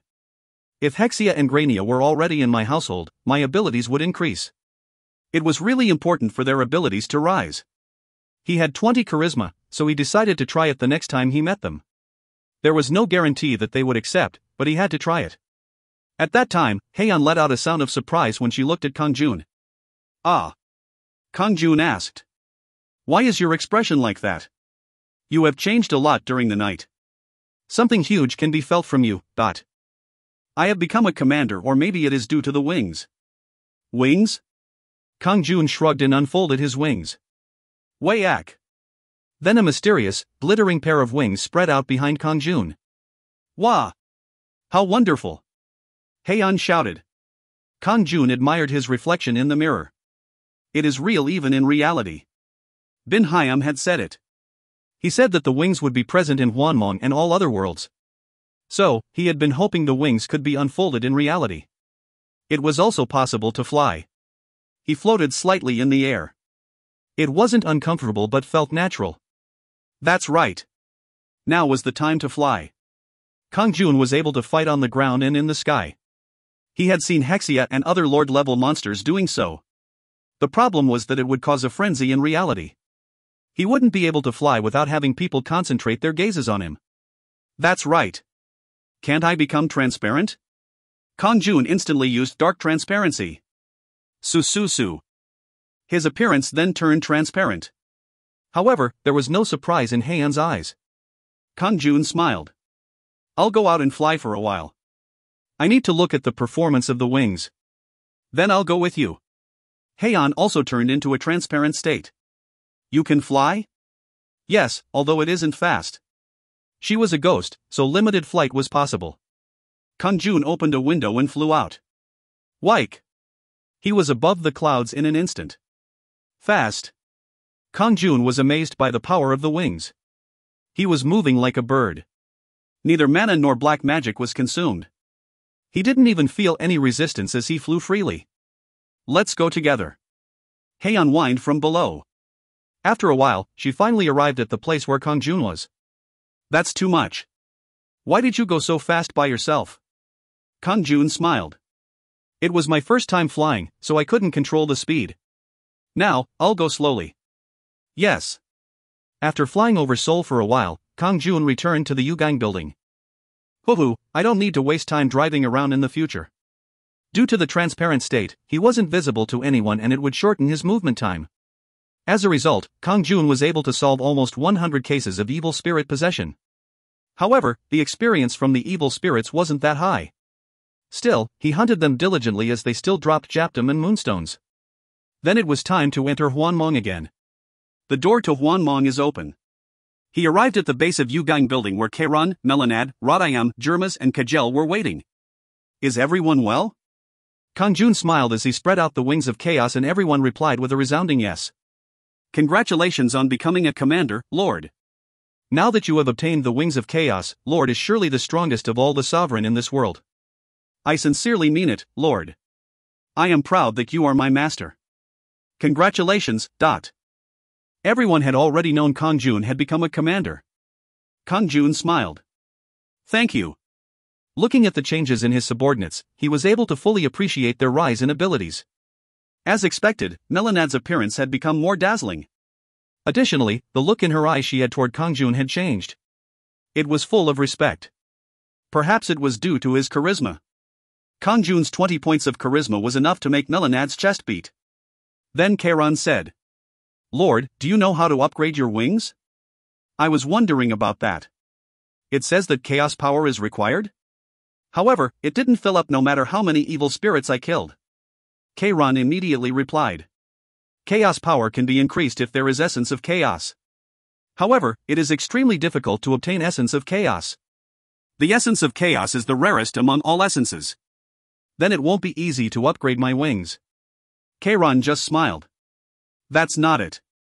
In fact, the wings of chaos is actually the easier one to upgrade. What does that mean?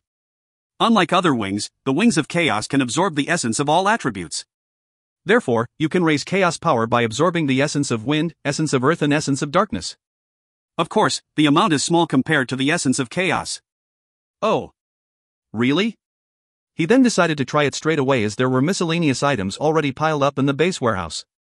If you find any errors, ads pop-up, ads redirect, broken links, non-standard content, etc., please let us know. Report chapter so we can fix it as soon as possible. Chapter 84. Chapter 84, Wing Strengthening, 1. Essence of Earth, 62. Essence of Wind, 22. Essence of Darkness, 39. These were the essences piled up in the warehouse. Some were obtained from Kang-jun's battles, while others were found in mines, lakes, and grasslands. The essences were used for advanced facilities, upgrades and summoning high-level troops at the barracks. In particular, the essence of Earth were used to summon Golem Radagers and the essence of Darkness were necessary for the vampire mages. Kairon was collecting the essence of Earth to create a future Golem Radager army and the essence of Darkness to summon 100 vampire mages. In other words, these essences weren't easy to gather. They were literally rare items. So he had to make a choice. Either strengthen his wings or strengthen the power of the base. Shall I see how much I get first? Kang-jun pulled out one essence of Earth and brought it to his wings. Then a question immediately appeared. Do you want to convert the essence of Earth to chaos power? Yes/no. Yes. The wings shone with a bright light. 1 point of chaos power has been obtained.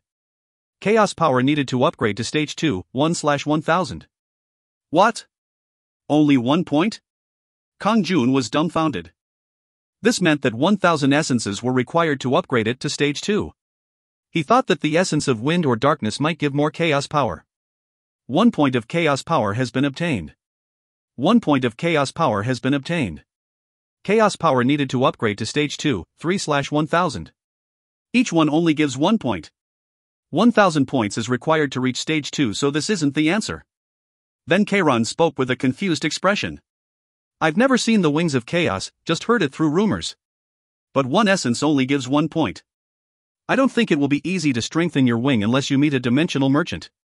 What is a dimensional merchant? You can meet them at the dimensional shelter. Dimensional shelter? A shelter can be created using a dimensional piece. When a shelter is created, a dimensional merchant will appear. You can buy various types of essences. A merchant selling all types of essences existed. Kang-jun was delighted. That's great. By the way, how can I get a dimensional piece? Kang-jun scratched his head and said. If Lord is lucky, then you might find it in an Aok, but it won't be easy. Aok. It meant a prison space. Kang-jun had the Aok key that could be used 3 times, but he hadn't found an Aok yet. It was at that moment. Naga Queen Melanad spoke with shining eyes. I have a dimensional piece, Lord. Really? Kang-jun was surprised. Kiran's eyes widened. Melanad just smiled. I'll give it to Lord if you need it. I'm very thankful. Kang-jun didn't refuse. A dimensional store wasn't just good for strengthening his wings. It was possible to summon high-level troops in large quantities since he could purchase essences in bulk. Melanad pulled out a ring that shone with a blue light and pushed it towards Kang-jun. Accept it. It is this ring? Yes. A dimensional ring. It was my mother's keepsake.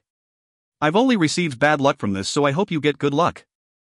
I had wondered if it was a ring of misfortune. Still, it is nice to know that Lord needs it. My best luck was meeting Lord, so I don't need any more luck. Kang-jun's heart swelled with emotion. Thank you. Tell me if you want anything. It's okay. I am just glad that I can help Lord. Then I'll get you a really good ring. No. Just sometimes. Sometimes? Melanad avoided Kang-jun's gaze like she was embarrassed. It would be nice if you could stroke my hair sometimes, but I know that isn't easy. It is easy. Of course I will do so. It was natural to stroke her head if she did something worthy of praise. Suk suk. Kang-jun immediately stroked Melanad's head. Melanad laughed brightly like she was in a good mood. Thank you. I will stroke your head at any time. You deserve it. Kang-jun smiled. On his other side, Kang-jun was staring at the dimensional ring. If you have a dimensional piece in 10,000 nodes, then you can construct a dimensional shelter.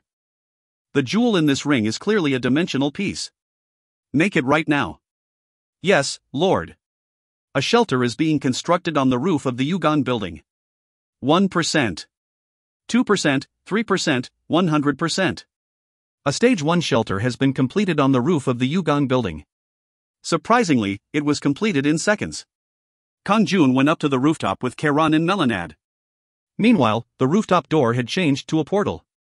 There was a shimmering deep blue light that was like water. As they passed through, a large square was revealed. You have entered the dimensional shelter. The dimensional shelter is a place for weary strangers wandering the dimensions to rest. This is now a deserted vacant lot and there will be no visitors other than merchants. 2 dimensional pieces are required to upgrade a shelter to stage 2. If the shelter is connected to the rest area, then more people will find it. Do I need another dimensional piece to get it to stage 2? He needed 2 of them. It was hard to get one, so how can he obtain 2? He would be satisfied with stage 1 for now. On the other hand, the square was empty. There was only a large magic circle on one side of the square. Joe, what? At that time, the magic circle glowed and a person in a grey hood appeared. He stared into Kang-jun's eyes but didn't show any noticeable reaction. Why is the atmosphere so cold? There is no trade. Anyway, I am here, so let's pick a spot. He muttered as he trudged across the square and sat down. Suk. Suk. Something similar to a mat appeared in front of him. On top of it were all types of sparkling beads of different colors. That? They were all essences. They weren't just the essence of earth, essence of wind and essence of darkness, but other essences as well. There were beads that seemed like fire was blazing or water was swirling. Kang-jun smiled. Lord, that person is a dimensional merchant. You can't know their identities, but the job of a merchant is to move around dimensional shelters to do business. They sell various types of essences. Then shall I go and find out the price? Currently, the base had more than 60,000 nodes. A few nodes were paid as tax, but most of them were the result of Kang-jun's constant hunting and missions. I can use around 30,000 nodes. He was overflowing with money, so it wouldn't be a burden. Kang asked the merchant. I came to ask the price of the essences. The merchant laughed and replied. Oh, customers came as soon as I opened my business, so I am happy. Yes. How many moonstones do you have? Why are you asking for moonstones? Do I not deal with nodes? The merchant shrugged at Kiran's question and replied. I guess you don't know. Who deals with nodes these days? The value of nodes is too bloated due to Hwanmong. I won't trade unless it is with moonstones. Kang-jun was surprised. Moonstones? Moonstones are used as currency? Kang-jun asked. I have some moonstones, so tell me the price. Then the merchant gave him a friendly smile. These are the prices. Essence of earth, 2 moonstones. Essence of wind, 2 moonstones. Essence of fire, 3 moonstones. Essence of water, 3 moonstones. Essence of abundance, 4 moonstones. Essence of enchantment, 4 moonstones. Essence of darkness, 5 moonstones. Essence of light, 5 moonstones. There were no essence of chaos. But the cheapest essence of earth and essence of wind were 2 moonstones each. In addition, essence of darkness was going for 5 moonstones. Of course, the standard was for the small size. Kang frowned and whispered to Kang-jun. It sounds like ridiculous prices. Wait a bit and see. Usually the prices will decrease when more merchants arrive. Kang-jun also thought like that. Currently, he had approximately 1,800 small moonstones. If that was the case, he could buy 900 essence of earth from the merchant. When combined with the essences at his base, the 1,000 chaos power required to upgrade his wings would be fulfilled. However, the value of the moonstones couldn't be lowered. Then I'll come next time. Ho, don't think that it is expensive. Who else besides me will come to such a sad place? Anyway, you can get a small discount if you buy it in bulk, so think carefully. The merchant waved his hands. Kang-jun exited the shelter with Kang. In the meantime, one scroll had arrived. It was from Hexia. Lucan, I no longer have the right to command you now that you have become a captain. We are in equal positions. Wouldn't it be a good idea to visit headquarters to say hello? Give us a chance to celebrate. 439th Commander Hexia. Yes. It will be good to talk to her. He hadn't heard anything yet, so he decided to go and meet Hexia. After a while, the 439th Army headquarters. However, Hexia couldn't be seen when he arrived. Only the sovereigns were there. His allies, including Avia and Hanyul, stared at Kang-jun. Lucan. Welcome back. Congratulations on becoming a commander. Welcome. I've heard about it. You have become the first-ranking commander among the sovereigns. Congratulations. The other sovereigns were also staring at Kang-jun. Some of them belonged to Hardy's alliance that opposed Kang-jun, and the ones who weren't close to him didn't congratulate him. They just returned to their work. How about 20 million per moonstone? I can't afford to give away my moonstones. Then 30 million? Please sell me one. Let's see. I can't sell it. I want to sell, but I can't. Although you are giving 30 million per piece, I only have a few pieces. Everyone was eager to buy moonstones. Kang-jun asked what was going on and Avia replied. Hexia said it would be the evaluation when she comes back. The people with less than 100 achievement points are eager to buy moonstones. However, moonstones are in short supply, so no one is selling. I see. Kang-jun nodded. The rate of moonstones dropping was quite low, so it was quite difficult to find some even when hunting evil spirits. Therefore, it wasn't easy to find someone who could spare their moonstones. Who would sell it in this situation? At that time, a sovereign carefully approached Kang-jun. Lucan. I am sovereign rule. It was a female voice. She wasn't one of the sovereigns in Hardy's alliance and had never had a conversation with Kang-jun. She just suddenly walked over and greeted him. What is it? This might be presumptuous, but can you please sell me 3 moonstones? I think that you have quite a lot of moonstones. I'll buy one at 30 million won per piece. If you find any errors, ads pop up, ads redirect, broken links, non-standard content, etc. Please let us know. Report chapter so we can fix it as soon as possible. Chapter 85. Chapter 85, Wing Strengthening, 2. The amount of 30 million won was 5 million higher than Han Yunsu's offer. If he disposed of the moonstones at this price, he could earn 54 billion. However, Kang-jun shook his head with a frown. I'm sorry, but I don't intend to do so. Ah, then it can't be helped. Rule had a sad expression, but Kang-jun then muttered unknowingly. If you give me essences, then. I don't know. His words entered Rule's ear and her eyes shook as she spoke. Do you mean essences such as the essence of fire or essence of water? If it's those essences, then I have some. Will you really sell moonstones for essences? That. Kang-jun made an embarrassed expression. He needed essences to strengthen his wings, so he had spoken unknowingly. However, he couldn't help feeling embarrassed when seeing Rule's expectant face. Even so, he couldn't exchange moonstones for just 1 or 2 essences. However, Kang-jun's eyes widened as he heard Rule's next words. If you sell me 3 moonstones, I can give you all of my essence of fire. I think I have 40 right now? Rule possessed 5 buildings and had approximately 30 billion won in assets. Although her attack power wasn't high, she collected many essences from the mines. Particularly, there was a fire mine in her territory, so the essence of fire came out well. Thanks to that, she had around 40 essences. Kang-jun smiled. No, that isn't enough. I will sell you 3 moonstones for 30 million won each as well as the essences. Earlier, the dimensional merchant was selling 1 essence of fire for 3 moonstones. Even if he had increased the price by 2 or 3 times, it implied that an essence of fire was worth 1 moonstone. Now, Rule was offering 40 essence of fire for 3 moonstones. This was indeed an incredible deal. He also received cash. Additionally, it was more than the price offered by the Black Dragon law firm. Why didn't I think about this sooner? Kang-jun smiled widely. That's right. It wasn't difficult to obtain various essences because the rich sovereigns owned many territories. Even if it wasn't a large number, there was a high possibility that everybody had dozens of them. Conversely, moonstones were very hard to get. Therefore, they were willing to trade essences for moonstones. Moonstones were more important than essences because with them, they could avoid punishment or have points for resurrection. Rule instantly returned to her base, sent the essence of fire to Kang-jun's base through a transportation order and returned to headquarters. Sovereign Rule has sent 40 essence of fire to your base. The transfer was instant between the bases. In the meantime, he wasn't interested in these functions since he had nothing to do with other sovereigns. 40 essence of fire have been stored in your warehouse.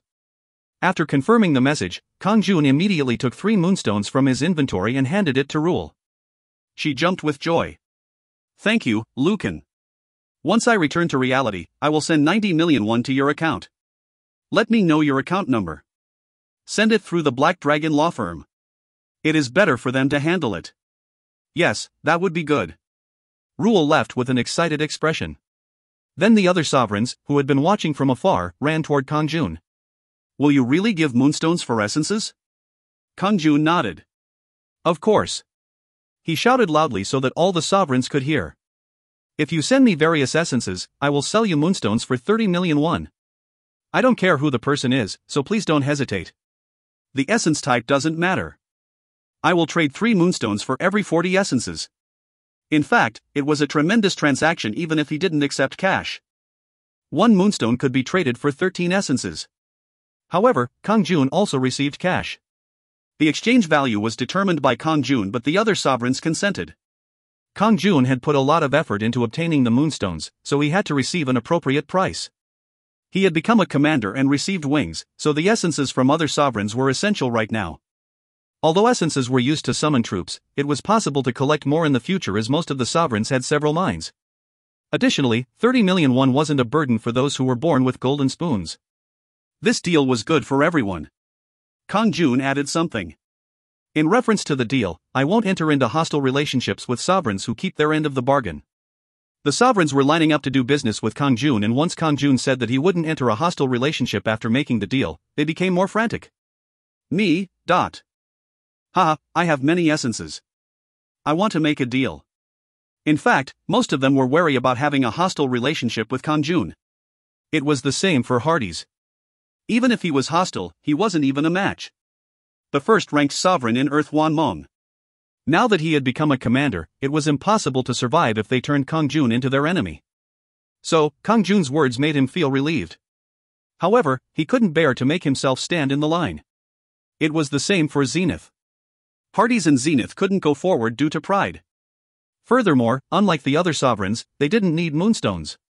Therefore, they just watched as the other sovereigns did business with Kang-jun.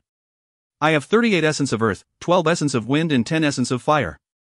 I can trade 4 moonstones. I have 30 essence of darkness. I can trade 2 moonstones. Kang-jun finished his business with the sovereigns. After finishing the deals with 30 sovereigns, 102 moonstones disappeared.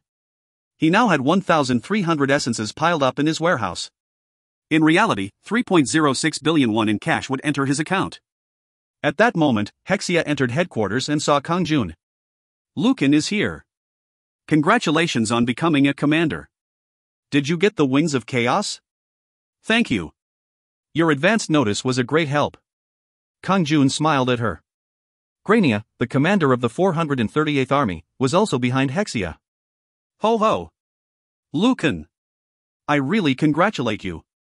I expected it, but it is still great. Thank you. Then Kang-jun said to them. That went well. I have something to say. What do you want to say? Tell us. It is a bit difficult. So let's move to a quiet place. Hexia shook her head. There is no need to move. It will be quiet after a while. Wait until they go to the battlefield. Hexia led the sovereigns and moved somewhere else. Only Kang-jun and Grania remained at headquarters. She asked. Now that it is quiet, speak. Kang-jun gave her an intense stare and declared. Grania. Have you ever thought of joining my household? He didn't mess around and went straight to the conclusion that was Kang-jun's personality. Grania stared at him with a bemused expression. Bah! You must be looking down on me after becoming a commander. It was a failure. Kang-jun mourned inwardly. Then Hexia reappeared. What? What is with this atmosphere? Grania stared at Kang-jun and asked again. Answer me. Are you making fun of me? This isn't a joke but something you need. Something I need? Of course. I will be a great power for you. I'm sorry but I don't need your strength. Bah! Bah! Bah! Don't make me laugh. Grania snorted angrily and left. Hexia looked after her with a fascinated expression. What? Did you just ask Grania to join your household? Kang-jun sighed and nodded. But I failed. Failure. Grania has a habit of getting angry if she likes it. Really? Ask her again the next time you see her. She might grudgingly accept. Of course, she might react angrily once more. It was an unexpected fact, then maybe it wasn't a failure. Kang-jun smiled at her. Thank you. I would have been greatly disappointed if it wasn't for your words. There is no need to thank me. Hexia then stared at Kang-jun with an offended expression. But why didn't you ask me? Am I not worth it? Kang-jun turned red and said. I was just about to. Hexia, would you like to join my household? Bah! That won't happen. It absolutely won't happen. I don't like being under someone else. Look elsewhere. Hexia continued to laugh. It seemed like she was making an angry face on purpose. I see. I understand. Then you might change your mind the next time you come back. Hexia might also have an odd habit of having a temper tantrum. Anyway, Kang-jun would come back at the next opportunity. A messenger scroll had arrived at headquarters for Kang-jun, but he had something to do before that. I need to strengthen my wings quickly. Combined with his original essences, he had close to 1,500. Most of them were essence of earth and essence of wind. After that, there were many essence of fire, essence of water, essence of abundance, essence of enchantment, followed by essence of darkness and essence of light. That meant the last two were rare. So, he set aside the rare ones and filled his chaos power using the relatively common essences. It didn't matter because if it wasn't the essence of chaos, every essence gave 1 point. 459 points of chaos power have been obtained. 429 points of chaos power have been obtained. 128 points of chaos power have been obtained. The conversion of chaos power was done in bulk by specifying numbers, rather than having to do it one at a time. Chaos power needed to upgrade to stage 2, 1000/1000. He was able to fill his chaos power in an instant. Wakak! At that moment, his wings shone with a brilliant light. The wings of chaos have been strengthened to stage 2. Your damage has increased greatly. Health has risen by 1000 points. Black magic energy has risen by 1000 points. You have awakened the will of survival. Once your health drops below 30%, will of survival will automatically activate. Your physical and magic defense will increase significantly when will of survival is activated. Numerous messages appeared. The wings of chaos were strengthened to stage 2 and an ability was added. Wings of chaos, stage 2. Rating, myth. Wings with a chaotic will. Free flight is possible. Health plus 2000, black magic energy plus 2000. As the stage rises, attack power will increase significantly. Resistance to all properties will increase greatly. Will of survival will activate automatically when health drops below 30%. Starting from stage 2, a unique skill will be gained at every stage. Chaos power needed to upgrade to stage 2, 0/2000. I have will of survival. It was a type of passive skill that appeared at stage 2. His physical and magic defense would increase significantly. Therefore, he wouldn't die easily. Additionally, his health and black magic energy had increased again. Health, 2970/2970. Black magic energy, 2700/2700. As a result, his health and black magic energy couldn't be compared to before. Hohu, I won't be able to die even if I want to. He felt an energy overflowing from him. Stage 3 requires 2000 chaos power. If so, he would try it when he had more than 2000 essences. After a while, Kang-jun moved to the Defense Army's headquarters. The first commander, Bin Hyam, and the 12th commander, Rainkar, were waiting. You came, Sovereign Lucan. From now on, you must enter the Red Moon battlefield as a commander. Where am I going? It depends on your choice. Your career will be completely different according to your will. What are the choices? Bin Hyam replied. There are 2. 1. Fight with the sovereigns in the manner that you have previously fought. 2. Fight on the bloody battlefield. The bloody battlefield? Wasn't that the place where it was the end once someone died? Bin Hyam continued. If you prefer the first way, then follow me. However, if you choose the second one, follow Rainkar. Andras and the other sovereigns were already waiting. Andras, Damas, Agnes, and Fade were behind Rainkar. They chose to go to the bloody battlefield. The others chose Bin Hyam, and now, only Kang-jun's decision was left. Rainkar then looked at Kang-jun and said, I will just say one thing. The bloody battlefield is dangerous, but it can be the fastest method of growth. I believe that you will understand this. If you find any errors, ads pop up, ads redirect, broken links, non-standard content, etc., please let us know. Report chapter so we can fix it as soon as possible. Chapter 86.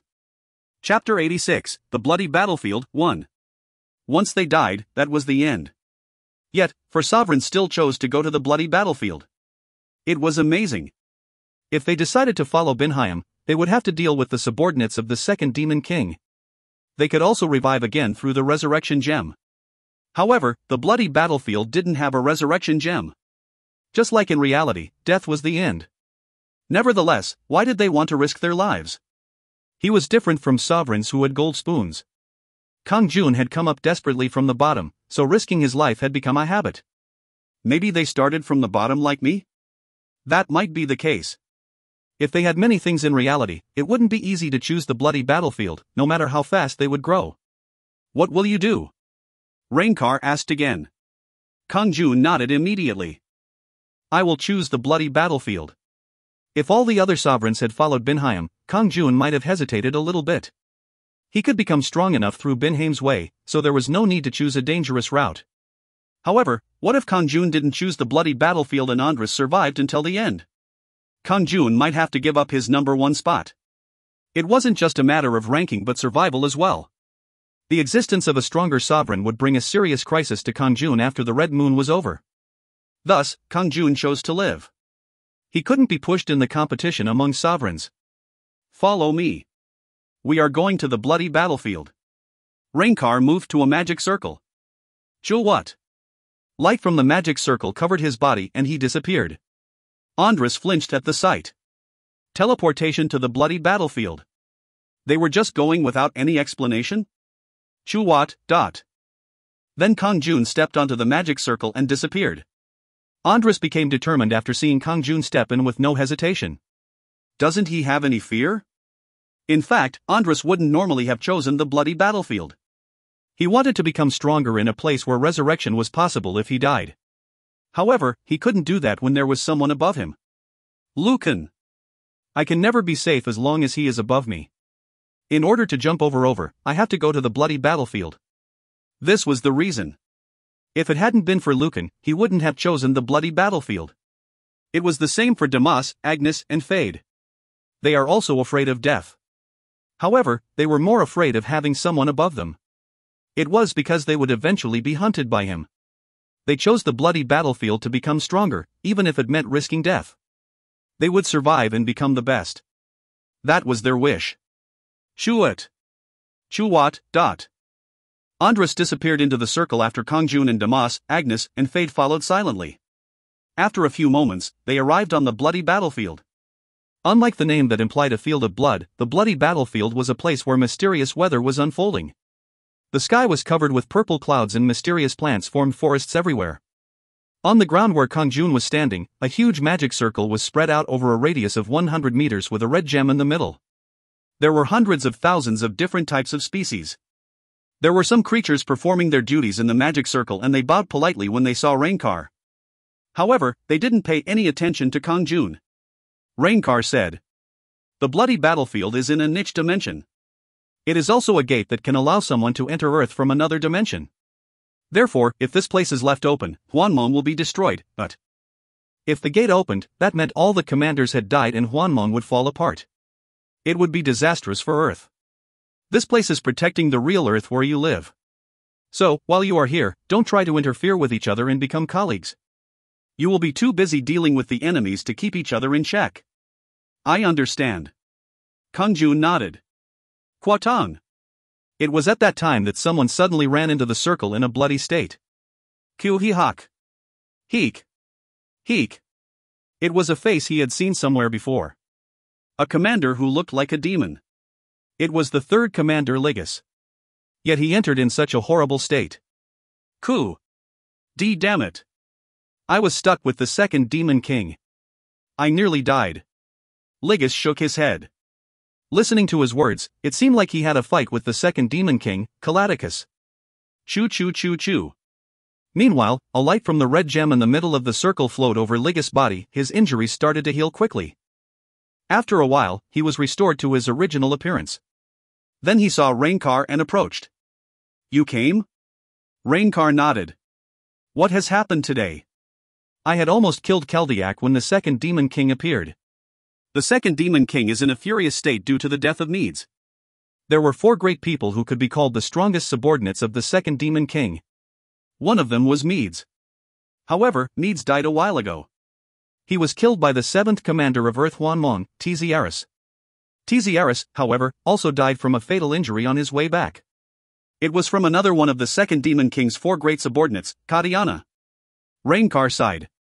It is truly a pity that Tzieris died.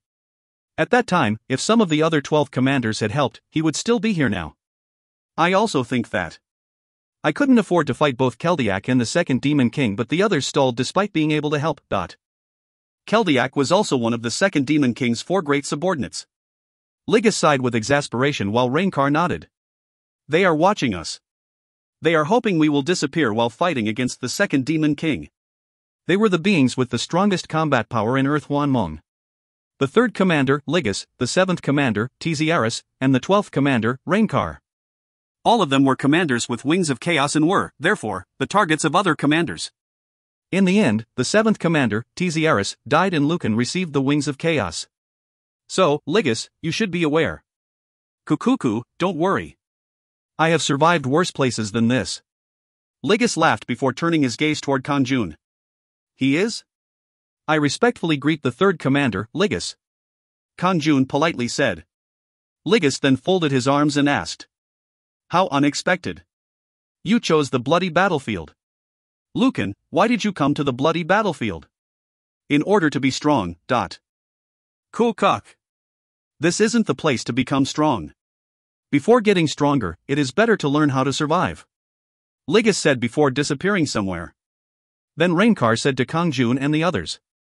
You might have just seen it, but entering their magic circle means you can keep your lives. It is because your wounds will be recovered. However, there is no resurrection. So, even if you are defeated by the enemy, don't die. When it comes to your body, throw it towards this place. Everyone nodded. Rainkar continued. Today is the first time, so you will be moving with me. One battle is better than 100 explanations about what the bloody battlefield is like. Rainkar laughed. However, you are all commanders, so I won't pay attention if you die. After all, there will be many sovereigns to fill your place if you do die. Kang-jun and the others stiffened. They already knew that, but it didn't feel good hearing it. At that time, an unusual message appeared in front of them. The 12th Commander, Rainkar, of the Earth Hwanmong Defense Army has requested to form a party with you. Would you like to accept? Yes/no.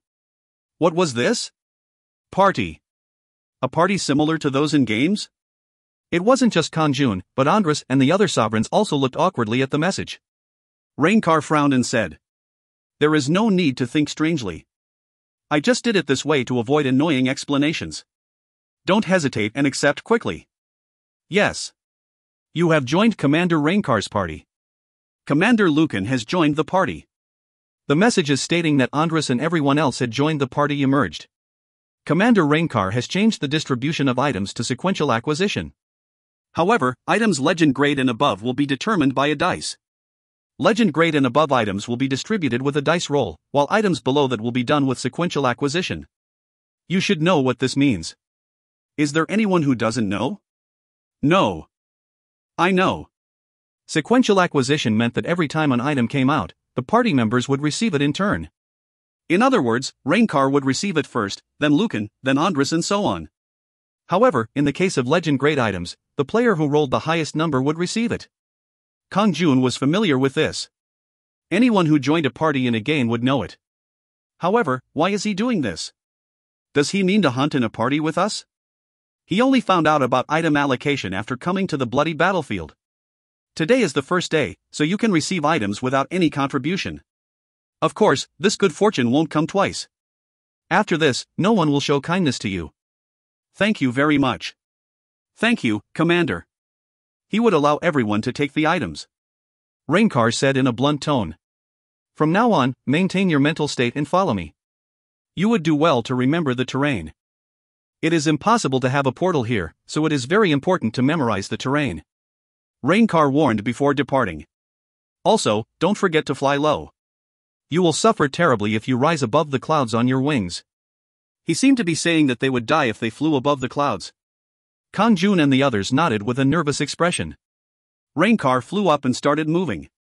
Kang-jun followed him. Rainkar flew slowly so that Kang-jun and the others could keep up. After passing through dozens of forests, fierce fighting could be seen taking place everywhere. There were fearsome-looking creatures. He could see monsters like ghouls and vampires. There were also army commanders and warriors from Hwanmong fighting. Rainkar passed over them without any hesitation. There were many bloody monsters flying in the sky, but they all avoided Rainkar. Where were they going? Even more horrible creatures could be seen. The terrain became more difficult. There were areas of boiling lava and intense storms. The climate had changed. Seeing demon monsters everywhere, it really felt like they were flying over hell. Oh. What the hell am I doing here? Shit. Hell is stretching out in front of us. Andras, Damas and the others started feeling sick. They started regretting going to the bloody battlefield. However, unlike them, Kang-jun's eyes were shining. An Aok has been found. An Aok has been found. If you find any errors, ads pop-up, ads redirect, broken links, non-standard content, etc., please let us know. Report chapter so we can fix it as soon as possible. Chapter 87. Chapter 87, The Bloody Battlefield, 2. These are Aoks. There are Aoks everywhere. While flying behind Rainkar, Kang-jun saw lights sparkling all over the bloody battlefield. The lights were Aoks. He had finally found the space prisons. The problem was that all the Aoks were surrounded by fearsome monsters. Therefore, if he approached one, he would die before he could even open it. He decided to remember as many locations as possible. Then Rainkar stopped flying and looked down. Those guys over there are good. It is hard to protect you if I deal with the Demon King. He then suddenly said. You don't need to fight. I will take care of all the monsters, so watch how I fight. After saying those words, Rainkar flew down to the forest where demon-shaped monsters with blue horns were gathered. Coo. Kiki. Then the monsters started rushing over. Although Rainkar, the mighty commander of the Earth Hwanmong Defense Army appeared, they attacked without any hesitation. Rainkar's sword moved lightly. Supak. The dozens of monsters in the front literally turned to powder and disappeared. 121 nodes have been gained. 127 nodes have been gained. Rainkar has acquired the essence of darkness. 176 nodes have been gained. Lucan has acquired a large moonstone. Andres has acquired one advanced health potion. 119 nodes have been gained.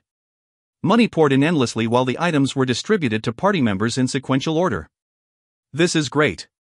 More than 100 nodes were received every time a monster was killed. In addition, essences came pouring in. There was also a large moonstone. Luckily, Kang-jun was the one who received the moonstone. Flash. Supak. Kakak. Kayak. The monsters continued to fall. Then the monsters scattered and a huge demon-shaped monster appeared.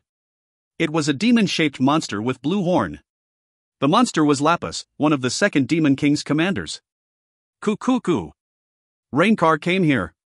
Lapis didn't shrink away despite knowing Rainkar's identity. As a servant of the second Demon King, he immediately waved a huge sword. Waruru. Kwang. Every time the sword moved, flames poured in that direction. The ground split apart and the forest burned. Kwang. Waruru. Kong. Rainkar didn't fight back, he just received Lapis attacks coldly. Some would think that Rainkar was being pushed back. However, Kang-jun quickly recognized that Rainkar was purposely on the defensive.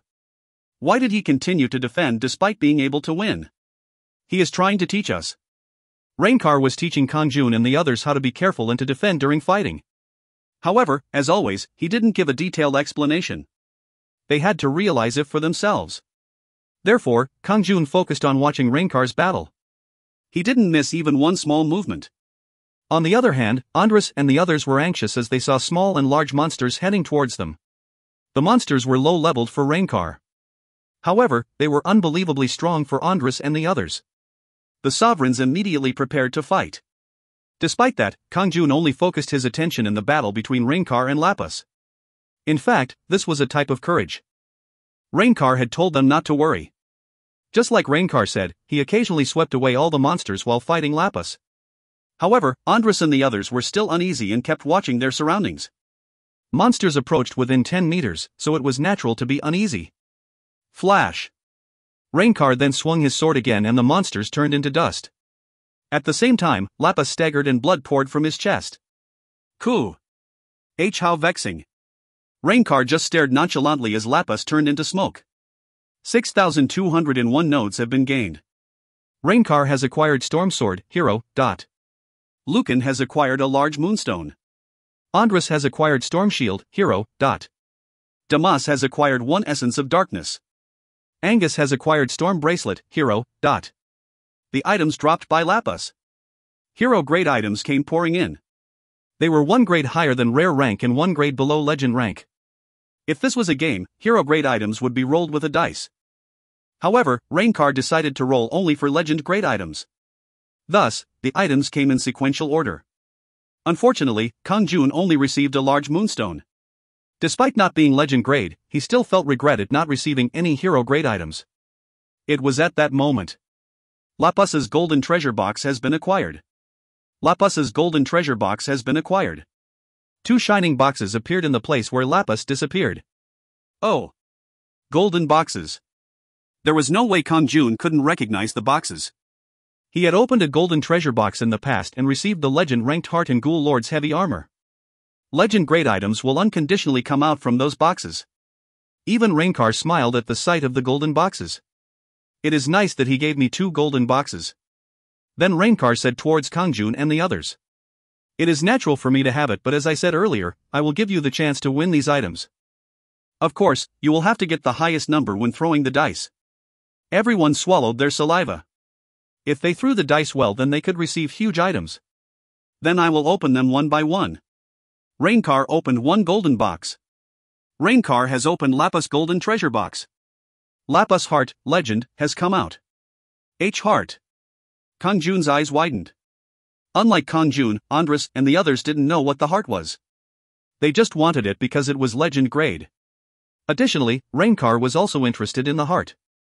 Once the dice is rolled, you will get a number between 1 and 100. Then, I will start. Rainkar rolled the dice and 92 has come out. This. 92. Everyone's complexion changed. On the other hand, Rainkar smiled with satisfaction. I tried to share, but it seems like the dice doesn't allow it. But don't be disappointed. There are 8 higher numbers. Now, try your luck. Then Andres rolled the dice. Andres rolled the dice and 1 has come out. Damas rolled the dice and 86 has come out. Agnes rolled the dice and 77 has come out. Fade rolled the dice and 93 has come out. Kang-jun hadn't rolled the dice yet, but they thought it was likely that Fade would receive the heart. Ugh. Why did 1 come out? 1. Andres grabbed his hair and screamed while Fade laughed as he threw a 93. Ha ha ha. On the other hand, Rainkar frowned. He felt regretful for losing the heart. Today, there is a lucky person. By the way, why hasn't Lucan thrown the dice yet? I am going to throw it now. Kang-jun exclaimed before throwing the dice. He prayed that a 94 or higher would come out. Please. Heart. Lucan rolled the dice and 94 has come out. Lucan has acquired Lapis Heart, Legend, Ha hot. Kang-jun cheered. Damn. Fade flopped down while Rainkar laughed. There is another lucky guy. Anyway, you got something good, so use it well. Thank you. Kang-jun looked at the information of the heart after receiving it. Lapis Heart. Rating, Legend. Can enhance the power of a skill. Greatly increases physical attack skills. Kang-jun immediately mounted Lapis Heart on Heavenly Unyielding Slash. Lapis Heart has been mounted on Heavenly Unyielding Slash, strengthening its power. The physical damage of Heavenly Unyielding Slash has increased significantly. Hoo. Now he had a heart mounted on both special moves. While Kang-jun was doing that, Rainkar opened another box. Rainkar has opened Lapis Golden Treasure Box. AO Key, Legend, has come out. Key. A legend-ranked item that could open the space prison. Kang-jun had one, so he was well aware of its uses. I have to get it. It might be unreasonable after just receiving the heart, but he desired the AO Key. It was better to have more keys. On the other hand, Rainkar's expression became determined. It was because an AO Key was more necessary to him than a monster's heart. This is rarer than the heart, damn it. I shouldn't have opened my mouth. Now, I have to rely on luck. He was the greatest fighter in Earth, Hwanmong, so he couldn't go back on his words. Moreover, taking things back didn't fit his personality. He glanced at Kang-jun. Lucan, roll first this time. Yes. Everybody agreed with Rainkar. They thought that Lucan received a high number before he threw the dice last. Please. The key. Just like Kang-jun did with the heart, he prayed eagerly and threw the dice. Lucan rolled the dice and 100 has come out. Yay! Kang-jun cheered, but he celebrated quietly. Everybody's face hardened. The atmosphere was bad. Kang-jun tried to maintain a calm expression as much as possible. Rainkar rolled the dice and 98 has come out. Andres rolled the dice and 3 has come out. Damas rolled the dice and 43 has come out. Agnes rolled the dice and 87 has come out. Fade rolled the dice and 80 has come out. Rainkar was upset. I got 98. Sometime, commanders fought in parties. Even then, they used dice to roll for items over legend grade. By the way, 98 were the best he had ever rolled. His record before today was 97. However, what was this? Someone got 100. Then there was someone who wasn't so lucky. This time, it was a 3. 3. Andres disliked the dice. Crazy. Why is it always Lucan? His stomach hurt. It was the same for Damas and the others. They would have preferred if the dice hadn't been rolled and Rainkar had received both items. Kang-jun received the AO Key. AO Key. Rating, Legend. Can open the space prison. It is possible to use it 3 times. This meant Kang-jun was able to open 6 AOKs. He knew the locations of some Aoks, so he decided to open them sooner or later. The Aoks were surrounded by monsters, so he needed to raise his skills first. We should go back now. This is the extent that you can travel on the bloody battlefield. Rainkar flew up and Kang-jun followed him immediately. At that moment, Kakakakakaka. A laugh seemed to shake the earth and sky. Their surroundings became static, like time had stopped. All creatures nearby stopped moving and even the blazing lava subsided. A great presence appeared in front of Rainkar. It was a handsome youth riding a bird with red feathers. His appearance looked human, but he gave off a presence that was beyond imagination. Who was he? Kang-jun suddenly felt like the laughter was vaguely familiar. It was the same laughter he'd heard when the red moon first appeared in Hwanmong. Not long ago, he had also heard it from the person controlling the Ghoul Lord. Perhaps, the second Demon King? Rainkar stiffened with tension. Rainkar gazed at Kang-jun and said, "This is a highly unexpected situation. You will die if you remain here. Get as far away from here as possible. Don't look back. If possible, go back to the place with the magic circle." Yes. There was no time to hesitate. Kang-jun immediately flew away from the second Demon King. Andres and the others followed hurriedly behind him. If you find any errors, ads pop-up, ads redirect, broken links, non-standard content, etc., please let us know. Report chapter so we can fix it as soon as possible. Chapter 88. Chapter 88, Radiant Lord, 1. The second Demon King Kalaticus glanced at Kang-jun, Andres and other sovereigns who were departing. However, his gaze was fixed on Kang-jun. It is surprising to see Lucan on the battlefield of blood. He isn't at the level to play here yet. At this point, his tone was soft and he even felt friendly. He seemed like he was telling a friend his thoughts. However, Rainkar knew that Kalaticus could change in a swift fashion. The fact that he seemed gentle didn't soothe Rainkar's anxiety. "Do you know Lucan?" "He refused to become my subordinate. He is a scandalous guy." "How troublesome. Don't bother jumping to conclusions.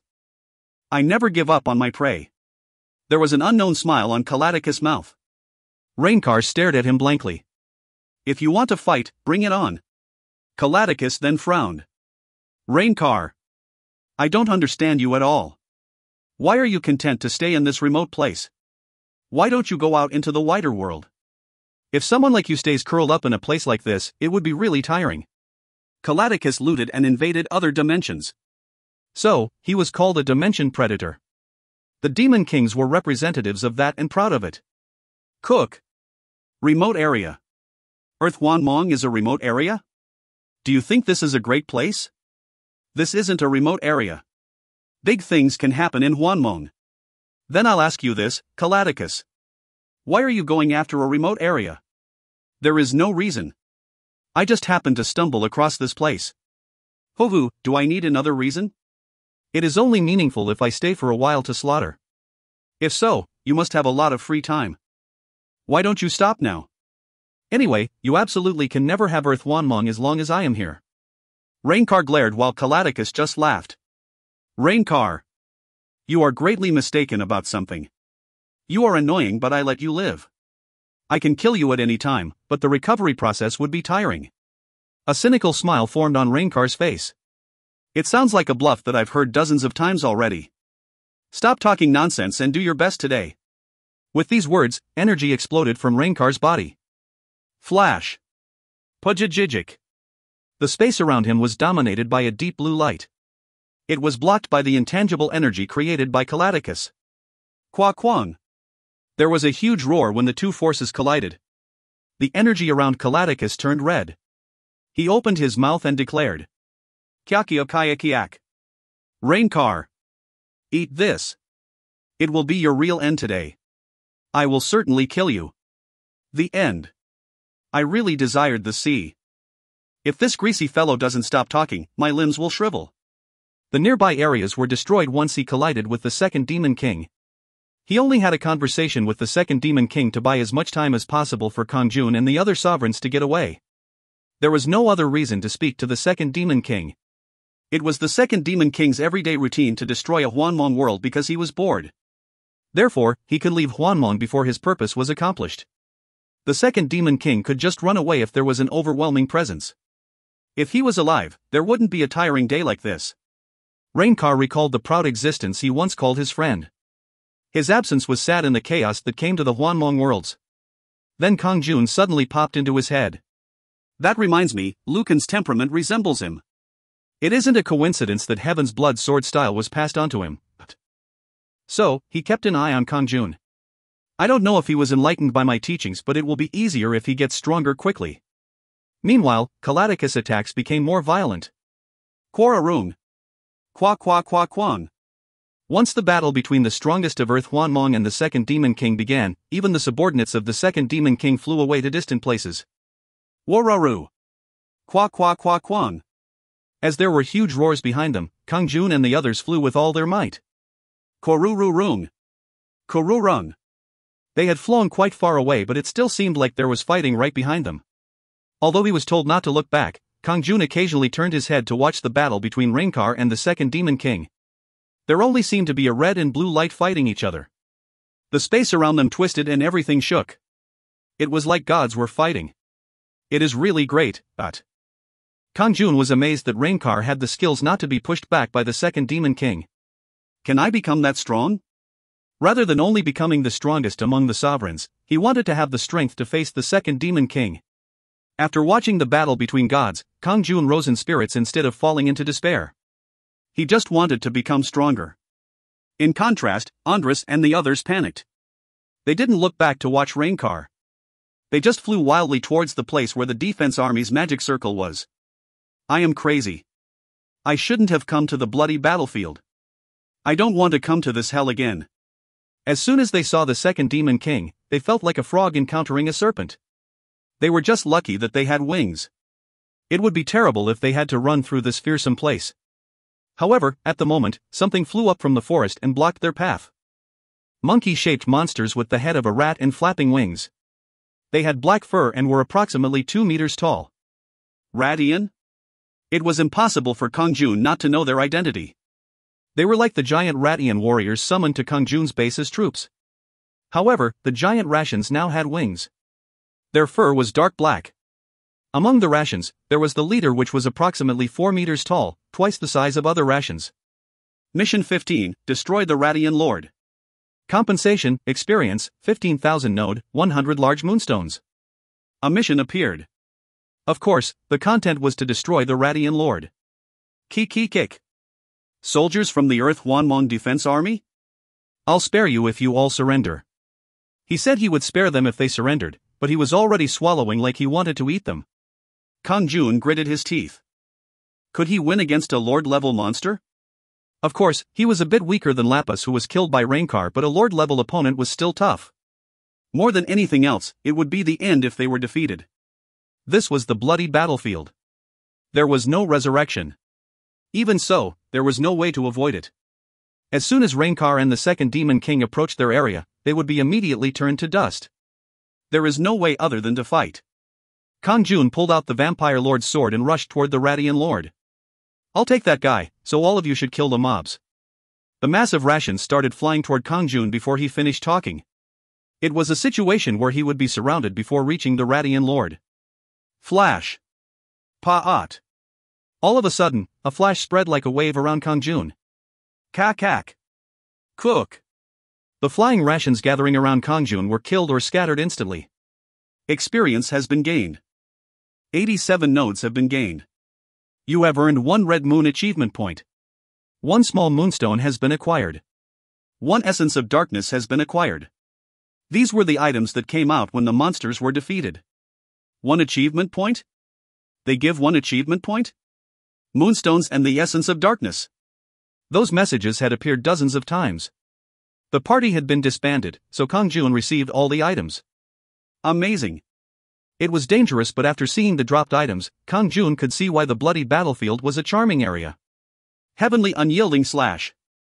Kang-jun continued using his wide area skill to dismiss the monsters and approached the Radian Lord. Then the Radian Lord aimed a huge axe at Kang-jun. Kick. Where are you going with such paltry skills? Swing. Swing. Axe strikes that tore the space apart. An ash-colored aura surrounded the axe like flames. Kong. Kakakong. Kang-jun blocked with his sword, yet he still received damage. Ugh.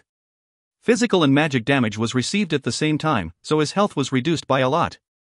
Health, 2370/2970. If it hadn't been for his wings, he might have died from this one strike. I can hold on. The odds are good enough. The movements of the Radiant Lord entered his eyes. At the same time, he sensed how to stop the strikes. No, his body reacted before his head made a judgment. Kang. Schwack. Cook. He succeeded in counterattacking. I thought he wouldn't budge, but there was damage. As soon as Kang-jun saw the black blood pouring out of the Radiant Lord's body, he felt like his skills were different from before. Of course, the battle power of the Radiant Lord was much weaker compared to the Ghoul Lord that he had faced before. However, he was still Lord level. Furthermore, he wasn't a clone. No matter how much his level rose, he had thought it was too much to win against a Lord level monster in a one-on-one fight. Despite that, his attack did more damage than he expected. Was it due to the increased damage option of the Wings of Chaos? That was probably the case. Particularly, the damage was likely to have increased because it was stage 2. The power of his skills was also strengthened through the hearts. Furthermore, as his level rose, Heaven's Blood Sword style did as well. There was also the effect of having knowledge about rations. In other words, Kang-jun possessed intermediate knowledge about the rations and could deal much more damage to them.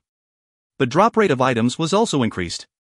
All of these factors interacted to cause the current situation. The essential factor was Rainkar's teachings. The previous 2 hours of extreme training was preparation for today. Through that training, Kang-jun learned how not to be easily defeated in battle when going against strong opponents. Even so, Kang-jun hadn't expected to be so strong. He only realized his skills after meeting the Radiant Lord. Kang. Kang. Schwack. Schwack.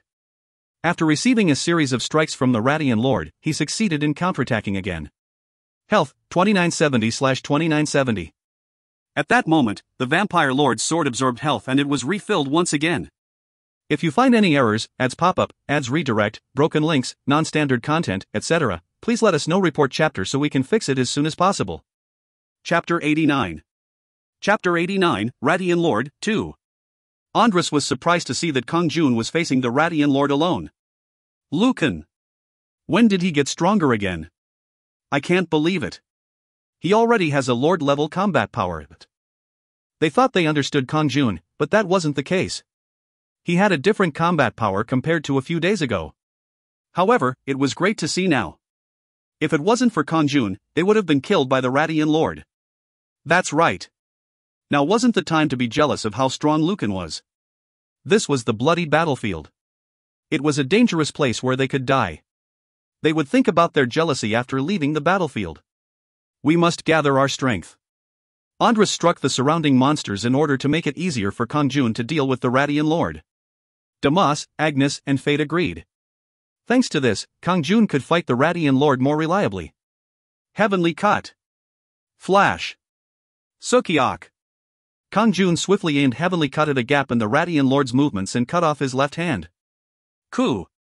The body of the Radiant Lord shook from the pain. However, surprisingly, a new hand appeared where the previous one was cut off. An extreme regeneration ability. That wasn't the end. Ku. I didn't realize that I would have to use this against a trivial human sovereign. The Radiant Lord muttered. At that moment, someone with the same appearance as him showed up. 2 against 1? The Radiant Lord thought he would be able to win by joining up with his clone, but Kang-jun was still confident. In the meantime, he had grasped the attack patterns of the Radiant Lord. The clone was also much weaker, so he wasn't worried. However, Kang-jun was mistaken.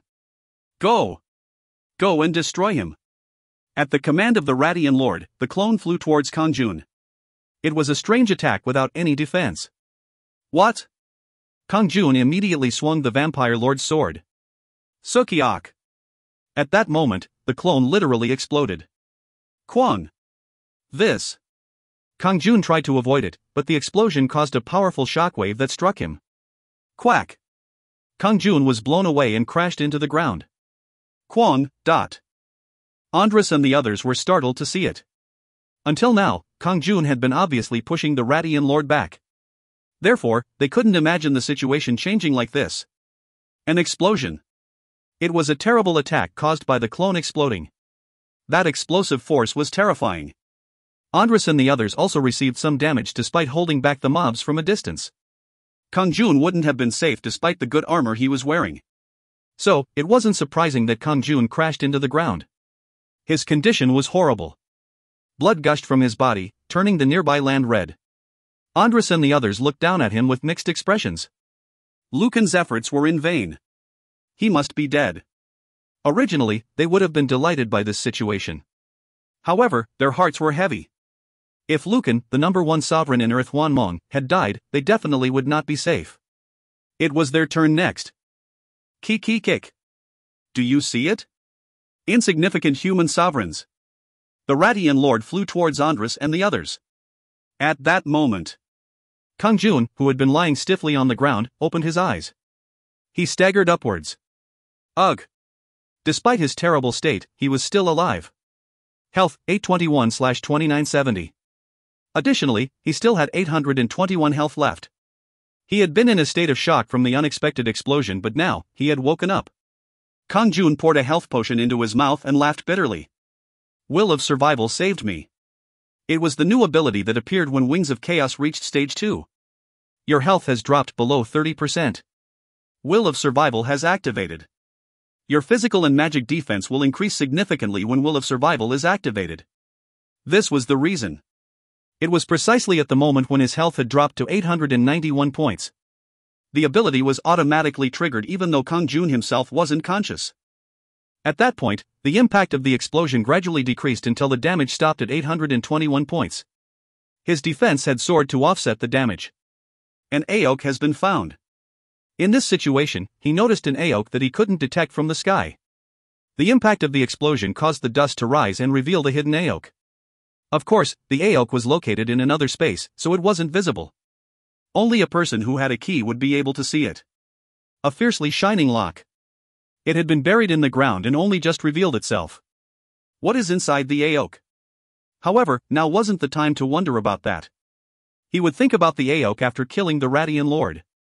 My health is too low, so I have to fill it up. Snap. Snap. As Kang-jun drank a potion, the Radian Lord frowned. You didn't die in the explosion. Tough bastard. Then I will completely stop your breathing. He immediately flew down to the ground where Kang-jun was and started attacking. The axe flew towards Kang-jun like a storm. Swing. Swing. Kang-jun immediately threw away the potion and defended. Shit. An advanced health potion would only restore 300 points of health. However, he didn't drink it, so it couldn't be restored. Health, 1021/2970. Although it was over 1000 points, his body's movements were slow due to the explosion. Kang. Kong. He could barely defend, let alone fight back. At that moment, Agnes, who had been watching from the sky, descended and chanted a spell. Have strength, Lucan. Great healing. Wayak. A bright light poured from her staff and wrapped around Kang-jun. Health, 1532/2970. Surprisingly, more than 500 points of health were recovered at once. However, she didn't stop and kept using her magic until Kang-jun's health was full. Health, 2970/2970. Agnes had amazing recovery magic. It was amazing, but it was also surprising that she didn't hesitate to use it on Kang-jun. She was also wounded and bloody from the explosion, but she used the magic on Kang-jun instead of herself. In this unexpected situation, Agnes smiled at Kang-jun. Don't think too much. I am just following Rainkar's words. In the bloody battlefield, be allies instead of being wary of each other. Rainkar had spoken these words to them. Kang-jun's heart filled with tenderness. I won't forget your help, Agnes. Thanks to Agnes, his body was restored to his best condition. Kang. Chwack. Chwack. Kang-jun drove the Radian Lord back once again and the Radian Lord's body became covered in black blood. Keek. He staggered back and Kang-jun used Heavenly Cut. Flash. Sekiok. The Radian Lord's right arm flew away again. Quook. However, this time, it wasn't restored like before. Why, you will see soon.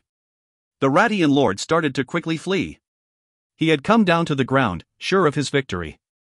Now that he was at risk, he decided to escape. However, the Radian Lord wasn't allowed to fly away. A flash instantly emerged from Kang-jun's sword. Heavenly Cut. Heavenly cut! He aimed the skill at the Ration Lord in succession. Chwak! Black smoke emerged from his broken body. Oh! How vexing. The Radian Lord wasn't able to fly anymore as his health had decreased. Sekiak! Kang-jun approached and swung his sword, causing the Radian Lord to disappear. Your level has risen. Your level has risen. Your level has risen. Your level has risen. He gained 4 levels in an instant. 8,402 nodes have been gained. 123 small moonstones have been acquired. 52 large moonstones have been acquired. You have earned 500 Red Moon achievement points. 28 Essence of Darkness have been acquired. The Radian Lord's Silver Box has been acquired. The Radian Lord's Golden Box has been acquired. Mission 15 has been completed. As a reward, enough experience will be given to increase your level. 15,000 nodes have been given as compensation. 60 large moonstones have been given as compensation. When combined with the mission rewards, he gained 5 levels. Thanks to that, Kang-jun was now LV45. He had become stronger. Kang-jun laughed proudly. Hoo-hoo, I defeated a boss monster and gained 500 achievement points. Additionally, he gained 2 treasure boxes, 1 silver and 1 golden. He wondered about what was in the boxes, but now wasn't the time to open them. In the meantime, monsters were flocking in from all over the place. At the same time, Agnes also gained a level. She used a few recovery spells on Kang-jun, so she was acknowledged as contributing to the death of the Radian Lord. Additionally, Andres and the others dealt with the surrounding monsters while Kang-jun was facing the Radian Lord. Therefore, they also gained a level. When combined, Kang-jun gained 5 level, Agnes 2 levels and the rest 1 level. So, everyone was in the best condition. They weren't afraid of the monsters flocking from all over the place. However, Kang-jun screamed inwardly as he saw them approach. Damn! I wanted to try opening the Aok. However, now wasn't the right time. Lord-level monsters are coming, so we should avoid them. He could barely face 1, let alone 2. Yes, let's go back to the magic circle. I also think that as well. Just as they were about to flee, a familiar silhouette could be seen in the sky. It was the commander who looked like a demon, Ligus. Many troops were flying behind him. He was leading his troops against the enemy. The second Demon King's monsters were frightened and started to flee. Pursue and kill them. Yes. After seeing the minions of the second Demon King running away, Andres and the others sighed with relief. Ligus flew down after discovering Kang-jun. What are you doing here? Where is Rainkar? He is now in a battle with the second Demon King Kalaticus. Kang-jun briefly explained what happened. Ligus didn't look surprised to hear it. In fact, Rainkar fought the second Demon King at least once or twice a day. Rather, he was more interested in the fact that Kang-jun had defeated the Radian Lord. Even if the Radian Lord was a lower-rank lord, it is amazing that he could kill him. He is a really amazing guy. As expected from the one Rainkar was keeping an eye on. However, unlike his inner thoughts, Ligus spoke with a cold tone. You are lucky. It isn't enough that you've lived through it this time. Once again, it is more important to learn how to survive than to be strong. I will keep that in mind. Kang-jun nodded and Ligus spoke once again. Now, return to the magic circle. I will go to where Rainkar is. Yes. Ligus. Ligus flew into the sky and quickly disappeared. Andres also flew upwards. However, Kang-jun didn't move. He was staring at the lock revealed on the ground. Aren't you joining us, Lucan? Agnes asked. Kang-jun nodded. I will return after exploring the terrain here a little bit more. Yes, then I am going. She didn't ask twice. It was the same for Andres and the others. They wanted to return to the safe area and leave as soon as possible. Kang-jun then pulled a key out of his inventory and he placed it in the lock. A new message appeared.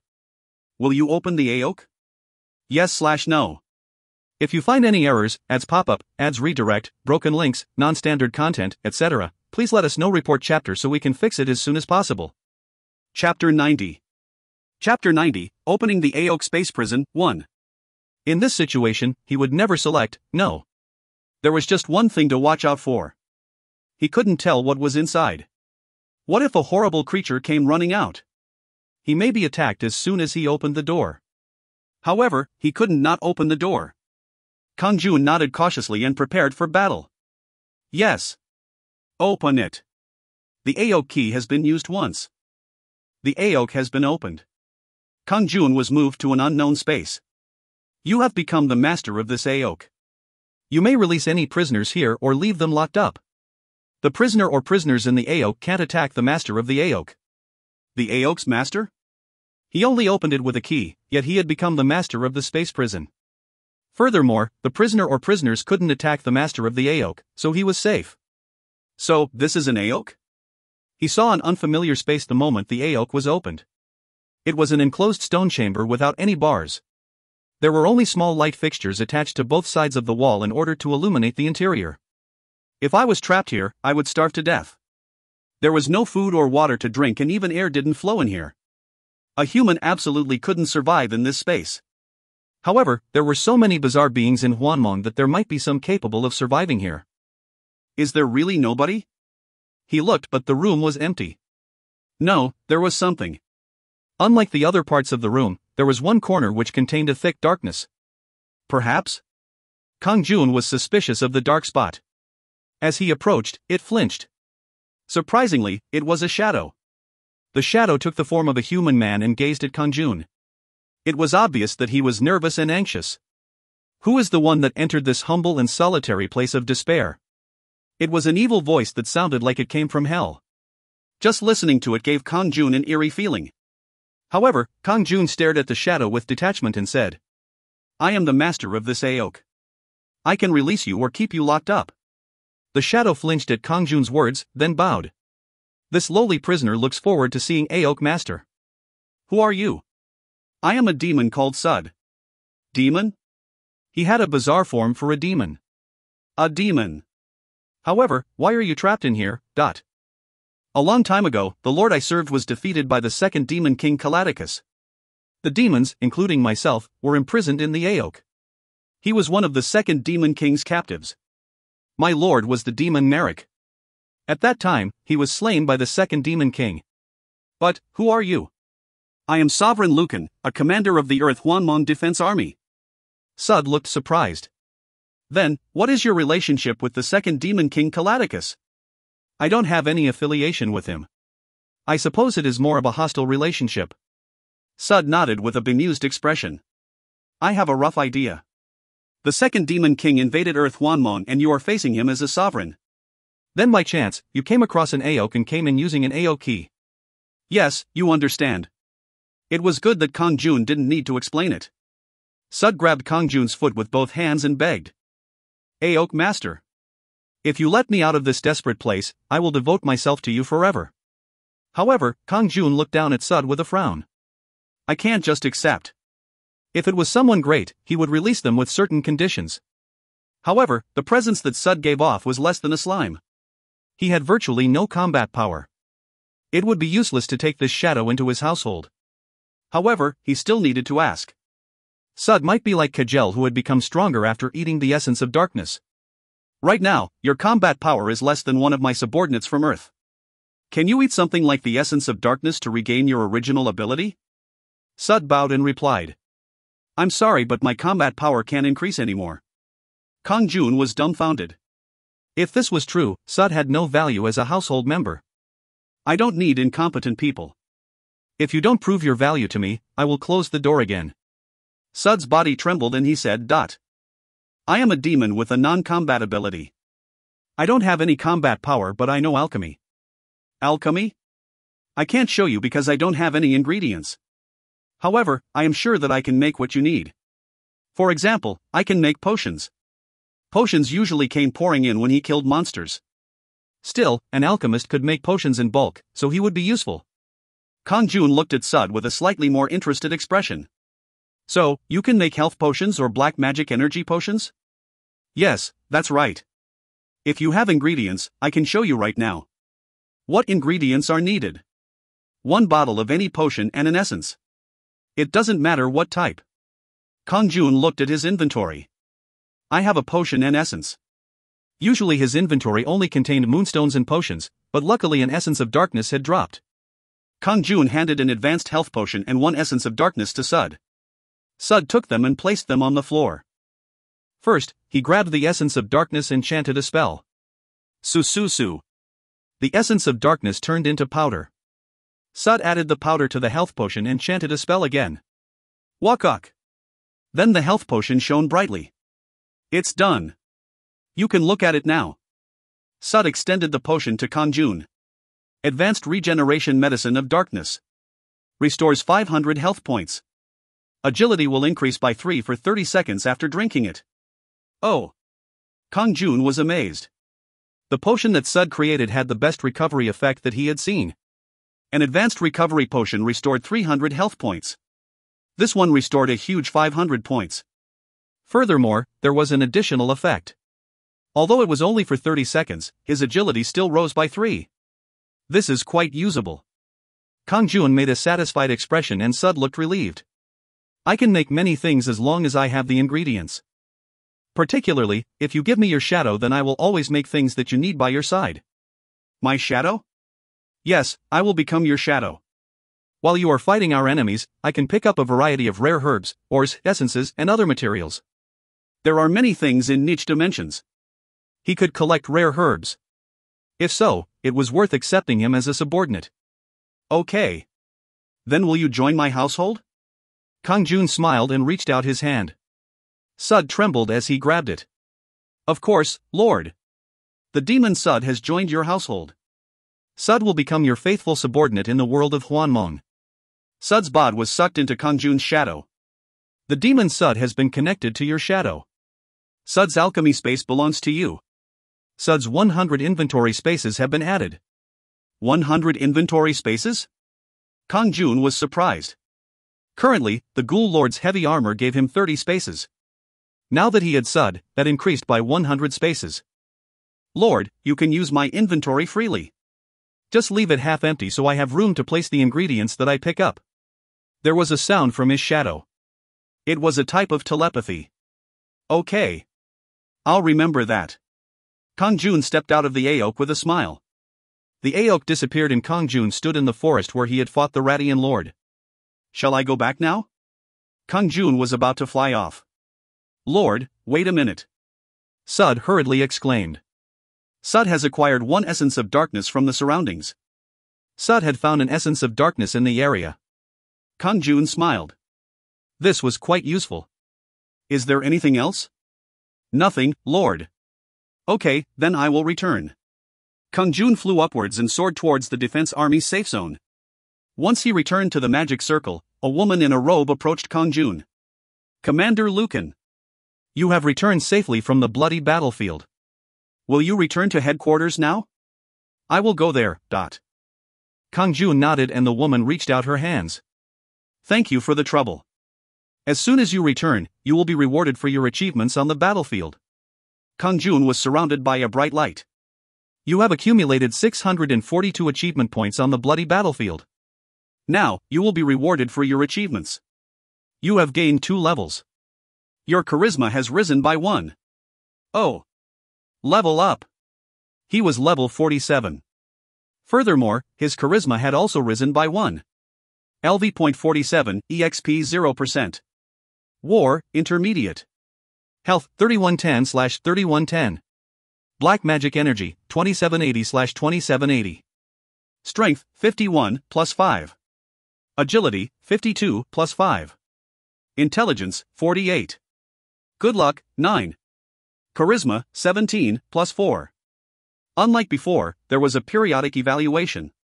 Once he returned to headquarters from the battlefield, he was immediately compensated for the achievements accumulated on that day.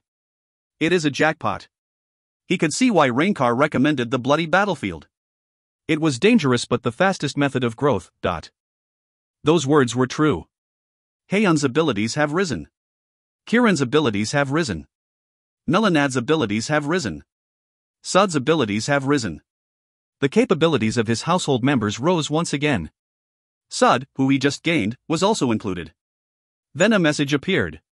Sud's alchemy space has been enlarged. Sud's inventory has increased to 120 spaces. His rise in abilities increased the inventory spaces? His growth pattern was different from the others. It was quite good for Kang-jun. The door to Hwanmong is closed. After returning to headquarters, Kang-jun received the message that his time in Hwanmong was over and woke up. The next day, 8 o'clock. Once Kang-jun had returned home after a hard day's work, lawyer Han Yunsu came to see him. Ho ho! Did I come too late? No. By the way, have you eaten? Kang-jun asked politely. Han Yunsu smiled. No. I wanted to handle this first. She brought 2 boxes. What is that? I brought 2 boxes so that I wouldn't come here empty-handed. I see. Kang-jun didn't refuse it and guided her to the couch. Did something happen? Please check this first. The sovereigns contacted us in order to send you money. A total of 3.06 billion won was deposited. If you find any errors, ads pop up, ads redirect, broken links, non-standard content, etc., please let us know. Report chapter so we can fix it as soon as possible. Chapter 91. Chapter 91, Opening the Aok Space Prison, 2. It was the price for trading the moonstones. The monetary amount from each sovereign was written. That seems correct. He'd made more than 3 billion won. The moonstones were a stone of good fortune for Kang-jun. Hoo, I can buy a building with this. He had received a text message earlier saying that the money had been deposited. Han Yunsu had come here directly to give him the details. She said with a coy smile. Then, that work is done. Don't worry, I will take care of the legal matters related to taxes. I am grateful that you are always taking care of me. But are you still refusing to deal with the Black Dragon law firm? It seems like you are actively engaged in trading moonstones with the sovereign. No. Negotiation is possible. How about 30 million won per moonstone, provided that you also give me 15 essences per moonstone? Kang-jun presented the same conditions he had offered to the sovereigns. If she accepted, he would be able to do bulk transactions with the Black Dragon law firm without going through the sovereigns. Han Yunsu made a distressed expression and said, Wait a moment. She called someone and talked to them for a while. After finishing the call, she looked at Kang-jun. It doesn't matter what type of essence. Of course. Then, we have one condition. You have to trade 1,000 moonstones with every deal. 1,000? Yes. We will only accept your terms if you give us that much. Okay, then how about 2,000? Han Yunsu's eyes widened. 2,000? Is that really possible? She knew that Kang-jun had a lot of moonstones, but she wasn't expecting that much. Kang-jun smiled. If that is too many, should I just give 1,000? No. The more you give us, the better it will be. 2,000, right? Han Yunsu asked nervously, like she was afraid Kang-jun would change his mind. Kang-jun nodded. Yes, but how do I make the deal with you? Moonstones can't leave Hwanmong. Han Yunsu smiled like she wasn't worried. Once you enter Hwanmong, our merchant will go to your base. Of course, 30,000 essences will be sent to your base before that. Please hand over the 2,000 moonstones to the merchant. I see. Just like in reality, Kang-jun could trade with the Black Dragon law firm in Hwanmong. Everything was taken care of. He would receive 30,000 essences. Wasn't that enough to upgrade his wings by a few stages? It was possible to reach stage 4 or stage 5. Kang-jun's heart started beating faster. Han Yunsu then talked to someone on the phone again, after which she spoke to Kang-jun once more. The transaction price has now been deposited into your account. Please confirm it. Already? How is it so fast? As soon as Kang-jun finished talking, his skia rang. 60000000000 has been deposited. There was a text message stating that 60 billion won had been sent from the Black Dragon law firm. 6 to 60 billion. Kang-jun's mouth dropped open. It was 30 million for one. So, 2,000 moonstones were worth 60 billion won. He felt something strange as the money was deposited into his account. 60 billion. I can't believe it. Kang-jun already owned 3 buildings that were worth more than 5 billion won. When the 60 billion won was added, it was possible that he would soon reach 100 billion. He had once thought that Yusung won was powerful. Of course, this was just the beginning. He was the strongest among the Earth Hwanmong sovereign, but it was still surprising when thinking of the fact that he once stayed in a 250,000 won gashawan. This is still nothing compared to a conglomerate. He earned money every day, so he thought that he should spend some money. He could buy buildings. He would buy one as soon as something suitable emerged. However, he wanted to spend money on more than that. Buildings weren't a luxury. He just needed to spend money in some way. That way he wouldn't feel any regrets if he lost and was pulled into hell. If he was just satisfied with having money, what was the difference between being rich or poor? Yes. I will go and eat delicious food. He hadn't had dinner yet. Hyeon was preparing to cook, but today he decided to try some expensive food. Hyeon must be struggling since she has to cook every day, so let's have a meal outside. It was the same for Colt. In the meantime, Han Yunsu had helped him a lot, so he also wanted to treat her. Where should we go? Suddenly, he recalled the restaurant in Cheongdam-dong called Morning House, where the owner of the convenience store he worked at went to. One serving of meat was more expensive than what Kang-jun earned in a day. Of course, there were many more expensive restaurants. The restaurant in Cheongdam-dong, managed by his allied sovereign Rosina, was more expensive. However, there was a reason he wanted to go to that restaurant. It had once been a symbol of despair for him. A place where only the rich went, it was a symbol of wealth. It had made the poor Kang-jun feel desperate, thus making it a symbol of despair. However, he didn't have to think about that anymore. Kang-jun got up. Hyeon, Colt. We are going to eat meat. Meat? Really? Hyeon and Colt welcomed it. They gained power from Kang-jun and now they could become human even outside his territory. No one would look at them strangely if they went to a restaurant like normal people. Lawyer Nim should come with me. I'll pay. Yay! I'll accept at any time. Han Yunsu agreed. Kang-jun smiled. Then let's go down to the underground parking garage. Kang-jun drove the Venta S-Class and stored it when they reached the restaurant. There wasn't a crowd in front of the building. Still, it would be annoying if the people at the restaurant found out, so he wore sunglasses and a hat. Let's go. Eat beef. I will eat 3 servings. Lord, I can eat enough for 6 people. I will have 4 servings of ribeye. That was a total of 13 servings. Was that really possible? In particular, Colt was a very strong eater. At this rate, it would cost over 1 million won. However, Kang-jun didn't even blink. Ha ha ha. Don't worry and eat as much as you want. He had earned 63.06 billion won, so 1 million was laughable. They returned after eating beef heartily. He was sick of beef for a while. The door to Hwanmong is open. 2 days later, he returned to Hwanmong. Kang-jun appeared at the base of the Yugang building where Kang was eagerly waiting. Lord! 30,000 essences have been sent to us from Croden's camp. There was no doubt that it was from the Black Dragon law firm. The boss of the Black Dragon law firm is probably Croden. Kang-jun smiled. Don't be surprised. It is what I exchanged for 2,000 moonstones. I need to strengthen my wings. Hoo-hoo, I don't know how you did it, but it is a huge deal. If you leave a few hundred essence of earth and essence of darkness, I can use them to summon troops. I thought that as well. Rather, is there a merchant? They are waiting at the rest area, so I will call them now. A female elf wearing colorful clothes appeared in front of Kang-jun and greeted him politely. I am one of Croden's merchants. My name is Papilio. I was sent here by Croden. She handed Kang-jun a scroll. To Lucan, Earth Hwanmong's strongest sovereign.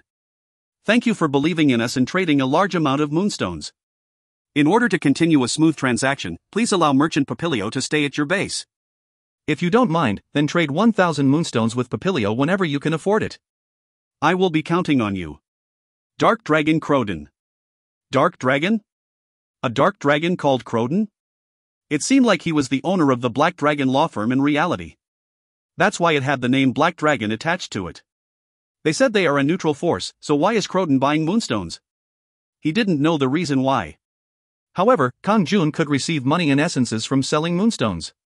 He immediately handed over 2,000 moonstones to Papilio and quietly entered the warehouse. The warehouse had extended and all types of essences were piled up like mountains. Now, should I strengthen my wings? To strengthen his wings to stage 3 Kang-jun converted 2,000 essence of wing at once. 2,000 points of chaos power have been obtained. Chaos power needed to upgrade to stage 3, 2,000/2,000. At that moment, his wings shone with a brilliant light. The wings of chaos have been strengthened to stage 3. Your damage has greatly increased. Health has risen by 1,000 points. Black magic energy has risen by 1,000 points. You have awakened the clone's will. You can summon a clone. Oh. A clone? Just like Hexia and the Lord-level monsters, Kang-jun could now summon a clone. Wings of Chaos, Stage 3. Rating, Myth. Wings with a chaotic will. Free flight is possible. Health plus 3000, black magic energy plus 3000. As the stage rises, attack power will increase significantly. Resistance to all properties will greatly increase. Will of Survival will activate automatically when health drops below 30%. You can summon a clone. Starting from stage 2, a unique skill will be gained at every stage. From stage 4, the probability of failure will rise. Chaos power needed to upgrade to stage 4, 0/8000. A clone. He immediately tried to summon a clone. Su. A clone with the same appearance as Kang-jun popped up. However, he had no equipment. He only wore rugged clothing. The clone has 1/3 of the main body's combat power. The power of the clone will rise every time you level up.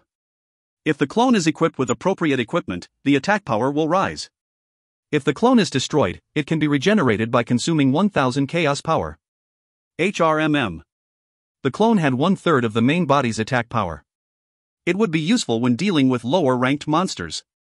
However, he shouldn't abuse it. If it was destroyed, it would require 1000 chaos power to recreate the clone. Particularly, it also needed equipment to suit combat. I will call it only once in a while. Summon release. The clone turned into smoke and entered Kang-jun wings. Kang-jun continued to strengthen it to stage 4. As this went on, the chaos power required increased greatly at stage 4. From stage 4, the probability of failure will rise. Chaos power needed to upgrade to stage 4, 0/8000. Furthermore, the probability of failure rose. There was a chance it might fail. Damn.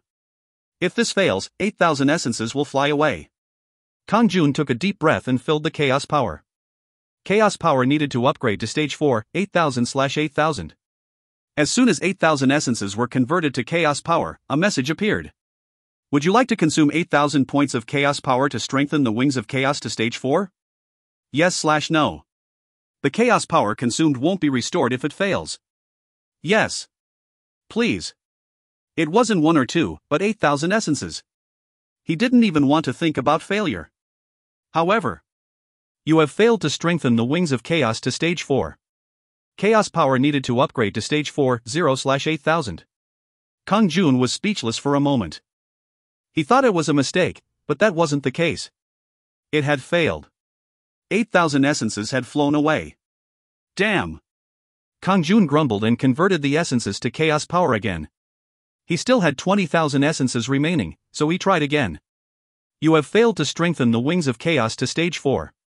Chaos power needed to upgrade to stage 4, 0/8000. Once again, it was a failure. Come on. I'm going crazy. 16,000 had been wasted. He was in such a bad mood that he felt like tearing the wings. This is the last time. Please, work this time. Kang-jun once again converted 8000 chaos power. Now, he only had 4000 essences left. The third attempt. Would it fail again this time? Wayak. At that moment, his wings shone with a brilliant light. The Wings of Chaos have been strengthened to stage 4. Your damage has increased greatly. If you find any errors, ads pop up, ads redirect, broken links, non-standard content, etc., please let us know. Report chapter so we can fix it as soon as possible. Chapter 92. Chapter 92, Will to Fight, 1. Health has risen by 2000 points. Black magic energy has risen by 2000 points. Yay! It was finally a success. Surprisingly, this time his health and black magic energy were increased by 2000 points. However, that wasn't all. You have awakened the Will to Fight. When Will to Fight is activated, the energy of chaos will enter your skills. A skill with chaotic power will ignore the opponent's defense and deal damage. This. Kang-jun was surprised. Will to Fight was a power that ignored the opponent's defense. This meant that if defense was displayed in numbers, his opponent's defense would be 0 at that moment. In that state, he would be able to inflict huge damage if he unleashed a powerful skill like Heavenly Cut. This is a jackpot. It was an ability that consumed 24,000 essences. However, it was worth every essence. This does not apply if the skill is blocked or missed. 1000 points of chaos power will be consumed every time it is cast. The skill only applied when the opponent was hit. If the opponent avoided or blocked the skill, it wouldn't work. Furthermore, it consumed 1000 chaos power every time, so Kang-jun couldn't abuse it. Chaos power needed to upgrade to stage 5, 3000/32,000. His chaos power had been filled up to 3000 points. Although it should be kept to strengthen the wings, the chaos power allowed him to use will to fight 3 times if he encountered a formidable foe. By the way, it is just the beginning of stage 5. 32,000 chaos power were required, so he needed 2,134 pieces of moonstones. What would happen if he collected all of it and failed? 2,134 moonstones would fly away at once. Then he would find out exactly what it meant to have a mental breakdown. However, Kang-jun was determined to strengthen his wings as soon as he saw his status window. LV 47, EXP 0%. War, Intermediate. Health, 6110/6110. Black Magic Energy, 5780/5780. The wings increased his attack power and gave various abilities, but the rise in health and black magic energy were the most impressive. My health is over 6,000 points. If he fought the Radian Lord again, he wouldn't need to be afraid of dying. Additionally, his black magic energy was at a level where he didn't to worry about using Heavenly Cut and Heavenly Unyielding Slash. This was all due to the upgrade of the wings. This was only stage 4, so stage 5 or 6 would exceed his imagination. Therefore, although it would be hard, he had to try and collect enough moonstones to strengthen it. He shouldn't think of failure. If he thought about it in advance, he would have to give up everything for the upgrade.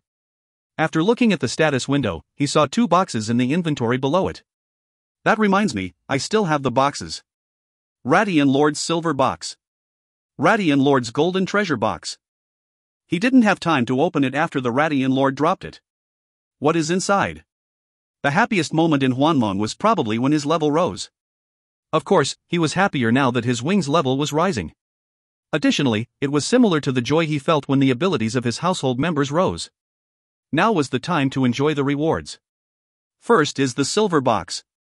Kang-jun left the delicious food for later and opened the silver box first. The Guardian's heavy armor has been acquired. Guardian's heavy armor. Rating, Hero. The Guardian's heavy armor greatly increases physical defense when equipped and slightly increases magic defense. Equipped area, whole body. -20 inventory spaces. Wearer restriction, strength 18, agility 15.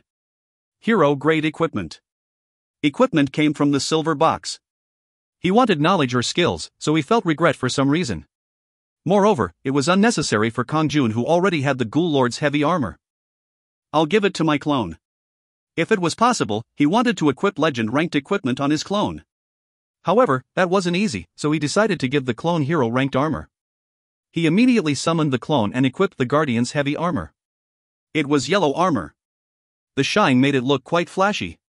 He was in a good mood after seeing the shine on his equipment. Kang-jun smiled. Go back, summon release. The clone entered his wings again. Next is the golden treasure box.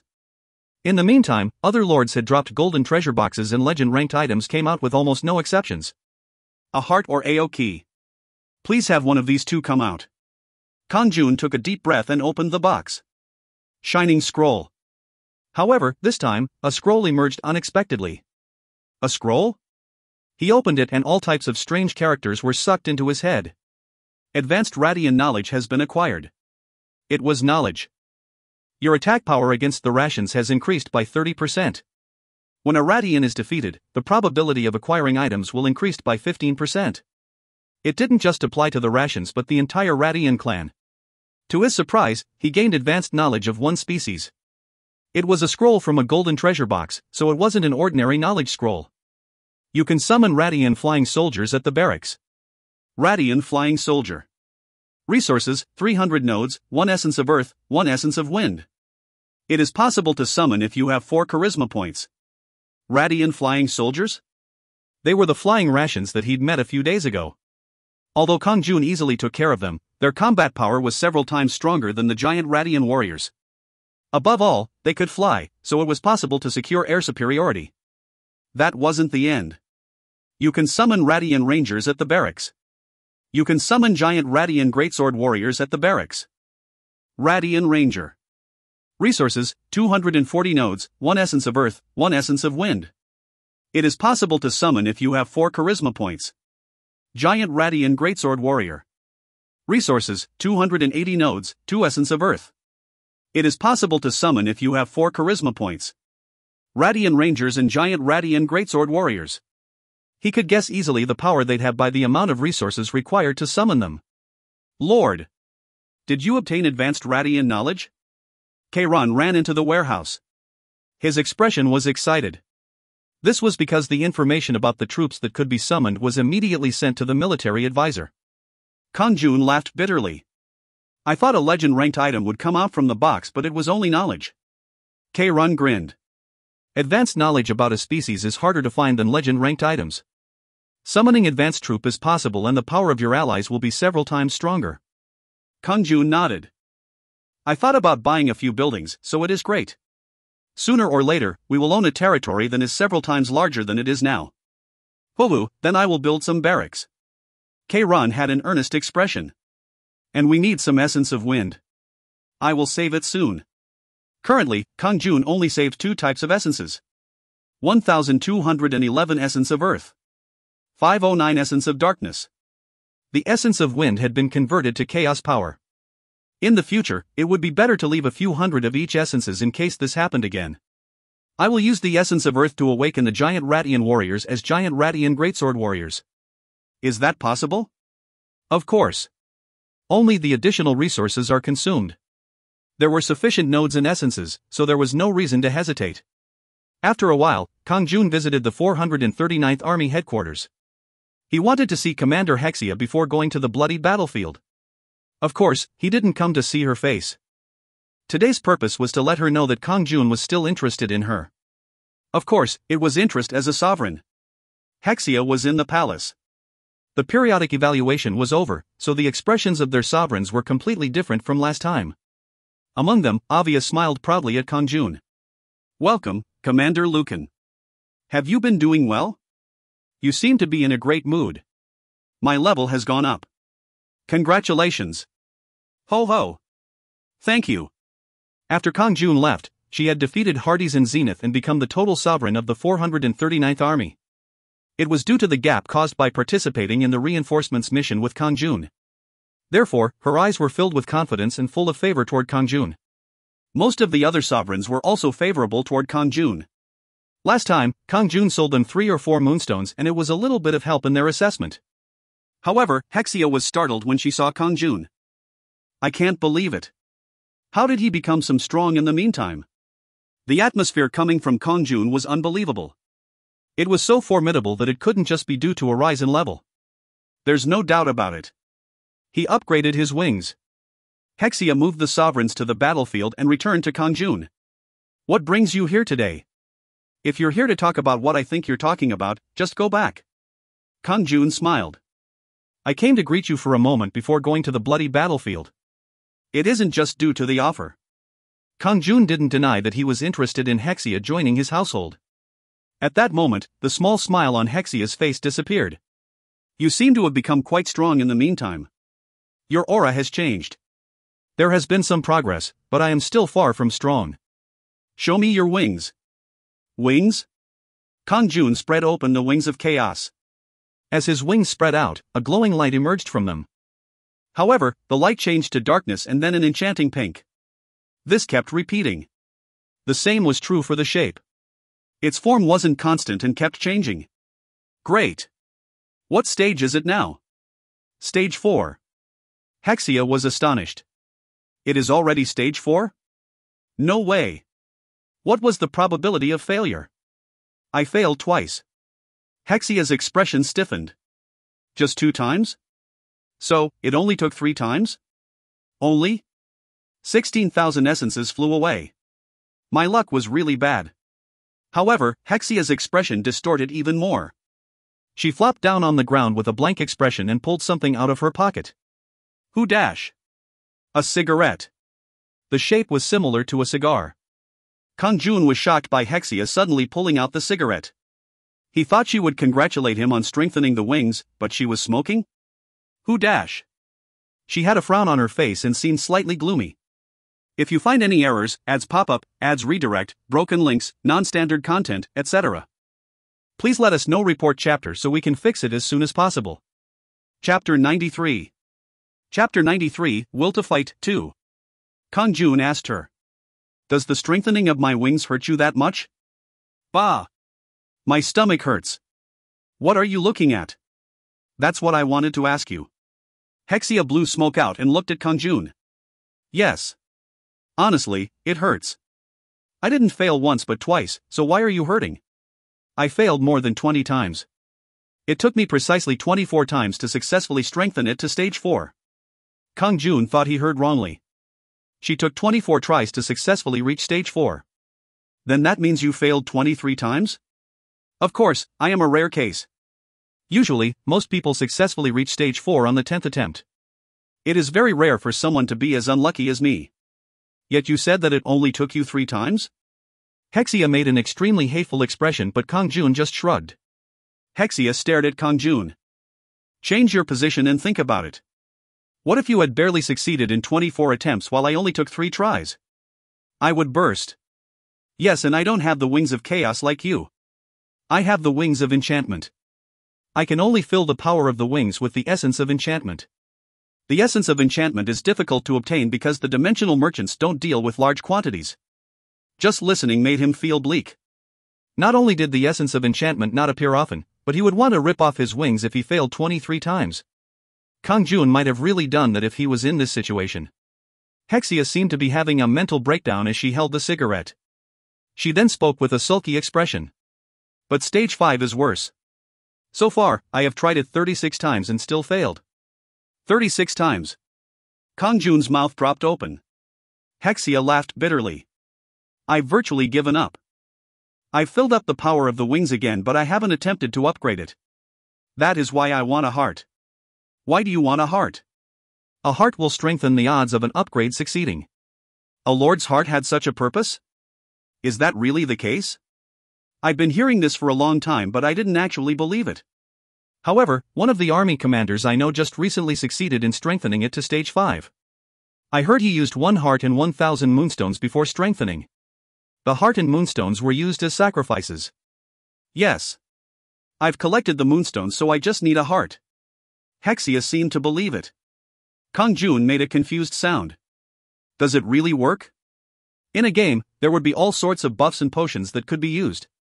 It would strengthen the probability of an upgrade succeeding. However, it might only be a misunderstanding and have nothing to do with the wings upgrade succeeding. It might just be due to luck. Still, he decided to keep his eyes open. If Hexia's words were true, then he would have to collect more moonstones in the future. Hexia stared at Kang-jun. Lucan. Perhaps you are lucky enough to get a heart. If you bring it to me, I will seriously consider your offer. Really? It must be a pure heart that has never been mounted to a skill. That is the only way it will work. Hexia said with a serious voice. Kang-jun's eyes widened with surprise. According to Hexia's words, if he brought her a heart, she would join his household members. However, it needed to be a pure heart that hadn't been mounted on a skill. Of course, he didn't want to remove a heart that was already attached to his skill. It was because the power of his enhanced skills would be greatly reduced when the hearts were removed. It was silly when he needed to go to the bloody battlefield. Hexia, I will get you a heart. Don't forget your promise. Of course. Hexia flicked her hair and laughed. She still had the cigarette in her mouth, but her face was brighter than before. Jewel what? Then the magic circle shone and someone appeared. It was Commander Grania from the 438th Army. She turned to Kang-jun and shook his hands. You're here, Lucan.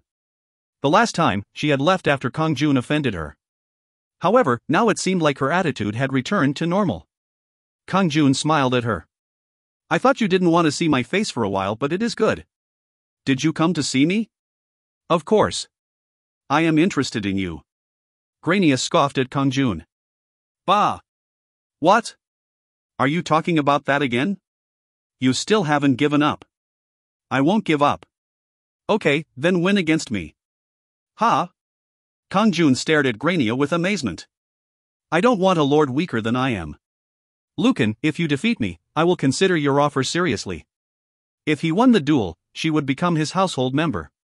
Okay. Then shall we move to the training room? Kang-jun nodded easily. Of course, he wasn't sure that he could defeat her. He just had to see the results once. If he defeated her, she would join him. If he lost, he could see how lacking he was compared to her. He would raise his level on the bloody battlefield and keep on challenging until he won. However, Grania's eyes widened with surprise when Kang-jun wanted to fight immediately. She thought that Kang-jun would avoid a duel. Heh, I like that attitude. However, I am a little busy today, so we will duel next time. Hexia, please come help me. I need your help because the battle is a little heated. Yes. Hexia nodded. So, I will defeat you next time, Lucan. Don't forget the heart. They entered the magic circle and disappeared. Kang-jun smiled. Good. Hexia would join him if he brought her a heart, and with Grania, he needed to defeat her in a duel. He just wasn't sure if he would win in a duel with Grania. There was no guarantee of victory, so he needed to raise his level as much as possible. He stopped at the Defense Army's headquarters and headed for the bloody battlefield. After a few moments, he arrived on the bloody battlefield. When Kang-jun appeared at the magic circle that signified the safety zone, Andras and Agnes approached him. They instantly welcomed Lucan. Lucan! You did well. Would you like to move in a party with us? Agnes was the one who offered. She had created a party with Andras, Damas, and Fade. Kang-jun shook his head. I'm sorry, but I'm more comfortable alone. Then it can't be helped. Agnes was disappointed, but she didn't offer twice. Then we'll be going first. Be careful. You too. Agnes and the others spread their wings open and soared up. They still haven't given up. Kang-jun thought that Agnes and the others wouldn't come back here. However, they showed up today. The rewards were too attractive, so they couldn't give up. Then shall I go as well? Kang-jun flew upwards immediately. The bloody battlefield was an autonomous battle system. Sometimes the top 12 army commanders would cooperate if there was an operation, but most times it required facing the enemy alone. Of course, it might be a good idea to move in a team. However, Kang-jun was more comfortable alone. Wyack. As he drifted on the winds for a while, he could see Agnes, Andras, and the others fighting a group of monsters. Other army commanders and soldiers were in the area, so it was a fairly safe place. If the need arose, they could then retreat from the monsters. However, Kang-jun flew further away from them. He stopped when there didn't seem to be any allies in the area. I will stop here today. He couldn't go too deeply into enemy territory just yet. It was too dangerous. His greed would be in vain if he was surrounded by enemies and killed. Kang-jun looked at the forest below him. There was a shining hole between the monsters. It was one of the Aoks that he saw yesterday. That's great. I'll have to get rid of the monsters to open the Aok. He was glad that there weren't any Lord-level monsters nearby, just middle-sized ones. As soon as Kang-jun descended towards the forest, the monsters headed towards him. Kiki kiki. Cuckoo cuck. Monsters with body armor. Bones could be seen through the armor. They are skeletons. The bones were surrounded by a bloody aura. They weren't the usual undead, but skeleton warriors with a very strong combat power. However, they fell down helplessly when Kang-jun swung his sword. Pack. Pa-pack. One by one, they collapsed. There was no need to use a skill as dozens of skeletons were turned into dust. His damage had increased significantly due to his wings reaching stage 4. In no time at all, he could no longer see any skeletons in the vicinity. It was so simple. It was the feeling of a high-level person massacring low-level monsters. The experience wasn't very good, but he was glad when one achievement point was received. Will you open the Aok? Yes/no. Yes. Kang-jun opened the Aok and entered. Unlike the place where Sud was, this prison was quite large. It was an open space. There was a well in the center and a hut-like house on one side. However, the well had dried up. There was also nothing when he looked inside the house. There were just unknown letters written on the dirty floor. Lord, the one in here is dead. The demon Sud spoke. He was also searching the Aok from Kang-jun's shadows. Dead? Yes, I can tell by looking at the Aok prison. They were unable to stand the loneliness and killed themselves. The remains are so completely destroyed that even the ashes don't remain. It isn't uncommon in Aoks. I see. Kang-jun nodded. He had already heard it from Kaerun. There were many cases where an Aok might be empty. It can't be helped. We have to go. It was at that moment. Lord, wait a minute. There seems to be something buried under the ground. Sud exclaimed hurriedly. Then search for it slowly. It was like when he had found the essence of darkness. Kang-jun didn't leave and waited. Then a message emerged immediately. Sud has discovered a dimensional piece in the Aok. Dimensional piece? This was what he used to create the dimensional shelter. It was the gem stuck in the ring that Naga Queen Melanad had been wearing. He didn't think such a rare item would be found here. Lord! A dimensional piece. It was hidden, but it looks like my senses aren't rusty. Well done.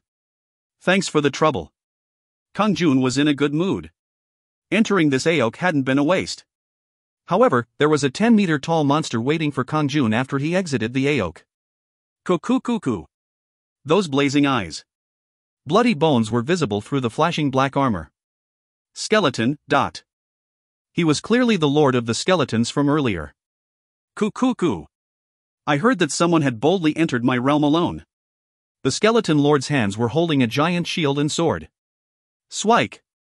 Swick. The sword was at least 4 meters long and aimed at him. Kang-jun avoided it lightly and attacked the skeleton lord's body. Heavenly cut. Flash, pock. Nevertheless, the breastplate of the skeleton lord wasn't even dented. Cuckoo. It is no use. Nothing can penetrate my magic armor. The skeleton lord laughed and moved his shield. Bam. Ugh. The shield moved at a tremendous speed, but Kang-jun blocked it with his sword. Kang-jun was pushed back. However, he flew forward like the wind and swung his sword. Heavenly cut. Flash. The skeleton lord blocked it with his shield. Kong. Kang-jun aimed the skill at a gap in the skeleton lord's torso. Pock. However, it only left a little bit of imperfection in the skeleton lord's breastplate. Damn. It was impossible to win against the skeleton lord even if he aimed precisely at the gap. Okay. Then I should try it once.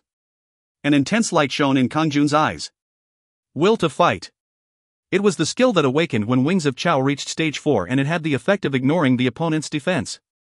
Kang-jun avoided the skeleton lord's sword and once again used a skill. Heavenly cut. Flash. Kwang. At that moment, a loud sound rang in his eardrums.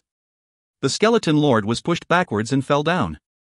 If you find any errors, ads pop-up, ads redirect, broken links, non-standard content, etc., please let us know. Report chapter so we can fix it as soon as possible.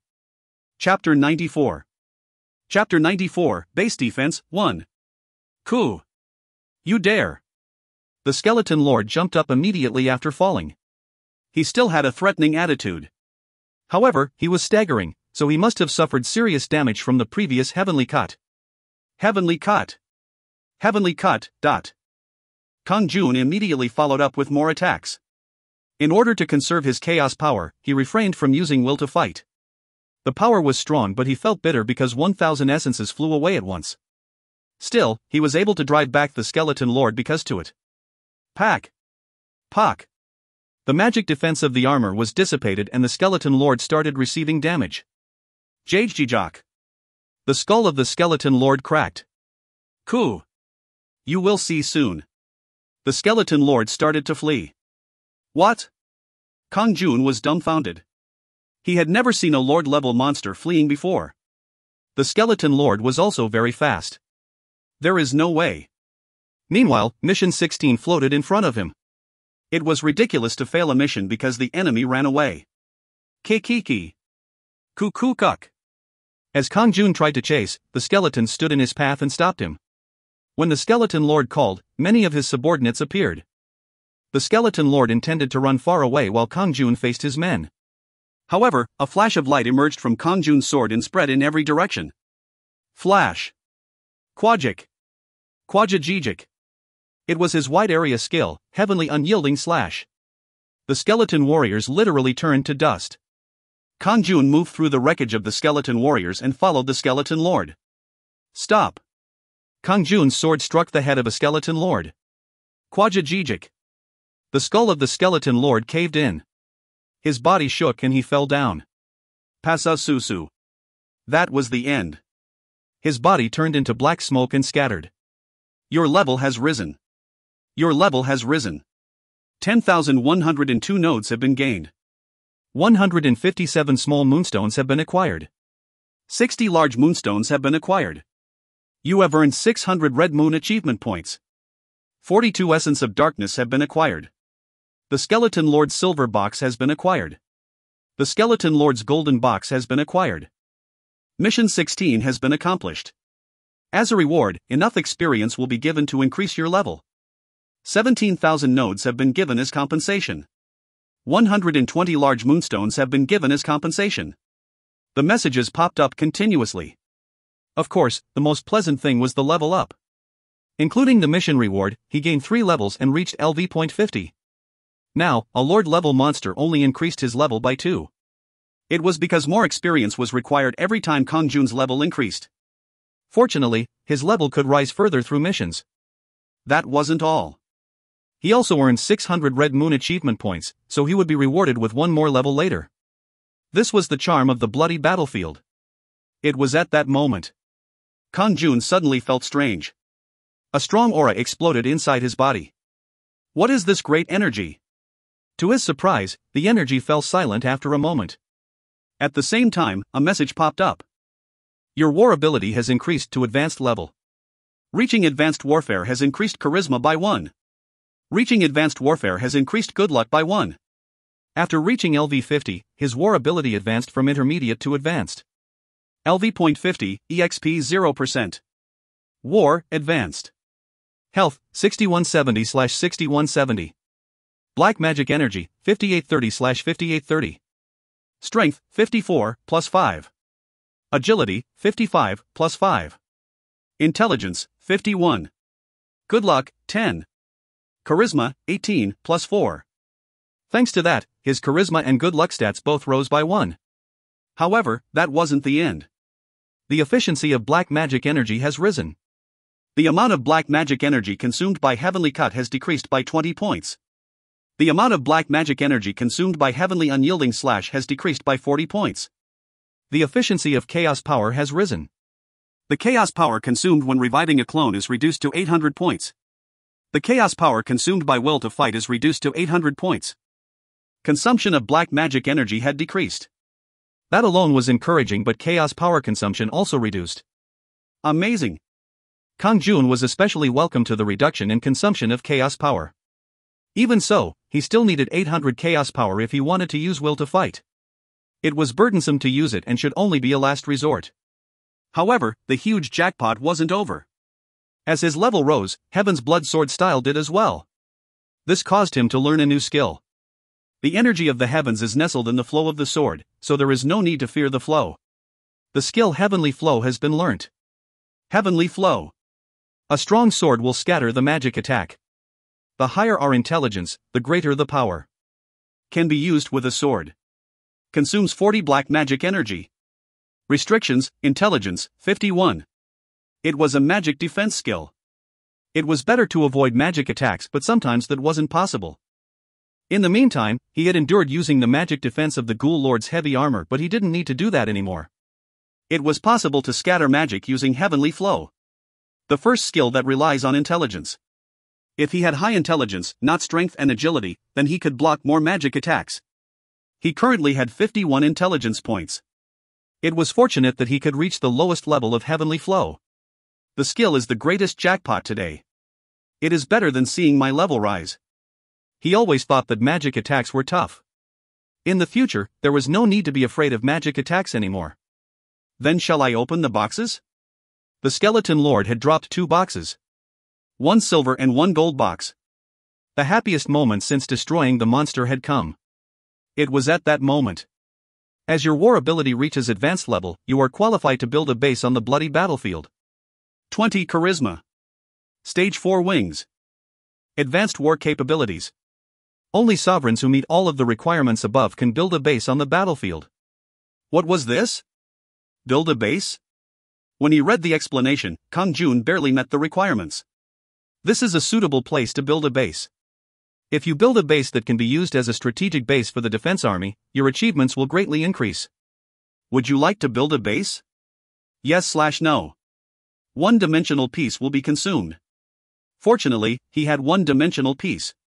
It was what the demon Sud found in the Aok. Yes. Although a dimensional piece was rare, he shouldn't hesitate when building a base would greatly increase his achievements. Moreover, allies could use it as a strategic base, so it would be a great help against the second Demon King. Sovereign Lucan is constructing a base. 1%. One-dimensional piece has been consumed. The place where Kang-jun was standing shone with a red light. What would appear? A gem spread red light in every direction like a wave. Choo choo choo choo. A huge magic circle started to form around him. The radius of the magic circle was 50 meters. It was similar to the Defense Army's magic circle but smaller. Lucan's base has been completed. Is it done? The inside of the magic circle was empty except for the portal near the gem. You have built an outpost on the bloody battlefield that will become a strategic base for Hwanmong's defense army. 3,000 Red Moon achievement points have been gained. A message immediately appeared. He appreciated that he received 3,000 achievement points, but was creating a magic circle that great? At the same time, a group of people poured out of the portal in the magic circle. The first commander, Hwanmong, and the second commander, Madden. After that, troops of the Hwanmong defense arm poured out. Oh! Unbelievable! Hwanmong's expression was tinged with amazement. He watched Lucan with amazement. Commander Lucan! Did you build this base? That's right. Kang-jun nodded and Hwanmong said with a tumultuous expression.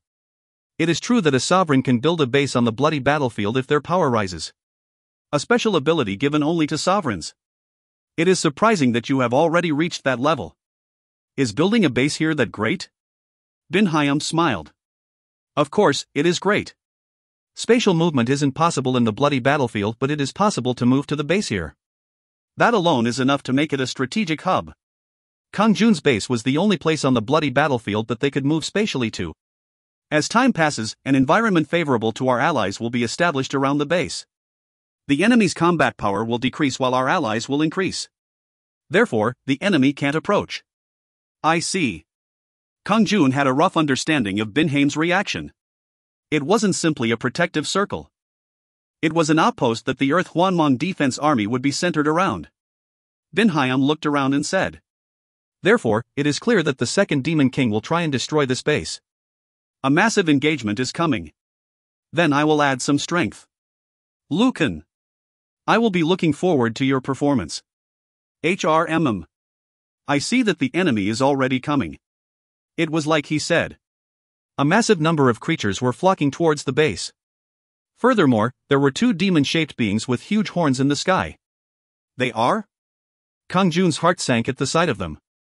It wasn't as strong as the second Demon King Calaticus, but they gave off a scary atmosphere. Are they the supreme commanders under the second Demon King? Kang-jun heard that there were 4 top commanders under the second Demon King. One of them died and there were only 3 demons left. Of those 3, 2 of them had appeared here. However, there were already such beings at the base. The third commander Ligus. He gave off a bloody atmosphere after the demons appeared. The mysterious third commander appeared through the portal and stared at the demons with a bitter expression. He didn't forget to turn his head and say some words toward Kang-jun. Lucan, you did a great job. If we defend here today, the powers of the second Demon King will shrink. At that time, a person that looked to be in his 40s appeared. The other commanders, including Hwanmong, bowed at his appearance. He was the 12th commander, Rainkar. Kang-jun felt relieved after seeing him. Rainkar was the strongest person on Earth Hwanmong. Therefore, they could protect the base even if the second Demon King appeared. Rainkar shouted as he looked over them. Due to the great thing that happened today, the balance that had been tightly maintained with the second Demon King has started to change. Of course, it is extremely beneficial to our side. Therefore, today we have to protect Lucan's base no matter what. Yes. All individual missions on the bloody battlefield were stopped and there was an order to protect Lucan's base. Agnes and the other sovereigns appeared at the portal and looked around. At that moment, Rainkar walked toward Kang-jun. If you find any errors, ads pop-up, ads redirect, broken links, non-standard content, etc., please let us know. Report chapter so we can fix it as soon as possible. Chapter 95. Chapter 95, Base Defense, 2. Everything became quiet. It wasn't that the people had become silent but that Rainkar was blocking the sound waves using intangible energy. I always expected you to do something like this when you grew some more, but that day came earlier than I thought. I'm glad that my eyes weren't wrong about you. Rainkar's voice was heard in Kang-jun's ear. Kang-jun replied. I didn't know creating a base was such a good thing. I'm glad I can help the defense army. Rainkar smiled. The power of the second Demon King's army won't suddenly deteriorate just because of the base. It has only become somewhat favorable to us and disadvantageous for the second Demon King. It is a war that can be reversed at any time. He continued speaking. However, we can continue to take the lead in the war if we are vigilant. If such a status is maintained, the second Demon King won't be able to do much except resign. I hope that day will come soon. Rainkar gave a strange smile at Kang-jun's words. Do you really think so? Huh? Rainkar laughed like he knew what Kang-jun was thinking. Think about it carefully. Do you really want the second Demon King to withdraw so early? Kang-jun was silent for a moment and Rainkar opened up again. Two mindsets are existing at the same time. One is the hope that the second Demon King will withdraw while the other is the hope that he will stay. Am I wrong? I admit it. Kang-jun sighed quietly. If the second Demon King hadn't appeared, Kang-jun might be in a very difficult situation due to Hwanmong and the other sovereigns. Maybe he would have already been defeated. Even if he survived, it wouldn't have been possible to become a powerful force like he was now. It was a lucky chance for Kang-jun but not for the other sovereigns. If the situation persisted, Kang-jun would keep growing quickly and the gap with the other sovereigns would become endless. After the Red Moon was over, he would be able to wipe out all enemy sovereigns with his overwhelming combat power. So, for Kang-jun, he hoped that the second Demon King would keep this up as long as possible. Rainkar said. However, you don't have to feel sorry. After the second Demon King is gone, a similar pirata will target this place. Pirata? It means predator. Once you become a sovereign, the war with the predators will last forever. You will have to protect yourself against them. Pirata, this was a new story. As Kang-jun stared in surprise, Rainkar spoke with an intense expression. So, you have to be strong. It isn't simply to survive as a sovereign but to become someone who can chase after the second Demon King. I want to become like that. Kang-jun was very eager. Rainkar smiled. If you become a transcendent, you will be free of all confines. Transcendent? What is that? It is literally a transcendent being. I haven't reached that stage yet. Strictly speaking, I am at the stage right before that. So, if you are at the stage right before that, then you have almost the same ability as a transcendent. Nonsense. The difference between a transcendent being and a non-transcendent being is literally like the gap between heaven and earth. If I was transcendent, the second Demon King wouldn't even dare go near this Hwanmong. It was the ultimate place that couldn't even be reached by the strongest person in Hwanmong. Kang-jun had only hoped to become as strong as Rainkar, but he hadn't expected such an amazing place. He then asked suddenly. When you become a transcendent, you are free of all confines. What does that mean? It means you will no longer be caught by the rules of Hwanmong. The rules of Hwanmong? For example, you don't have to depend on things like missions. If you are defeated, you don't have to go to hell. Additionally, you can strip the other sovereigns of their confines using your strength. It is even possible to pull out sovereigns who are struggling in hell. That is what transcendence is. I see. Rainkar's eyes shone intensely. The reason I am telling you this is that I no longer want you to be bound by such narrow constraints. Although your body is bound by the rules of Hwanmong, you can free your mind first. What does that mean? Don't be so obsessed with the fight between sovereigns. Right now, you have widened the gap with the sovereigns. Fighting them will be a one-sided massacre, not a war. His words weren't wrong. Kang-jun had been thinking that recently as well. He had no thought about attacking enemy sovereigns. There were few sovereigns on this planet who would be able to oppose Kang-jun. He was the first-ranked sovereign in Earth Hwanmong. Furthermore, there were no sovereigns stupid enough to challenge Kang-jun after he became a commander and received wings. Only Andres and the other army commanders had a slight possibility. Your purpose can't just be to gain a fortune. Even if you obtain all the wealth on Earth, it is nothing compared to being a transcendent. Rainkar continued. Strength? All the beings on Earth Hwanmong, including me, won't be a match against a transcendent. So, I am telling you to have a larger goal. If a transcendent is such an enormous being, how can I reach that point? Rainkar smiled. It is said that you can become a transcendent through two ways. One is the wings. Wings? That is because the wings contain the will of a transcendent. Therefore, strengthening your wings will allow you to realize the will of a transcendent and you can become one. One could become a transcendent through strengthening the wings? That was unexpected. Then you'll be strengthening your wings. Rainkar laughed bitterly. No, raising the stage of the wings is never an easy task. Everyone knows that and has given up. Rainkar's expression indicated that he had a lot of experience in failing to strengthen his wings. So, I tried a different approach. I can reach the level of a transcendent by continuously raising the level of my physical power and magic and exceeding the limits. I see. Due to his endless efforts, Rainkar was on the verge of becoming a transcendent. Rainkar then continued. Additionally, this isn't certain, but it is said that a sovereign who completes all 100 missions can become a transcendent. Kang-jun's eyes lit up. If that was true, then there was value in completing all 100 missions. At that moment, Rainkar abruptly turned his head and smiled. The second Demon King seems to be coming, so I have to go out. Thank you for tonight's teachings.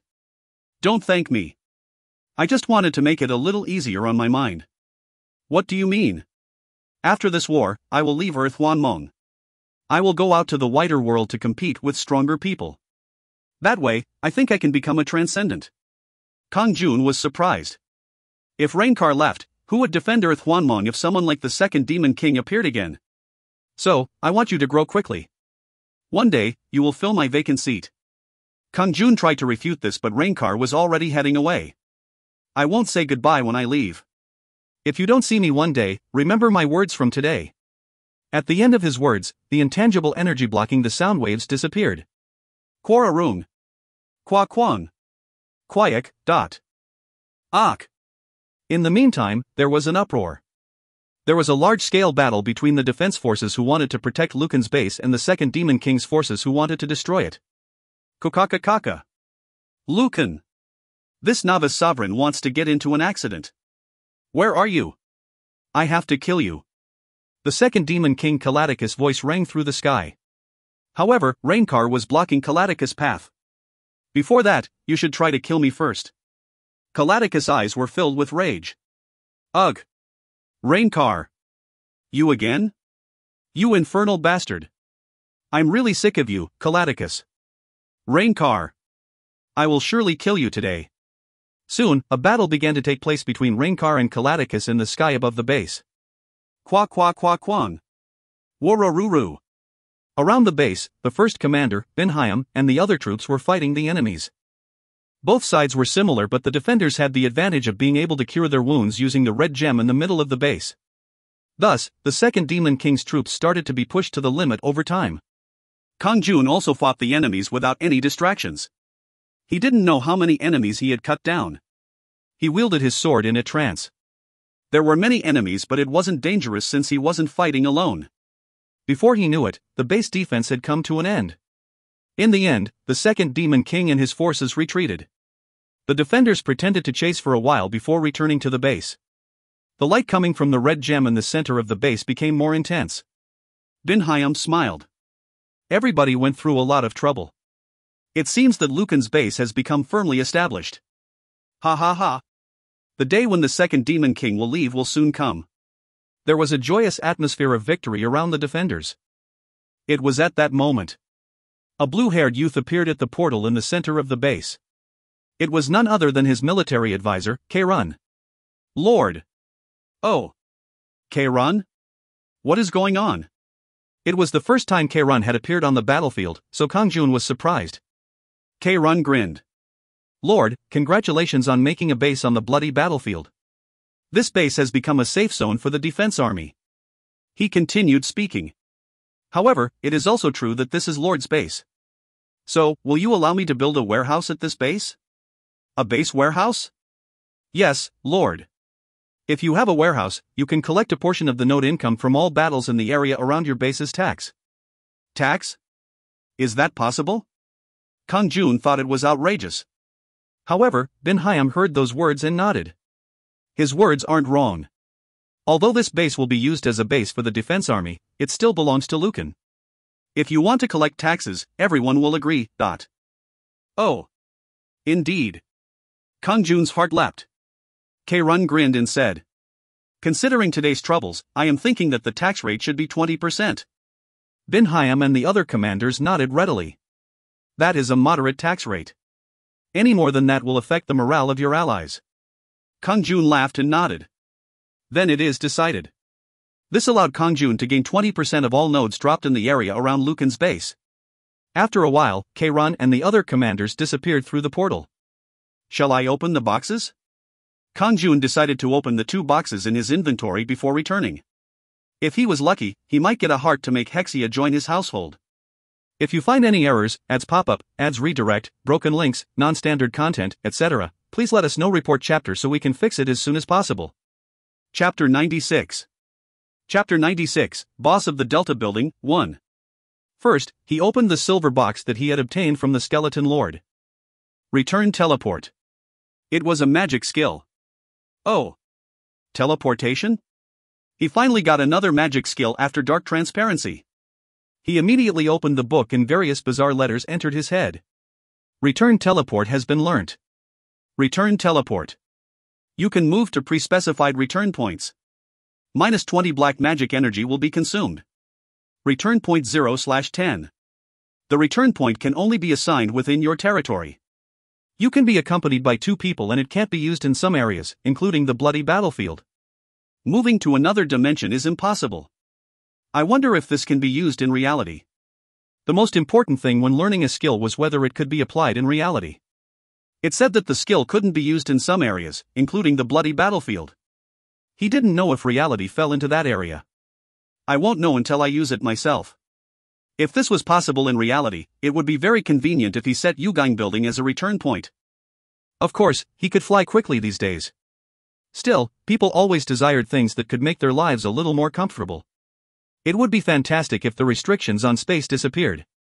For example, if he bought a building in Jeju Island or Hawaii and specify it as a return point, he could go for a stroll on the beach every morning. Shall I return to reality after opening the golden box? He wondered what would be inside it. Kang-jun opened the golden treasure box with excitement. The Skeleton Lord's heart has been acquired. Skeleton Lord's heart. Rating, Legend. Can enhance the defense of an armor. Increases physical defense significantly when mounted on an armor. Yes. Heart. Luckily, a heart came out. But he couldn't help looking at the options. It is for enhancing armor, not a skill. What would happen if he attached it to the Ghoul Lord's heavy armor? It was a legend-ranked armor with powerful physical defense. There would be a tremendous surge in his defense. Was it the reason behind the Skeleton Lord's defense earlier? This is worrying. If he gave it to Hexia, it would surely be broken as part of the sacrifice. Getting rid of it would be a waste. However, he couldn't be stingy if he wanted to acquire Commander Hexia. He could get hearts if he kept hunting Lord-level monsters. Just when Kang-jun was worried about the heart. Choo choo choo. There was a light from the portal and someone appeared. It was a commander with an enchanting appearance and mysterious pink wings.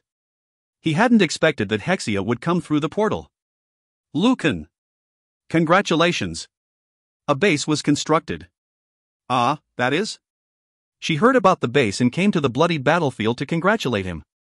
Then she saw the thing Kang-jun was holding in her hand. That is a heart, right? It is the Skeleton Lord's heart. I just opened the box and received it. Ah. It really is a heart. You have incredibly good luck. Hexia was shocked and looked at Kang-jun abruptly. Her eyes shone as brightly as a lantern. Kang-jun laughed bitterly. In this situation, he couldn't not give Hexia the heart. If he didn't, it might be impossible to acquire her as a household member after this. Take it. Kang-jun extended the heart. Hexia was surprised. Are you really giving this to me? Of course. Go ahead and take it. Hexia took the heart and exclaimed. Ah. It is a pure heart that has never been mounted. It is a new one that I just received from a box. This really isn't easy to obtain. You might regret it later. Kang-jun just smiled. No matter how rare a heart is, it isn't as rare as Hexia. For me, you are 1,000,000 times more important. It was better to give a pleasant speech than to hand it over begrudgingly. In fact, his words were quite serious. Hexis was a presence that couldn't be matched by a mere monster drop. Of course, his words were slightly exaggerated. However, the words left a great impression on Hexia. Her eyes flowed with determination as she watched Kang-jun. I didn't know that you cherished me that much. Then I'll keep my promise. She immediately kneeled down in front of Kang-jun and said, Sovereign Lucan. From now on, I will serve you, Lord. Can you please take me into your household? She spoke with honorifics and her attitude toward Kang-jun was filled with politeness. Kang-jun smiled with dignity. Of course, Hexia. From now on, you will be part of Lucan's household. I will dedicate my entire loyalty to Lord. With those words, Hexia kissed Kang-jun's right hand. Suck. Kang-jun stroked Hexia's head like he did to Queen Melanad. I look forward to your work in the future, Hexia. It was a reflexive behavior. Hexia made a strange expression but soon smiled happily. I was attracted to something about you from the first moment I saw you. In the end, I will join your household. The demon, Hexia, has joined your household. Hexia will become your faithful subordinate in Hwanmong. Hexia was a demon. He had already guessed, but it somehow felt new. Following Sud, he had become the lord of another demon. It was at that time. The demon Hexia is the boss of the Delta building.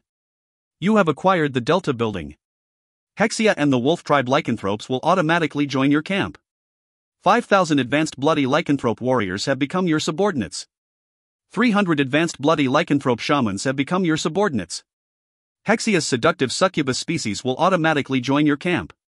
200 advanced succubus healers have become your subordinates. Kang-jun's eyes widened with surprise and his mouth dropped open. What was this? It didn't make sense for a moment. The Delta building. Kang-jun had known that it was a high-rise building with over 40 floors. Hexia was the boss of a famous building worth close to 1 trillion won. Of course, she wasn't the actual owner of the Delta building, just the ruler in Hwanmong. Thus, she had a huge force under her. Despite being a commander, she had always appeared alone. He had never thought she would have a large force of 5,500 troops. Along with the messages that the subordinates joined, images of their appearance passed in front of Kang-jun like a video. The advanced bloody lycanthrope warriors. The advanced bloody lycanthrope shamans. Blood-red fur, they were monsters with the body of a human and the head of a wolf as well as terrible combat power. Advanced succubus healers. 200 healers with excellent beauty. If any of them randomly joined a girl group, they would be assigned the idle position of a visual. They had the power to enchant the enemy and steal the enemy's minds. However, they used their magic similar to a healing spell on their allies. 200 advanced healers with exceptional abilities had become Kang-jun's subordinates. Amazing. No other word could describe it. There was an old saying about the first vine pumpkin that represented his situation. She was one of the commanders of Earth Hwanmong, so this type of power might be natural. Tell me if you need anything, Hexia. Suk suk. Kang-jun said while stroking Hexia's head. Her eyes shook and she said, if you can afford it, please delegate one good building to me. I feel like my subordinates are stationed in desolate occupied territories. Don't worry. If it is a building, it isn't hard for me to buy one. If he was a transcendent, he might not need a building. However, Kang-jun wasn't a transcendent yet. Until that time, he would collect money and buy buildings like normal. If he invested the nodes into his territories, then he would be able to build various facilities and expand the territories. I can't keep my precious subordinates stationed in remote territories. Just wait a few days, Hexia. Thank you, Lord. Then I will return to my army. Good work. Although she became Kang-jun's subordinate, she had to remain the 439th commander until the war against the second demon king ended. Then I suppose I should return now. Kang-jun then left and was rewarded for today's achievements. He had a huge 4,102 achievement points. Killing the skeleton lord had gotten him 600 points while establishing Lucan's base had given him 3,000 points. The remaining achievements were gained from the skeleton warriors and defending the base. Hoo-hoo, my level will climb again. You have gained great achievements today on the bloody battlefield. Building Lucan's base and giving the defense army an advantage against the second demon king Calaticus deserves a reward. Your level has increased by 7. Charisma has risen by 2. He gained 7 levels and became LV 58 at once. Amazing. There were many achievements today. More than 4,000 points. Maybe it would rise even more. As his level rose, more achievements were required. The abilities of all his household members, including Hyeon, rose. There was a message that Sud's inventory spaces had increased to 200. Hexia had just become a member of his household and her abilities also increased. The taxes obtained increased and the probability of finding rare items rose. Then he saw something unusual. There was something separate at the bottom of the status window. Achievements compensation. 6,994 cash points are available. The exchange rate per point is 9,800,000. The exchange rate may rise or fall depending on the performance of other sovereigns. That reminded him he had received a cash compensation of 10 million won per achievement point during the first evaluation period. That was the 4.6 billion won that had been sent to the Skia. After that, he hadn't received any cash compensation for his achievements. If I convert all of it into cash, it is 9,800,000 won per point. It was 200,000 won lower than before. It was proof that the other sovereigns had put in a lot of effort. It meant there were more people who received compensation and less people who were punished. If so, the exchange rate was likely to fall in the future. Switch all. Kang-jun turned the 6,994 points into cash. Then a new message appeared.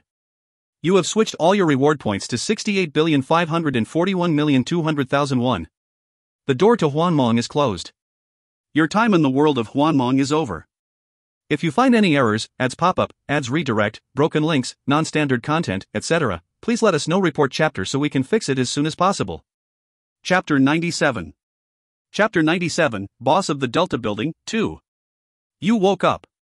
Once again, he was greeted with Haeun's bright smile when he returned to reality. Due to the fact that her abilities had risen again during the night, she really seemed like an angel instead of a ghost. When considering her combat power, it was almost at the level of a commander. Yang. Then the Skia rang. 68541,200,000 has been deposited. It was a text message from the Black Dragon law firm stating that 68,541,200,000 won had been deposited. That is fast. Combined with the 60 billion won from last time, that was a huge 131.6 billion won. He also had 2.6 billion won in his Skia, which wasn't his bank account. He had plenty of money, but he didn't have to worry about where to spend it. This was because he could keep buying nearby buildings. Then Kang-jun suddenly shook his head. Strange. Why aren't there any evil spirits today? Recently, Kang-jun had been checking for evil spirit incidents on the Skia as soon as he woke up. However, there weren't any. He even zoomed the map out to the widest range. However, today, not only around Sinsadon but there were also no dots indicating an evil spirit incident all over Seoul. What happened? It was the same in China and Japan. The map of the world was also similar. Is there a problem with the app? Kang-jun called lawyer Han Yunsu straight away. Yes, this is Han Yunsu. Are you thinking of trading moonstones? Moonstones? I will trade 1,000 today. Yes, I understand. Then I will deposit 30 billion straight away. Yang. After a moment, the Skia rang as 30 billion won was deposited. He had increased his wealth by 30 billion. He called Han Yunsu back straight away. Did you receive the deposit? Yes. Ho ho. Since you've earned a lot of money, treat me to a meal. Kang-jun just smiled. If you want to eat meat, come at any time. Apart from that, I wanted to ask you about the evil spirits detection app. There seems to be a problem with the app. Ah, that is because all the evil spirits have withdrawn. Withdrawn? Why all of a sudden? The second Demon King was defeated in yesterday's battle. He can no longer afford to send evil spirits here. Ah, that's right. Then I will talk to you later. It seemed like the second Demon King had been hit hard by the base defense yesterday. Then that means reality is quiet again. If so, he would use the time to read books. Of course, it was more important to buy buildings first. In the future, the buildings would keep growing, so he had to pay attention to the building management. That's right. I should go to the book cafe. I had forgotten about it. The construction work on the book cafe on the 4th floor of the Doffing building had finished. It had been Secretary Kim Haina who took care of the miscellaneous procedures and the part-time workers. Haeun then said with shining eyes, I want to work. Leave the operation of the book club to me. I have a lot of free time since I am always at home, but... Haeun will? Won't that be annoying? You also have to write in the ledger. It isn't annoying. I actually did some accounting work before. I majored in accounting in university. Really? Kang-jun asked with surprise and Haeyeon nodded. And I know some real estate. You can leave the purchasing of buildings to me. Kang-jun was delighted. Then I will relax. He could believe in Haeyeon and his household members. Even if Kang-jun's assets increased to hundreds of billions, this mindset wouldn't change. Have you remembered something? Haeyeon had lost her memories of the past. This was because her grudge was completely resolved by Kang-jun and she was separated from her past life. Yet she remembered what she studied in the past, so it seemed like her memories were coming back. Haeyeon nodded. More memories come back as my abilities rise, but I don't have the grudge anymore. My grudge was resolved thanks to you. No matter how much I remember, I am just happy to be part of your household. She was just happy as a household member. Kang-jun's heart filled with tenderness. He was curious but decided not to ask her anything about her past. Okay. Then from now on, move as my agent. Manage the book cafe and buy buildings. I'll tell Kim Hae-na to follow your instructions. Take care of renting the buildings as well. If it is too much, hire additional manpower. Don't take on the burden. Yes, leave it to me. Haeyeon seemed to be in a good mood at the thought of having something to do. And speak to lawyer Han Yunsu to take care of any legal matters. Both you and Colt will be more comfortable if ID cards are made. Understood. It was impossible for ghosts to get ID cards. Still, it was possible through the Black Dragon law firm. Kang-jun had breakfast, then returned to his bedroom to use a skill. Return teleport. He had been curious if this skill could be applied in reality. This is your territory, so a return point can be specified. Are you sure you want to specify this area? Yes/no. It was as he thought. Kang-jun answered with a fast-beating heart. Yes. Specify. Then a new message appeared. A return point has been specified. Now, you can return here via return teleport from anywhere. Okay. If that is the case? Kang-jun immediately used dark transparency and flew out the window. After flying away for a while, he used his skill. Return teleport. Kang-jun's body instantly disappeared. Pack. At the same time, he appeared in his bedroom on the 5th floor of the Yugon building. Okay. The teleportation is done well. Kang-jun smiled after successfully completing the skill test. The following day, Haeyeon and Kim Hae-na succeeded in buying the 8-story Jeonmilan building for 13 billion won. Then the next day, he purchased the 7-story Oh-hyung building for 10 billion won. These two buildings were now owned by Kang-jun. One would be delegated to Hexia and the other to Grania when she joined. The door to Hwanmong is open. That night, he entered Hwanmong and Kairon greeted him. He was very excited. Oh. Lord. Commander Hexia has joined your household. The bloody lycanthropes and succubus troops will be a devastating power. Soon, Grania will also join the household. Kang-jun smiled. Kiran's expression filled with emotion. Hoo-hoo, really great. That reminds me of when I first met Lord. At that time, Lord only possessed a few Goshawan rooms. Now, you are the strongest of all of Earth Hwanmong's sovereigns. This is all because you helped me. Please look after me in the future as well. Is there any possibility of that not happening? Lord's goal is mine. Then he suddenly said. By the way, Lord. I found one very rare place in one of the occupied territories. Where is it? The roof of the Delta building occupied by Commander Hexia. Take a look. The information about his occupied territories could clearly be seen through the 3D map of the base. The Delta building is a skyscraper-like building, so many barracks and facilities can be made in it. However, having a lucky tower on a roof is very rare. Lucky tower? Delta building's rooftop. Occupied territory. It is possible to construct a lucky tower. The Delta building needs to be owned in order to construct it. It was the first time he had seen the lucky tower. Does this increase good luck? That's correct, Lord. At that moment, a related explanation emerged. Lucky tower. Rating, legend. It is rare to construct a legendary tower on the roof of a very tall building. The building must be owned. One-dimensional piece is needed. Once constructed, good luck +3. A legend-rated tower. It didn't have this explanation when he built the magic tower. Good luck +3? Kang-jun thought about it briefly. It was good luck. In particular, 3 points weren't a joke.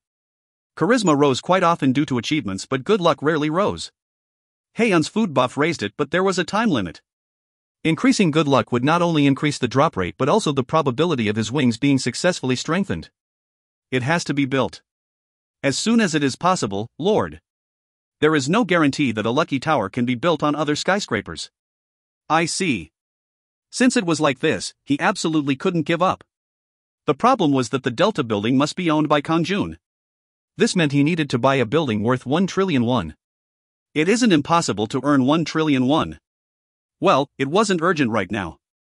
Even if he made money with achievements and moonstones, it wouldn't be easy to earn 1 trillion won in a short time. As his level rose steadily, he would accumulate money. Then Kang-jun laughed suddenly. He wanted to buy a 1 trillion won building just to increase good luck by 3. However, it was worth it.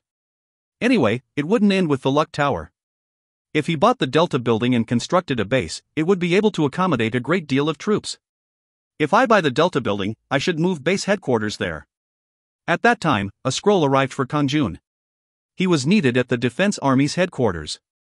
As he moved toward the portal, Hexia appeared and welcomed Kang-jun. Lord! Ah, you are here. Hexia. Do you have something to give me? A newly bought building. I will delegate all authority over to you. Ah. Hexia was impressed that Kang-jun had provided for her and her subordinates so quickly. Thank you, Lord. There is no need to thank me. It is natural since you are my household member. Then he asked suddenly. Have you strengthened your wings? Did you succeed? I'm still shaking, so I haven't tried yet, but... Unlike her bold appearance, Hexia seemed to have a timid nature when it came to things like this. Kang-jun laughed. Be confident. You can't think about failure. Hexia narrowed her eyes at Kang-jun. It isn't as easy as it sounds. He might have the same expression if he failed 36 times. She was his household member now, so it was serious. Then I hope you will succeed. I should go now. Kang-jun stroked Hexia's head before walking through the portal. After arriving at headquarters, Kang-jun saw that the top commanders, including the first commander, Bin-hyam, were waiting for him. You've come, Commander Lucan. Did you call? Kang-jun asked and Bin-hyam nodded with a solemn expression. You set up Lucan's base last time and gave us a great advantage in the war against the second Demon King. You are strong enough to kill the second Demon King's Lord-level subordinates. At the end of the meeting, we have decided to give you the position of the 7th Army Commander, which has been vacant. 7th Army Commander. Kang-jun was pleasantly surprised. They intended to give Kang-jun control over one of the 12th strongest armies in Earth, Hwanmong. If you find any errors, ads pop up, ads redirect, broken links, non-standard content, etc., please let us know. Report chapter so we can fix it as soon as possible. Chapter 98. Chapter 98, Proof of Abilities, 1. Bin-hyam continued speaking. However, many commanders still don't recognize your skills. In order to convince them, you have to show them proof of your abilities. A proof of my abilities? You can do one of 3 things. One method is to take down the Centaur Lord, one of the advanced lords under the second Demon King on the bloody battlefield, and retrieve a token of proof. A centaur was a monster with the upper body of a human and the lower body of a horse. If it was an advanced lord, it was clear that the centaur's attack power would be tough. What is the token specifically? The heart is the most obvious thing. It isn't easy to get, so equipment above the hero rank should be sufficient. I see. A lord was guaranteed to drop hero rank equipment or higher. Bin-hyam said. In order to do this, you will have to go into enemy lines. We will keep the second Demon King and his 3 commanders in check, but you will have to survive the advanced lords and the monsters. Kang-jun nodded. The second Demon King and his 3 commanders were still too much for Kang-jun. It was fortunate that Rainkar and the others would take care of them. Then the other 2 ways? Another is to take down the Dark Mage Decale, also one of the advanced lords under the second Demon King, and bring a token to prove it. Similarly, if you gain hero rank equipment from Decale, it will be proof of your abilities. Dark Mage Decale. The other monsters were called lords, but he had a unique name. Dark mages are also called warlocks. An advanced warlock would be quite tricky to deal with. The last method is just in case the 2 things mentioned above are too burdensome for you. No matter what type, bring 3 lords' hearts and give them to us. Apparently, you are quite lucky, so it shouldn't be hard. Give you 3 lords' hearts? Kang-jun was dumbfounded. Giving away hearts. He wondered if there was a reason why he had to prove his skills to become the 7th Army Commander. Bin Hyam smiled. It doesn't matter if it is the heart of a lower lord. However, it must be a pure heart that has never been installed. Personally, I recommend the last method. Fighting with advanced lords can be very dangerous. In order to become the 7th Army Commander, he would have to take care of one of 2 advanced lords or obtain 3 hearts by killing the intermediate or lower lords. However, the advanced lords were very strong and it was risky. In the end, it was like he was being told to bring 3 hearts from lower lords. However, it had to be a pure heart that had never been installed. Why do they need it? Do they want to use it as a sacrifice for the strengthening? He didn't care why. Kang-jun didn't want to become the 7th commander if it involved giving up hearts. What good was becoming the 7th commander? It was an honor, but it would be fairly cumbersome. Therefore, Kang-jun was about to respectfully decline the position of 7th Army Commander. However, at that moment, the 12th Commander, Rankar, opened his mouth. Lucan.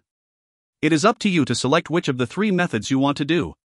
If you prove your skills and become the 7th Army Commander, you will qualify for the Guardian Hall. Guardian Hall? What was that? Rankar gave Kang-jun a meaningful smile. The Guardian Hall contains various items left behind by the commanders of Earth Hwanmong. If there is a connection, you can gain something quite powerful from there. It could be incomparable to 3 hearts. Rankar had read Kang-jun's mind about not taking the position of the 7th Army Commander. So, he gave Kang-jun a reason to become the 7th Commander. Prove his skills to become the 7th Commander and he could enter the Guardian Hall. Kang-jun's eyes lit up. Guardian Hall. Rankar's words meant that it would be incomparable to 3 hearts. It was the word of the strongest person in Earth Hwanmong. Then that changes things. Kang-jun nodded and said, I understand. I will come back with proof of my skills. Good luck, Lucan. Bin Hyam smiled happily. Kang-jun returned to the base of the Yugong building. He then headed straight towards the base warehouse. Before he entered the bloody battlefield, he filled his chaos power up with the essences received by trading 1,000 moonstones. It is necessary to leave some types in order to summon troops. Kang-jun left a few hundred of each type of essence. Except for 2,000 essences, he turned everything else into chaos power. Chaos power needed to upgrade to stage 5, 15,000/32,000. Combined with the previous points, he had 15,000 chaos power. He needed 17,000 more points if he wanted to try and strengthen the wings. However, he hadn't yet exchanged the essences to chaos power in order to strengthen his wings. It was more convenient to switch at a later time when he had gathered enough essences for strengthening. Survival is the priority, rather than strengthening. Kang-jun was going to fight strong enemies. Therefore, he would use the chaos power in order to live. If he attempted to strengthen the wings and failed, 32,000 chaos points would be gone. That much chaos power was enough for him to use will to fight 40 times. Kang-jun decided that it was wiser to level up by using will to fight 40 times. Raising his level meant he would become stronger. So, he would concentrate on raising his level. Once he had raised his level enough, he would try strengthening. In the meantime, he would sweep away the enemies using will to fight. There was another reason why he thought he should try strengthening later. He knew of a method to raise his good luck by 3 points. If he managed to build the lucky tower on the roof of the Delta building, there would be a higher probability of success. Kang-jun exited the warehouse and stopped by the shelter located on the roof of the Yugong building. I recommend that Lord stops by the dimensional shelter every time you come to Hwanmong. It was like Kang had said earlier. The reason for that was he could gain surprisingly good items through the dimensional merchants. Today, there are 2 people. The person from last time was sitting down and doing business, but there was one more person today. I wonder if it is a rip-off. The merchant from last time was still selling some essences for moonstones, so he just passed by. Kang-jun moved in front of the new merchant. He was just sitting down quietly with nothing in front of him. What are you selling? The merchant smiled and replied. I am buying things. I will exchange moonstones for the things I am looking for. Dimensional piece 1,000 moonstones. Essence of Chaos 100 moonstones. He was only looking for 2 things.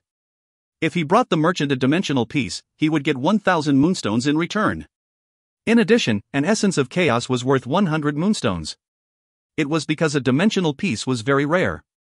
Then was an Essence of Chaos worth 100 moonstones? If Kang-jun sold 100 moonstones to the Black Dragon firm, he could get 3 billion won and 1,500 essences. That was enough to get 1,500 chaos power. He wondered if an essence of chaos was worth it. He had never seen an essence of chaos yet. Kang-jun exited the dimensional shelter and moved to the 438th Army headquarters. It was to meet Grania for a duel before going to the bloody battlefield. However, she was absent. It seemed like she was fighting with the subordinates of the second Demon King. Then I'll see her next time. Kang-jun finally moved to the bloody battlefield. After a while, at Lucan's base.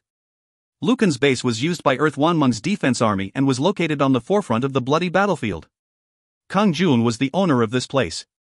As Kang-jun appeared through the portal, hundreds of defenders greeted him politely. I greet the commander. I greet Commander Lucan. They were now looking at him with awe-filled eyes. Kang-jun nodded towards them with dignity and walked over to one of them. He was the 103rd Commander Mustel. He belonged to a strange species with the head of a deer, forearms, and a muscular body. Unlike the mild impression he gave off, a very intense light was shining in his eyes. Mustel shouted as Kang-jun approached. 103rd Commander Mustel greets Commander Lucan. His attitude was as though Kang-jun was a high-ranking person. Kang-jun laughed awkwardly. I am a commander just like you. Mustel smiled. I heard you will soon be the 7th Army Commander. I support you. It gives me strength to hear you say so. I do have one question. Ask whatever you want. I will tell you if I know. Do you know where the Centaur Lord or Dark Mage Decale is often seen? Mustel shook his head and replied. It is impossible to know the exactly location of the lords. We can just estimate the approximate location of monsters. Mustel continued speaking. Go through 5 forests after leaving the base in that direction, then you will find the grasslands where the centaurs often pop up. And past the grasslands, the dark mages can sometimes be found in the 2nd forest. Thank you. I won't have to go looking for them thanks to you. There was no guarantee that the Centaur Lord or Dark Mage Decale would appear there.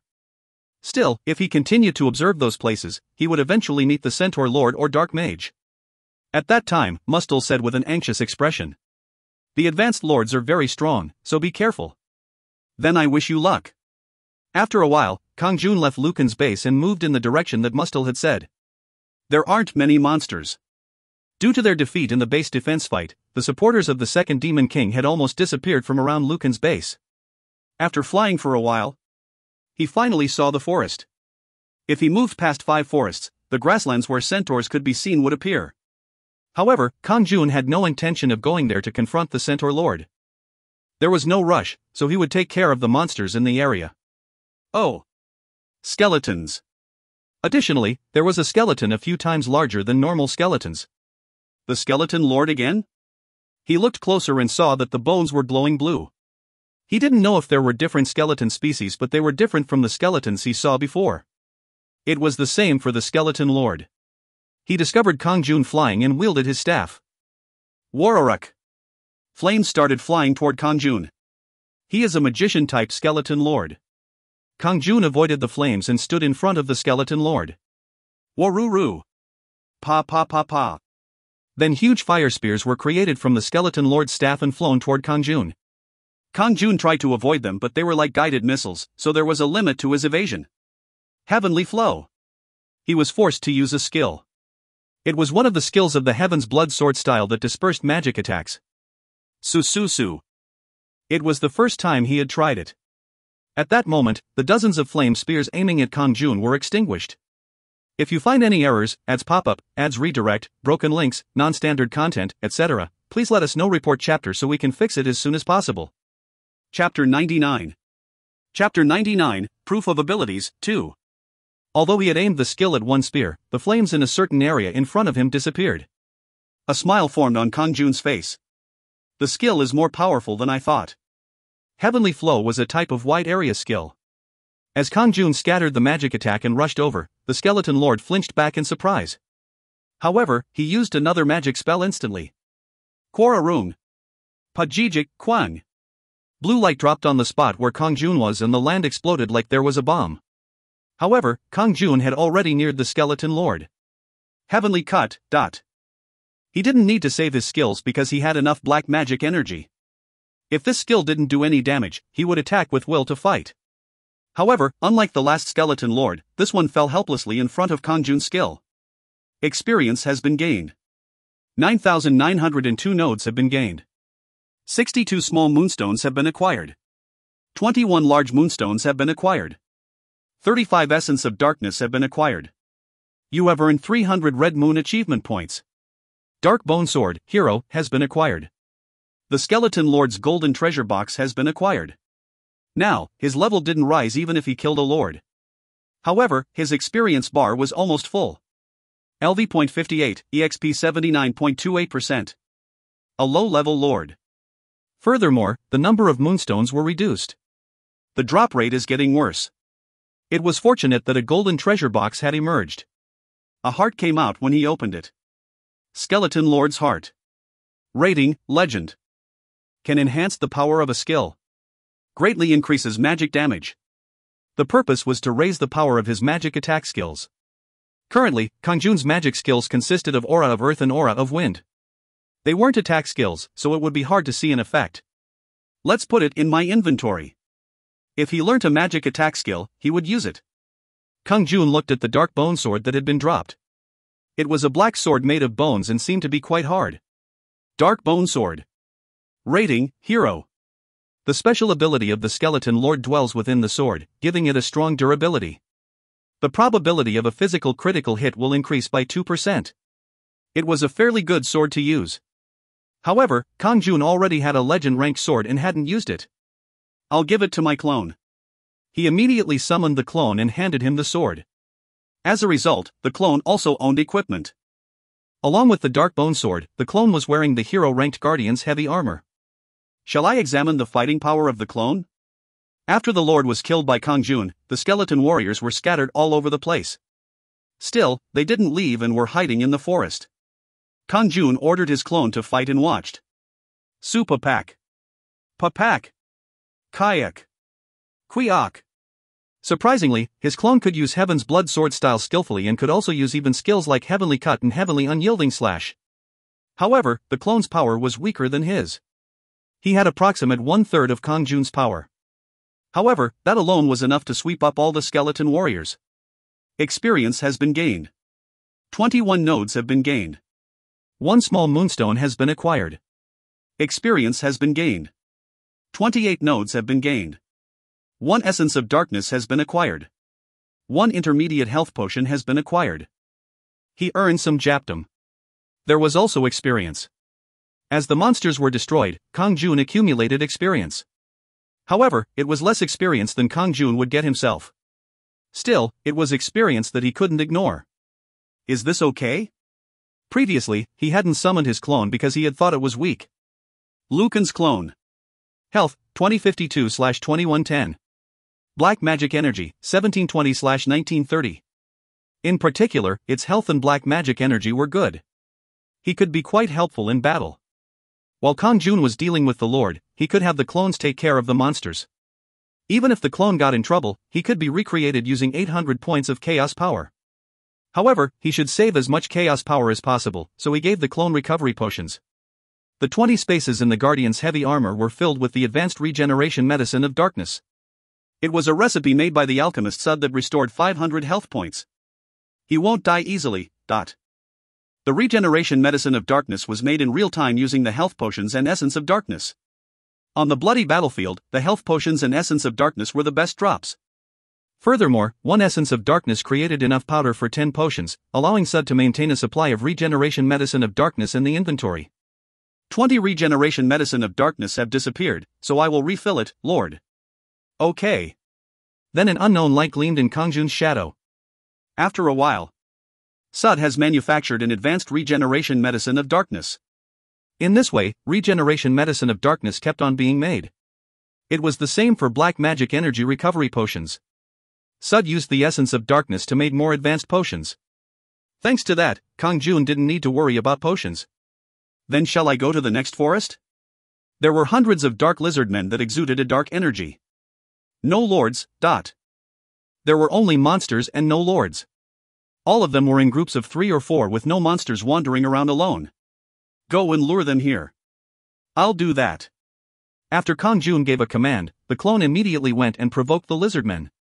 Kang-jun didn't give specific details, but it was his clone, so the clone already knew what he wanted. In the meantime, Kang-jun destroyed the lizard men around him. After a while, Waruru. The ground started shaking as 30 or so dark lizard men chased after the clone. Kukaka.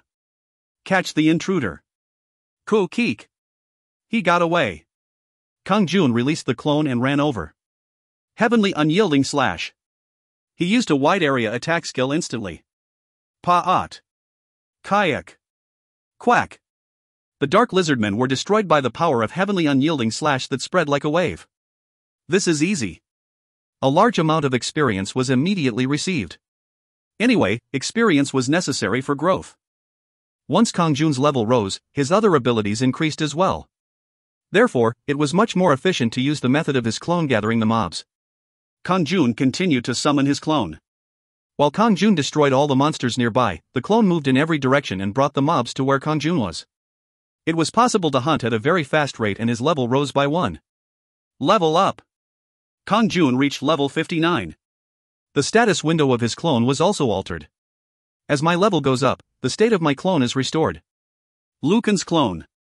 Health, 2115/2115. Black magic energy, 1933/1933. The maximum health and black magic energy had also increased slightly. Okay. It is time for the next forest. Kang-jun headed to the third forest. There were monsters called Lamia that looked similar to the Nagas. The difference was that they used magic rather than physical attacks, but that wasn't difficult for Kang-jun and his clones. He went all the way to the fifth forest but didn't see any Lord-level monsters. Just like Mustel said, the grasslands appeared. Do-do-do-do-do. Do-do-do. Monsters were running wild in the meadow. They were centaurs with the lower body of a horse and the upper body of a human. Pretty fast. Dozens of centaurs were running through the meadow with a speed as fast as the wind. Their weapons were spears. Additionally, there was a centaur with a huge body running among the centaurs. He had black fur and his body was also black. The centaur lord was holding a spear in both hands. The lord that is rarely seen is here. Kang-jun became distressed. Originally, he had been planning to sweep up all the monsters here before leaving. He had been hoping to raise his level by hunting lower-ranked lords. Yet his thoughts changed when he saw the centaur lord. There is no guarantee that he will come again next time. If so, he should take this chance. He would fight on the ground, but if he flew then it was only a short flight to Lucan's base. If he was at a disadvantage, he would be able to escape. Additionally, there was an Aok. If he took care of the centaur lord, he could open the Aok. At that moment, the centaur lord discovered Kang-jun. You are a soldier of the Earth Hwanmong Defense Army. You must be confident in your abilities if you came here alone. Do-do-do-do. The ground shook as the centaurs started to run simultaneously towards Kang-jun. In particular, the centaur lord at the front had a fearsome momentum. 2 red eyes shone eerily beneath black hair. Clone, take care of the centaurs. I will deal with the lord. I'll do that. Kang-jun gave a battle command to his clone. The centaurs were stronger than other monsters but they weren't a threat to the clone. Of course, it wasn't easy for his clone to deal with dozens of centaurs alone. He just had to buy some time. Meanwhile, Kang-jun was facing the centaur lord. Kang-jun flew toward the head of the centaur lord and wielded his sword. Heavenly Cut. Flash. Supak. The centaur lord blocked it lightly with his spear. Kook. Moderately strong. I will take care of you myself. The spear of the centaur lord flew toward Kang-jun. Swike. It flew as fast as a ray of light. Kang-jun moved quickly and avoided it. He received Heavenly Cut with his spear, so he is very tough. However, he used his chaos power at this very moment. Will to fight. Kang-jun's eyes shone mysteriously. Wayak. A light emerged from his wings and penetrated the sword. The centaur lord sensed something unusual and stepped back. However, Kang-jun immediately caught him with the skill. Heavenly Cut. Flash. A brilliant flash of light emerged from Kang-jun's sword. The centaur lord blocked it with a spear. Kaung. Kuwak. The centaur lord was pushed backwards. His arms holding the spear shook and blood emerged. Pack. Pack. Blood was pouring like a fountain from his hands and arms. Quack. This. The centaur lord had a look of astonishment on his face and Kang-jun smiled widely. It was at that moment. The two arms of the Centaur Lord, that had been in danger of being torn off, were restored to their original state in the blink of an eye. It was a mysterious recovery that was hard to believe. Ha ha ha ha. Go! At the same time, he rushed towards Kang-jun with his spear. Sayuk. It was so quick that Kang-jun couldn't avoid it. Instead, he had to stop it with his sword. Kwang. Ugh. This time, it was Kang-jun who was blown away. At that moment, the centaur rode away toward Kang-jun's clone who was dealing with the centaurs. Siwak. Kwang. A charging attack that unfolded in the blink of an eye. Kang-jun's clone couldn't overcome it and was literally broken apart. Damn. Kang-jun sighed. He only received 1,000 damage and was relatively fine. In the meantime, a horrible incident had occurred. His clone couldn't withstand an attack by the Centaur Lord. However, now wasn't the time to be bitter. Kang-jun was surrounded by centaurs. The Centaur Lord flew into the sky and shouted loudly. Attack! Do-do-do! Do-do-do-do-do! The centaurs received the order and rushed instantly. Kang-jun lifted his head and stared at the Centaur Lord who had a terrifying atmosphere around him. He can fly in the sky. Kang-jun thought the Centaur Lord couldn't fly because he had only been running on the ground. He will attack the moment I fly up. It was why the Centaur Lord ordered his subordinates to attack. In order to avoid an attack from every direction, Kang-jun would have no choice but to escape to the air. Do-do-do. Do-do-do-do-do. Meanwhile, the distance between Kang-jun and the centaurs was narrowed. If Kang-jun didn't move, then the centaurs would pierce each other and him with the spears. Nevertheless, the centaurs rushed without hesitation. They didn't care about dying. Cuckoo-cuck. Foolish fellow. Pay the price. Additionally, the Centaur Lord in the air started to descend with a spear aimed at Kang-jun. At that moment, Kang-jun's sword glowed with a brilliant light. Flash. At the same time, a wave of light spread in every direction. The centaurs rushing at him stopped like time had been paused. No, it seemed to stop, but that was just because their forms were maintained. Pasa-susu. The centaurs rushing towards Kang-jun turned into dust. That wasn't all. The Centaur Lord, who had been descending in the air, also fell and groaned like he had been shocked. Quack. The power of heavenly unyielding slash combined with will to fight. Of those who entered the radius, only the Centaur Lord was the survivor. Oh Duduk. You dare, dot. The Centaur Lord jumped up and glared at Kang-jun. Kang-jun smiled coldly. Now, it is fair. A one-on-one match. If you find any errors, ads pop up, ads redirect, broken links, non-standard content, etc., please let us know. Report chapter so we can fix it as soon as possible. Chapter 100. Chapter 100, Proof of Abilities, 3. Killing my men. I won't forgive you. Chakakoang. A red aura emerged from the spear of the Centaur Lord. The spear was covered with a blazing fire-like aura. As a result, his entire body was covered in red light. Do-do-do-do. The gaze of the Centaur Lord, who was rushing towards Kang-jun, was filled with anger. Qua qua qua qua. Surprisingly, the space around him split in both directions. Kang-jun received the strong impression that he was in front of an incoming train. This ignorant strength. It would be foolish to face such a thing head-on. However, what was this? Although Kang-jun was fleeing, the Centaur Lord narrowed the distance. No matter which way he moved, the Centaur Lord aimed at Kang-jun in a straight line. A large amount of magic power had been consumed to keep attacking the designated target. It was the special move of the Centaur Lord. There were only two ways to respond. One method was to take the attack. The other one was to keep fleeing and die. It can't be helped. Kang-jun had no thoughts of dying. The result would be determined by who had the stronger attack and defense. Will to fight. He used Heavenly Cut that had chaos power contained in it. Kang-jun flew toward the Centaur Lord while feeling like he was rushing toward a flying missile. Heavenly Cut.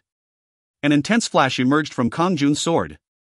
The light around the Centaur Lord's spear became thicker. Kwang.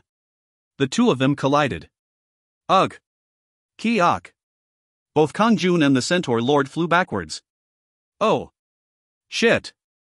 There was a hole in his armor and blood was pouring out from the hole. Health, 1720/6350. Your health has dropped to 30% and Will of Survival has been activated. Your physical and magic defense will increase significantly when Will of Survival is activated. A really ignorant attack. If it wasn't for Will of Survival, a skill he received when Wings of Chaos reached Stage 2, Kang-jun would have been a cold body. Snap! Kang-jun reflexively took out an advanced regeneration medicine of darkness and looked ahead. In the meantime, the Centaur Lord stood up, but he also looked terrible. His chest was split in half from the chaos power and blood gushed from him. Wakak! Wah-wah! However, the body of the Centaur Lord was then covered with light and the big wound disappeared without a trace. What type of resilience was this? How can I kill him like this? Kang-jun was dumbfounded. There was no way to kill the Centaur Lord unless he did it in one strike. He needed to become stronger by raising his level. Or maybe he needed to get more powerful equipment or skills. Is it still too hard for me? If that was the case, the chaos power was consumed unnecessarily. He might die first. It would be wise to escape for the next opportunity. Of course, Kang-jun's face didn't reveal any of his troubles. He stared at the Centaur Lord with a desire to kill. At that moment, the Centaur Lord declared wildly. Kook!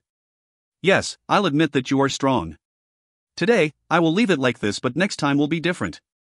After that, the Centaur Lord started running away like the wind. Do. In the blink of an eye, he disappeared from Kang-jun's view. What? Escape? Kang-jun looked after him with a bemused expression. Kang-jun had been planning to escape, but the Centaur Lord did it first. What is going on? It was obvious that the Centaur Lord's situation was bad, unlike his seemingly restored appearance. If not, it didn't make sense for him to escape. So, it was very disappointing. I might have won if I was a little bit stronger, but... However, now wasn't the time for regrets. He decided to open the Aok before there was another enemy. Snap! Snap! Kang-jun continued to drink the regeneration medicine of darkness and regained his health. He could go back to the base and recover using the gem, but the Aok might end up moving. Some Aoks were fixed in one place, but others could move. The Aok key has been used once. The Aok key has disappeared. The Aok has been opened. One of his two Aok keys disappeared. It was possible to use a key 3 times, and this was the 3rd time. Surely, it won't be empty? Kang-jun immediately entered the Aok and looked inside. It was a large closed room. There was a feeling of emptiness. Unfortunately, it didn't look like anything was alive. The floor and walls were covered with unknown pictures and letters. Lord, there is nobody in this Aok. Sud spoke. Kang-jun had a dispirited expression on his face as he spoke. Did they commit suicide again? Maybe they reached the end of their lifespan. Then it can't be helped. Search to see if there is anything like a dimensional piece. There is no such thing. There isn't even a common essence of darkness. Sud also showed some disappointment. Kang-jun slowly walked towards the door of the Aok. Then it was a complete waste. It was at that moment. Lord. See, can you wait a minute? Sud's voice suddenly trembled for some reason. What's going on? I think I can decipher these characters. It contains very rare alchemy content. It must be something special for the alchemist Sud to say that it was rare. I'll wait for you to decipher it. Yes, Lord. Thank you. Then Kang-jun's shadow started moving over the letters. Of course, that shadow was Sud. Kang-jun allowed him to move to decipher the text. It was quite difficult as, sometimes, it felt like Sud was pulling his hair out. The shape of the shadow changed, so it was quite funny to watch. It will take some time, so I should rebuild my clone. Although it had been smashed by the Centaur Lord, the attacks of the clones weren't useless. Even Kang-jun had found it hard to win against the Centaur Lord. So it was natural that the clone had broken. The clone would do well against weak or normal monsters. He consumed 800 points of chaos power and a new clone was instantly summoned. Did you call me? The clone appeared with a smile. His condition was neat, but the equipment was a mess. Fortunately, the equipment didn't disappear. It was the same for the potions left in the inventory. It didn't matter since equipment was automatically repaired once placed in a warehouse. In fact, Kang-jun's heavy armor also needed repair, so he decided to stop by the base before leaving Hwanmong. Go back until I call you. I'll do that. The clone disappeared into his wings. It was at that time. Your household member Sud has deciphered the letters in the Aok and acquired the synthesis alchemy of the ancient demon, iOS. Synthesis alchemy of the demon iOS. Rating, Legend. Synthesizing essences had a certain probability to produce different types of essences. What is this? Kang-jun asked with an absurd expression. Then Sud replied with an inspired voice. Lord! This is great luck. I didn't think that the alchemist, Ios, would leave words behind here. Is the alchemy of the demon, Ios, that great? Lord, Io's alchemy is also called chaos alchemy. Chaos alchemy? In fact, creating other types of essences isn't that great. In addition to having to consume 2 or more essences to create another one, the probability of failure is very high. Then why did you say it was lucky? This is due to the essence of chaos. Every time you combine essences, there is a random chance to get an essence of chaos. Essence of chaos? Kang-jun's eyes widened with surprise. The essence of chaos was so rare that he hadn't seen it before. None of the Lord-level monsters had dropped it. Even the merchants that came to the dimensional shelter didn't sell it. Rather, they offered 100 moonstones to buy the essence of chaos. However, it was obtainable as a byproduct through alchemy. Then using the synthesis alchemy might give me essence of chaos. Sud scratched his head and said. I can't guarantee that it will emerge even if I do it in bulk. I'll need some materials to try it once. Tell me what you need. Just save 100 of each type of essences. Won't your inventory be insufficient? If I turn it into powder, it will only occupy 1 space, regardless of quantity. Then that isn't a problem. Kang-jun smiled. It was because he had hundreds of each type of essences in the warehouse. Is there anything else that you need? No. Okay. Then I will take the essences out of the warehouse. Kang-jun laughed happily. He had thought it was a waste, but Io's alchemy was legend grade, so it was actually a jackpot. If the essence of chaos can be manufactured in large quantity, then I can fill the chaos power quickly. It wasn't a skill that Kang-jun acquired, but he would still get the benefits. Sud belonged permanently to Kang-jun's shadow anyway. Furthermore, honestly, it would be very painful if he had to do it himself.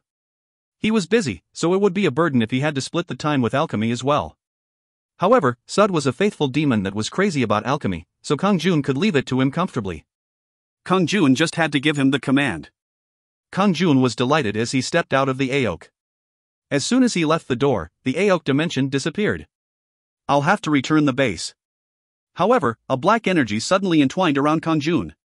Choo choo choo. Kang-jun was startled. What is this? There was no room for resistance. As the black aura that covered his eyes disappeared, the scene around him changed completely. Where is this place? It wasn't the vast grasslands where the centaurs were playing but a huge cave. Furthermore, there were many undead with bright eyes in front of him. Death Knights, Dullahans, ghouls, zombies, and skeletons. At first glance, there were over 100 undead surrounding Kang-jun, and in the center was a woman in black robes. She had long purple hair and white skin. It was like looking at a mannequin. Then she looked at Kang-jun and said bluntly, "You are Lucan. If you find any errors, ads pop-up, ads redirect, broken links, non-standard content, etc., please let us know. Report chapter so we can fix it as soon as possible."